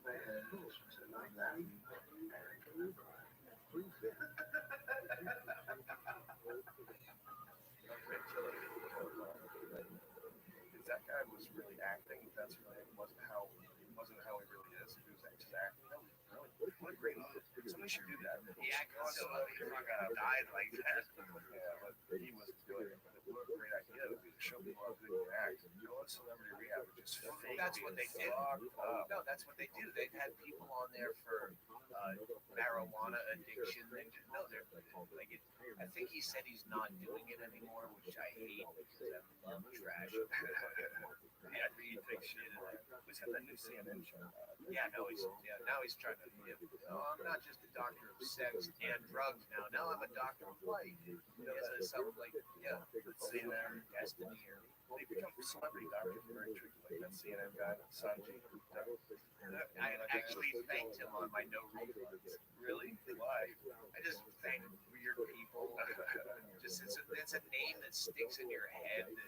Syrup. Sanjay Gupta. Next to it, Sanjay. Stop with saying Sanjay Gupta. Fucking just make up another name.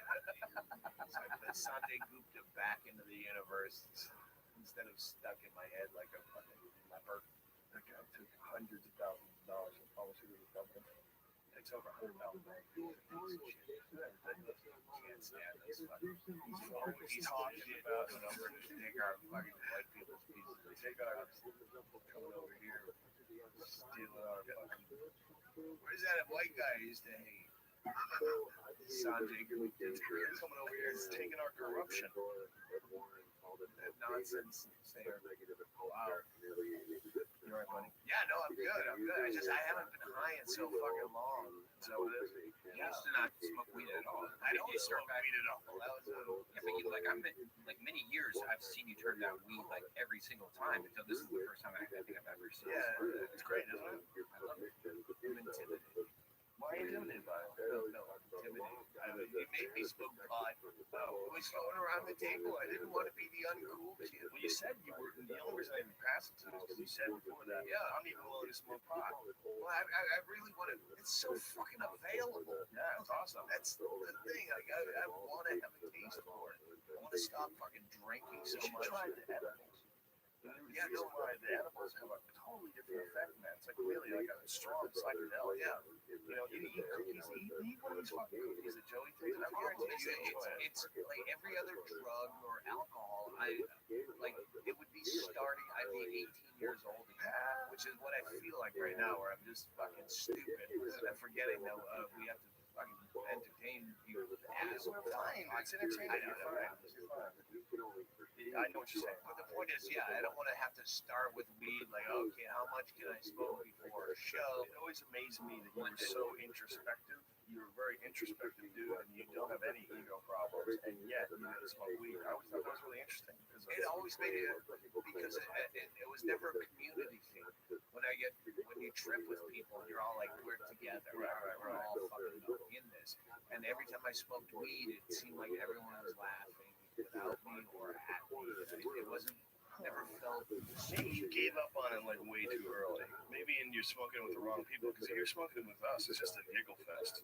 You know, we just smoke weed, break down the universe, and laugh at shit. Yeah, you're probably smoking too much too, but you're probably thinking it's like a beer where you have to have many hits. Honestly, I think like even before a show, one hit usually would be awesome. Yeah, you wouldn't want to do it before a show. It's been so long that since I actually was like a teenage fucking weed smoker and realized I've given it plenty of opportunities. The problem is there's two kinds of weed. There's indica, which is what you always get. That's what you normally get in Florida. It's what you get if you don't know a guy. It's what you get if you're not educated. Indica is the stuff that makes you sleepy and makes you. It's really bad for short-term memory loss. Sativa is not so great for it either. Short-term memory is a weird thing with marijuana. It's almost like the thoughts are coming at you. First of all, you you're forget what telling me they are how many 10 seconds push-ups later. I should be able to do when you can do a fucking No, that's not what I'm saying. I'm just saying there's two different kinds of weed. That the indica is probably what you were getting all the time. You probably weren't just saying, getting these are you're legendary for giving a dude that smokes pot a lollipop and he can't get off the fucking couch. All right, like who is that? Tell me. I know a lot of people that have fucking. I tried to tell them that it's fucking it's supposed to be pot. Like I couldn't move. Well, you know what it is, man. I like it hard. I'm like, if it's gonna hit me, it should knock me on my ass. I did say it. I want it to knock me on my ass, man. When you take an edible, you wanna really blast off into the ultimate, like the furthest extent that you can. But you function like that. Yeah. The same way I function, shit-faced drunk. Yeah, I can always function perfectly. Around like I gotta be because I careful. spent 21 years doing it. Like, you're a fucking seasoned. Do you still get hangovers? I just feel like shit All the time, every day. every second, no energy. I've quit smoking, quit drinking coffee rather. Quit drinking coffee For the kids. Not just for Google. Daddy, we don't like it when you fucking drinking coffee. Why are you awake? Why are you awake? I just you sleep with the TV on and tell. I need a shuttle bus to the other wing. I took off a few days and then I had a cup of coffee and it hit me like a lightning bolt. I was like, whoa, is this what coffee's normally like? Because usually I drink it and I don't even feel it. It's like I'm so used to just drinking coffee. Like I'll have 2 cups of coffee in a day and maybe even more when we're doing a podcast. I'll pound down 3 while we're sitting there. And then you don't realize that your body just developed, whoa, we need to process this shit nice and quick. And we need to develop a fucking tolerance for it. And then when you don't have it for a while, your body sort of normalizes. And then you have a coffee and it's like, wow, like it really jolts the shit out of you. My nerve, I attribute it to alcohol, but my nervous system, when I drink coffee now, a lot of times I just fucking visibly shake just from like I drink decaf and wow. But I don't know if it's my nervous system is like that weak where just coffee affects it. You know, you get older, you think everything is attributed to something. Yeah, and I'm so happy when my friends that don't drink all the time don't remember anything like I do. Well, you use your mind a lot more than a lot of people, I bet, just because of the fact you're always writing, you're always performing, you're always putting your act together and organizing it, putting new shit together and putting out DVDs. But, all of us, it doesn't matter who you are, eventually this thing's going to shut off. Well, yeah, there's a water level, a high water mark to how much fun you had, and it has to be more fun than that to register. Yeah. Okay, well, I got drunk with you in Indianapolis, but that's happened how many fucking decades in a row? Okay, I don't remember. Did we fucking kill a guy? Is that like you'd have to supersede other levels. Oh, we went to a titty bar. Oh, did I see tits there? Of course I remember you from 2000. Fucking stewed. There's been too many decades and too many. Yeah, it's interesting when you look back at it. I've likened it to like if you went to your entire public school in comedy, 21 years of comedy. It's like if you went to your entire public schooling and then college and then a couple of years of grad work, but you were shit-faced every day for your entire fucking schooling and in a different school every week. And you come up and say, do you remember me from 8th grade? There's a fucking million 8th grades in this career. Well, not only that, it's just you think about the numbers of people you meet every night. Your brain's not designed for that. Your brain's designed to meet like 50 people. You're I used designed to to have hate like Richard 100 Cheney people around you. because Richard Cheney, when I was remember that the head of the class chick I dated forever, the fucking redhead. I was dating her, and so she had done a Platypus Man like pilot for, and so she'd be at the Improv, and they'd like hug and kiss, and you know how Richard Jenny was a bit of a lech. And she introduced me as her boyfriend. She goes, "This is my boyfriend Doug," and I'm like this fucking cunt with the mullet in the corner. And you go, "Yeah." Anyway, it's great to see you. Want to go out to the thing and sushi and like, and he did that a lot to me. And then he was hosting one night at the fucking Montreal, like one of the dirty shows, whatever, late night contrived pieces. Yeah, it's the danger zone. And he was emceeing Richard Jenny, you know, the dangerous Richard Jenny, on the danger midnight. They fucking get another 25 quids out of it. He says, "I've never seen this next comic before." And I go, "You fucking," and I'm my girlfriend all the time. Like, this is my opening. Stage? Yeah, he introduces me. I've never met this comic before, but I've heard good things. And I just opened with, "You never met me." You fucking try to hammer my girlfriend in front of me like I'm nothing all the time. Wow. He took a good spirit. Well, till the end.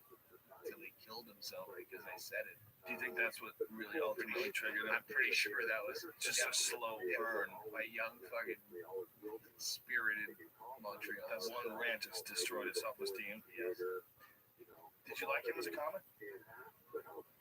He had one of the fucking best bits, and I've tried to find it on the internet about something about playing the wreck of the Edmund Fitzgerald yeah. parties. Oh yeah. I try to find that on the fucking YouTube. Yeah. Yeah. He was a good comic. I didn't know him as a human being. I guess you did. No, I didn't. Great comic. I and I was just poking fun when I said that on stage. No, of course, I know. But the point of the story is now I'm Richard Jenny. Like, people like, you don't fucking remember me. I opened for you like 5 times. Like, I'm sorry. I know you when we're doing shots of Jägermeister. During that time. Yeah, and maybe that memory comes back. Do you know a thing called Dunbar's number? It's a theory that there's only a certain amount of numbers, a certain amount of human beings you can keep inside your head. You can only have like a friendship of like 150 people. And when it's more than 150 people, you simply don't have storage for it. So all the people that you meet, I mean, you're meeting hundreds of people every fucking weekend. Your brain is just overly burdened. And you try to keep in touch with these people and stay friends with them. And it's a building process because when you first start getting any kind of fame, you're like, "Oh, you traveled from Youngstown. Well, I'll take you to fucking after hours," and then they think they're your friends, but then you get more fans, so there's a value to them because they're fans, and you've never had that, which is a shitty thing to say, but it's the truth. Then you get more fans, and you're like, "All right, I'm not taking you to fucking breakfast every time I see you because now I have an actual fan base." And then you have too many fans, and then you don't even understand why they like you because you hate yourself. And then, oh, sorry, did I go too far? Douglas, you don't hate yourself. No, I was trying to bring that to an absurd place, but you can't be friends with your fans on some level. It's a tricky thing. Well, your fans especially. You got a bunch of fucking psychos following you. Well, I have another fucking suicide. I have a suicide letter I gotta post. Fucking really? Yeah, we got a 4th of July where I had my lawyer fucking fact check it. It's a real suicide? Yeah, somebody killed themselves and sent a letter to you? Yeah, they sent a letter. I wanted to see it before, you know. It was nice. It was. My friend is. You get a picture of 4th of July party at the house. So I get this fan mail. I always put my address on the fucking website. Hey, steal something. Hey, today it's Friday, right? Whatever it is, Tuesday. Steal something from work right now, podcast listeners. Steal something from work. It doesn't have to have any value. Just some piece of shit. Take your fucking coworker's picture of their niece off their desk and mail it on the company dime right now to Bingo at 212 Van Dyke Street. Like Dick Van Dyke. 212 Van Dyke, Bisbee, Arizona, 85603. So I put this, I'll do this every now and then on radio or on my Facebook, just because Bingo's retarded and she never understands why all these packages are showing up. Fucking post-it notes. Some guy sent his coworker's phone. I don't know if it's FedEx or UPS. And the guy wrote, he said, "This is my last day on the job, so I'm going to send it." He sent a scanner that's so like obsolete, like they can't replace them. Like it was, so it has value, and he's quitting his job anyway. So he sent something UPS or FedEx on their dime as a fuck you. Oh, that's hilarious. Jesus Christ, that's fucking funny. So what do you do with all this stuff? How much? What do you have stored? Oh yeah, it's usually nothing of value. I don't like a fucking UPS scanner. I drop everything at the thrift store. Like most people like T-shirts that you get from. Oh, so you just take them. You mean Start my T-shirt company. There's a lot of T-shirt companies. Have you noticed how many T-shirt companies there are? Like everybody has a T-shirt companies, especially in the MMA world. That's what I really noticed. That. Yeah, sell it to fucking the MMA world because guys with fucking beer guts don't wear T-shirts. I wear layers. You wear layers. Yeah. Do you fuck with your clothes off? I don't fuck anymore. Done. You just lost all. You know, like when was the last time you tapped? Like occasionally you do narcotics and they go, "Oh, hey, yeah, I have a sex drive," and then you. So yeah, probably Portland. Once a year? Yeah, but it wasn't like we just start laughing in the middle. Like it's so ridiculous. Wow. It's just it's such a non-event. It feels fucking trivial. What is that like? It's a weird feeling. What is that like? It's like if you just didn't, you weren't hungry anymore. You want to eat? No, good. Yeah. But it's funny how many people, their lives are defined by that lust and that passion and how important it is for them. Well, you do see where like my comedy is fucking slouched since then. But you realize that you boil it all down to what was the root cause of all this desire, this pussy, and then you fucking blow a load on her tits and you go, isn't there a better way to say I like you? Like, isn't there something? It's not if she likes it. Yeah, if she likes it and you like it, it's but it's a nature's fuck job where now you can think past nature. Where you go, all right, now I see what nature does, but nature's fucked. Do you just ever the entire, where you can look at the actual fucking planet Earth and go, you fucked up. I know it's a pompous attitude, but I guess to say that nature is fucked and we're right. Well, we're natural. We have logic. Yeah, we're natural too, man. That's one thing that people don't consider. I think that everything we do is ultimately very natural. Fucking the chemicals you're promoting are natural because they came from somewhere in the earth. Exactly. No fucking alien substances. Right. Everything is natural, even chemicals. It's true. Yeah. I think behavior is as well. I think people are so fucked up because our organism is designed to promote a purpose, and that purpose seems to be technologically related. It seems to be about. And Red Man's purpose is to get me a cocktail, little lady. I'll take one too, fella. Give me one of those. I'll take one of your. I'll take one of your diet fucking off-brand 7-Ups. You want the food club special? Yeah. He said, well, I keep diet for the porn stars. Oh, they all like diet. That's what he said. But he's got like some fucking off-brand Sam's Cola. He told me he keeps energy drinks for the porn stars. So they all want energy drinks. Yeah. Did I get an energy drink? Oh, no, actually, no. You have Vitaly vodka. I drink Red Bull and vodka. I try to get rid of that fucking Jägermeister burden. Just saying Jägermeister on stage, you feel like I'm fucking a 44-year-old man saying Jägermeister. Yeah, is that a bad thing? It's just at some point, at some point where you go, I'm too old to do this. You've had those moments. Sure. Yeah. When you do shots, but somehow or another, whiskey, you could be 60 and still get a shot of whiskey. You're doing Jaeger bombs in your 60s. Exactly. You're like a man of class. But I've grown a taste for all this shit. Where like all the beer that I like is just shit, horrible corporate beer. And I watch football too. So what? Embrace it. But no, the fact that you see all the ads are geared towards the dumbest people alive, and you go, I like your product. Why do you make me feel like an asshole for fucking having a giant ad campaign saying that the fucking label tells me when it's cold because I don't have fucking temperature?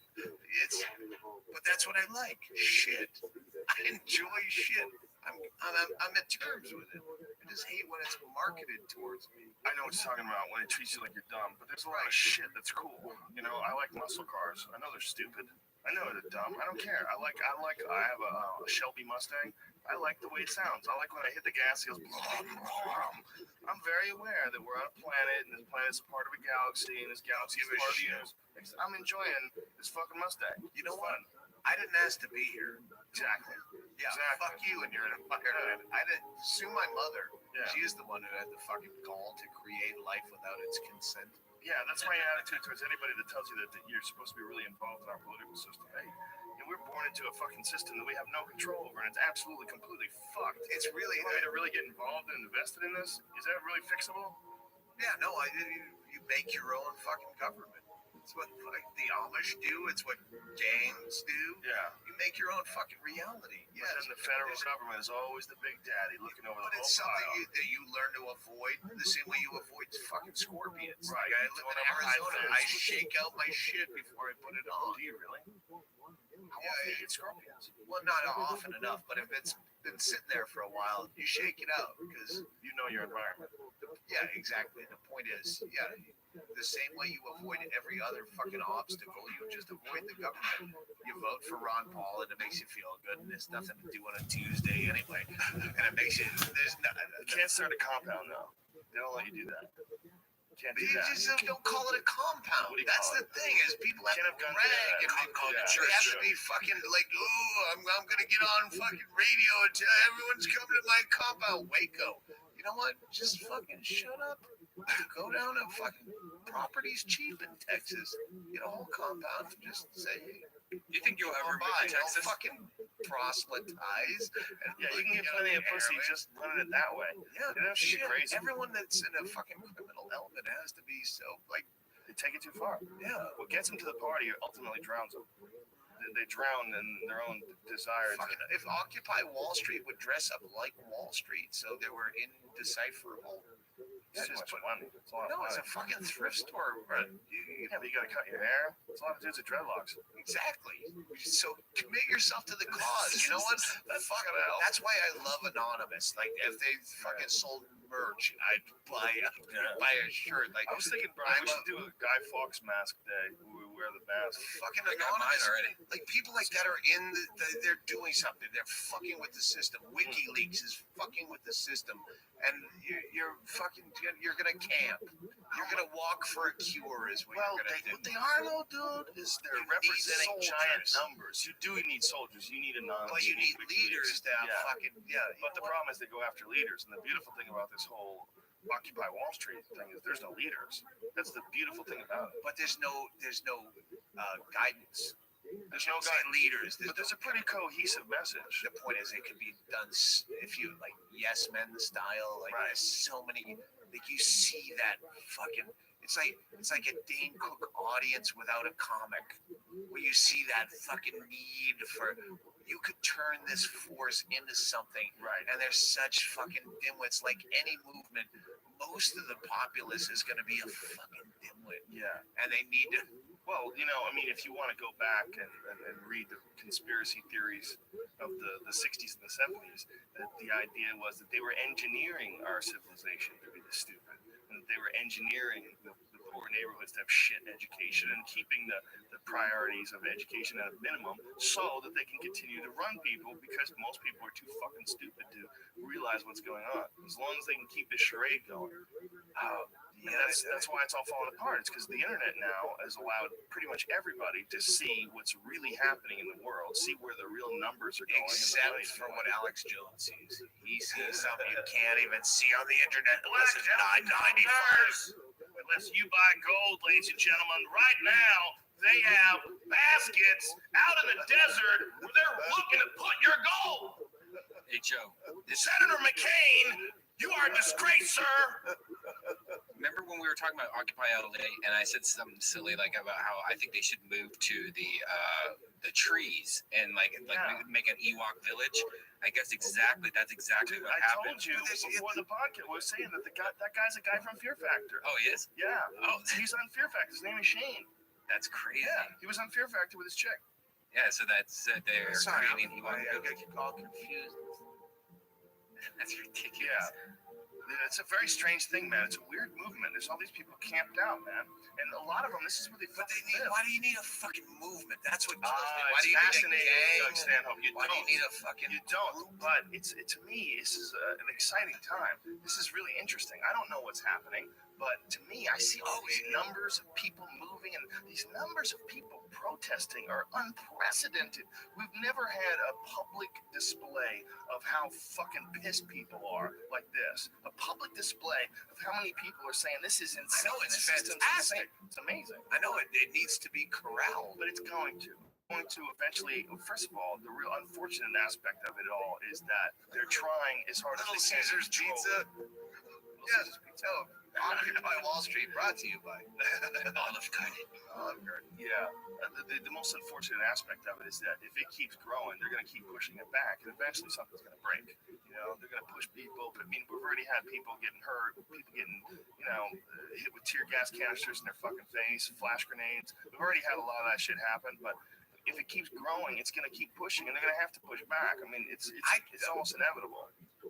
But what? So what happens then? That becomes a real problem. What the fuck? Where does it go? No one's explained to me what the fucking fight is. Well, the fight is that the system's fucked. The fight is that people didn't want all these bailouts. They don't think that all that's such a broad It's a thing. huge broad thing. It's absolutely broad. That's what we've known for years. And you're right. This is a general ignorant reaction, or not ignorant. Any mob action is ignorant reaction. It is generally. I don't want to say ignorant, but what it is it's an unfocused anger with a good percentage of the people who have a clear idea what's the problem. But there's a lot of them that absolutely just running around like from a completely military point of view. Yes, you need a bunch of stupid people who don't really know what's going on. Unfortunately, they get interviewed by the press. You need fucking numbers, and most of the populace is dumb as shit. Yeah. You have to get numbers. Not only that, there's also a real tactic of agent provocateurs, where there's cops that dress up and go in and start shit and then arrest everybody. But why don't they do the fucking same thing back? Dress like a cop. Without the insignia, put on fucking riot gear. Why are you sitting out there going, I'm a weak hippie? Dress up like a fucking Raider fan. Giant fucking Mad Max helmet, Darth Vader. Yeah, be as intimidating as more intimidating than the cops. Yeah, put on the attire of a guy. I just want to be a punch-up writer for fucking Occupy Wall Street. I'm not against them. I don't know what they're for. Yeah, the system's fucked, and I'm glad that you're out there doing something. I just want to fucking write some ideas for you, rather than make it so fucking obvious. I'm a hippie. Well, don't you think that's just inevitable? Whenever you have any sort of a gathering, that's why I want to join. I'd rather. What are you gonna do? You're gonna kick the people that suck out? No, I'd quit comedy and go out and go, here's a better sign. We are the 99%. All right, everyone else has that sign. I want to fucking help. Let's make this funnier. What a funnier revolution. But how is that going to help you get rid of all the retards? How's that? It doesn't. There's no way to get rid of the retards. There's no way to educate them. No, you can fucking educate your kids. You have fucking 2 kids now, and you can pretend like you're going to have an influence on their life. Well, you can have an influence on their life. You can, but you're not. Like, I'm so used to just drinking coffee. Like, I'll have 2 cups of coffee a day, and maybe even more from the podcast. I'll pound down 3 while we're sitting there. And then you don't realize that your body just developed, whoa, we need to process this shit nice and quick. And we need to develop a fucking tolerance for it. And then when you don't have it for a while, your body sort of normalizes. And then you'll have a coffee, and it's like, wow, like it really jolts the shit out of you. My nerve, I attribute it to alcohol, my nervous system. When I drink coffee now, a lot of times I just fucking visibly shake just from I drink decaf. Wow. But I don't know if it's my nervous system is like that weak where just coffee affects it. You get older and you think everything is attributed to something. Yeah, and I'm so happy when my friends that don't drink all the time don't remember anything like I do. Well, you use your mind a lot more than a lot of people, I bet, just because of the fact you're always writing, you're always performing, you're always putting your act together and organizing it, putting new shit together and putting out DVDs. But, you know, all of us, it doesn't matter who you are, it's eventually this thing's going to shut off. Well, yeah, there's a water level, a high water mark to how much fun you had, and it has to be more fun than that to register. Yeah. Okay, well, I got drunk with you in Indianapolis. That's happened. How many fucking decades in a row? Okay, I don't remember. Did we fucking kill a guy? Is that like, you'd have to supersede other levels. Oh, we went to a titty bar. Oh, did I see tits there? Of course, I remember you from 2002, fucking stooge. There's been too many decades and too many. Yeah, it's interesting when you look back at it. I've likened it to like if you went to your entire public schooling, comedy, 21 years of comedy. It's like if you went to your entire public schooling and then college and then a couple of years of grad work, but you were shit-faced every day for your entire fucking schooling and in a different school every week. And you come up and say, do you remember me from 8th grade? I just have a fucking million 8th grades in this career. Well, not only that, this is, you think about the numbers of people you meet every night. Your brain's not designed for that. Your brain's designed to meet like 50 people. You know, you're designed I used to have hate like Richard 100 Jenny, people around you. because Richard Jenny, when I was, remember that the head of the class chick I dated forever, the fucking redhead? I was dating her, and so she had done a platypus man's like pilot for, and so she'd be at the Improv, and they'd like hug and kiss, and you know how Richard Jenny was a bit of a lech, and she introduced me as her boyfriend. She goes, "This is my boyfriend Doug," and I'm like this fucking cunt with a mullet in the corner, and you go, "Yeah." Anyway, it's great to see you. When I go out to the thing and sushi and like. And he did that a lot to me. And then he was hosting one night at the fucking Montreal, like one of the dirty shows, one of their late night contrived pieces. Yeah, it's the danger zone. And he was emceeing Richard Jenny, you know, the dangerous Richard Jenny, on the danger midnight. They fucking get another 25 quids out of you. He says, I've never seen this next comic before. And I go, you fucking hit on my girlfriend all the time. This is my opening. Yeah, he introduces me. I've never met this comic before, but I've heard good things. And I just opened with, you never met me. You fucking try to hammer my girlfriend in front of me like I'm nothing all the time. Wow. He took it in good spirit. Well, till the end. Till he killed himself because I said it. Do you think that's what really ultimately triggered it? I'm pretty sure that was just a slow burn. My young fucking spirited Montreal. That one rant just destroyed his self-esteem. Yes. Did you like him as a comic? He had one of the fucking best bits, and I've tried to find it on the internet about something about playing the wreck of the Edmund Fitzgerald clear parties. Oh yeah, I try to find that on the fucking YouTube. Yeah, he's a good comic. I didn't know him as a human being. I guess you did. But no, I didn't. Great comic. I know, and I was just poking fun when I said that on stage. No, of course, I know. But the point of the story is now I'm Richard Jenny. Like, people like, you don't fucking remember me. I opened for you like 5 times. Like, I'm sorry. I know you when we're doing shots of Jägermeister. During that time, I know you. Yeah, and maybe that memory comes back. Do you know of a thing called Dunbar's number? It's a theory that there's only a certain amount of numbers, a certain amount of human beings you can keep inside your head. You can only have like a friendship with like 150 people. And when it's more than 150 people, you simply don't have storage for it. So all the people that you meet, I mean, you're meeting hundreds of people every fucking weekend. Your brain is just overly burdened. And you try to keep in touch with these people and stay friends with them. And it's a building process because when you first start getting any kind of fame, you're like, oh, you traveled from Youngstown. Well, I'll take you to fucking after hours, and then they think they're your friends, but then you get more fans, so there's a value to them because they're fans, and you've never had that, which which is a shitty thing to say, but it's the truth. Then you get more fans, and you're like, all right, I'm not taking you to fucking breakfast every time I see you, because now I have an actual fan base. And then you have too many fans, and then you don't even understand why they like you because you hate yourself. And sorry, did I go too fast? You don't hate yourself. No, I was trying to bring that to an absurd place, but you can't be friends with your fans on some level. It's a tricky thing. Well, your fans especially. You got a bunch of fucking psychos following you. Well, I have another fucking suicide. I have a suicide letter I gotta post. Really? Yeah, we got a 4th of July where I had my lawyer fucking fact check it. It's a real suicide? Yeah, somebody killed themselves and sent a letter to you. Yeah, they sent a letter. I wanted to see it before. It was nice. It was. My friend is. You get a picture. 4th of July party at the house. So I get this fan mail. I always put my address on the fucking website. Hey, steal stuff. Hey, today it's Friday, right? Whatever it is, Tuesday. Steal something from work right now, podcast listeners. Steal something from work. It doesn't have to have any value. Just some piece of shit. Take your fucking coworker's picture of their niece off their desk and mail it on the company dime right now to Bingo at 212 Van Dyke Street. Like Dick Van Dyke.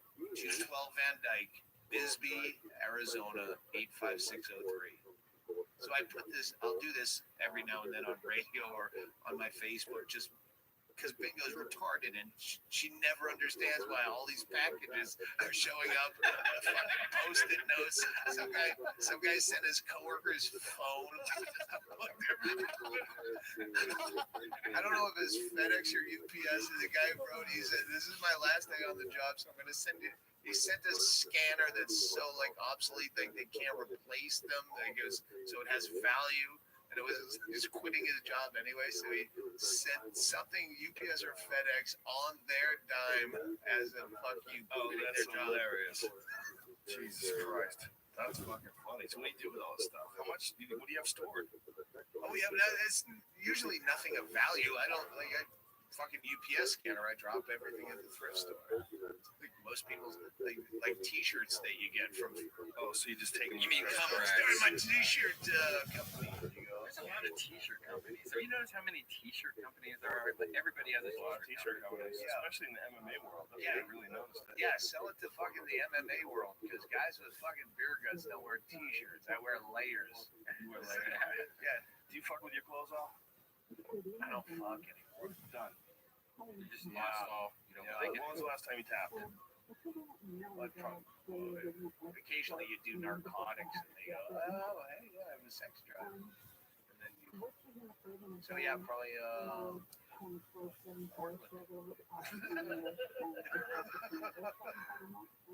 once a year? Yeah, but it wasn't like we just start laughing in the middle, like this is so ridiculous.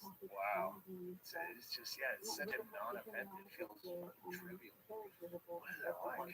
It's a weird feeling. What is that like? It's like you just didn't. You weren't hungry anymore. You want to eat? No, good. Yeah. But it's funny how many people, their lives are defined by that lust and that passion for how important it is for them. Well, you do see where like my comedy is fucking slouched since then, but you realize that you boil it all down to what was the root cause of all this desire? It was pussy, and then you fucking blow a load on her tits, and you go, isn't there a better way to say I like you? Like, isn't there something? Like, not if she likes it. Yeah, if she likes it and you like it, it's pretty fucking but it's a nature's fuck job where now you can think past nature. Where you go, all right, now I see what nature does, but nature's fucked. Do you just ever the entire? Where you can look at the actual fucking planet Earth and go, you fucked up. I know it's a pompous attitude, but I guess to say that nature is fucked and we're right. We're natural. We have logic. Yeah, Yeah, we're natural too, man. That's one thing that people don't consider. I think that everything we do is ultimately very natural. Natural. Fucking the chemicals you're promoting are natural because it came from somewhere in the earth. Exactly. No fucking alien substances. Everything is natural, even chemicals. It's true. Yeah. I think behavior is as well.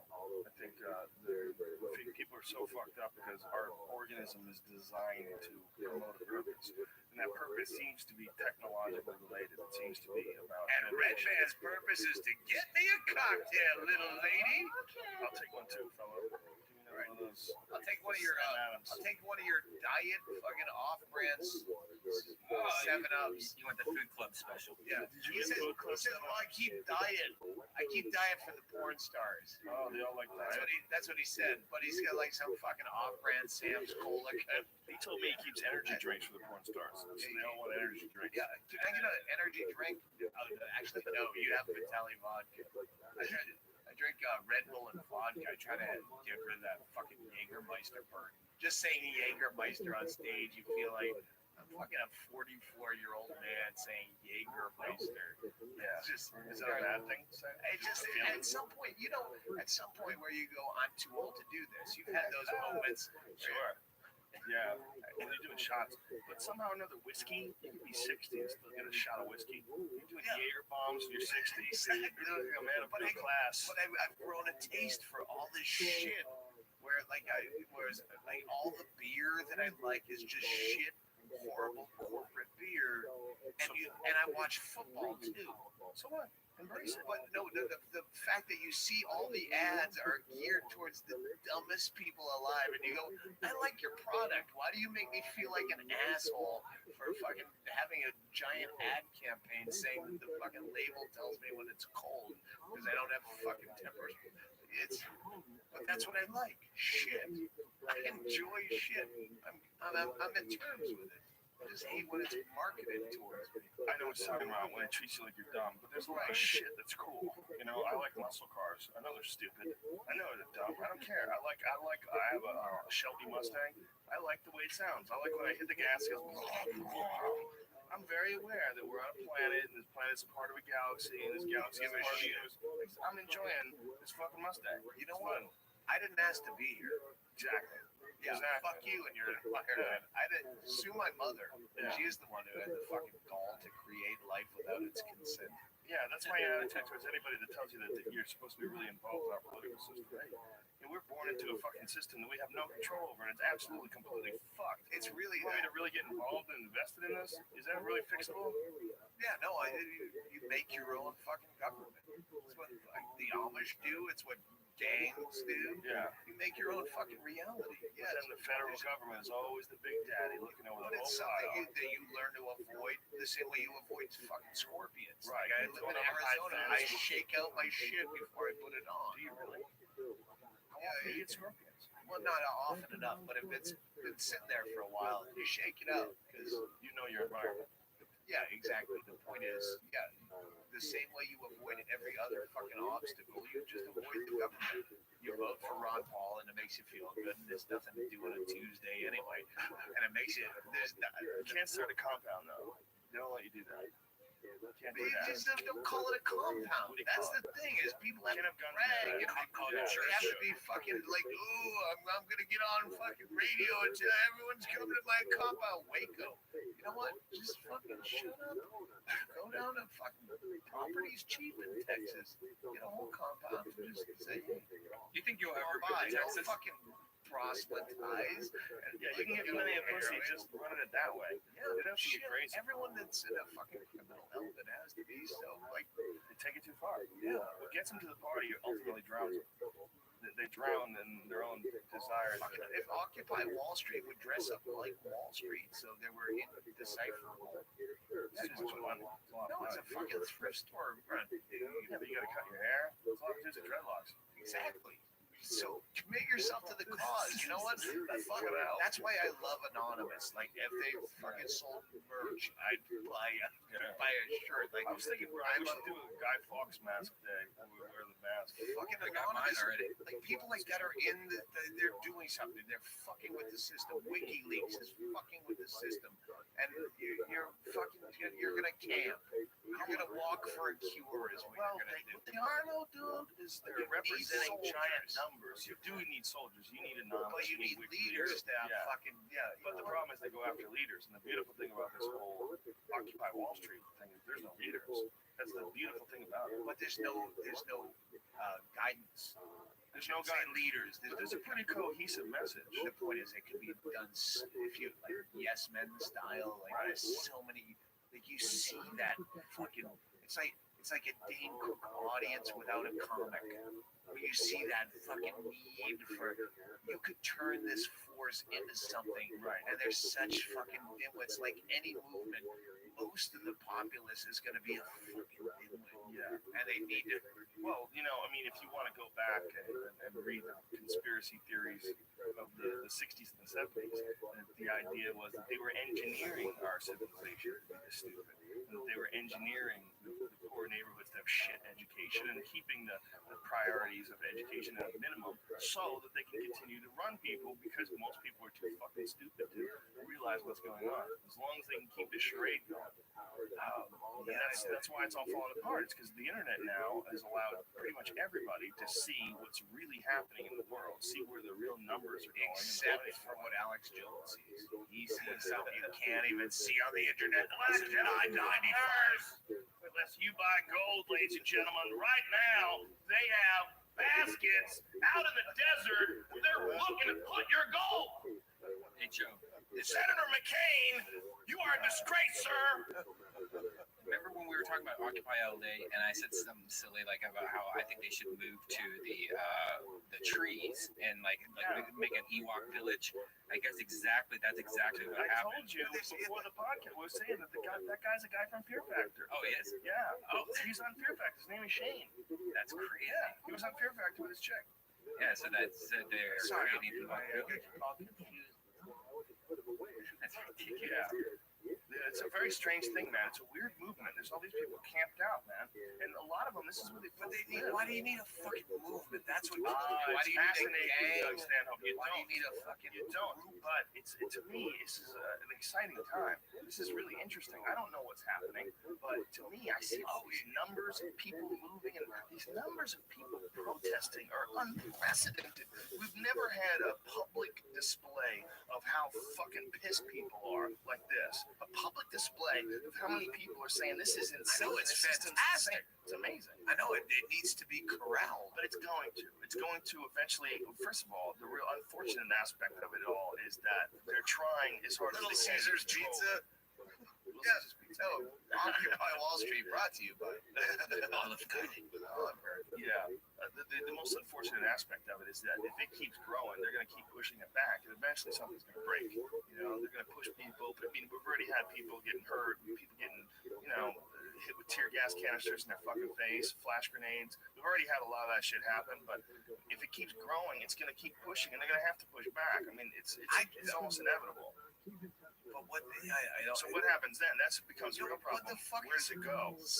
No one's explained to me what the fucking fight is. Well, the fight is that the system's fucked. The fight is that people didn't want all these bailouts. They don't think that all these. That's such a broad It's a thing. huge broad thing. It's absolutely broad. That's what we've known for years. And you're right. This is a general ignorant reaction, or not ignorant.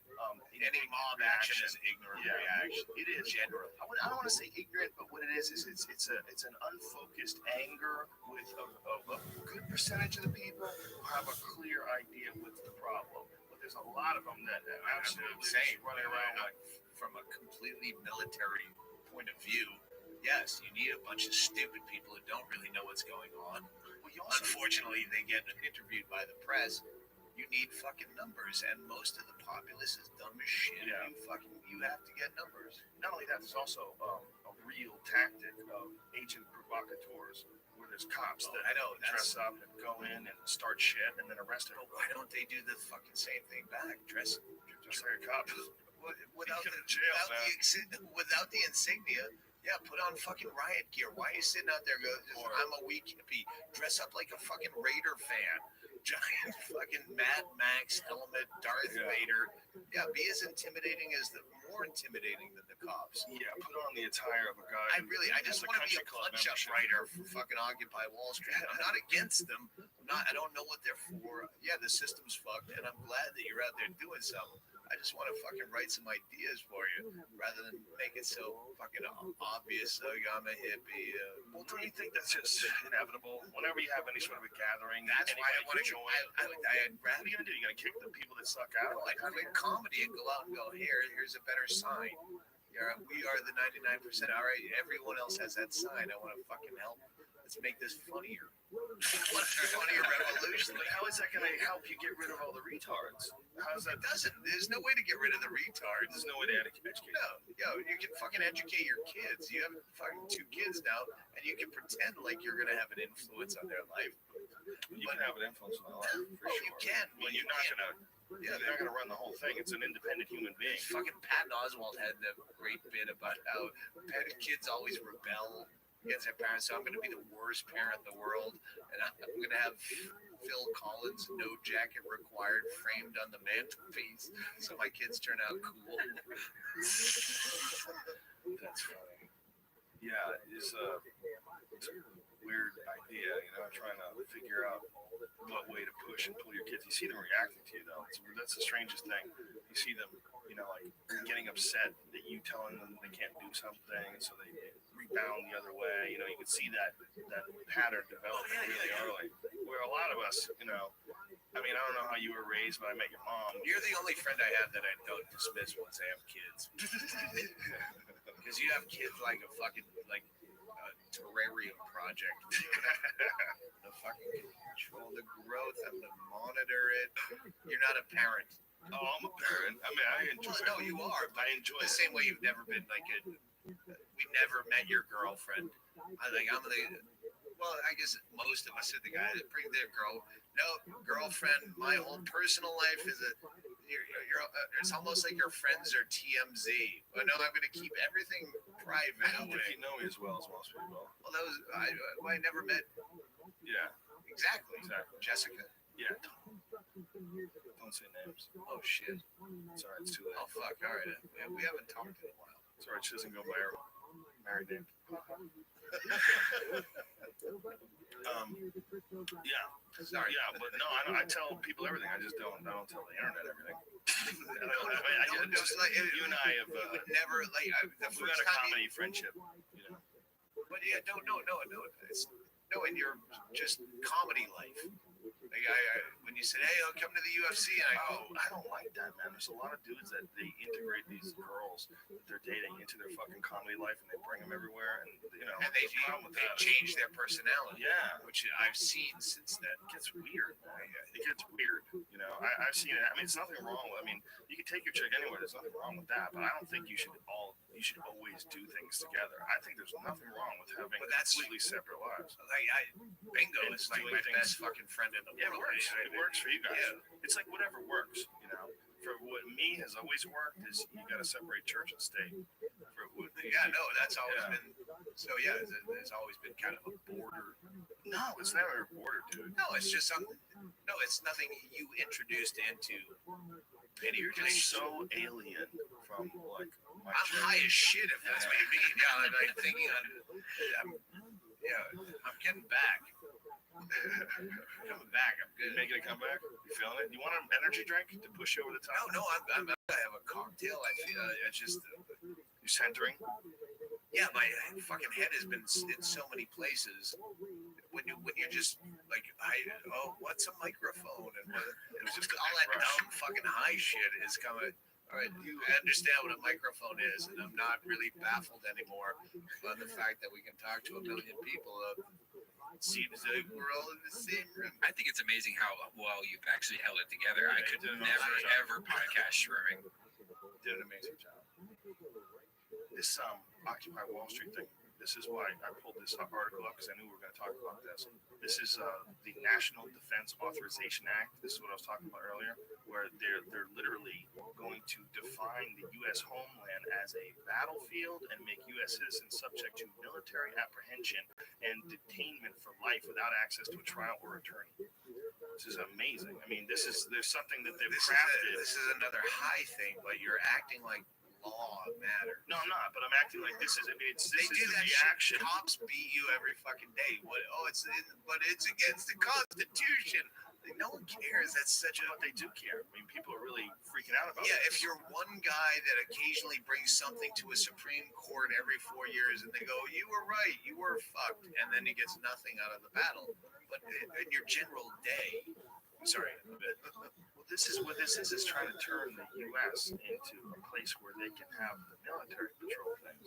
So the military would control things like Occupy Wall Street. They're preparing for civil unrest, and they're preparing to do it legally. What they're preparing to do is to make the United States a battleground, so that when you are in a situation like Occupy Wall Street, you're literally like an enemy combatant. Yeah, but they've been doing that for 10 years. They're putting it on paper, and that's what's really crazy. And they're so blatant about it that they're literally putting this on paper. You know, they're trying to pass this through, and people are fucking freaking out about it. Well, that's good. Yeah, finally. But it's still amazing that this is something that they're so fucking stupid. These people live in a different age. They live in an age of the media reporting things, right? You know, and when these things get out on the internet and CNN's not covering it and Washington Times isn't covering it, well, you can get it on your fucking computer and go, what is this shit? Is this real? And then you make some phone calls and you find out it is, and everybody freaks the fuck out. And you know, but does these it make your assholes, life miserable? Like, it scares me. It scares me. It scares me. They shouldn't be allowed to do that. They shouldn't be allowed to bring. Look, there's a reason why people are freaking out, and these people need to be addressed. You need to figure out how to deal with that. And the way to deal with it isn't a fucking tank. This isn't Tiananmen Square. This is supposed to be the United States. And at the end of the day, it won't change without like drastic. Why is that? But isn't their internet drastic? The internet is the most drastic thing to ever be introduced to a society ever. People have a fucking. They have to pay their fucking mortgage. You see agree. people that are like rolling their own cigarettes, and they don't give a fuck about some law passing. They're trying to fucking feed fat kids. Is that it? So when everyone's down, like when that's how revolution. There's no fucking revolution of the middle class. Oh, so that's when the middle class rose up. I think you're right in a certain sense. I think it has your to. The cynical viewpoint is pragmatic. I mean, it's normal. It's based right. on history. Based on history. You're absolutely right.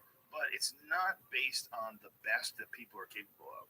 The best that people are capable of, they're capable of much more than that. It's just that we can't pull it off on a mass scale. We're just not good at it. But we're capable of it. We're more than capable of pretty fucking awesome behavior on an individual basis. And the key is trying to figure out how that can be relayed to the entire population as an ethic. And the only way that's going to ever work is if people feel like the system that they operate under is fair. But right now, they clearly don't. Right now, the people feel like they look at all the money that's going to these CEOs that have been fucking. Nobody looks at that. They do. They look at the numbers. They can't help it. That's your fan base. Don't ever confuse your fan base with what lives in the fucking world, in the dark houses of the fucking. You're right. You're right. 66. You're right for the most part. They don't ever think about. There's plenty of people that do though. The people that are informed should be the ones you're paying attention to, right? Water cooler talk where they fucking mimic bumper stickers. Yes, that. But they have no idea what a fucking CEO is or how it affects their. You're absolutely They just want to fucking get Velveeta cheese for their fucking kid, and if it's $1 off, they're happy, and they're not even poor. You're right. That's the real question though is why are they like that? And the question is, are they like that because of nature or nurture? Are they like that because they grew up in this fucked up society where, you know, in the 50s and 60s or whatever the fuck time they were developing, there was no information. Everybody was horseshit. Everybody was. You act like information is something that people want. We're in a whether you want it or not, there's enough people that want it that are moving things. Yeah, no, but we live in a very insular. We think you have fucking 3 million listeners, but they just want to hear fist fuck jokes. That's one thing. Like Facebook has made me realize how many times people laugh for the wrong reasons because they comment about it. Do you lose all respect for a dude when you see a legit LOL? Yeah, but It's so easy to lose respect for someone. I try not to. I try to be open-minded. That's what I was talking about earlier, though. I do LLs, I do happy faces. I just don't care. Like, I think it's funny as a joke. Yeah, well, when you do LOLs to me, I actually do think it's funny because I know it's not a real LOL. Right. It's like you're making fun of the fact you're saying LOL. It's a joke that's 3 times gone. Right. Yeah. Where, hey, in the sitcom day that you were around for, and hey, let me be the wacky neighbor. That's what your friends would say. And then they said it too much, and you're like, all right, that's such a cliche. Let me be your wacky neighbor. That now it's a cliche of when it was a cliche, so it's funny again. Right. Let me be your wacky neighbor on your podcast. Yeah. So yeah, that's true. Yeah. Like refried beans. LOL. Yeah. Stop! Why do I have to see my goddamn ugly head everywhere I look? Just what it looks like, bro. Gotta just look at me. Focus on the magic. You look very good. Right You look very healthy. You keep going into De Niro though. Doug, you actually look really healthy this time. You look really good. It's out in the sun. My house was on the fucking women's group Bisbee home tour. So it'd be out the women's group Bisbee home tour. What is that? Actually, it was big soon. I'll leave a bit. I'm sorry, I can't call you back right now, but I called someone with an excuse where I go, I'm ashamed to admit it has something to do with the Bisbee Women's Club. Oh, that's hilarious. So they would do like a tour of the homes in the area? They won't do it. They say every year they do a Bisbee home tour because there's a lot of weird houses there. So after 29 years in a town of 6,000, they were out of ideas, and they came to us because we paint our rocks weird. Doug, what do? You paint your rocks weird? I'll try it again. All right, hit it. Doug, have you done any pranks lately? 5:40. Pranks? You know what? It was the awesomest thing. The most awesome. You just fucking wore off on me, dude. I got affected by Brian Redband. Was when you would do those pedophile baitings. Did you put those out in a book? Yeah, I put them out in a book, but the title of the book is Fun with Pedophiles. Which I never even considered because, I'm the fucking last guy to even think about technology. But, sorry, this is another reason I don't smoke pot. Yeah, I never have a cigarette in your hand. I never thought that people wouldn't want to punch pedophiles into a search engine. I don't know a search engine from. Yeah, you don't want that. And that's the name of the book. Can you re-release it? I could. Just call it baiting. The best of baiting is the subtitle. Oh, okay. Yeah, but fun with pedophiles, that is a problem. Yeah, I never. This is fucking. You gotta be real careful about that these days. That probably brings up there's like some crazy search engine database with the FBI, right? Yeah. Fun with pedophiles. I love the cover, by the way. I love the cover. It's so nice. Flowers and Be shit. ballsy. Occupy Fun with Pedophiles. 8 positive reviews too. Look at that. Yeah, so folks, go get that book because it is fucking hilarious. Because I remember when a lot of I laugh. It's the only stuff I've ever done that I go back and I laugh my balls off at my own stuff. I hate my comedy. I hate it. I can't listen to an old album, a new album. Fun with Pedophiles. I read it. I fucking laugh like someone else wrote it. Well, that was those baiting days. Is that site still up? What I Baiting.org. It's archived. It's not active, but you can read all their shit. So good stuff. So much good stuff. Wicked funny. There's a guy that called don'tevenreply.com that fucks with Craigslist people, but he only updates it like every fucking 3 months. You come back from Europe and you're like, don't even reply. Do you have? Because he's so good. It's wicked funny. Wow. So you guys are bored. Go to don'tevenreply.com and say do some more shit. It's out of Philly, I think. Yeah. Do you remember when the Jerky Boys weren't famous? Remember when it was like a tape that would go underground around? tapes? Like they're making a documentary out of Shut up, little man. Yeah. Red Bar. Is that what it is? The Red Bar that's what Mo Sizlak is based on in The Simpsons. Is the Tube Bar. Tapes. Right. And then they based Mo Sizlak on the Tube Bar tapes. Alcoholic. That was a famous Tube Bar. Does this alcoholic. And then he'd finally catch on and he'd go, you motherfucker, cocksucker, I'll kill you. I'll find your mother, I'll fucking kill her. Yeah, the Tube Bar tapes. Yeah, that guy was hilarious. That's what I was There's thinking. Winnebago Man. There's a documentary based on those days, which is fantastic. Winnebago Man is based on this guy who was a Winnebago salesman who would do these videos where he was doing a commercial, and then he would fuck up the take, and they played all the outtakes. When he fuck up, he'd start swearing, "You motherfucker, you motherless cunt!" He would just get crazy. It was awesome. And it's such a feel-good story at the end. Like, you don't expect it to go well, and it was actually a documentary where at the end you're like, oh, I fucking feel really good about myself. It was because like the guy was like he was a fucking horrible fucking privacy. I don't know what the fuck I'm reading. I wonder what the fuck the real dialogue is. What the fuck is this thing? All the windshield, for fuck's sake. Oh fuck. What the fuck did I say?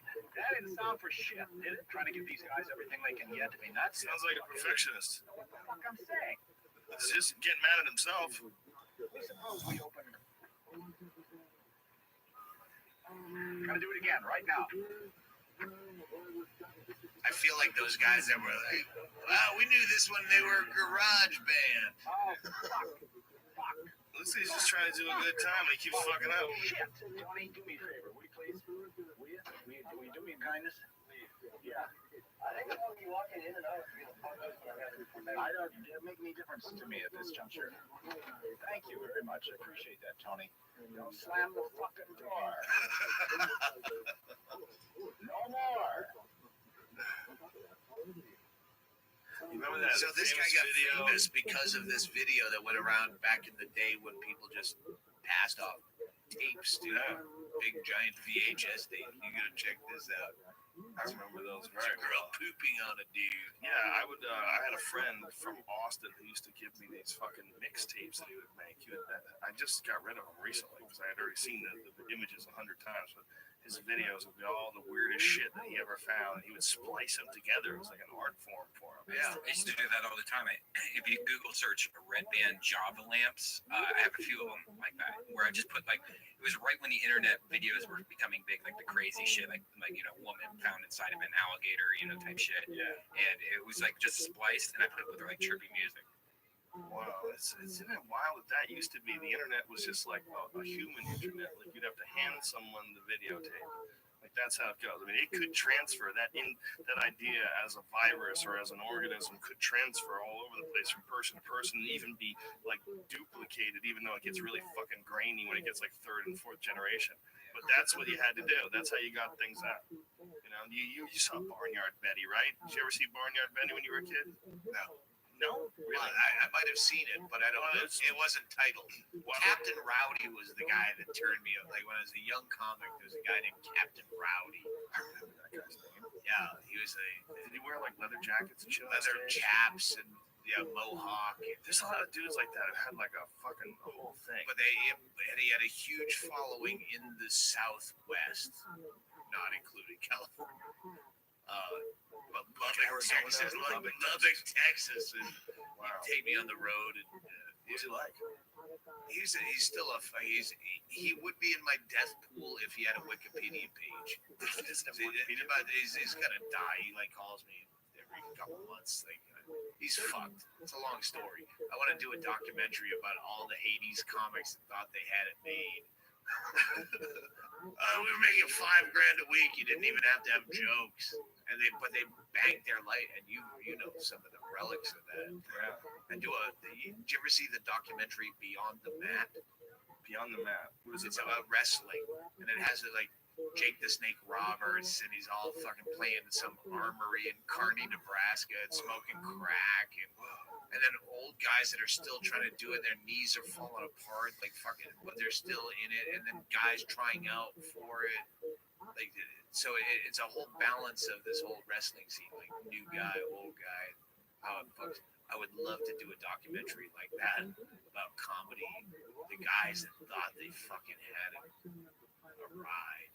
There's a bunch of guys that Vic Dunlop was like a guy that I like when I thought of this idea.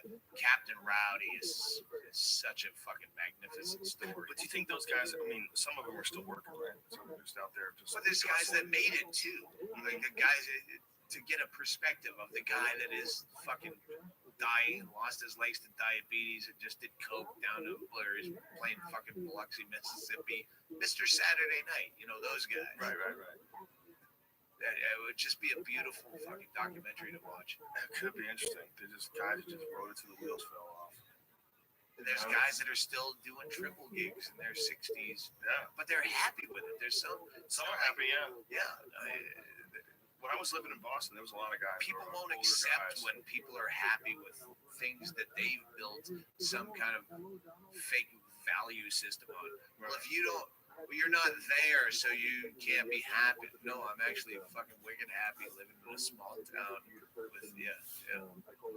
I didn't move there to fucking make it big, stupid.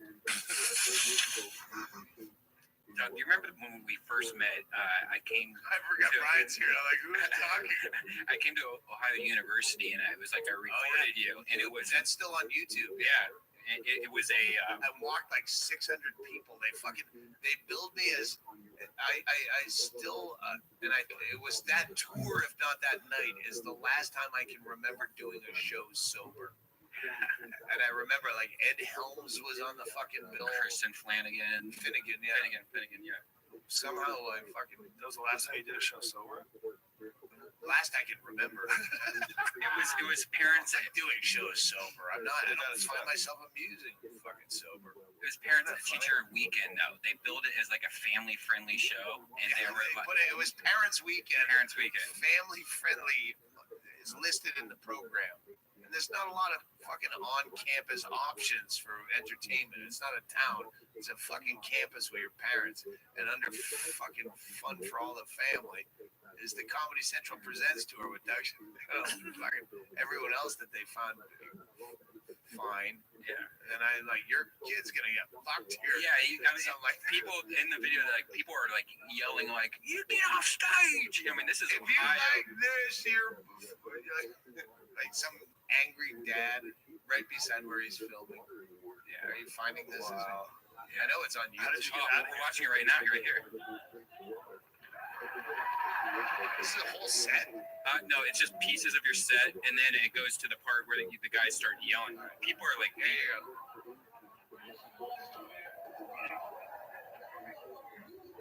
Dude, this audio is way too bad. Then the guy starts screaming out. You can hear that. Yeah, it's just like.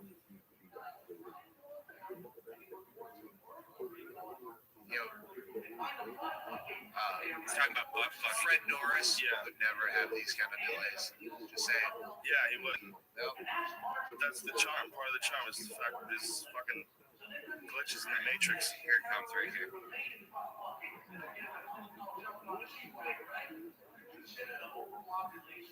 I barely can understand what you're saying, unfortunately. I know. I wish if he could cue it up to the guy. There we go.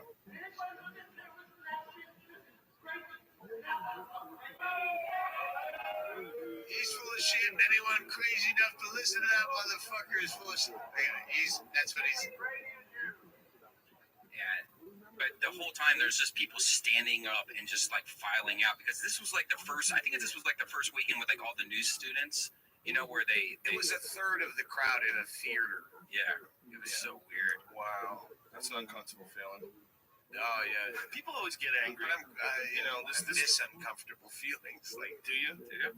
Yeah, like we did those fucking music festivals, knowing I was gonna get fucking trashed. What music festivals? Leeds and Reading. When did you do these? These recent? Like 2-3 years ago. What happened?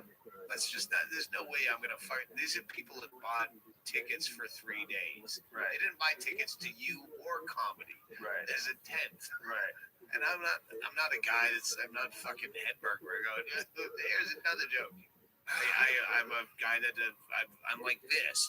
I'm a fucking 2-hour podcast of me stuttering and looking for a cigarette. Yeah. And then yelling about something when it strikes me. It's not going to work at a music festival. They were fucking just audibly booing me just because I'm boring to them. Well, you've so got your own crowd now, too. I know, but they know what you're doing and they want to see it. And a person who doesn't know you, right? It's like you want to try to get them in there. Like you're not designed to work. Yeah. You know, like when you're coming up, your act is sort of designed to work on as many people as possible. You try to sort of maximize it. Now I'm defining them. Actually, I'm turning down fans at this point. But then, it's a waiting list. It's like a Lambeau Field. I can only have this many fans. Sorry. Stand on the porch like Fight Club for 3 days. You must get a lot of weird motherfuckers to come visit you. You're so De Niroing all the fucking time. I'm still fucking high as shit. When I first moved to LA, Doug was the first person that I was friends with. I think well, you obviously Joe, but like Doug would call me up and just be like, "Hey man, I'm bored. You want to go make some talk videos?" shit about you. The only stuff you can say behind your back is you're very angry. What? I didn't talk shit. No, I'm saying it's always fun to talk shit behind Joe's back. Oh, well, we used to make these. So I'm saying I probably talked a lot of shit about Joe to you. Oh. Well, we used to make these videos because he got mad at Verizon DSL because he had DSL at the time, and so we were like, hey, let's go to the thrift store. So we'd go to the thrift store and we'd buy like terrorist outfits, and then we made these videos. We made these videos, and I sent them to all the Verizon like. It was like 2 days after that guy had been beheaded, so like I was even afraid to put these up. Like I remember being like, all right, you could get too much shit. Yeah, dude, this is dangerous. You got error writing. What is that writing? Yeah, no, but this was Verizon. The day after everyone was like, it's not really error. Praise be God! This message is for the infidels at Verizon DSL. This is First off, you told me my service would be turned on in 3 days. It has been a week and a half. And by the way, that's Doug on both sides. I called your billing people. The billing people sent me the technical people. And then everything He's dressed like a ninja. And then they said, He's got a burqa on. You got a burqa on. That was thrift store Muslim, baby. Back before the Muslims wore tags off their burqas. The time for words is over. I will wait on hold no more Verizon. Hey, why don't we just play the fucking man show? Hit him in the head with a pan. Go ahead. All right, the second video is where he hits me in the head. Okay, let's stop. Let's stop right here. But yeah, it's Let's stop the whole podcast. I think we've done enough. This podcast has been like fucking, what has it been, like 2.5 hours long? 2 hours, 20 minutes. Oh shit! So at some point you're right. At some point we're right. Well, in the first 20 minutes, I'm like, we've been here for like 4 hours. No, it's only 6 o'clock. We're still good. Now I have cocktails. You good? You want to keep going? Good for the show. Want to keep going another like 15, 20 minutes? Oh, I'll fucking talk. As long as people. It's not like we're putting in work on the fucking job. I know. Want to dig another 20 minutes and then call it a night? Yeah, people fucking. You can turn it off at whatever point. Yes, that's a good piece of advice. You don't want to see me get hit in the head with a fucking. No, I'm good, dude. It goes on too long. It's not like it's not like the fucking Brea Improv where they're paying for parking. You're fucking listening to a podcast. Yeah. You're taking a shit right now. It goes a little too long. Yeah. If it goes too long, just make it fucking 3 parts. You're the director, asshole. It's 1 minute long. A 3-part by hitting the It was 1 minute long. Yeah. The whole video was You quit the cigarettes for a little bit, right? Yeah, for a year. Got fat, started smoking again, stayed fat. Now I cough while I'm fat. So you did it as sort of a dietary measure to just... No, I quit for a year, like 2008. Then went to Costa Rica and $1.25 a pack at the bar. And you can smoke everywhere. You can smoke at bars. You just figured, fuck it, just for this vacation. Been going out, well, just for this week. Yeah. So I've been trying to quit since 2000. Oh. That sucks. That must feel weird, man. That's got to be a very weird thing to get connected to something. You know, and it's not easy to escape, right? The worst part is every time he smokes, I want to light one up immediately. Like I'm like, I just see it and I'm like, all right, I gotta light one up. I told you I quit coffee recently, but it's only been like 8 days. I can't even say I quit coffee. I'm just seeing what it's like to just not drink coffee for a long time. This is the third time this has happened. But when you said fried clams in a conversation before, right? I just fixated on fried clams and I made my face make the motions like I'm listening, but I was thinking, and then you said something about fucking burritos. You're hungry. No, it's just the third time when you said coffee, I'm like, fucking Bailey's coffee, and then I'm looking around and I distract myself. So what you're saying is I got a good voice for advertising. Just every now and then you mention a fucking thing. Right? I'm just saying, when I look like I'm being fake, I am. Because you're thinking about whatever delicious Thinking item. like, why is Robert De Niro saying I should have a Bailey's coffee? Why do you think? I never think Robert De Niro with you, Joe. I think more of Julio Iglesias guy or whatever that guy's name. Again, I have like you have to, I have fucking high eyes where this is like. So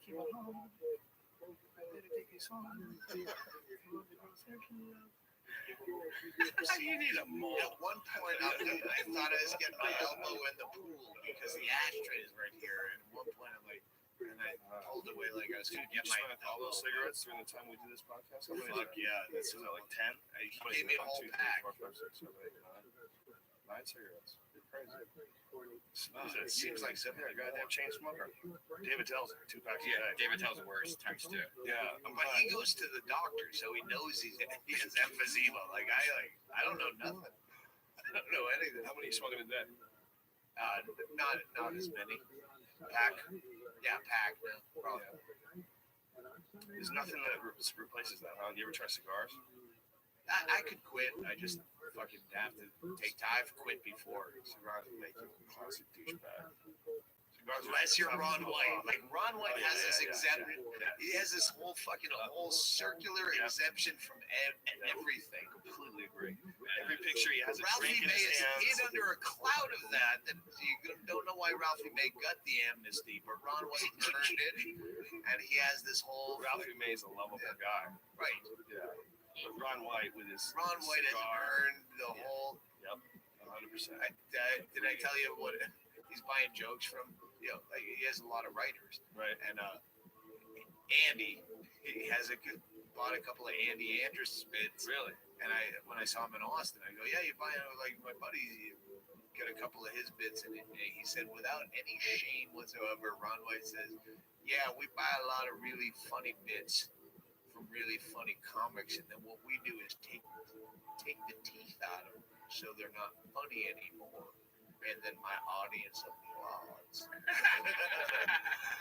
just like, yeah, I'm fucking buying material. I'm fucking selling fucking snake oil to fucking suckers because I know this ain't gonna last. So what does he waters his act down?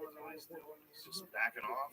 He plays to that audience, and he'll tow his fucking Rolls Royce off the back of his tour bus. He's like a Vanilla Ice in like jokingly. Like he's like flashing all this because he knows it's pointless. Oh, so you mean like it's like flashy, like he drives Rolls Royces? Like rappers. Like I'm sorry, this is the second time in fucking 3 days where I try to find a fucking rap reference, and I came up with LL Cool J. Let's go with Birdman. I said Vanilla Ice. His Ice. love of automobiles, and he's very well. How about Birdman? Birdman. It's a rap. You fucking listen to that. Fucking garbage. Well, what I was listening to. That's why reality TV works, because everyone wants to think they could do it too, and that's why rap music works. Because yeah, you could do it too. I like some rappers, man. I like Nas. You know who Nas is? No, really like that guy. I know he was in. I think it was in a playoff with like one. I can listen to Notorious B.I.G. all day. I love that old shit. That old boy. I love his rap style. I think this is rhythmic. It's fun. It's fun for me. But you don't like music. I understand, but you don't like music. But I can look at fucking Zeppelin on the wall and go, I'm fascinated that someone can learn to do that. Not someone sat on a fucking bus with a notebook. Yeah, but I don't know about their fucking I would take this for almost everybody except Notorious B.I.G. He didn't just make shit rhyme. He made shit rhyme with like a flow and a rhythm to it that was fun. It was fun to listen to. I never, that guy's an artist. He was a fucking artist, and what he did was very difficult to do. It's very difficult to duplicate. There's a bunch of guys that are rap artists. Listen, I am preaching from the most uneducated. I'm just saying things with confidence. I know nothing about music. It doesn't interest me. I'm like the last guy, and that's why I always say I hate music, is because I'm such a comedy snob that I know if someone said, "Oh, who do you like, Jeff Dunham and Peanut?" and I immediately hate you because you said that. Like, I have a bias against you, and I know that I'm that much of a pedestrian when it comes to music. So if I go, yeah, I fucking love the Counting Crows, like now I have to fucking, there's no apology, which is an apology when you say, oh, I'm not even apologizing for like Matchbox 20, like whatever. What is I mean, for most people, like, music is sort of a source of pleasure. It's like, it's fun to listen to, it's motivating. What is it about it that you think it's just, it interferes with the noise in your head? I found it summed up succinctly in a book that I will now misquote and ruin.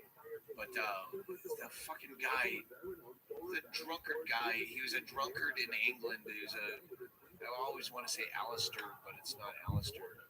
McAllister, fucking, I can't remember his name.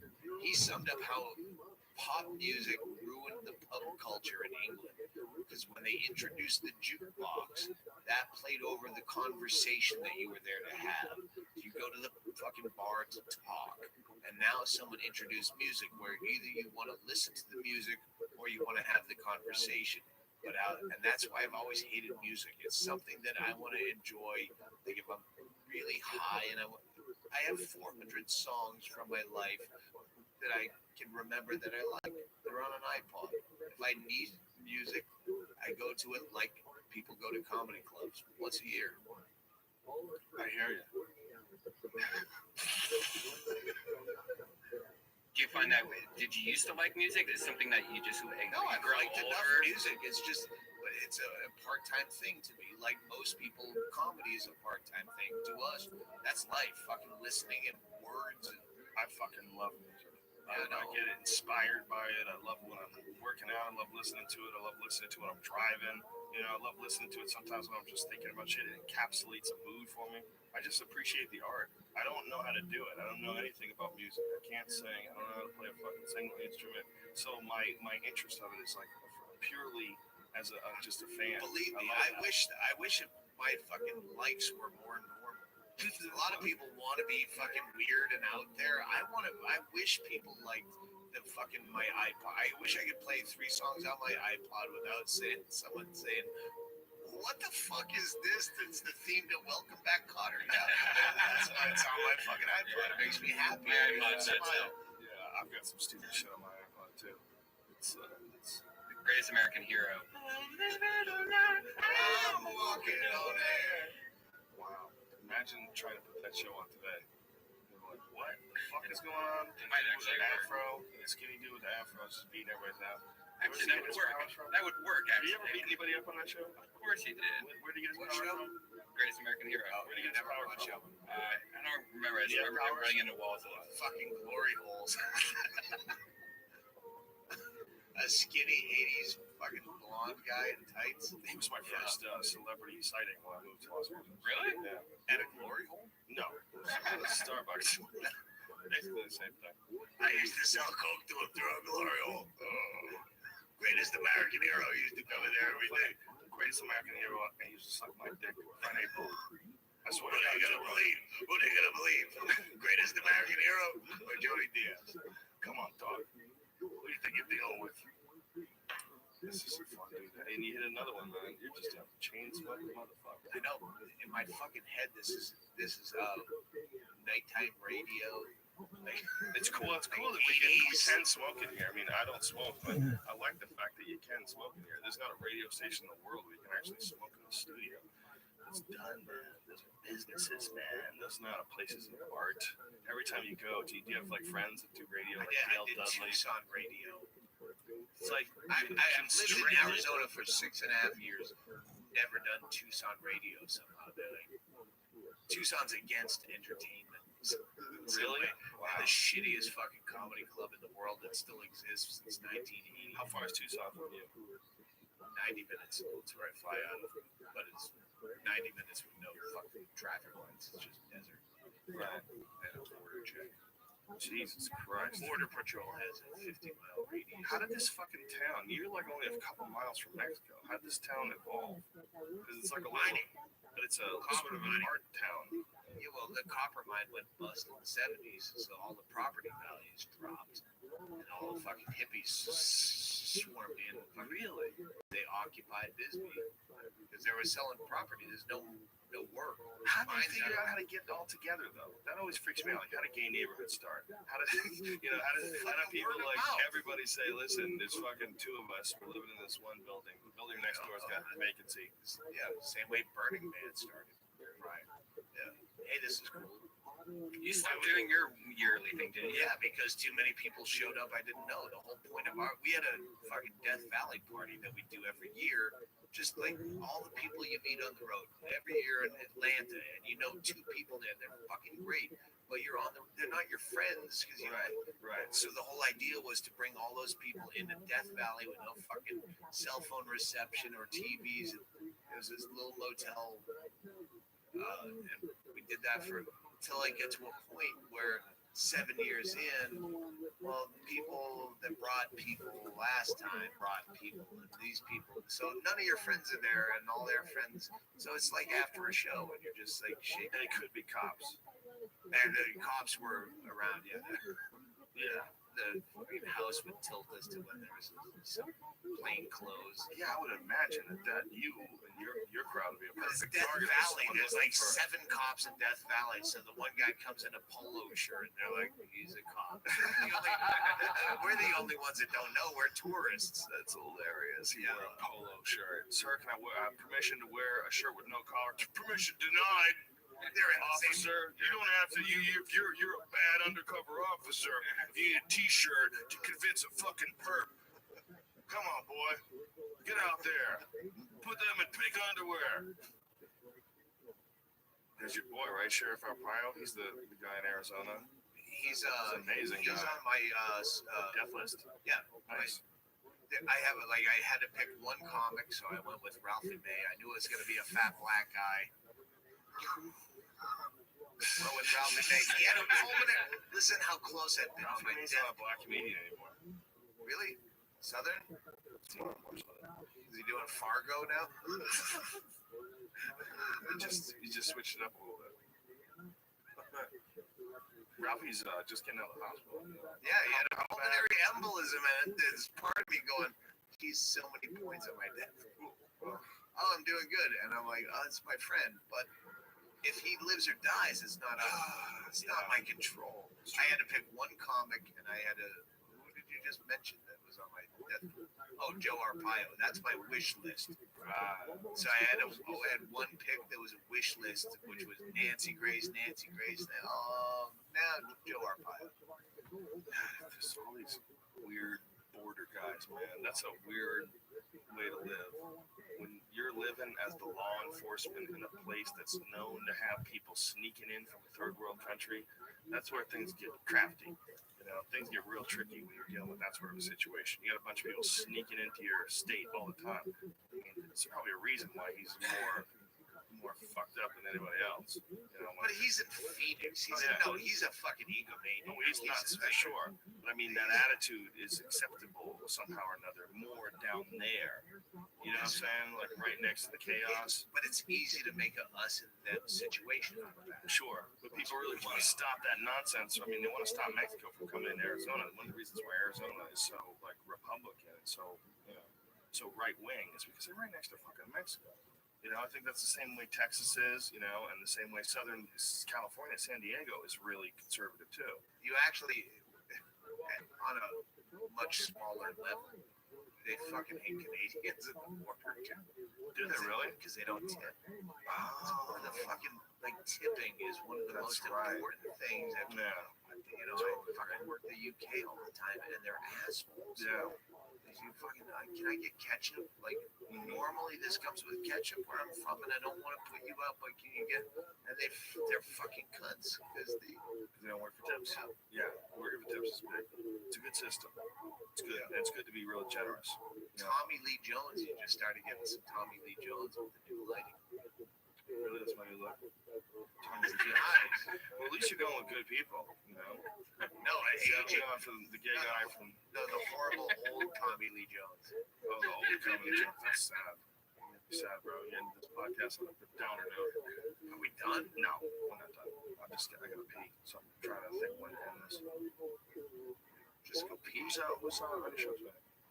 Christine Levine. Wicked food. Yeah? Yeah. She should be the new Roseanne. Really? No one will notice. Really? Awesome.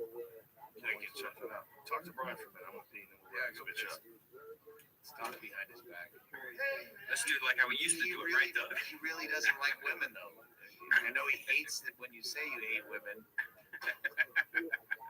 That's what it used to be, right? Like he was really concerned about like people were like, "You're a woman hater," and it drove him crazy. Like when people said that to him or something like that. Remember that? Yeah. No, he was. I don't know if he still is like that. He's so mellow now. I've seen him fucking just dress down a chick for no reason. She's some dumb chick, but that's what comics thrive on. Yeah. Stupid. We're not you. We need a dumb chick. Stop yelling at her for being dumb. She's dumb. She's here because she's dumb. My favorite part though earlier was when you called Joey Diaz on that change jar, and then he was like, "What's a change jar?" And I'm like thinking, like, how do you not know what a change jar? I swear it was Joey Diaz. He fucking stole my change jar because everyone would come in and out, but only Joey was denying that he was doing drugs. So anytime someone's denying what they're known for, defensively, When's your next break? Because you usually no one ever stole from you going, I'm coked out of my brain, and then just stole your shit. Right. No, I'm trying to work it out. I'm trying to work it out, and I'll get it. You know, just borrow your VCR, my girlfriend. She's addicted to flash games. I can't believe they remade that movie. Now, are you taking a break soon? Because I know you do like stand up for like 6 months that you're on the road or something like that, and then you take breaks. Or Yeah, I always say I'm quitting. I have UK dates booked. After that, I'm not booking shit. You got in trouble last time you were overseas, right? Like I remember seeing there was some, like you said, There's something. always something. It's so easy to fucking stir up fake fucking. The newspapers are so bored. They have like 19 newspapers on an island. Right. Didn't some guy get in trouble though, or like some DJ? Oh, a DJ was censored or something because he just mentioned a YouTube clip of mine. That's ridiculous. I was doing the BBC at some fucking poor bastard afternoon, like BBC snotty radio. They treat their radio like fucking Winston Churchill still fucking talking on it. And this guy is I did a perfectly straight interview. Yeah, we're performing here for however long and blah, blah, blah. And he goes, but you're very controversial. And I go, yeah, well, there's nothing that I can do. So he just mentions, if you don't believe it, it's not for everybody. If you don't believe it, see his YouTube clip about Sarah Palin, and you'll know not to stop. So people actually went there. It's just a dumb retard baby. It's a really funny bit. How's it going? This fucking railing on Sarah Palin having a retard baby and how she should use it in the debates. And I went back because the fucking guy was almost fired from BBC for mentioning that YouTube clip. He was being insensitive to fucking retards or whatever they call them over there. Wasn't your bit something like she had, what was it? She had 2 sons and they were both retarded? How did it go? Yeah, one was had Down syndrome and the other was elected to go to Iraq or something like that. I never watched the fucking clip until it came up when he said it, and I watched the clip. I go, fuck, that was a funny bit. I used to put so much more effort into comedy. Do you when you write, do you like just think of ideas and like remember them, or do you like take notes at all, or because you're constantly coming up with this shit on my hand, like my fucking attention span and my memory is such shit now. You write them on your hand? I'll write it on my hand till I get to a notebook. Because I don't carry a fucking notebook. if you have one of those Droid phones, you can actually talk I to know. it. I knew you were gonna do this. You can talk to it. And then your bits will be in Google's offices. I'm in first class.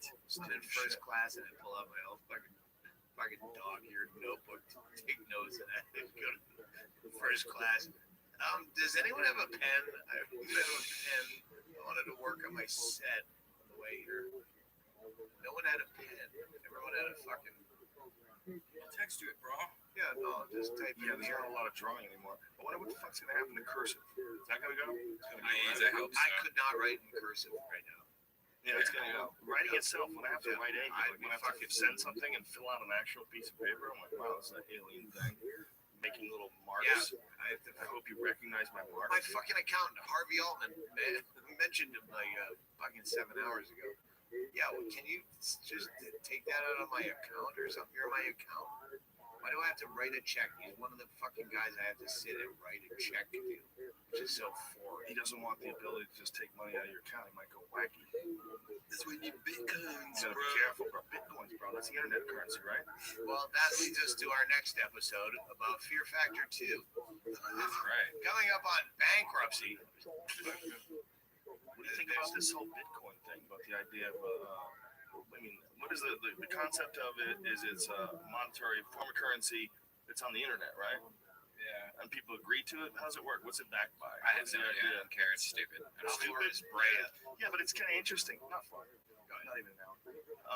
It's interesting because Not even an hour. Yeah. No.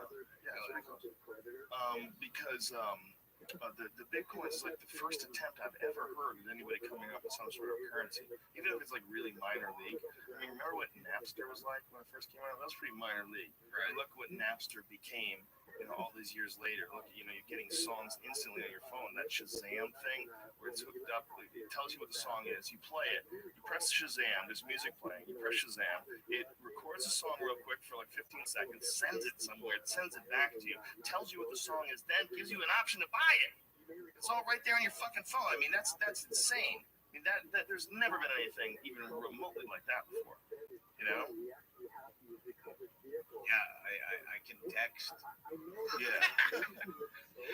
He's like Joey Diaz from 2 years ago. But I'm not angry about it. Once you find yourself railing against what's new is when you're old. That's when you're your fucking grandparents. All right, I don't have the fucking. I don't need it. Like if I have a need to do all that thing with a fucking cell phone,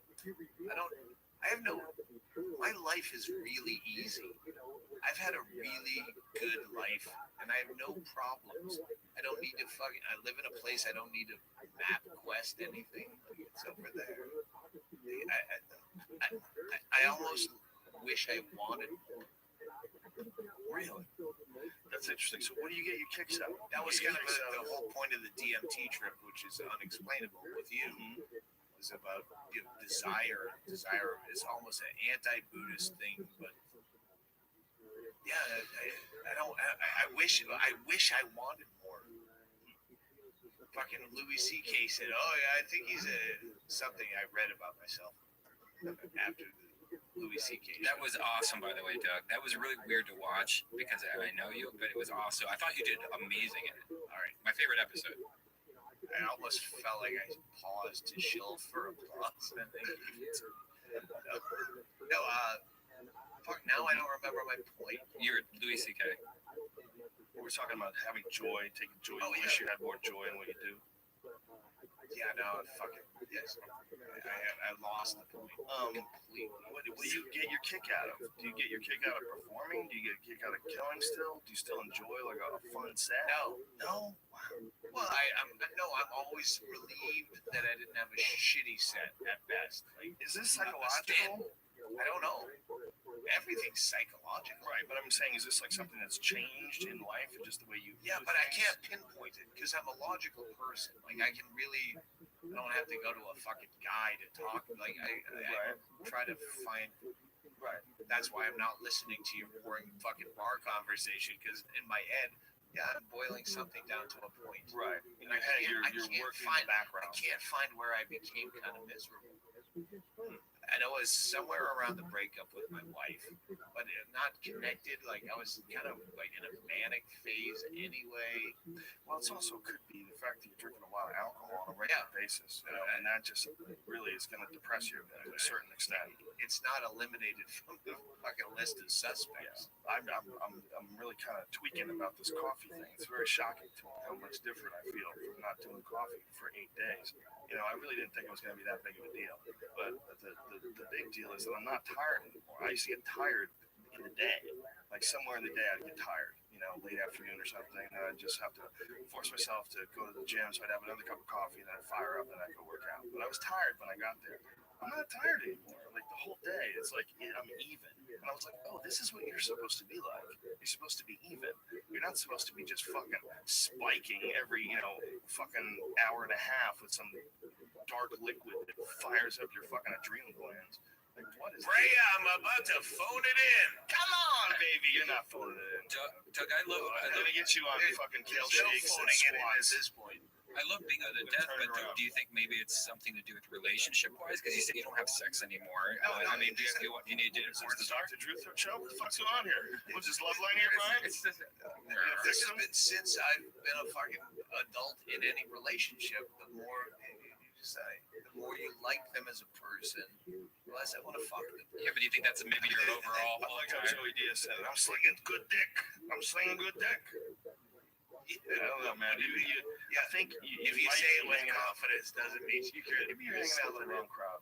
Maybe you're not hanging out with a positive crowd. You need to move to LA. You might have to. You need to start a podcast Dude, here. I miss comics so fucking Come bad. back. Come hang with us. Yeah, you can live here. You can live here. We'd be here all the time. Listen, all you have to do is come back here, and we can do this. We can fuck around like this all the time, and we do shows that's 85 foot.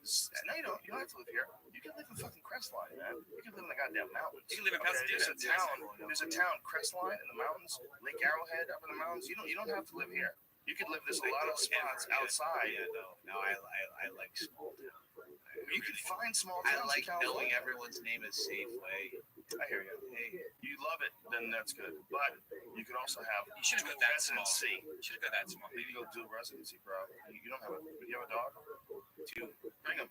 Fuck it.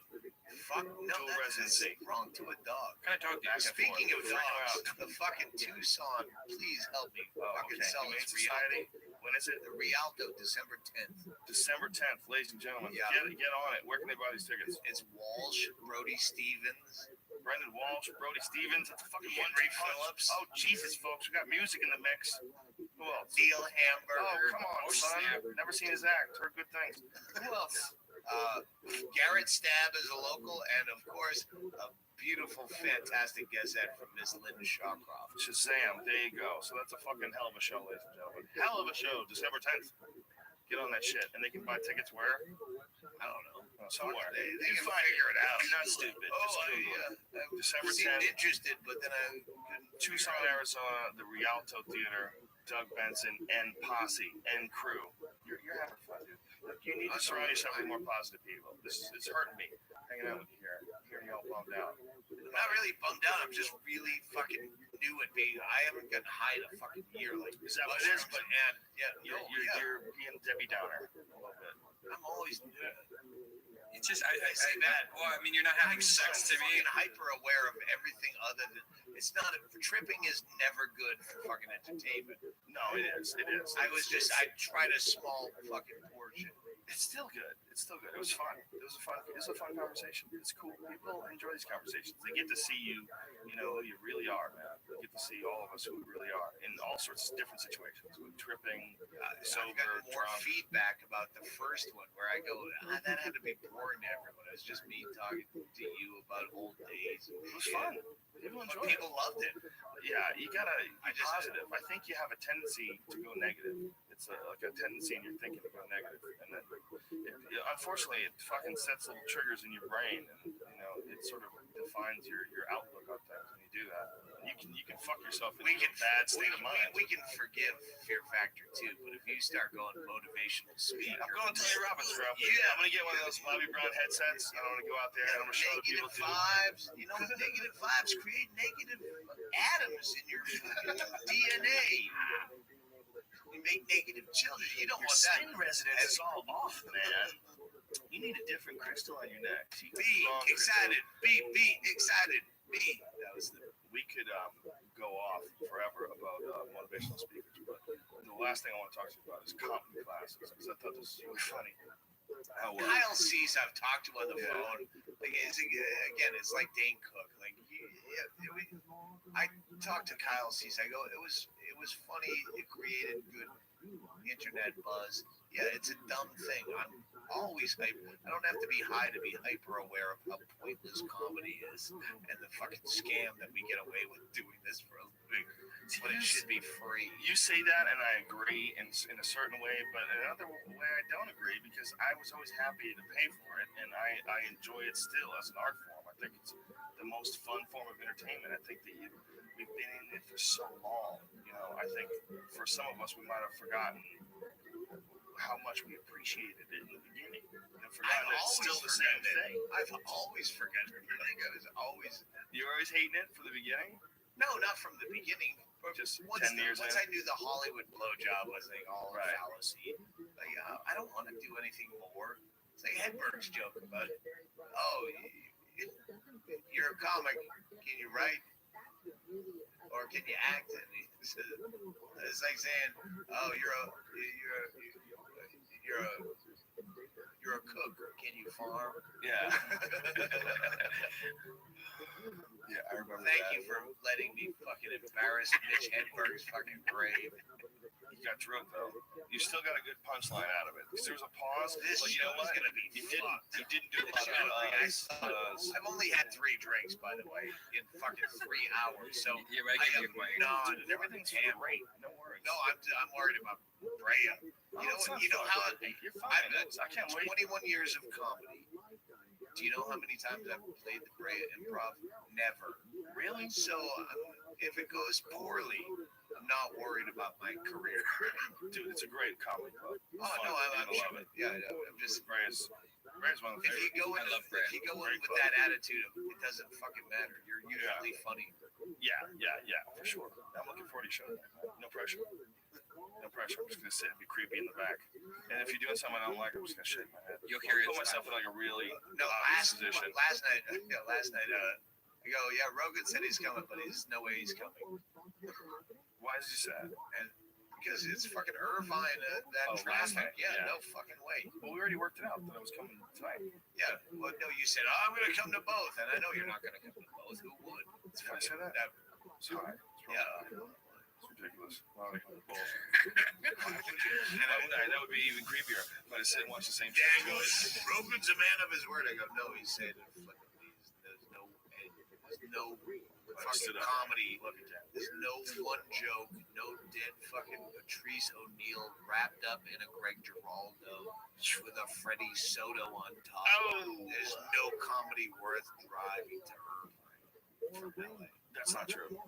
I was gonna go see you if you didn't do the podcast and you were only doing Irvine. I would have gone to see you there for sure. Because Brea to me is almost but you have a convoy right now. If you drive to fucking Irvine, they make traffic move. And there's a convoy with flags on town cars. I wish that'd be awesome. Just have magic. I go, hey, I'll do your podcast. I think we can con my record company into getting a driver. And Rogan goes, no, I have my own service. I'll have him pick you up at 1:30. Good for you. Is that odd?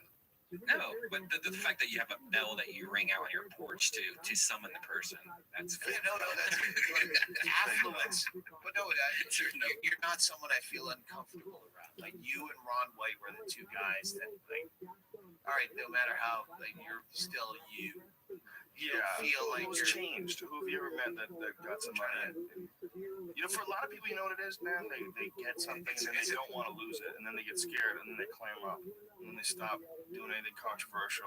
Guys I know, like Attell, no one gets close to Attell. Like, he's just like Well, you know what? I don't like to ever, judge anybody or look at them all in categories. I just tell you who I love. I love Attell. Attell, I would say, is the fucking pound for pound, as they say in your industry. The best. The best of our generation. I don't know if I can agree with that because, quite honestly, I shift back and forth on a bunch of different guys. I go back and forth, but I stopped trying to put them in order. But Hedberg is a specific guy, but like pound for joke for joke. No one has more fucking jokes and personality than Attell. Yeah. 5 jokes in a joke. Well, I will never, argue with you on that. I just think he's amazing, but I don't put him all in an order. I've decided somewhere along the line just appreciate him. Don't try this a little trap for me at least. There's a Hunter S. Thompson part of it where you go, would you want to be that miserable of a fucking person to be that good, to be that funny? When you're doing it, he's more miserable than you by how much? But he's really like he makes me like I go, just let's go to Costa Rica together. Let's just go on vacation. Right. Well, I got this pilot. It's no good, and I'm didn't find. Like he had a DVD like for 3 years he's been editing, but he hates every word of it. You're like, you write more fucking jokes in a conversation while I'm drunk than I write in a fucking notebook in a year. Well, what he is a real fucking professional. It's a Bukowski thing. Yeah. You want to be that fucking miserable of a person and put out that good of art. Me, I'd rather fucking phone it in. I honestly don't think it's an either or. I think you could just enjoy the whole process. I love it. Hey, faggot is about to email and say this thing went on too long. We have 2 minutes. Pause, and then, part 4 is right now. We gotta end it because we're running out of space on the iTunes. Yeah, I want fried clams. Listen, you dirty bitches. We love you. Send our love throughout the world. Send our love to the Fleshlight for sponsoring this podcast. Go to joerogan.net, click on the link for the Fleshlight, and enter in the code name Rogan, and you get 15% off. And you will use the same masturbation device that me and Brian do. It's yummy. I like it. I'd have used it too, but last time I did your fucking podcast, you kind of flashed it around like it was swag, and you didn't give it to me. I forgot. That's all just a space move. I apologize greatly. I still have your fucking Nike sneakers I stole from you. Sweet. I'll have the Fleshlight send them to you. How about that? 212 Van Dyke. Don't do it. Why? I already did it once. Don't do it on this one. You guys send shit, but address it to Bingo. Just send whatever weird shit. She loves it. She loves nothing but mail. We live in a town where mail still means something. Go fuck yourself. For me and Joe Rogan. Thank you to and Red Band and Joey Diaz. ONNIT.com. Check out the Alpha Brain Balanced Nootropic Supplement. Check out New Mood, the 5-HTP, and L-tryptophan supplement, and Shroom Tech, the cordyceps mushroom energy supplement, which is fantastic for working out. Check out all that shit. Go to joerogan.net, clear that link, enter in the code Rogan, something for the smokers. Get yourself 10% off of that too. All right. Thank you, Doug Stanhope. It was a beautiful experience. As always, can't wait for your show tonight. Thank you, Brian Redband. Thank you, all you fucking freaks. We got Shane Smith from Vice.com next week. We're going to talk to this motherfucker about the craziest shit on earth. He's just getting back. That guy's, he's one of my fucking heroes, too. That guy's getting back from Japan right now. He's checking out the reactors. Okay, he just got back from India. We hadn't seen a toilet in a month. Yeah. That is, he's a savage. Number one guy of why doesn't everyone know this? Yeah, exactly. Well, I think that's going to change soon. 60 minutes of jackass. He's awesome. He's awesome. And he's going to be here next Tuesday, you fucking freaks. All right, we love you. Take care. Bye-bye, everybody. Big kiss. Mwah.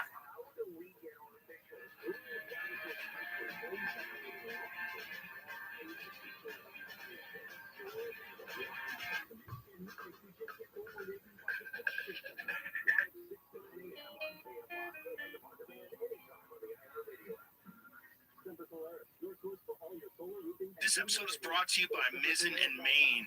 No matter where you're listening, no matter what job you have, the clothes you wear to work say a lot about you. And if you're wearing a boring, stiff, uncomfortable dress shirt, well, now might be the time to ditch some of your old styles. And that's exactly what Mizzen and Main is for. I love their shirts. I've worn them on 2 stand-up comedy specials, on my Netflix specials. They're super comfortable. They feel just as good as they look. You can see it hanging in your closet and genuinely get excited to put it on. So replace your dated, boring styles with clothes that you actually want to wear to work. Put on Mizzen and Main and dress for the job you have. Plus, you can forget dry cleaning your dress shirts in 2024. Mizzen and Main has the world's most comfortable machine washable dress shirts. They're lightweight, breathable, moisture-wicking, wrinkle-resistant. You can just crumple them in a ball and stuff them in your bag and pull them out and wear it. It looks great. Most comfortable shirt on the market, looks and feels amazing for whatever you do, wherever you wear it. Shop now at mizzenandmain.com and save 20% off when you spend $130 or more using the promo code Joe Rogan. This episode is brought to you by Simply Safe. One of the ways that we show love for someone is to protect them, and an easy way to do that is to get Simply Safe Home Security. It's an advanced system that protects your home and the people you care about. Simply Safe was named one of the best home security systems of 2024 by U.S. News and World Report, and for a good reason. It has everything you need to secure your home inside and out with HD cameras and sensors that'll help detect fire, flooding, and more. We love Simply Safe because it has everything you need to make your home safe. Indoor and outdoor cameras, comprehensive sensors, all monitored around the clock by trained professionals who send help the instant you need it. They also offer 24/7 professional monitoring to help ward off intruders and get the help you need whenever you need it. Try it for yourself. They have a 60-day risk-free trial. If you don't love it, return it for a full refund. Plus, right now, you can get 20% off any new Simply Safe system when you sign up for Fast Protect monitoring. Just visit simplysafe.com/Rogan. That's simplysafe.com/Rogan. The Joe Rogan Experience. Train by day, Joe Rogan podcast by night, all day. Have you ever gotten undressed only to realize you were in front of an open window? How did that make you feel? Exposed? Vulnerable? Well, going online without using ExpressVPN is like being naked in front of a floor-to-ceiling window. That's because your internet provider can see and record everything you do online. Your internet provider like AT&T or Verizon can see every website you visit, and they're legally allowed to sell your browsing activity to third parties without your consent. But it's not just internet providers. If you're using Wi-Fi at work, at a hotel, Airbnb, or even at home, the owners of that Wi-Fi can also see everything you're up to. Imagine all those people getting a list of everything you've ever clicked on. Kind of worse than being naked in front of a window, isn't it? That's why when I go online, I like ExpressVPN running in the background. Guys, I've been saying this for years. I've talked about ExpressVPN on my show and even on my buddy Tim Dillon's show. If you use the internet in any shape or form, you need to start using ExpressVPN. The app is so easy to use. You just tap on one button and all of my traffic gets sent through a secure encrypted server. ExpressVPN is like tinted windows on my internet connection. I can see out, but no one can see in. So make sure you secure your online activity today with a VPN that I trust to keep me private. Visit expressvpn.com/Rogan today. That's expressvpn.com/ROGAN. And you can get an extra 3 months free. expressvpn.com/Rogan. Tap the banner or visit this episode's page to learn more. This episode is brought to you by BetterHelp. One common misconception about any type of relationship is that it has to be easy to be right. The truth is the best relationships happen when both people put in the time, love, and commitment to make them great. That might look like scheduling regular calls to keep up with a long-distance friend, improving communication with a partner, adapting to a colleague's working style, or reconciling a difference in values with a parent. Therapy can be a place to work through the challenges that you face in all of your relationships, whether it's friends, work, your significant other, or anyone.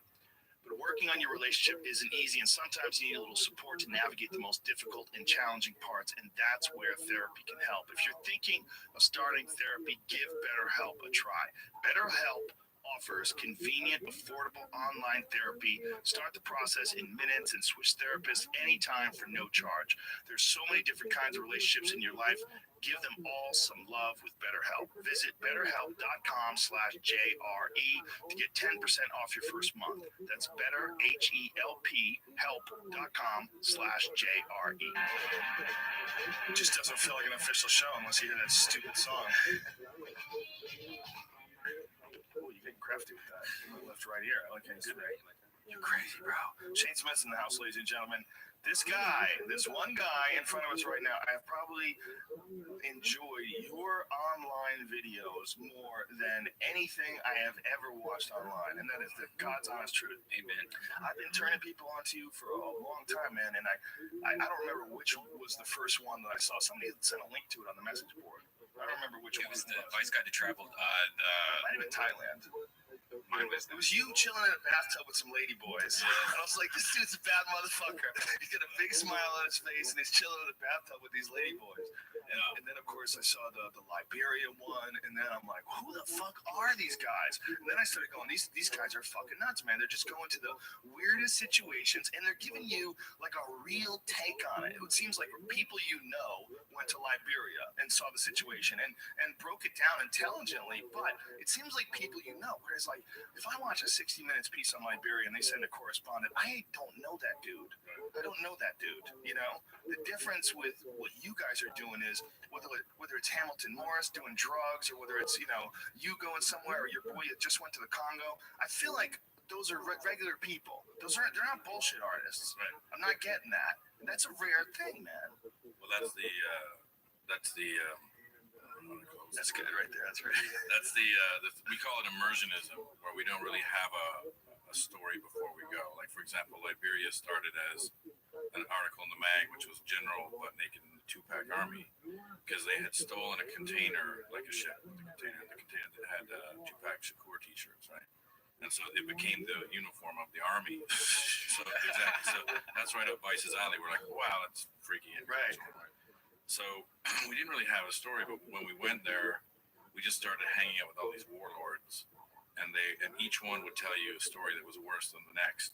And everyone, they're like, oh yeah, we all ate flesh. And how many people have eaten, human flesh? And like, 70%, 85% of the women have been raped.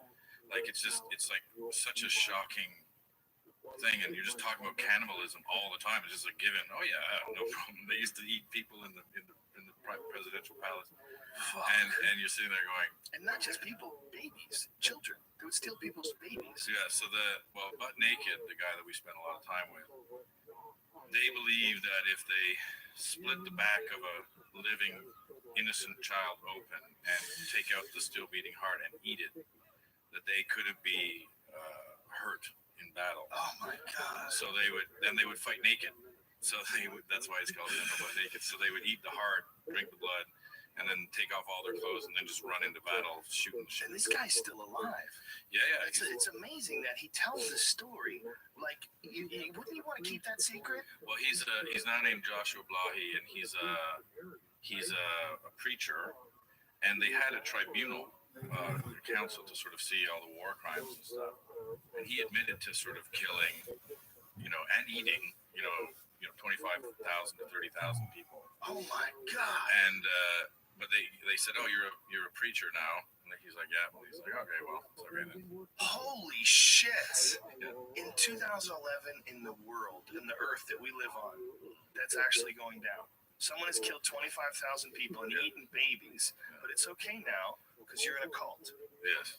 That's a great cult to be in, man. I would say that's a good one to join. If you're in a situation where you've eaten about 20,000 people and you're like, fuck, I need a way to not go to jail. How do I explain this? Yeah. Oh, I'm a preacher now. Yeah, he was a priest in the Crown tribe before, which is, they believe in human sacrifice. He was fighting on the Liberians at the Crown side against the sort of American-sponsored side.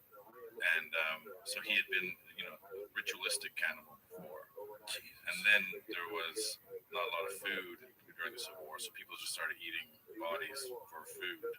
Jesus Christ. Yeah. So would they hunt people and eat them? No, I'm sure there's enough people dying. Like, there's a lot of dead people just lying around. Wow. What a fucking crazy place on earth. And you want to talk about like Mad Max wasn't that bad, right? Like people are worried about with like Mad Max that like living in Thunderdome. That's not as bad. I'd way rather live in Thunderdome than Liberia. 2 men enter, 1 man leave. It seems pretty straightforward. I would rather live in Brokeback Mountain. Yeah. Dude, that sounds completely insane. And Liberia started out as a U.S. slave colony, right? No, it was actually they took freed slaves and they brought them back to Africa. They brought them back to Africa, and they called it Liberia for freedom. And Monrovia, the capital, is named after President Monroe. And they wrote the Constitution in America, and then they brought the freed slaves over, and then the slaves promptly enslaved the native Africans using the plantation method that they had learned in America. Oh my God. And so for the next sort of 150 years, the American Liberians, so they would have names like Charles Taylor, for example, or very sort of westernized names, would sort of, had enslaved the sort of locals until a guy named Samuel Doe, who was an African Liberian, overthrew the government. And that started the Civil War. And then Charles Taylor, who was educated here in America, went after him. And that's when all this cannibalism and lunacy started. And Charles Taylor now is on trial for being convicted of war crimes and crimes against humanity. But all the other generals, like Butt Naked and Bin Laden and Rambo, they're all still there, just sort of hanging out in Liberia. That is incredible. When was it established as a country? So it was established in the 1840s. So slavery was made illegal in 1865. Is that what it was? So it was sort of repatriated the slaves from the north, and then when they outlawed slavery, they would keep it going. So I think it was made an international state in the 1860s, and then it was sort of American sort of run. It was our sort of quasi foray into colonialism in Africa. In Africa, and then it turned into a complete and utter disaster. Holy shit! You want to talk about? There's no way to make anything worse. Is there a way? Is there a worse spot on Earth? No. That sounds like the worst spot on Earth. Yeah. I mean, when you're in, there's a place called West Point, which is the sort of slum of Monrovia, which it doesn't have electricity grid, Monrovia, the city, or water or anything. But there's a bad part. No, it's all bad. It's all like a slum. It's all bad in hell. It's all bad, but there's this one part called West Point. It's called West Point, and you go there, and it's shocking. It's 8, 9, 10-year-old kids just smoking heroin, slashes across with milky eyes everywhere, stumps everywhere. All these people have fought in wars. Prostitution is just everywhere. Drugs everywhere, and there's just shit in the streets. There's no it's literally chaos. It's worse than chaos. You're like, well, even in Mad Max, there would be some 2 men enter women. There'd be some law. There'd be some sort of border town, something. But there's none. It's just fucking crazy. Like it's full on it. And you can't fix that because those people are fucked. They're programmed that way. They're like wild dogs that want to eat people. Well, the thing is what I don't know. They've grown up. Most of them are child soldiers, so they've grown up just killing the shit out of people in their whole lives. And so this is what I understand is, kill. Okay, stop. And then they don't give them any money or jobs. Unemployment's at 75%. So there's just these dudes who have one skill, which is to kill people. They don't have any jobs, and they're just sort of sitting around starving. You're like, well, they're just going to start fighting again. And that's why what all the generals said is, like, one of the guys, Rambo, was like, I am a product of war. I'm a son of war. What do you expect me to do? So that's all I know how to do. That has got to be the craziest place on Earth. It's amazing just even thinking about it, thinking that that's possible, that humanity can slip in the same time frame as you and I sitting in this this room with air conditioning and this broadcasting this signal that's going out to hundreds of thousands of people. Well, this is the future. There's just like a million mini cams. This is like post Japan. This is the Mad Max of podcasting. Yeah, this is like the studio where the dude who made those replicants in Blade Runner, it's like where he would work. Last of the V8 interceptors. So that's got to be as bad as things can go. I mean, you can't think of anything worse. Cannibalism, smoking heroin in the street as a baby, everyone's missing arms and shit. I mean, it has to be the worst humanity can get. And it coexists with this. It's amazing. The one story, you know, we were going to church where Butt Naked was going to preach. And the one story that freaked me out the most was we went to the cemetery in the downtown, you know, Monrovia. And there's all the graves were empty and they've been opened up. And what had happened is no one had anywhere to live, so they opened up the graves, you know, took out the skeletons and just lived in the graves. About 4,000 people were living in the graves, right? But as 4,000 people just living in the graves. And then, but he's telling me the story and he's saying, you know, I was taking the bus back from Guinea and I was going and, you know, I got off the bus and they had sort of, you know, cooked sticks of meat. And so he had it and he goes, oh, this is human flesh. And because he knows what human flesh tastes like because he ate a lot. So he goes to the guy and he says, excuse me, you know, I'm Butt Naked, but, you know, I'm now converted. Someone's selling this meat as, you know, beef or whatever, but it's actually human flesh. And they said, it's human flesh. And he's like, well, because I ate human flesh a lot before. And so as he's telling me the story, I'm just like, all of that is just an aside. The punchline was when he said, oh, they were actually stealing cadavers, you know, from the hospitals and just cutting them up and making, you know, meat for the buses that go through the border. But so that's the punchline. But meanwhile, like I'm sitting in this graveyard, which had 4,000 people living in the graves, and he's telling me, well, I knew it was human flesh because, you know, I ate it a lot. And you're just like, wait, all the givens of telling this joke or this story, every given is like, okay, so we're living in a cemetery, we're eating human flesh, and then I found out that they're grave robbing to make, you know, kebabs in the street, and you're sitting there going, at that point you're just going, okay, I mean, just any kind of aside, any story, and you're just sitting, you're at the end of humanity, we're all fucking doomed, you know.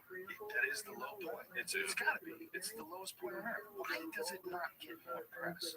Why is that not like a bigger, like I watched your thing on the Congo and that really fascinates me because now people are at least sort of forced to be paying attention to that part of Africa because it's the source of all the minerals that we need for electronics. And people are starting to realize that. And I didn't realize it until fairly recently. I wrote a message board post asking people, like, is there a way to get a karma-free cell phone? That was the question. Like, is there a cell phone where you go, I don't feel bad about buying this. No one had to work slave labor. There's no child labor involved.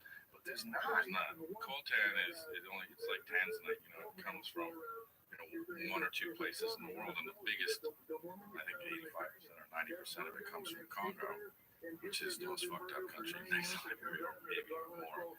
And they've been having just a raging civil war where, you know, they kidnap people and turn them into child soldiers and stuff.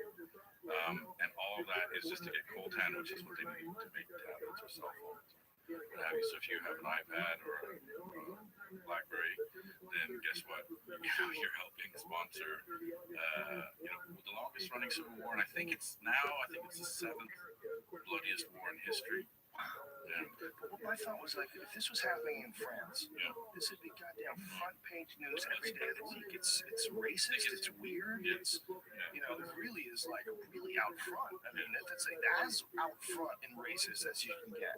I think it's definitely there's you know, a race issue there. It's also, I think that there's a bit of Africa fatigue because, you know, it's always heavy. It's always heavy. It's always, you know, and I've been going to Africa for a long time. We do stuff for one, and you know what they're doing there is really positive, really good. There's lots of good stuff going on, but there's also, I mean, you know, there's really bad stuff, and I guess people, like, after a while, it's the same thing too. People are like listening to Iraq, and then all of a sudden someone says, well, 50 people died in a, you know, traffic bomb today, and people go, oh, well, because they've heard it so many times before. And so I remember the first time I went to Sudan, you know, we got quite a big scoop when we went there because everyone was saying it was racial, you know, it's Arab on black. And when we went there, they're like, we're all black. I mean, they just want the oil. They did this exact same thing in the South. They killed 2 million people, displaced 5 million, all for the oil. And now they found oil in Darfur, and they want to kick everybody out. It's very simple. And no one had reported on that it was about oil. No one, not anyone in the Western press. Al Jazeera had done one story on it, and it was all race, and you're like, it's about oil. You know, the whole Darfur conflict. So anyway, it's weird what happens in Africa in the press and how it doesn't really cover it. It's insane. Yeah. It's insane. Watching your Congo documentary made me think, you know what, this is the only documentary I've ever watched in the Congo outside of the ones that go deep into the wildlife. Sure, yeah. You know, what a lot of people don't know about the Congo is it was grasslands for fairly recently, and then it filled in with jungle, and it's like one of the strangest ecosystems in the world. Yeah. It's the place where they have that one gigantic chimpanzee. Do you know about that? Yeah. Yeah. Have you ever been? Have you gone to the Congo? I've been to the Congo, yeah. Did you actually go in? You actually went to the jungle? Yeah. And, the first time we went, you know David Cho? You know that guy? David Cho. He's an artist. He's like a famous graffiti artist, and then became a sort of fine artist. Okay, he's a really good artist. He does a series for us called Thumbs Up, and he hitchhiked across America, and then he hitchhiked across China, and I think he's hitchhiked across North Africa next. But anyway, he went because there's the German Zoological Society, the National Geographic Society, all these people are looking for this dinosaur deep in the middle of the Congo. There's this part that nobody's ever really gone into, and only the pygmies can go through, and they all speak to each other in song, and no one can understand them. And he was trying to get to the pygmies. He was trying to get to see the dinosaur because he believes the dinosaur exists. And so when he went in there, it just sort of gets harder and harder and weirder and weirder and weirder. And then people are making, you want to see the dinosaur, you want to see the dinosaur. And they make him drink this fucking potion. And then they come out all dressed as dinosaurs, but like, you know, palm fronds and shit. And he's like hallucinating, going, well, what the fuck is going on? You know? And so he didn't get in to see the dinosaur because he went crazy before that. But that's sort of like the Congo. Like it is the heart of darkness. The deeper you get into it, it just gets freakier and weirder and just, you know, you can't even. For example, you know, again to go back to your Mad Max thing, you think that there's going to be some sort of rule, some sort of warlords will come up with some sort of law or something. You know, Bartertown has to have a fucking law. There's no law, like it's chaos. It's like, there's a thing, I'll eat it. You know, there's something, kill it. You know, like, and you know, it's staggering. Like it's literally chaos. Is that what happens to people? Well, this is it. Alone. This is it. If you scratch, this is why religion. You know, I was driving here. There's all these churches, and I was thinking about it. I was like, they have these churches and religion and society and laws and all this stuff because left to our own devices, man, we are bad. We're just like bad. Kill it, fuck it, and eat it. We're just like chimps. Yeah. I mean, that's really what the problem is. We're like 96% chimps. This chimp in the Congo has been fascinating to me because it's a giant chimp. It's 6 feet tall. They have pictures of it walking upright, and they kill leopards. They have a video of one eating a fucking leopard. And they don't. The locals call them lion killers. They have 2 words for chimps: tree beaters and lion killers. And they get gray hair and their backs stick up like a dog when they get excited. Like, what a wild fucking animal, man! That's a real animal. They know it exists. They have fecal matter samples. They have DNA, tissue, hair, video, pictures. They know, like, this is a real legit chimp, and they can't get to it. It's just too fucking far into crazy town. You know, you'd have to hike a month into the jungle, you know, to get to this one fucking pack of who knows how many of these things are left, and who knows how many of those, you know, in the conflict, who knows how many of those have been killed. Because there's a big picture of one of them that you can see if you look up Bondo Ape online and look in the photo section of Google. There's one where there's these 2 dudes that look like, you know, regular sized guys, you know, 150, 160 pounds, and they got this giant dead chimp. They killed it in the Congo. They shot it, yeah, and they're like one arm around one of them. I mean, the thing looks fucking huge. It looks like it's 300, 400 pounds, and these guys are sitting there posing with it. I think there's another sponsor of the show. It's like Rise of the Planet of the Apes. It's coming. It's coming, man. It's just fascinating to me that this can exist. This, you know, Pasadena can exist at the same time as the Congo, and it's all on the same timeline. I mean, if you look at historical timelines. How many times has this existed before? When when Atlantis was around, what the fuck was the rest of the world like? Are there is that humanity? Are we just shining spots and then just everything else, just a full spectrum all the way down to Congo? That's when you take away any sort of rules, when you take away shit, we are bad people. That's why people, as they get older, become Republicans.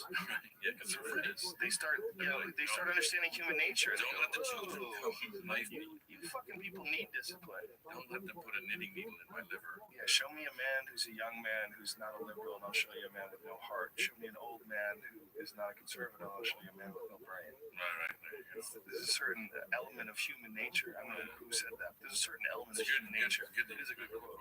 Yeah, I don't remember who wrote that. You're supposed to know it. It's much more authentic. Just say, some smart dude. Yeah, no, I don't know who actually said this one, and then you actually said left to our own devices, but I wonder if that's going to change now because of the internet. I wonder if we think about how what a short period of time it's been around since the mid '90s to now. It's a blip in human history, and the dissemination of information is so much easier now. I wonder if that's going to change things. I wonder if that's going to spread the better life or spread the idea of the better life across the world. Is it like, do they have the internet in the Congo? No, nothing. Shit.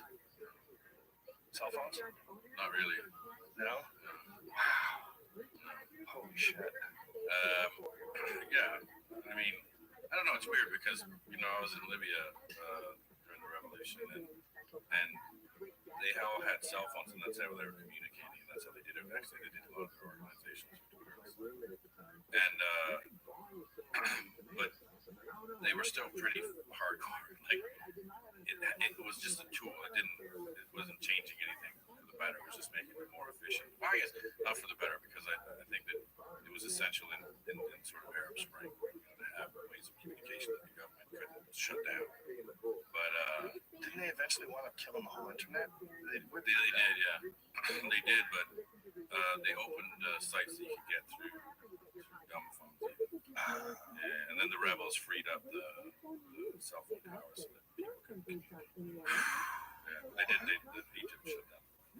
When you see that, and then you come back to America and you see Occupy Wall Street, dude, what do you think? You're like, oh shit. Do you guys know what the rest of the world is like? What are you gonna do? Are you gonna shut this thing down? I think Occupy Wall Street is funny. We did a lot of stories on it. Just because I always say Europe gets up my nose because their politics is kind of like first year university. It's like they read a book, and so therefore I know politics. But American politics is like high school, and so they're like, well, we just want to, the rich people should give more to the poor people, and everyone should just share it more. And you're like, well, that's redistribution of wealth. That's communism. That's each according to his own. And you sit there and say, well, if you're taking money, if the state gets to take money from everyone and decide who gets it, well, you can just look at the Soviet Union or China before they became the most capitalist country on earth. So is that what you're saying? You want communism? No, we don't want that. We just want it to be nicer. We want it to be fair. And so why do you need all that money? Well, I'm just looking for a job. Right. Why do you need? I would be more into it for sure, because I like chaos and I like riots and stuff. I like during a destratification, like we're a young new media company, so during destratification of power, you get in, so you like chaos. Chaos is what we feed on. Do you worry about your safety when you go into these situations? Not really. Really? Well, do you just get hammered and fucking plow through? Like, how do you deal with being in Libya in the moment? It's not really scary until you see it in the edit room. It's just you're there. You know how it is. You fly in somewhere and you're kind of amped, and then shit happens and people start shooting, and you're talking to dudes and they're going, and we're gonna fucking kill those guys, and you're like, just thinking like, what am I gonna ask this dude next? Right. And then like, get the shot of the shooting or whatever the fuck it is. Jesus Christ. And then you're just there and like, fuck it, we need to eat something. What are we gonna eat? And I got the shits, and like I gotta go, and you're just, and then get the fuck out, go, and then you're just on a plane, and then you just collapse because you're tired. And then when you actually watch it in the edit suite, you're like, oh fuck, that was a bit hairy. Yeah, I was hanging out with a cannibal. Yeah. Well, actually, I was just in Siberia, and that was actually, it was really, we got really fucked up. And it's a long story, but I realized then that was one because Siberia is so big, it takes like 2 days to get anywhere. So when you're running, you have time to reflect on everything and why you're there and all the stuff. We were running across Siberia in this sort of smuggler's route, and then I was a bit scared because I'm like the FSB were after us, who's now the KGB, the militia were after us, like the local police were after us, and the North Korean sort of thugs were after us. Jesus Christ, why were they all after you? So we broke this story. We're gonna put it on my new HBO show. But so I went to North Korea twice, and then I did 2 documentaries in North Korea, and I had like 250 million video views or something. It was like a big internet thing. Won a bunch of Webbies, and so that was one of my big documentaries. And so I've been fascinated with North Korea ever since. I watched the thing in North Korea. It was amazing. Thanks. And so, but you never really get to talk to North Koreans, right? And so I'm like, I'd like to just fucking talk to these guys and see what the real deal is like, because everyone you talk to there is just like Kim Jong-il is God, and Kim Il-sung is God, and everything's great. We love it. So we heard about these slave labor camps where Kim Jong-il is exporting his people to become slaves, or he'll arrest them, or he'll take in concentration camps within North Korea, and he sends them to Siberia out in the middle of fucking nowhere. And they do like logging and mining and shit for 10 years for no pay. And then they pay Kim Jong-il, and then Kim Jong-il supports his regime with that money. So he's selling slaves. Holy shit. Yeah, big story. And so we went to Siberia, and it's really hard to get there. I came in through China and then to Khabarovsk, and then I was just taking like train after train after train after train, like 2-day train after 2-day train after 2-day train. And then you finally get out in the middle of nowhere, and it's all North Korea. Like they built it to look like North Korea. Siberia? In Siberia, yeah. And so it's Russia, and so they have these like little North Korean towns with just North Korean writing, and some of the people, the North Koreans, they don't actually know that they're not in North Korea. They think they're in North Korea, but they're in Siberia. What? Yeah. So anyway, holy shit. So we broke this story. No one else has done it yet, except for the guy who was with us, Simon Trotsky, who did it in Russia. And he's freaking out because they're making so they do larch, which goes to make like basically every like desk or computer table in the world. So everybody has this furniture, IKEA or everywhere, and it's all done by slaves. Right, North Korean slaves. But we heard you could actually go talk to them, because it's not in North Korea, they can't do anything. So they're just trapped by location. There's no way to get out of there because there's no way to get out. There's no way to get out, but they're trapped. Although they have like their own, security and police, and so you're not allowed to leave. No, you are an actual slave. Yeah. Holy shit. So we went there. What percentage do you think believe it's North Korea? We talked to a bunch of people there when we finally talked to the North Koreans, and it was pretty interesting because you don't get to talk to them in North Korea. And there they were saying, we're here to work for the motherland, and we're trying to increase our standard of living, and we're trying to make things better in the country. We're trying to help the hunger, which is really interesting because they'll never say that in North Korea. Everything's perfect in North Korea. The rest of the world is fucked. And so they're actually saying North Korea is fucked. We're here to try to alleviate the suffering of our people. So now you've already got insight into the real people know that it's fucked. The real people know that, there's no food. The real people, whereas they don't say that. You never hear that anywhere else. But anyways, I don't know the percentage. I mean, we talked to a few people who were like, why are this American imperialists here in our country? We're like, well, we're in Russia. So, wow, it was fucked up. Wow. But anyways, the Russians, they were after you for what? Well, the Russians didn't want, so we went to this place. We weren't supposed to go there. There's no cops up there. It's so far away. But there's some mob dudes. And so we met the mob dudes, and the mob dudes were taking us around. They were super nice. And they took us around so the North Koreans couldn't fuck with us too much because we were with the mob. And then, so we get on the train to go back to sort of civilization, and all the North Koreans got on. And then when we got to the next sort of town, there was the FSB, the XKGB, the militia, the local police, and then these thugs that the North Koreans worked with. And they all came after us. And like Simon Trotsky, I gotta say, that's a real hero. because the FSB were like, "You're coming with us," and Simon's like, "No, I'm not going anywhere." And he had these sort of Russian Federation's press credentials that he had made up for us. And he's going, "The Ministry of Propaganda knows that we're here. We're totally allowed to be here. You're not allowed to do anything. You have to call the ministry in Moscow." And he was like, really, being tough with these guys. These guys are like bad boys, KGB types. And so he wouldn't go anywhere with them. So while they went to call, and the FSB guys, we said, well, we're going to go check into our hotel. We went to go check into our hotel and then we went behind the thing and jumped into another car that we had called. So we jumped, did a running jump, just chucked our shit in another car. Then the other car went out, and then we met another car that hit it down and went out. But there's no real roads in Siberia. It's only the railway, the Trans-Siberian. So we're like, if we jump the train, they're going to know we're just going to get us at the next stop. So we had to drive in this Jeep, across Siberia with no roads, in through ruts and hunting tracks and shit.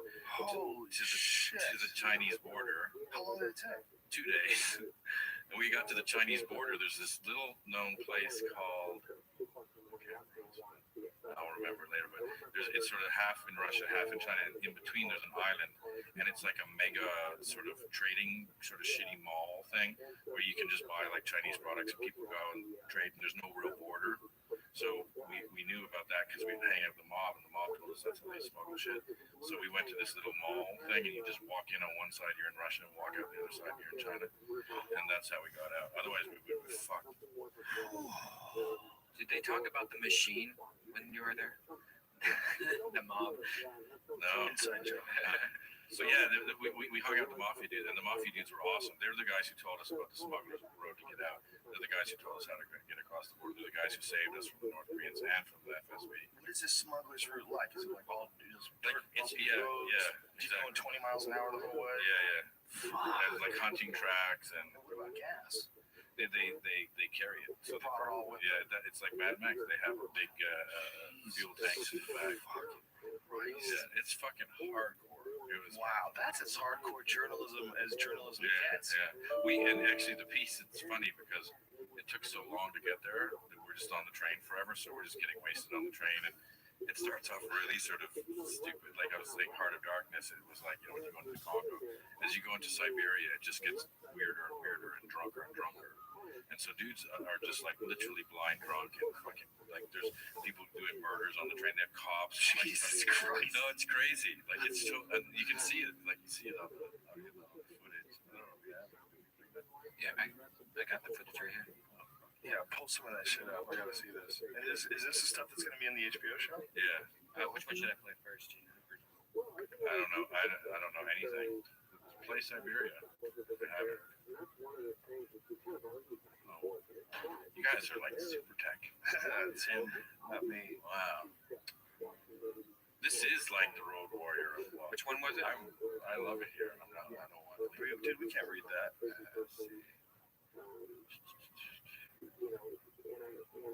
Are they labeled? Yeah, it says this is North Korea. That's North Korea. North Korea's fun. Well, let's see the Siberian one, because that's what we were just talking about. Right. DraftKings, the leader in fantasy sports, just dropped a brand new fantasy app, Pick 6. Pick 6 is the newest way for you to get in on the fantasy football action with DraftKings. Just pick between 2 and 6 NFL players and choose if they're going to have more or less of a stat. For example, will a player have more or less than 100 rushing yards, or will a player have more than 1 touchdown? Track your lineup and compete against others for a shot at huge cash prizes. Download the DraftKings Pick 6 app now and sign up with promo code ROGAN. That's promo code ROGAN. Only on DraftKings Pick 6. The crown is yours. Gambling problem? Call 1-800-GAMBLER. 18 and over in most eligible states, but age varies by jurisdiction. Eligibility restrictions apply. Valid only in states where DraftKings Pick 6 operates. Pick 6 not available in all states, including but not limited to Connecticut and New York. For up-to-date list of states, please visit dkng.co/pick6states. Void where prohibited. See terms at pick6.draftkings.com. This episode is brought to you by ShipStation. Listen, these days, no one wants to pay an excessive amount for shipping, and they definitely don't want to have to wait weeks or months for their package to arrive. It's just not how you should run your business. If you want to do better, start using ShipStation. Over 130,000 companies have used it for their e-commerce business, and for a good reason. It can help optimize how you ship your orders and help you stay competitive. And I think their dashboard is very easy to use, and it's very effective, from printing labels to sending notifications, automating tasks, and more. It does a lot. I think you'll especially like the discounted shipping rates. You can get up to 89% off USPS and UPS rates. See how effective it can be for yourself. Optimize and keep up your momentum for growth with ShipStation. Use the promo code JRE today at ShipStation.com to sign up for your free 60-day trial. That's ShipStation.com, promo code JRE. Tap the banner or visit this episode's page to learn more. Didn't say Siberia. It says port bombing, rebels. What would it be labeled? No-kill. No-co. No-co slave camps? Yeah. Bombing, Liberia. There's really the fish. Finally found our North Koreans deep in the bush, and we're busy talking to them when things started to get a bit hairy. These guys are coming back here. The dude with the crowbar is coming back.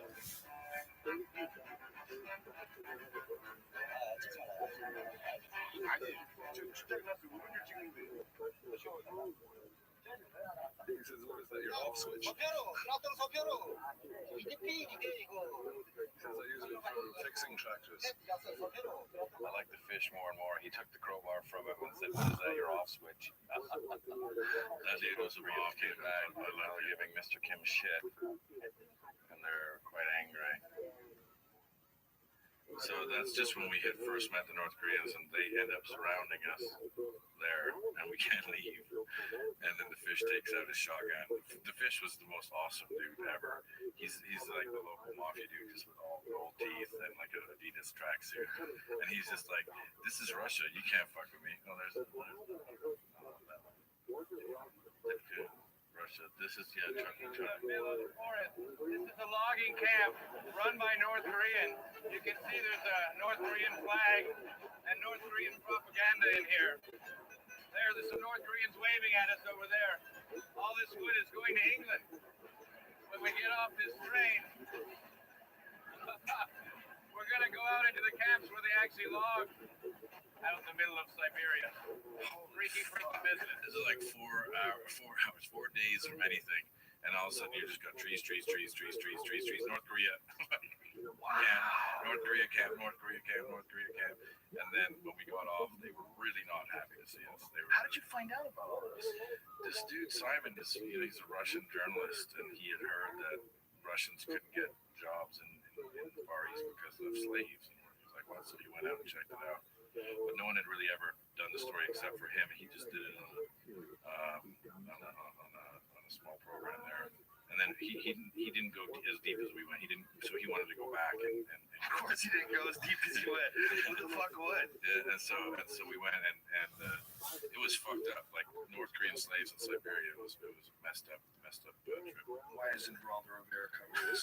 I don't fucking know. Where are you, Geraldo? I don't think anyone cares. And they're like, okay, who cares? But they should care just because it's so crazy. I mean, it's just pretty crazy. Oh, so the reason why, so we get to the Chinese border, we're like, finally we got out, and right when we were there, so we were in the Amur region, the Far Eastern Amur region, and Kim Jong-il, who hasn't left North Korea in like 7 years, met Medvedev in the Amur region. So right when we were there, Kim Jong-il was in the same region to talk about new labor and trade agreements, which means more fucking slaves. So that's why they were so freaked out, is because they obviously Russia doesn't. They think, oh, we're Europe, we're smart, we're like everybody else. They don't want people to know that they have North Korean slaves. So they were trying to shut it down. And meanwhile, we were there right when Kim Jong-il was there. We didn't know it until we got into China. It was crazy. Wow, imagine if they caught you there. It would have been bad. Fuck. Do you worry about that when you're doing these sort of stories? I mean, is that in the back of your head, or you just go? I think that, people always say, like, what's the scariest place you've ever been to? And it's funny because I think that in places like Russia or Iran or even Afghanistan, places like that, if you're going to get caught, you're going to go to like jail and it'll be unpleasant. But somebody's going to make some deal to get you out. Somebody's going to sort of, do a trade or put pressure on them or do whatever to get you out. Whereas if you go to like Mexico, and you're doing some narco shit, they'll just kill you. Like, fucking, if there's any question mark at all, just kill them. Like, when I did Narco Cinema, I just come out of Iraq, there's 50,000 narco-related killings a year in Mexico. And you're just like, that's way more than Iraq. So when you start to do, one of the stories we want to do now is fundamentalist Mormons from America went down there when there were sorts of forced to give up polygamy. And so they went down to Mexico, yeah. So, Mitt Romney's grandfather was one of them. Oh my God! And so, somebody get that to someone in a debate. Yeah, exactly. So he went down there. So they have these like militias and shit, right? And now what's happened, because they're fairly wealthy, the cartels have started kidnapping them, right? So there's a war going on between the cartels and the Mormon polygamist extremist militias, right? Americans. Holy shit! Yeah. So they have like American colonies of Mormons down there. Correct. How many people? Well, that's the thing. There's a few of them. They're quite big colonies, but we don't know exact numbers, but somewhere around 20,000. Two stories, like, actually Jamaica was very good. I went down to Jamaica. I went down and I met like shower pot, one of the biggest drug dealers in America. And in fact, America was going to call out all of Jamaica's loans, bankrupt countries like we gave them that as a crew, like the Philippines country. They didn't want to do like battle. So I interviewed him, but then there was this war between the Lotto, the national ragtag cartel, called the Gaza Crew. And they were fighting each other, and Dundas had this like concert and shit. But anyways, they used to have this party called Papa in Kingston, and it's in Tivoli, and it was run by and when you go down there, on every street corner, the dude was like 47, and you're like, and meanwhile, like, America's trying to extradite their God of it, and so I was down there, and I was with some dancehall guys, and they were like speeding through, and they wouldn't stop the red lights. I'm like, what are you doing? Like, we have a lot of good shit down here. Like, people were just getting shot and like super violent. And by the way, if they killed you, it wouldn't be a bad thing. They'd be like, good. Jamaica, Mexico for sure.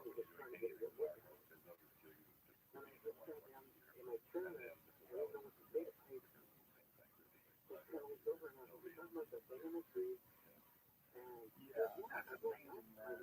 When you go and you do these Mexico trips, you have like someone to guide you and keep you safe. Like, how do you? Because I thought we had Anthony Bourdain on. He said one of the things you got to get a local guy. So when you go to these crazy spots, you get a local guy, like, a handler, and that guy takes care of everything you tell him to pay him. You gotta do that? Yeah. You definitely have to have local guys. I don't believe in security, or definitely not like. For sure, not like Western bodyguards, like big lobbyists, big guys, and shit. That's just stupid because there's, to attract attention. What the fuck is going on? Let's get this, But definitely you need local fixers. In Mexico, we have 34 offices. We have local guys pretty much everywhere, and then you have like local fixers who know the language, what's going on, and how to get you out of shit. You guys started this a magazine called Voice, and then you took it over and took the O out, and it's called Advice. Yeah, it was called Voice of Montreal, and it was welfare project in Canada, run by Haitians, and they were doing a Black History Month thing, and they figured they could get more money out of the government by doing an English language cultural supposedly. And so we were all working there. I wanted to be a writer, so I was like, I don't know, I'm gonna join and meanwhile, come back to try to separate from the canvas of like English language publications. No audience. And so anyway, eventually they couldn't pay us our wages and stuff. So we dropped the East Coast site. And like everyone's like, what a great name. How'd you think of that? We're like, we just dropped the O, you know. And perfect story. Yeah. And then we moved to the States.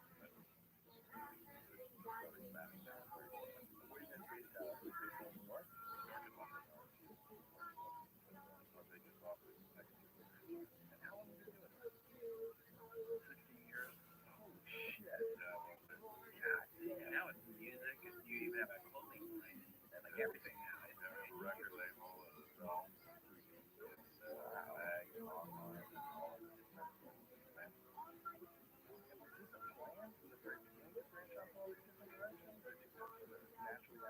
Yeah, no, we never had a business plan. We never thought about it. What happened was, we wanted the outlaw English station to be national in Canada. We're the biggest magazine in Canada, like the biggest magazine in radio. Really? In Canada. All right.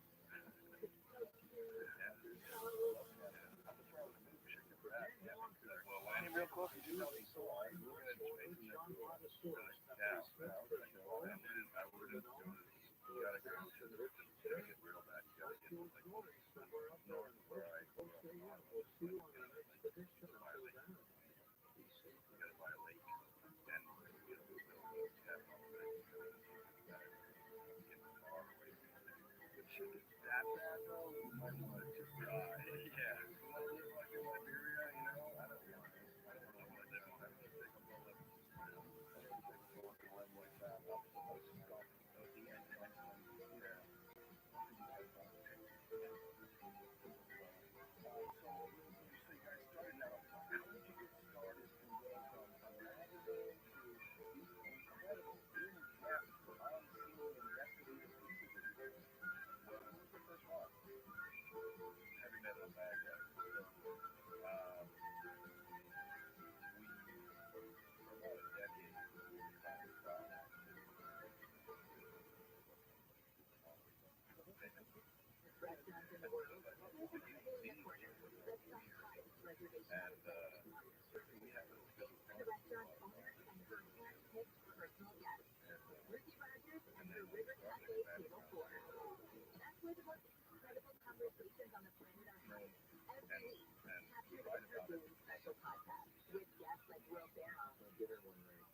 That happened as well as failure or failure at the time. You can borrow some of my tomato sauce. I don't know. I just really want to. Marcus Stewart, I did not have him share with Michael Caine, but I did have him share with one of his best friends, Jimmy Fallon. Which one for you? But I just say it was the best.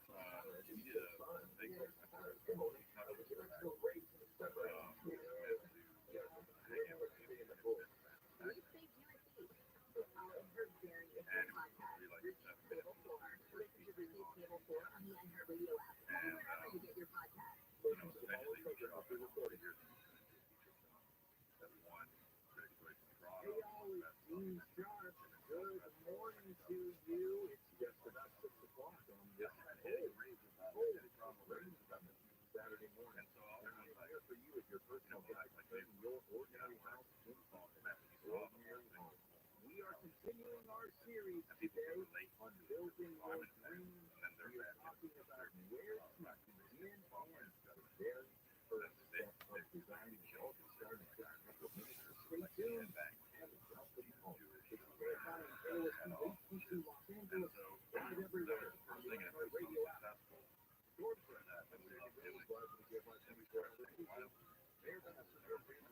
Get everything they might need before the storm hits tomorrow. Because the rest of the that's already the major rainfall cause some contact, especially on the road. Here, we are informing you of Evangelinos to come together and take common sense precautions. Wire gas this for flooded roads and gutters or fallen trees and branches. Call 311. shows. Like, yeah, there's so many different ones. Like, I was trying to find high most adventures that do the right stuff in the Arctic woods in like East Alaska, and I couldn't find that. I Googled it, and then we're only good at it. It's on your website. It's not on Netflix anymore. We're only good at one thing. We're good at making content. We're not good at anything else. Yeah, but someone should be able to do that for you. Well, this dude here, look at this one. We need to steal him and have him. He's like, you know what? Would he cry in your lap? No, I'd be the crier. I'd be the. You can throw me out there first. I'd be the first. You've done movies, even the one you run. No, cry. Robert would have all start shaking. I'd probably survive.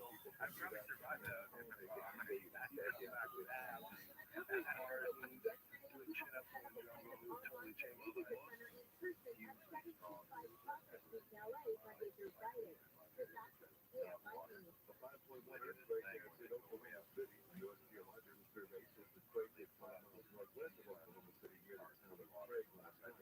There were also some smaller places, and they just popped them down and they don't need any US put there to take some help for they're just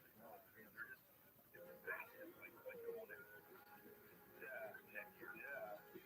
The 76th annual Grammy Awards coming to the Virtual tomorrow.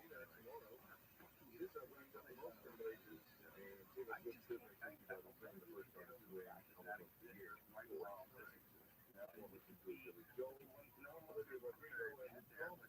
This is the one there. That would have been your shitty roller dice.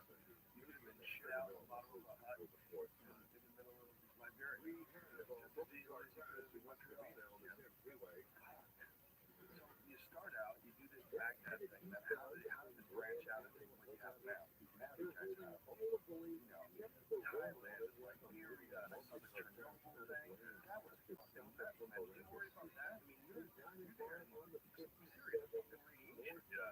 I was drunk that because the alcohol was in the two things I heard. I know that they're true, but I heard that one that the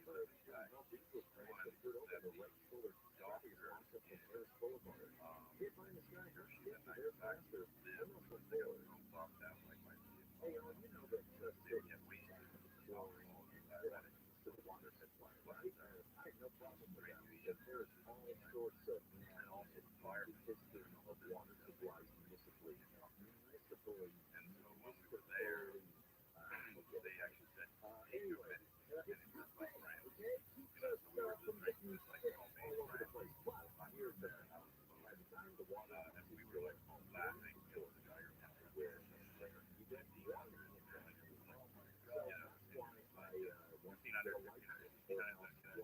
and meanwhile, and then go back. Yeah, these guys kind of test your shoes. So I just threw everything out. Get a ball like a silver Ukrainian dude. I think it's like 5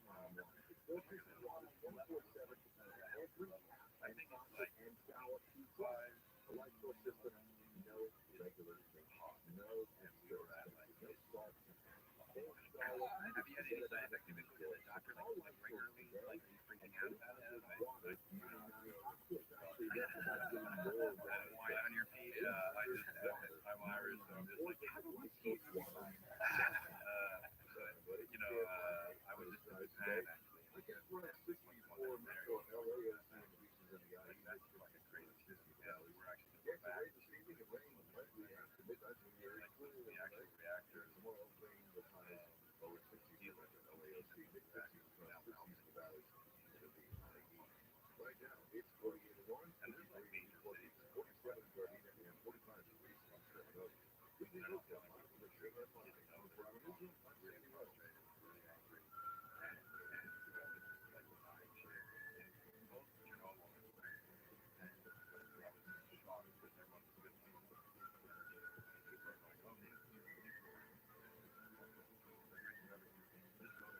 this not even this much.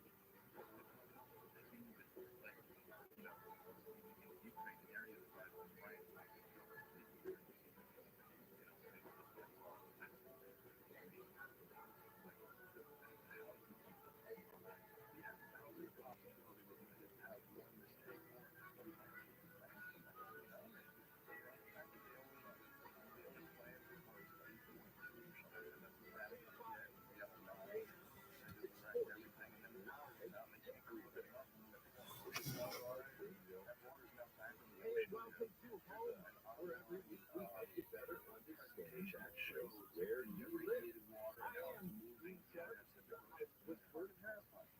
Nothing home builder, nothing home designer, and your ordinary house. I mean, it just shows what including daily user output and package. Whether you are listening to our local broadcast right here in the Southern California or streaming or anywhere across the globe, or if you, for you, if this is another episode of the House Whisperer podcast, we are just so grateful that you are here. Welcome home. The game is all here. Jacob is on the board this morning. Good morning, Jacob. Good morning. It's going well. It's good to hear your voice. Good to have you hanging out. You're in for Sam today because he's off doing who knows what, and that's what the it's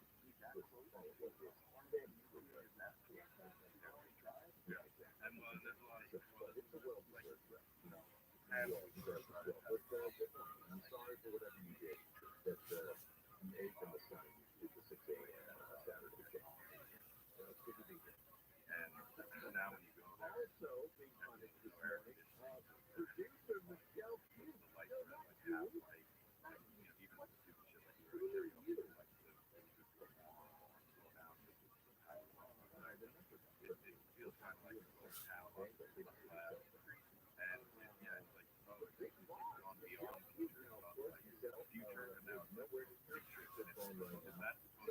Say all manner of things about it. Michelle is awesome. So, what a pleasure. You are going to have this call in. And we are you really? So, let's go. That's right. Michelle is standing by to take your call. Michelle, you know, has been our executive producer here for years now.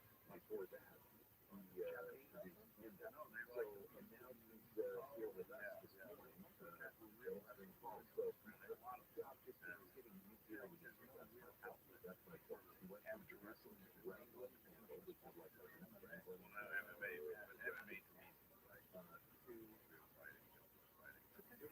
everybody. It's considerably easier to, waking up early on Saturday and taking your call. So, when you go to the phone and when you're taking a call this morning, you can learn to strike. Yeah, it's hard. By the way, let me give you that number because they are going to go down to the shit.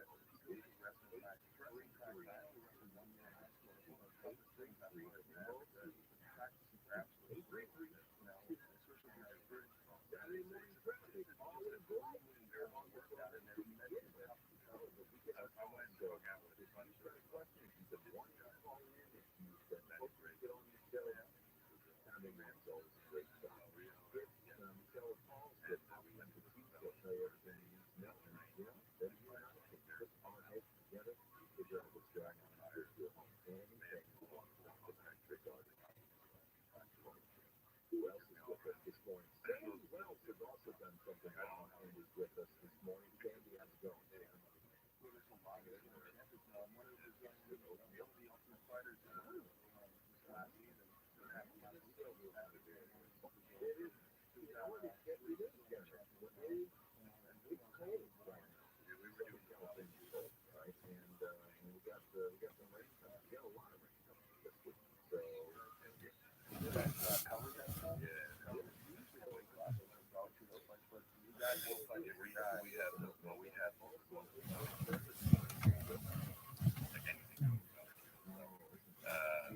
what's interesting is that that's how the Gracies started. They would fight anybody from any style, any weight class, and they would have $100,000 prize if you could beat a Gracie. Yeah, it's really fascinating when you find out that jiu-jitsu really was started by 2 guys. I mean, it wasn't started by 2 guys. It was judo in Japan and Japanese jiu-jitsu, and submission wrestling has been existing in many forms for a long time. But what Brazilian jiu-jitsu, the really technical version of Brazilian jiu-jitsu, was really started by Helio Gracie and Carlos Gracie, 2 bad motherfuckers from this one family in Brazil that created an army of super killers. Yeah, Daniel Gracie was 3-time world champion. Yeah. Well, jiu-jitsu is a much safer way to be. When you start getting involved with head trauma, that's when things get sketchy. The returns aren't the same. And you're gonna lose. Everyone's gonna lose. But if you lose in a jiu-jitsu tournament, occasionally your arm pops. You could even, have to have surgery on a knee or something like that. But losing an MMA fight, that's a completely different animal. It's a hard world. It is. So Mayhem lost that last fight? Yep. Yeah, he got beat up. He gassed. I don't know what happened. It could have been that he hadn't fought in a long time. It could have been there was a giant adrenaline dump, but he got tired really quickly. And Michael Bisping fought a real good fight. Michael Bisping was better than he's ever looked before. He beat the shit out of Jackson, especially standing up. Standing up, he really just boxed his face out. Have you talked to him since? No, I'll let him chill out. I know Jason. It's a big disappointing loss for Howard County. Just relax and maybe he'll come back on the podcast once he's gonna be bummed out for a while, but he'll be back. The thing about fighting is a lot of it is psychological. A lot of it is just being able to perform in the moment. And a lot of people are dwarfed by that moment. They just tense up and their adrenaline gets to them. And they get nervous and they just can't do it. Well, it's also like fighting. When you're used to winning, it's like a holiday. Yeah. That was like George Foreman. He was the baddest man on the planet. And then after he got beat, he was like, Ali beat him, and then he came back and he fought someone else. He fought one other guy that had like this crazy soccer robots fight. And they both got knocked down like 3 times each, and then he's like, fuck this. And then he became a preacher, and then big and fat at 36 years. He came back, decided to make a comeback. He was fat too. Yeah, I like Joe. I like that style of boxing. When he looked like a weevil, where he had his left right after he just sort of rocked back and forth, and you were just waiting for that right hand to come up. The thing is, when it came, I tell you, it was like somebody trusted a telephone pole on the program. So when you were in Thailand, did you get to go and check out any of the Muay Thai fights? I did actually. I interviewed the beautiful boxer. You know about her. Is it the she-male? Yeah. So she used to be a guy. Became a she-male, and then became the champion Muay Thai boxer for her weight class. And she used to do this. Her signature move was she'd run up your legs, put the knee in the face. In the classic Muay Thai, they sort of plant, and she would do this thing where she'd run up your legs and kick in the face. And then was she fighting men or men only men? And then when the men would go down, she'd kiss them on the lips as a tribute. They wouldn't want her to fight, so she had a big target on her back. Was she post-op? What it feel like? I think the story is. The story is there was one of these women that was a fucking killer until she got the surgery. And essentially they take your balls away. When they take your balls away, you no longer have testosterone, and she lost her muscle tone, and she essentially became a real girl. And she was fighting guys, and they were kicking her in the fucking head all the time. Yeah, she became champion. I don't think she was really. She was a celebrity. I don't think she was really fighting that much anymore. She might have. I get her she. I get them all confused because it was a long I was in their meeting. I was surrounded by she-males for a time of my life. Wow. So when she originally started fighting, she was fighting men. Then after she got the operation, even though you're calling her a she's still fighting men. What the fuck is that? I mean, we think that's like the whole point of getting the operation. You're a woman now. She started getting into Muay Thai because she was picked on and then she wanted to beat the shit out of everybody. But I think by the time I met her, I think she was maybe I asked the question, so I think she was post-op, but she had just had the operation, but she wasn't fighting. She got the money. Wow, so she financed her surgery, her transgender surgery, sexual reassignment surgery, through kidney. And tough. Those guys are tough. Fuck yeah, that's one of the most brutal martial arts in the world, and they start really, really young. That's a strange thing to cover just in and of itself. We are brought to you by Roka. If you've been listening for a while, you may have heard me talk about Roka sunglasses. They are my absolute favorite. But today, I want you to know about the prescription eyewear. If you are active and have bad eyes, do not skip this shit. Roka is a brand based in Austin, Texas, and they have been making performance eyewear for Olympic gold medalists and world champion athletes since 2016. For the last few years, Roka has been building out a badass prescription offering and invested millions of dollars to build their own optical lab right here in Austin at their headquarters. All of Roka's frames work for prescription lenses, and they have something for everyone, no matter how fucked up your eyes are. Regular prescription, progressives, also readers. Since they cut their own lenses, they can also work with extreme ranges that a lot of other brands can't offer. I've been wearing the readers and sunglasses for a few years now and absolutely love them. They are ultra lightweight, super comfortable, and Roka fixed that problem where glasses slip off your nose when you're looking down. They're the best. Since Rokas stay on your face, you can actually work out in them and ditch the contacts. Some brands have made prescription eyewear easy to get online. Roka did that and actually made their products better too. No bullshit. Check them out.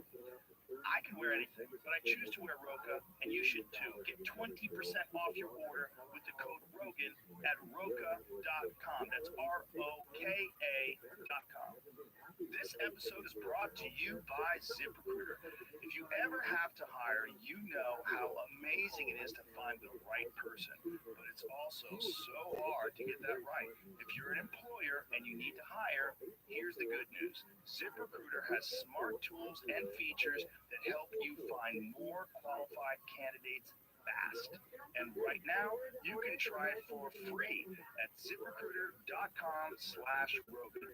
It's cool because they bring you a bunch of great people, but you can also use the invite to apply feature to send candidates a personalized invite to encourage them to respond to your job post.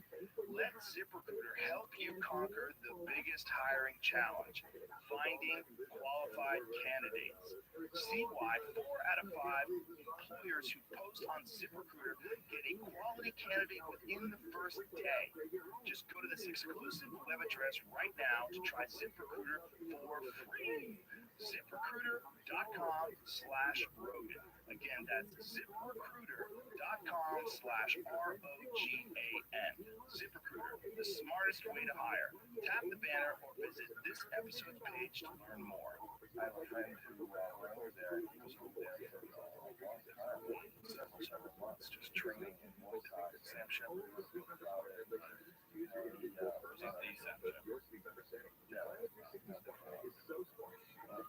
MMA author. Sam Shepard, writer, playwright.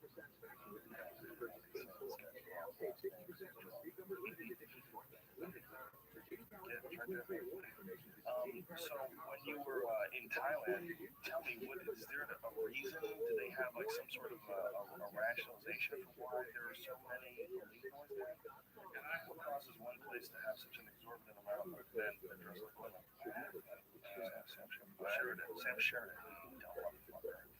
I asked that a lot, why there's so many ladyboys there, and they were like, well, very feminine, it's Buddhist, it's not frowned upon, and I'm like, yeah, but you can have women frowned upon in other places, like, they have, like, women, yeah, what is that? I don't know. There's no one has a reason? I don't know, it's weird. And they look the best looking ladyboys. Yeah, there's this one town, most authentic. Well, German looking ladyboys are just so sad. If you wanted an authentic ladyboy, go to Thailand. Yeah, if you see like a German, fucking Austrian ladyboy, American. Yeah, American in the world. Big, huge fucking football players that want to suck their cock. You're like, I wish they were a girl. That's a strange thing, man, because it's not gay and it's not straight. It's like you're doing, what the fuck is going on? And some of them don't even, they just get off on dressing up. You know, Oscar de la Hoya, that's like, really? Yeah. He actually didn't get into no. Same shop. That was De La Hoya, like, they kept it a secret forever and paid the girl off and, you know, and sued everybody, tried to say it differently. Let's go hired experts, boxer. He doesn't avoid duck haymakers. That ain't me in the girl's underwear. He apparently just got kinked. He's like dressed up like a girl. They fuck these girls. So it's like, yeah.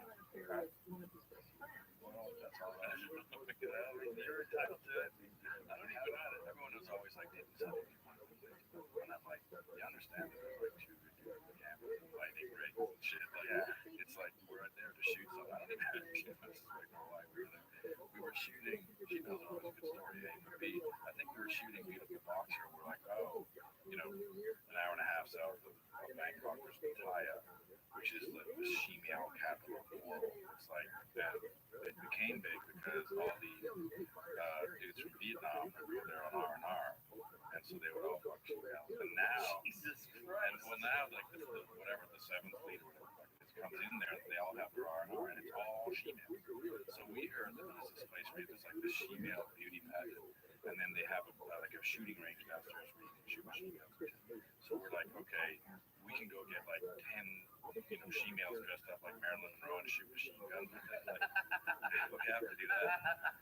So we did that, and then we decided to interview them, and by then I had a few ales. Like, get in, hot tub, and I'm like, okay.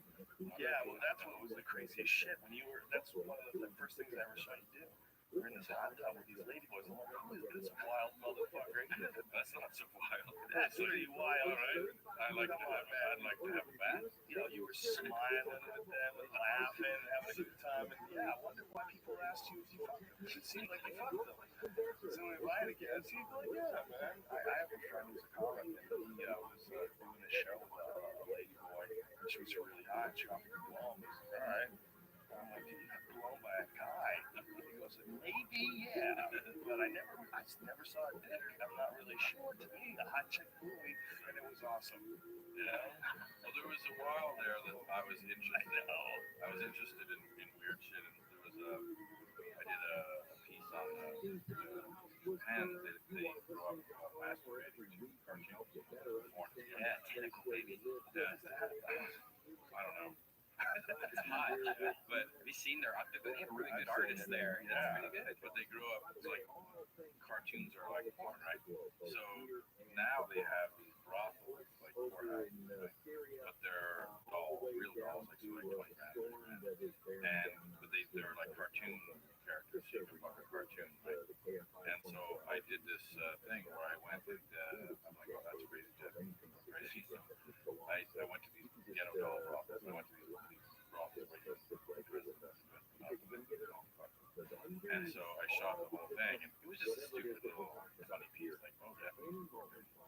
And it was so, it got picked up so much, like it was like huge. And so I did a follow-up where they actually will deliver dolls to your house. So you go online and you say, I want to look like this cartoon character, I want to look like this, whatever.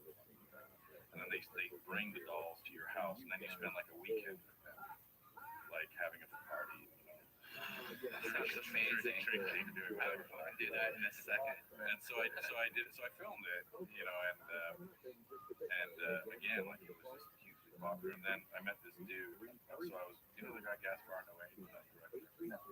He did a film called Irreversible. Yeah.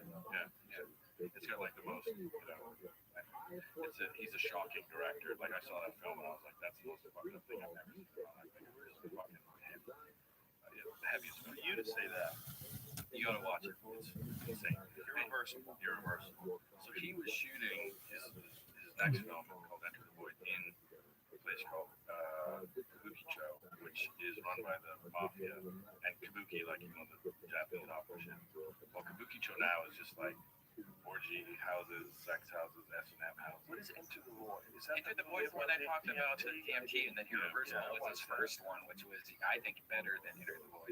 Irreversible is like so like it's amazing. The most creative thing about Enter the Void was the way it was shot. Yeah. You know, when So he actually had cameras in Kabukicho just like hanging from like, and he would like they would spin and he would just let them run. Yeah. And he wouldn't even be on the set. He'd be like in a bar like 4 blocks away, and he had to pay off the yakas and stuff. So I ended up doing sort of the making of it. I followed him for a while because it was like my friend Harmony Corinne who does you know, he's a filmmaker. He did like Gummo and he was, you know, wrote Kids.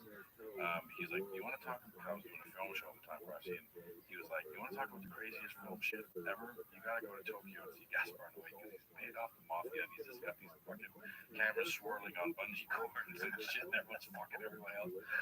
So I went there and I met these directors through him that do this thing called Genki, which means good or clean, and it's a porn. It's kind of porn where they fuck food. So, for example, they'll get a fish to felch like milk out of a girl's ass, and then they eat the fish. Or they'll fuck eels, or like they'll fuck like, that's like when you see the videos of girls with eels up their asses. Yeah. And there was one where like a mud skipper came out. Have you ever seen a mud skipper? No. A mud skipper is like this. It looks like an alien. It's kind of like this translucent thing with big black eyes that sort of see through with red veins. And you're just like, that no way is anyone putting that on my ass. That's like an alien motherfucker. And so they're doing all this crazy eel porn and octopus porn and fish felching, and you're just like, this is the most fucked up shit I've ever seen in my life. And they're like, I know, it's called Genki. It's like, Jesus.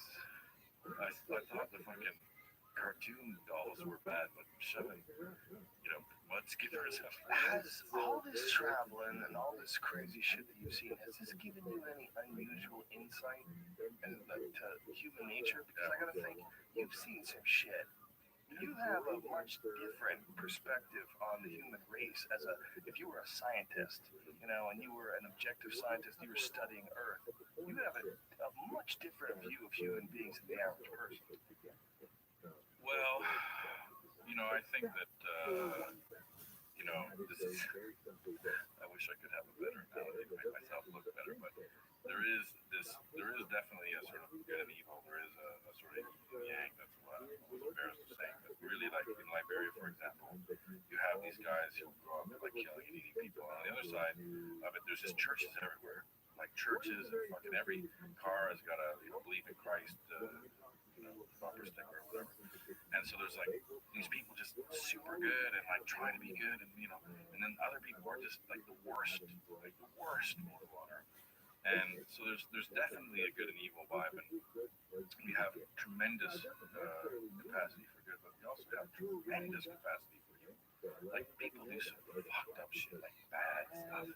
Like eating a baby's heart. It doesn't get worse than that, but you know, people do really bad stuff, and you know, when they want to send a message, I'll just cut his arm off. Or, you know, there were AIDS brigades in Africa where they, you know, they would have whole brigades of people with AIDS, and then they would go and then intentionally infect other people because they wanted to effectively have genocide. And you're sitting there going, this is what human beings are capable of? We are really bad. Like, we're the worst. Also, I think when you go to a lot of places, you're like, we're just destroying, like, we're literally this species, because we're destroying what we live in. You know, don't shit where you eat. Well, we're like having projectile fucking diarrhea everywhere. The ocean, yeah, everything, killing everything. We kind of have the Midas touch. We kill it and we make money at the same time, and then it's dead. And so, you know, every time we go anywhere now, it gets everyone asks us our politics. And we say, look, it's just the absurdity of the modern condition. It's just fucking insane. Like I was in China, they had a 2.5 week traffic jam, right?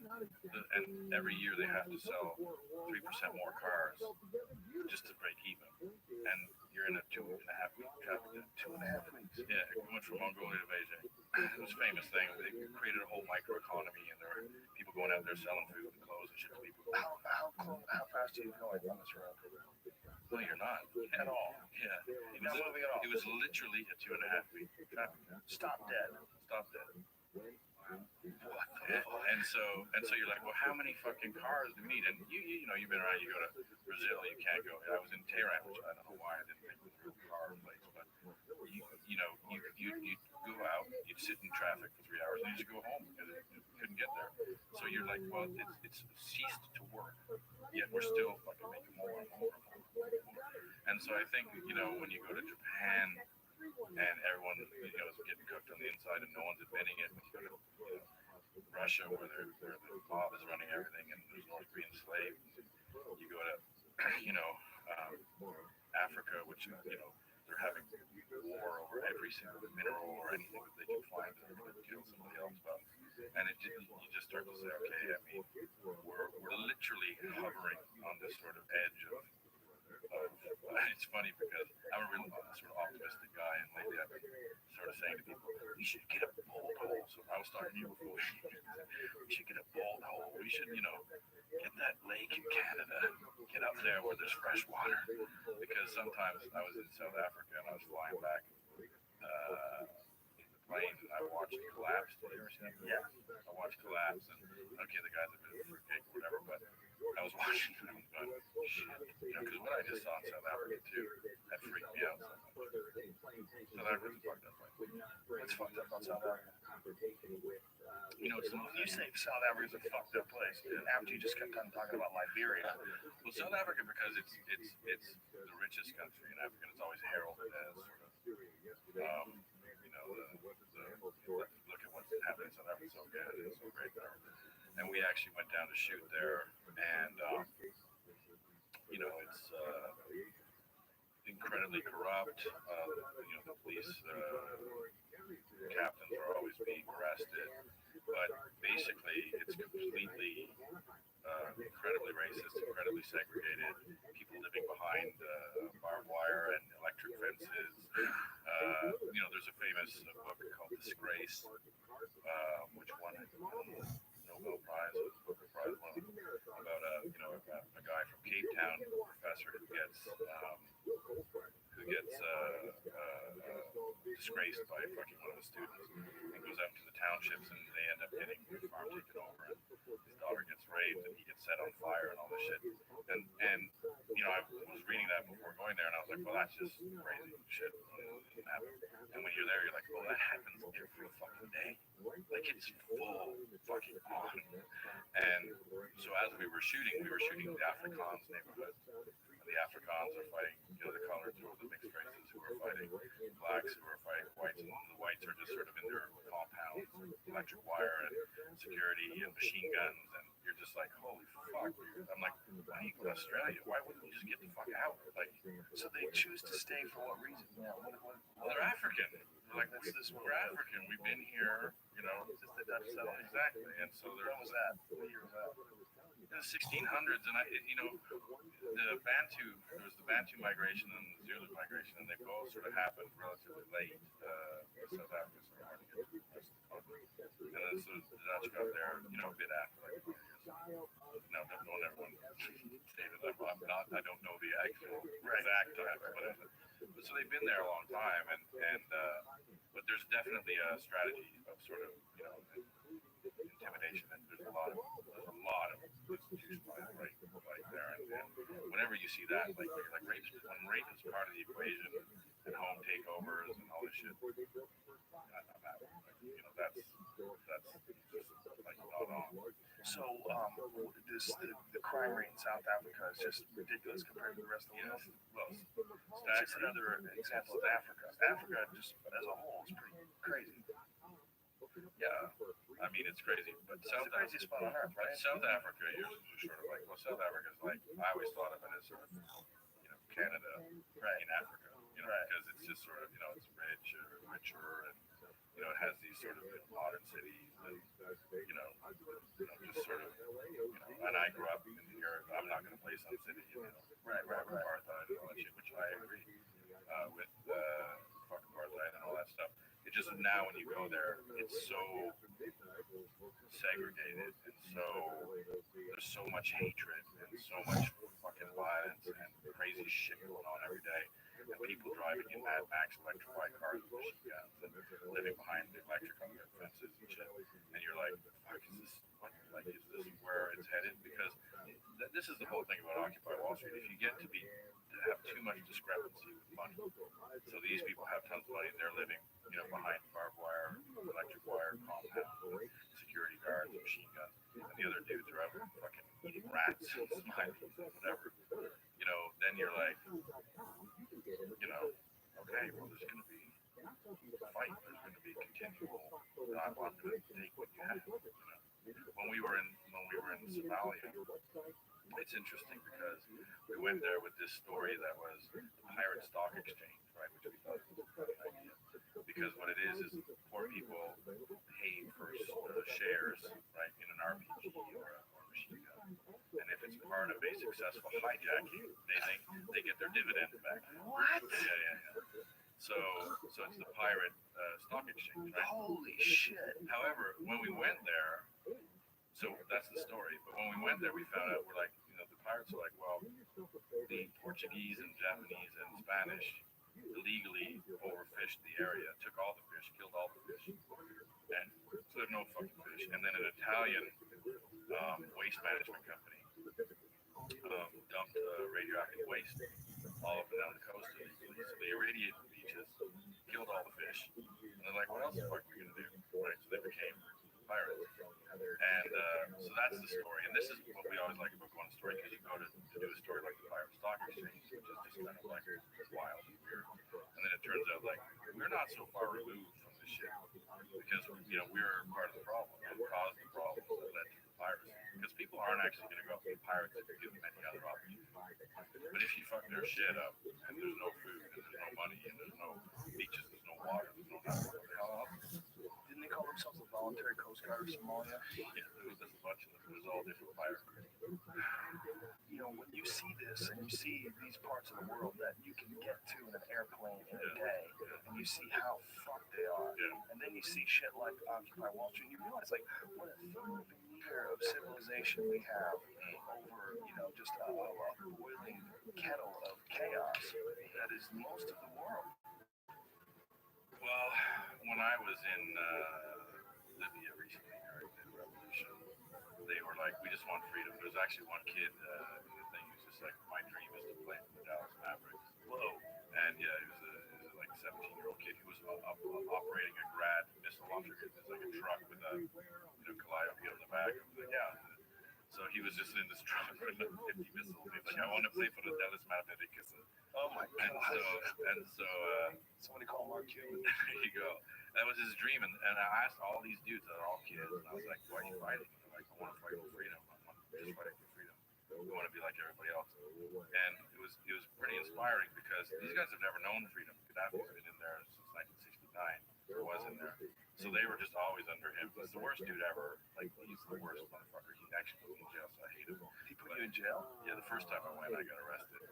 I went for a youth conference, which is the only way to get into Libya. And then I went to shit the party of the bomber guy, and I got put in jail. So you got put in jail in Libya? Fuck. What is that like? Well, to be brutally honest, it was really nice because they actually jailed me in their sort of only place that foreigners were really allowed to go, which was this really nice hotel.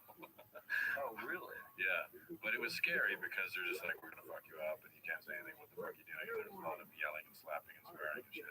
But the arrest, it was just a bummer. Slapping?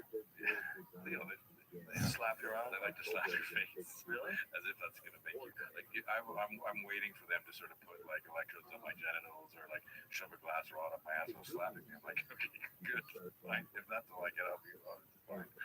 So, anyways, they arrested me. I got out. I filmed part of it and I put it in the show. And then a lot of Libyans had seen that. I met a lot of Libyans when I was there. So when the revolution happened, they invited me to come over. So I went to Benghazi and then I went to Misrata where the fighting was. We were completely surrounded and we were fighting, pushing to Tripoli. And everyone was just like, we're fighting for freedom. We're fighting for freedom. And it was like they were so positive and they were like risking everything. And like there was one kid who had his leg blown off, and he snuck out of the hospital. They were going to send him to Germany and get him a new leg, and he wouldn't do it. He snuck out so he could get back and fight with his brothers, and like, you know, he was fighting with a fucking spear gun and shit, you know, against tanks, and you know, they were doing it for freedom. And when I came back, I flew through some hub in Chicago and St. Louis, and just everyone was just fat, like eating cheese dogs, and just sort of like, you know, I was like, would these dudes fight for freedom? Like, would these dudes really sort of get up and give anything and fight with a spear gun against a tank? To fucking, we've been complacent for so long. We think that we have freedom already, and we think that everything's fine, and this is America. I think there, at least they understood that they were being repressed by a dictator. I think over there, they at least. You know, I just wonder how bad it would have to get for people to sort of, you know, say, fuck it, I'm going to get off my couch and do something. Which actually says something about America. Like, I'm Canadian, I came down here because it's still, I'm the perfect example of the American dream. You can come here, you can do well. It is the best country in the world. You know, it's the freest, you know, media country in the world. You can do whatever the fuck you want. And I love it. But at the same time, you know, we're not necessarily the most adept at fixing problems. No, we just rape. They just take their shit. We go over there and we put them in hock, you know, and then we take their resources. Where's this going, man? You're scaring the shit out of me. Everybody's scared. The news scares the shit out of me. The internet scares the shit out of me. You're scaring the shit out of me. Let's talk about she-males again. Lighten it up. I fucked a cartoon. There's no way it ends well, though. It just seems like unless the aliens end or we invent something crazy. Every time everyone asks me that, they're like, you know, you've seen some bad shit. You know, what do you think? Like your question. I just have this flash. I don't know why. Subconscious flash of. There's a movie called Angel Heart. Yeah, sure. Yeah. And there was an old blues singer, and he was trying to get the information from the blues singer, and the blues singer like, I don't know, I just drink the 2 Boots cocktails, and whatever they put in, that's all I need. And so whenever I feel really bad, I'm just gonna have some of this whiskey that you have here. You have one of these, and you go, actually, it's not so bad. You know, it's a lot better than the world is a nice place. You can have a hamburger on a Sunday. The thing is, it's the best that people have ever lived, supposedly. I don't know about overall, but at least in America. This is the best humans have ever lived ever. Yes. But it seems like it's not going to last. Well, you know, it seems like it can't. Yeah, I don't know if it's by sort of fact of getting older, but and you're like, well, it can't last. It's not like it used to be. But my problem is when I come back from, you know, India or Africa or Siberia, wherever, and you go to New York, and you're like, what the fuck do you want to eat? Yeah, the best, whatever it is you want. You know, by the way, I was just in India. The best Indian food I've ever had is in New York. The best French food, the best Italian.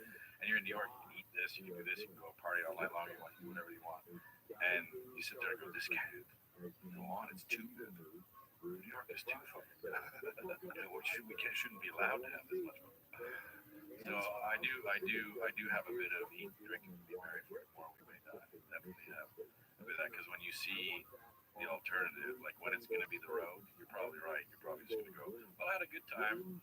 I'm going to leave you with this because I know you got to get out of here. But do you feel like a certain amount of responsibility for illuminating people all these different things that you find? Because you guys are covering shit that not too many people are covering. You know, you joke around that you're not a real journalist, but I didn't know about Liberia the way I know about it because of your.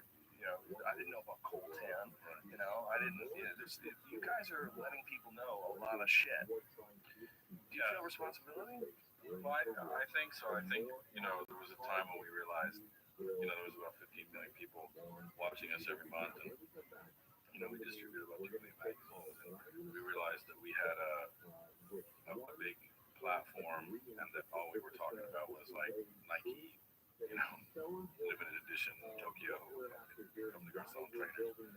And so at some point you're like, look, you know, there's a lot of shit going on.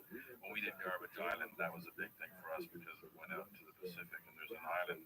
Were you guys the first to cover that? We were one of the first. I mean, we went out with the scientists that found it. It hadn't really been done by a major media outlet. We talked about it several times on this podcast. Yeah. It's fucking insane. Yeah. And bigger now, right? Yeah. Well, it's just growing. And so when we went out there, you realize, oh, fuck, there's an island besides Texas. Jesus, like, it's just Texas. Yeah. Think about Texas. Going 70 miles an hour takes you a day to drive through. Yeah. And that's all plastic. And And so, well, now it's even worse because it's actually dissolving into sort of those little beads that they make all plastics from, and the krill and the shrimps and everything are eating that plastic, so it's entering into the food chain, which is corrupting the whole food chain. But at that point, you're like, well, what am I going to do? Talk about fucking shoes? I mean, the whole food chain is getting fucked here. Like, you know, and by the way, I always say if the world was going along tickety-boo, people wouldn't be looking to me for news. I mean, like, you know, it's so fucked that people had to go to Vice, which was again about cocaine and supermodels and denim, to go, oh fuck, that's where I get my news. Then the world's really fucked. You know, so Do they have any ideas of how to clean that up? Is there any? Well, no. I mean, it's just you have to stop making plastic and chuck it in the ocean. You know, like, yeah, how are you gonna do that? It's so disgusting. We eat all the fish, we poison it, we throw our fucking nuclear waste in it, we shit all over it, we send some shit into space. If we polluted space, the sky would be littered. The sky would look like it is littered. It would look like stars at night. Shit is floating above us, slamming into each other. But listen, thank you very much for coming down here. This has been fucking awesome, man. We gotta do this again next time you're in LA. Anytime, man. I need to get more shit. When is your show debut on HBO? So we're just shooting it now. We're actually having a party tomorrow night to celebrate. So we've got some pretty great. I can't believe I'm gonna miss it to go to the fucking Today Show. Today Show's very big. Though. You're gonna be a very popular young man. I don't want to be more popular. I'm good. You're very popular. This whole thing has been like the most insane thing on Twitter. You're like the god of Twitter. You're the sort of sexy, beefier version of Ashton Kutcher. Nice. I'll take that as a compliment, but I don't want to. He's a nut bar. You think? Yeah. He's a young, handsome man that married a famous old lady. You think he's nuts? And he's getting some crazy pussy in a hotel room where you make them give up their phones and give me your cell phones and hand them all to my bodyguard. You're all down with the Hollywood gossip. I just meant he was the first guy to get to the million Twitter.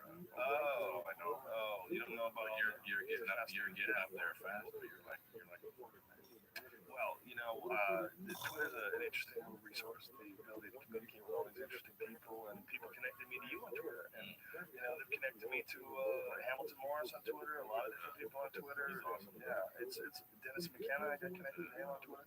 It's an amazing thing. The resource of the internet is just fucking fantastic, and you guys are part of that, a big part of that. Well, thanks for having me. It was great. Please, this is one of my favorite podcasts of all time. This is fucking awesome, and please keep me in touch with anything you do. We'll promote the shit out of it for sure, and to let us know when your HBO thing is ready to launch. All right. So let's pause for a minute. We'll let these guys go, and then Brian, you and I will wrap this up. So everybody at home watching online, just go take a look. We'll be right back. Plus $100. Number one is places to get the techniques. I know that. But there's only one website that tells you what the techniques need to do. This episode is brought to you by Black Rifle Coffee. That's the only coffee I drink. I drink it at home. I drink it at work. Sometimes I have to drink other coffee, but if I want to drink the coffee that I enjoy, it's Black Rifle Coffee. If you haven't already heard about Black Rifle Coffee Club, you lucked out because now's the perfect time to get on board with this community for a massive discount. New members who join today, use the code Joe, and you're going to get 30% off their first month with the club. It's the best way to get premium coffee roasted right here in the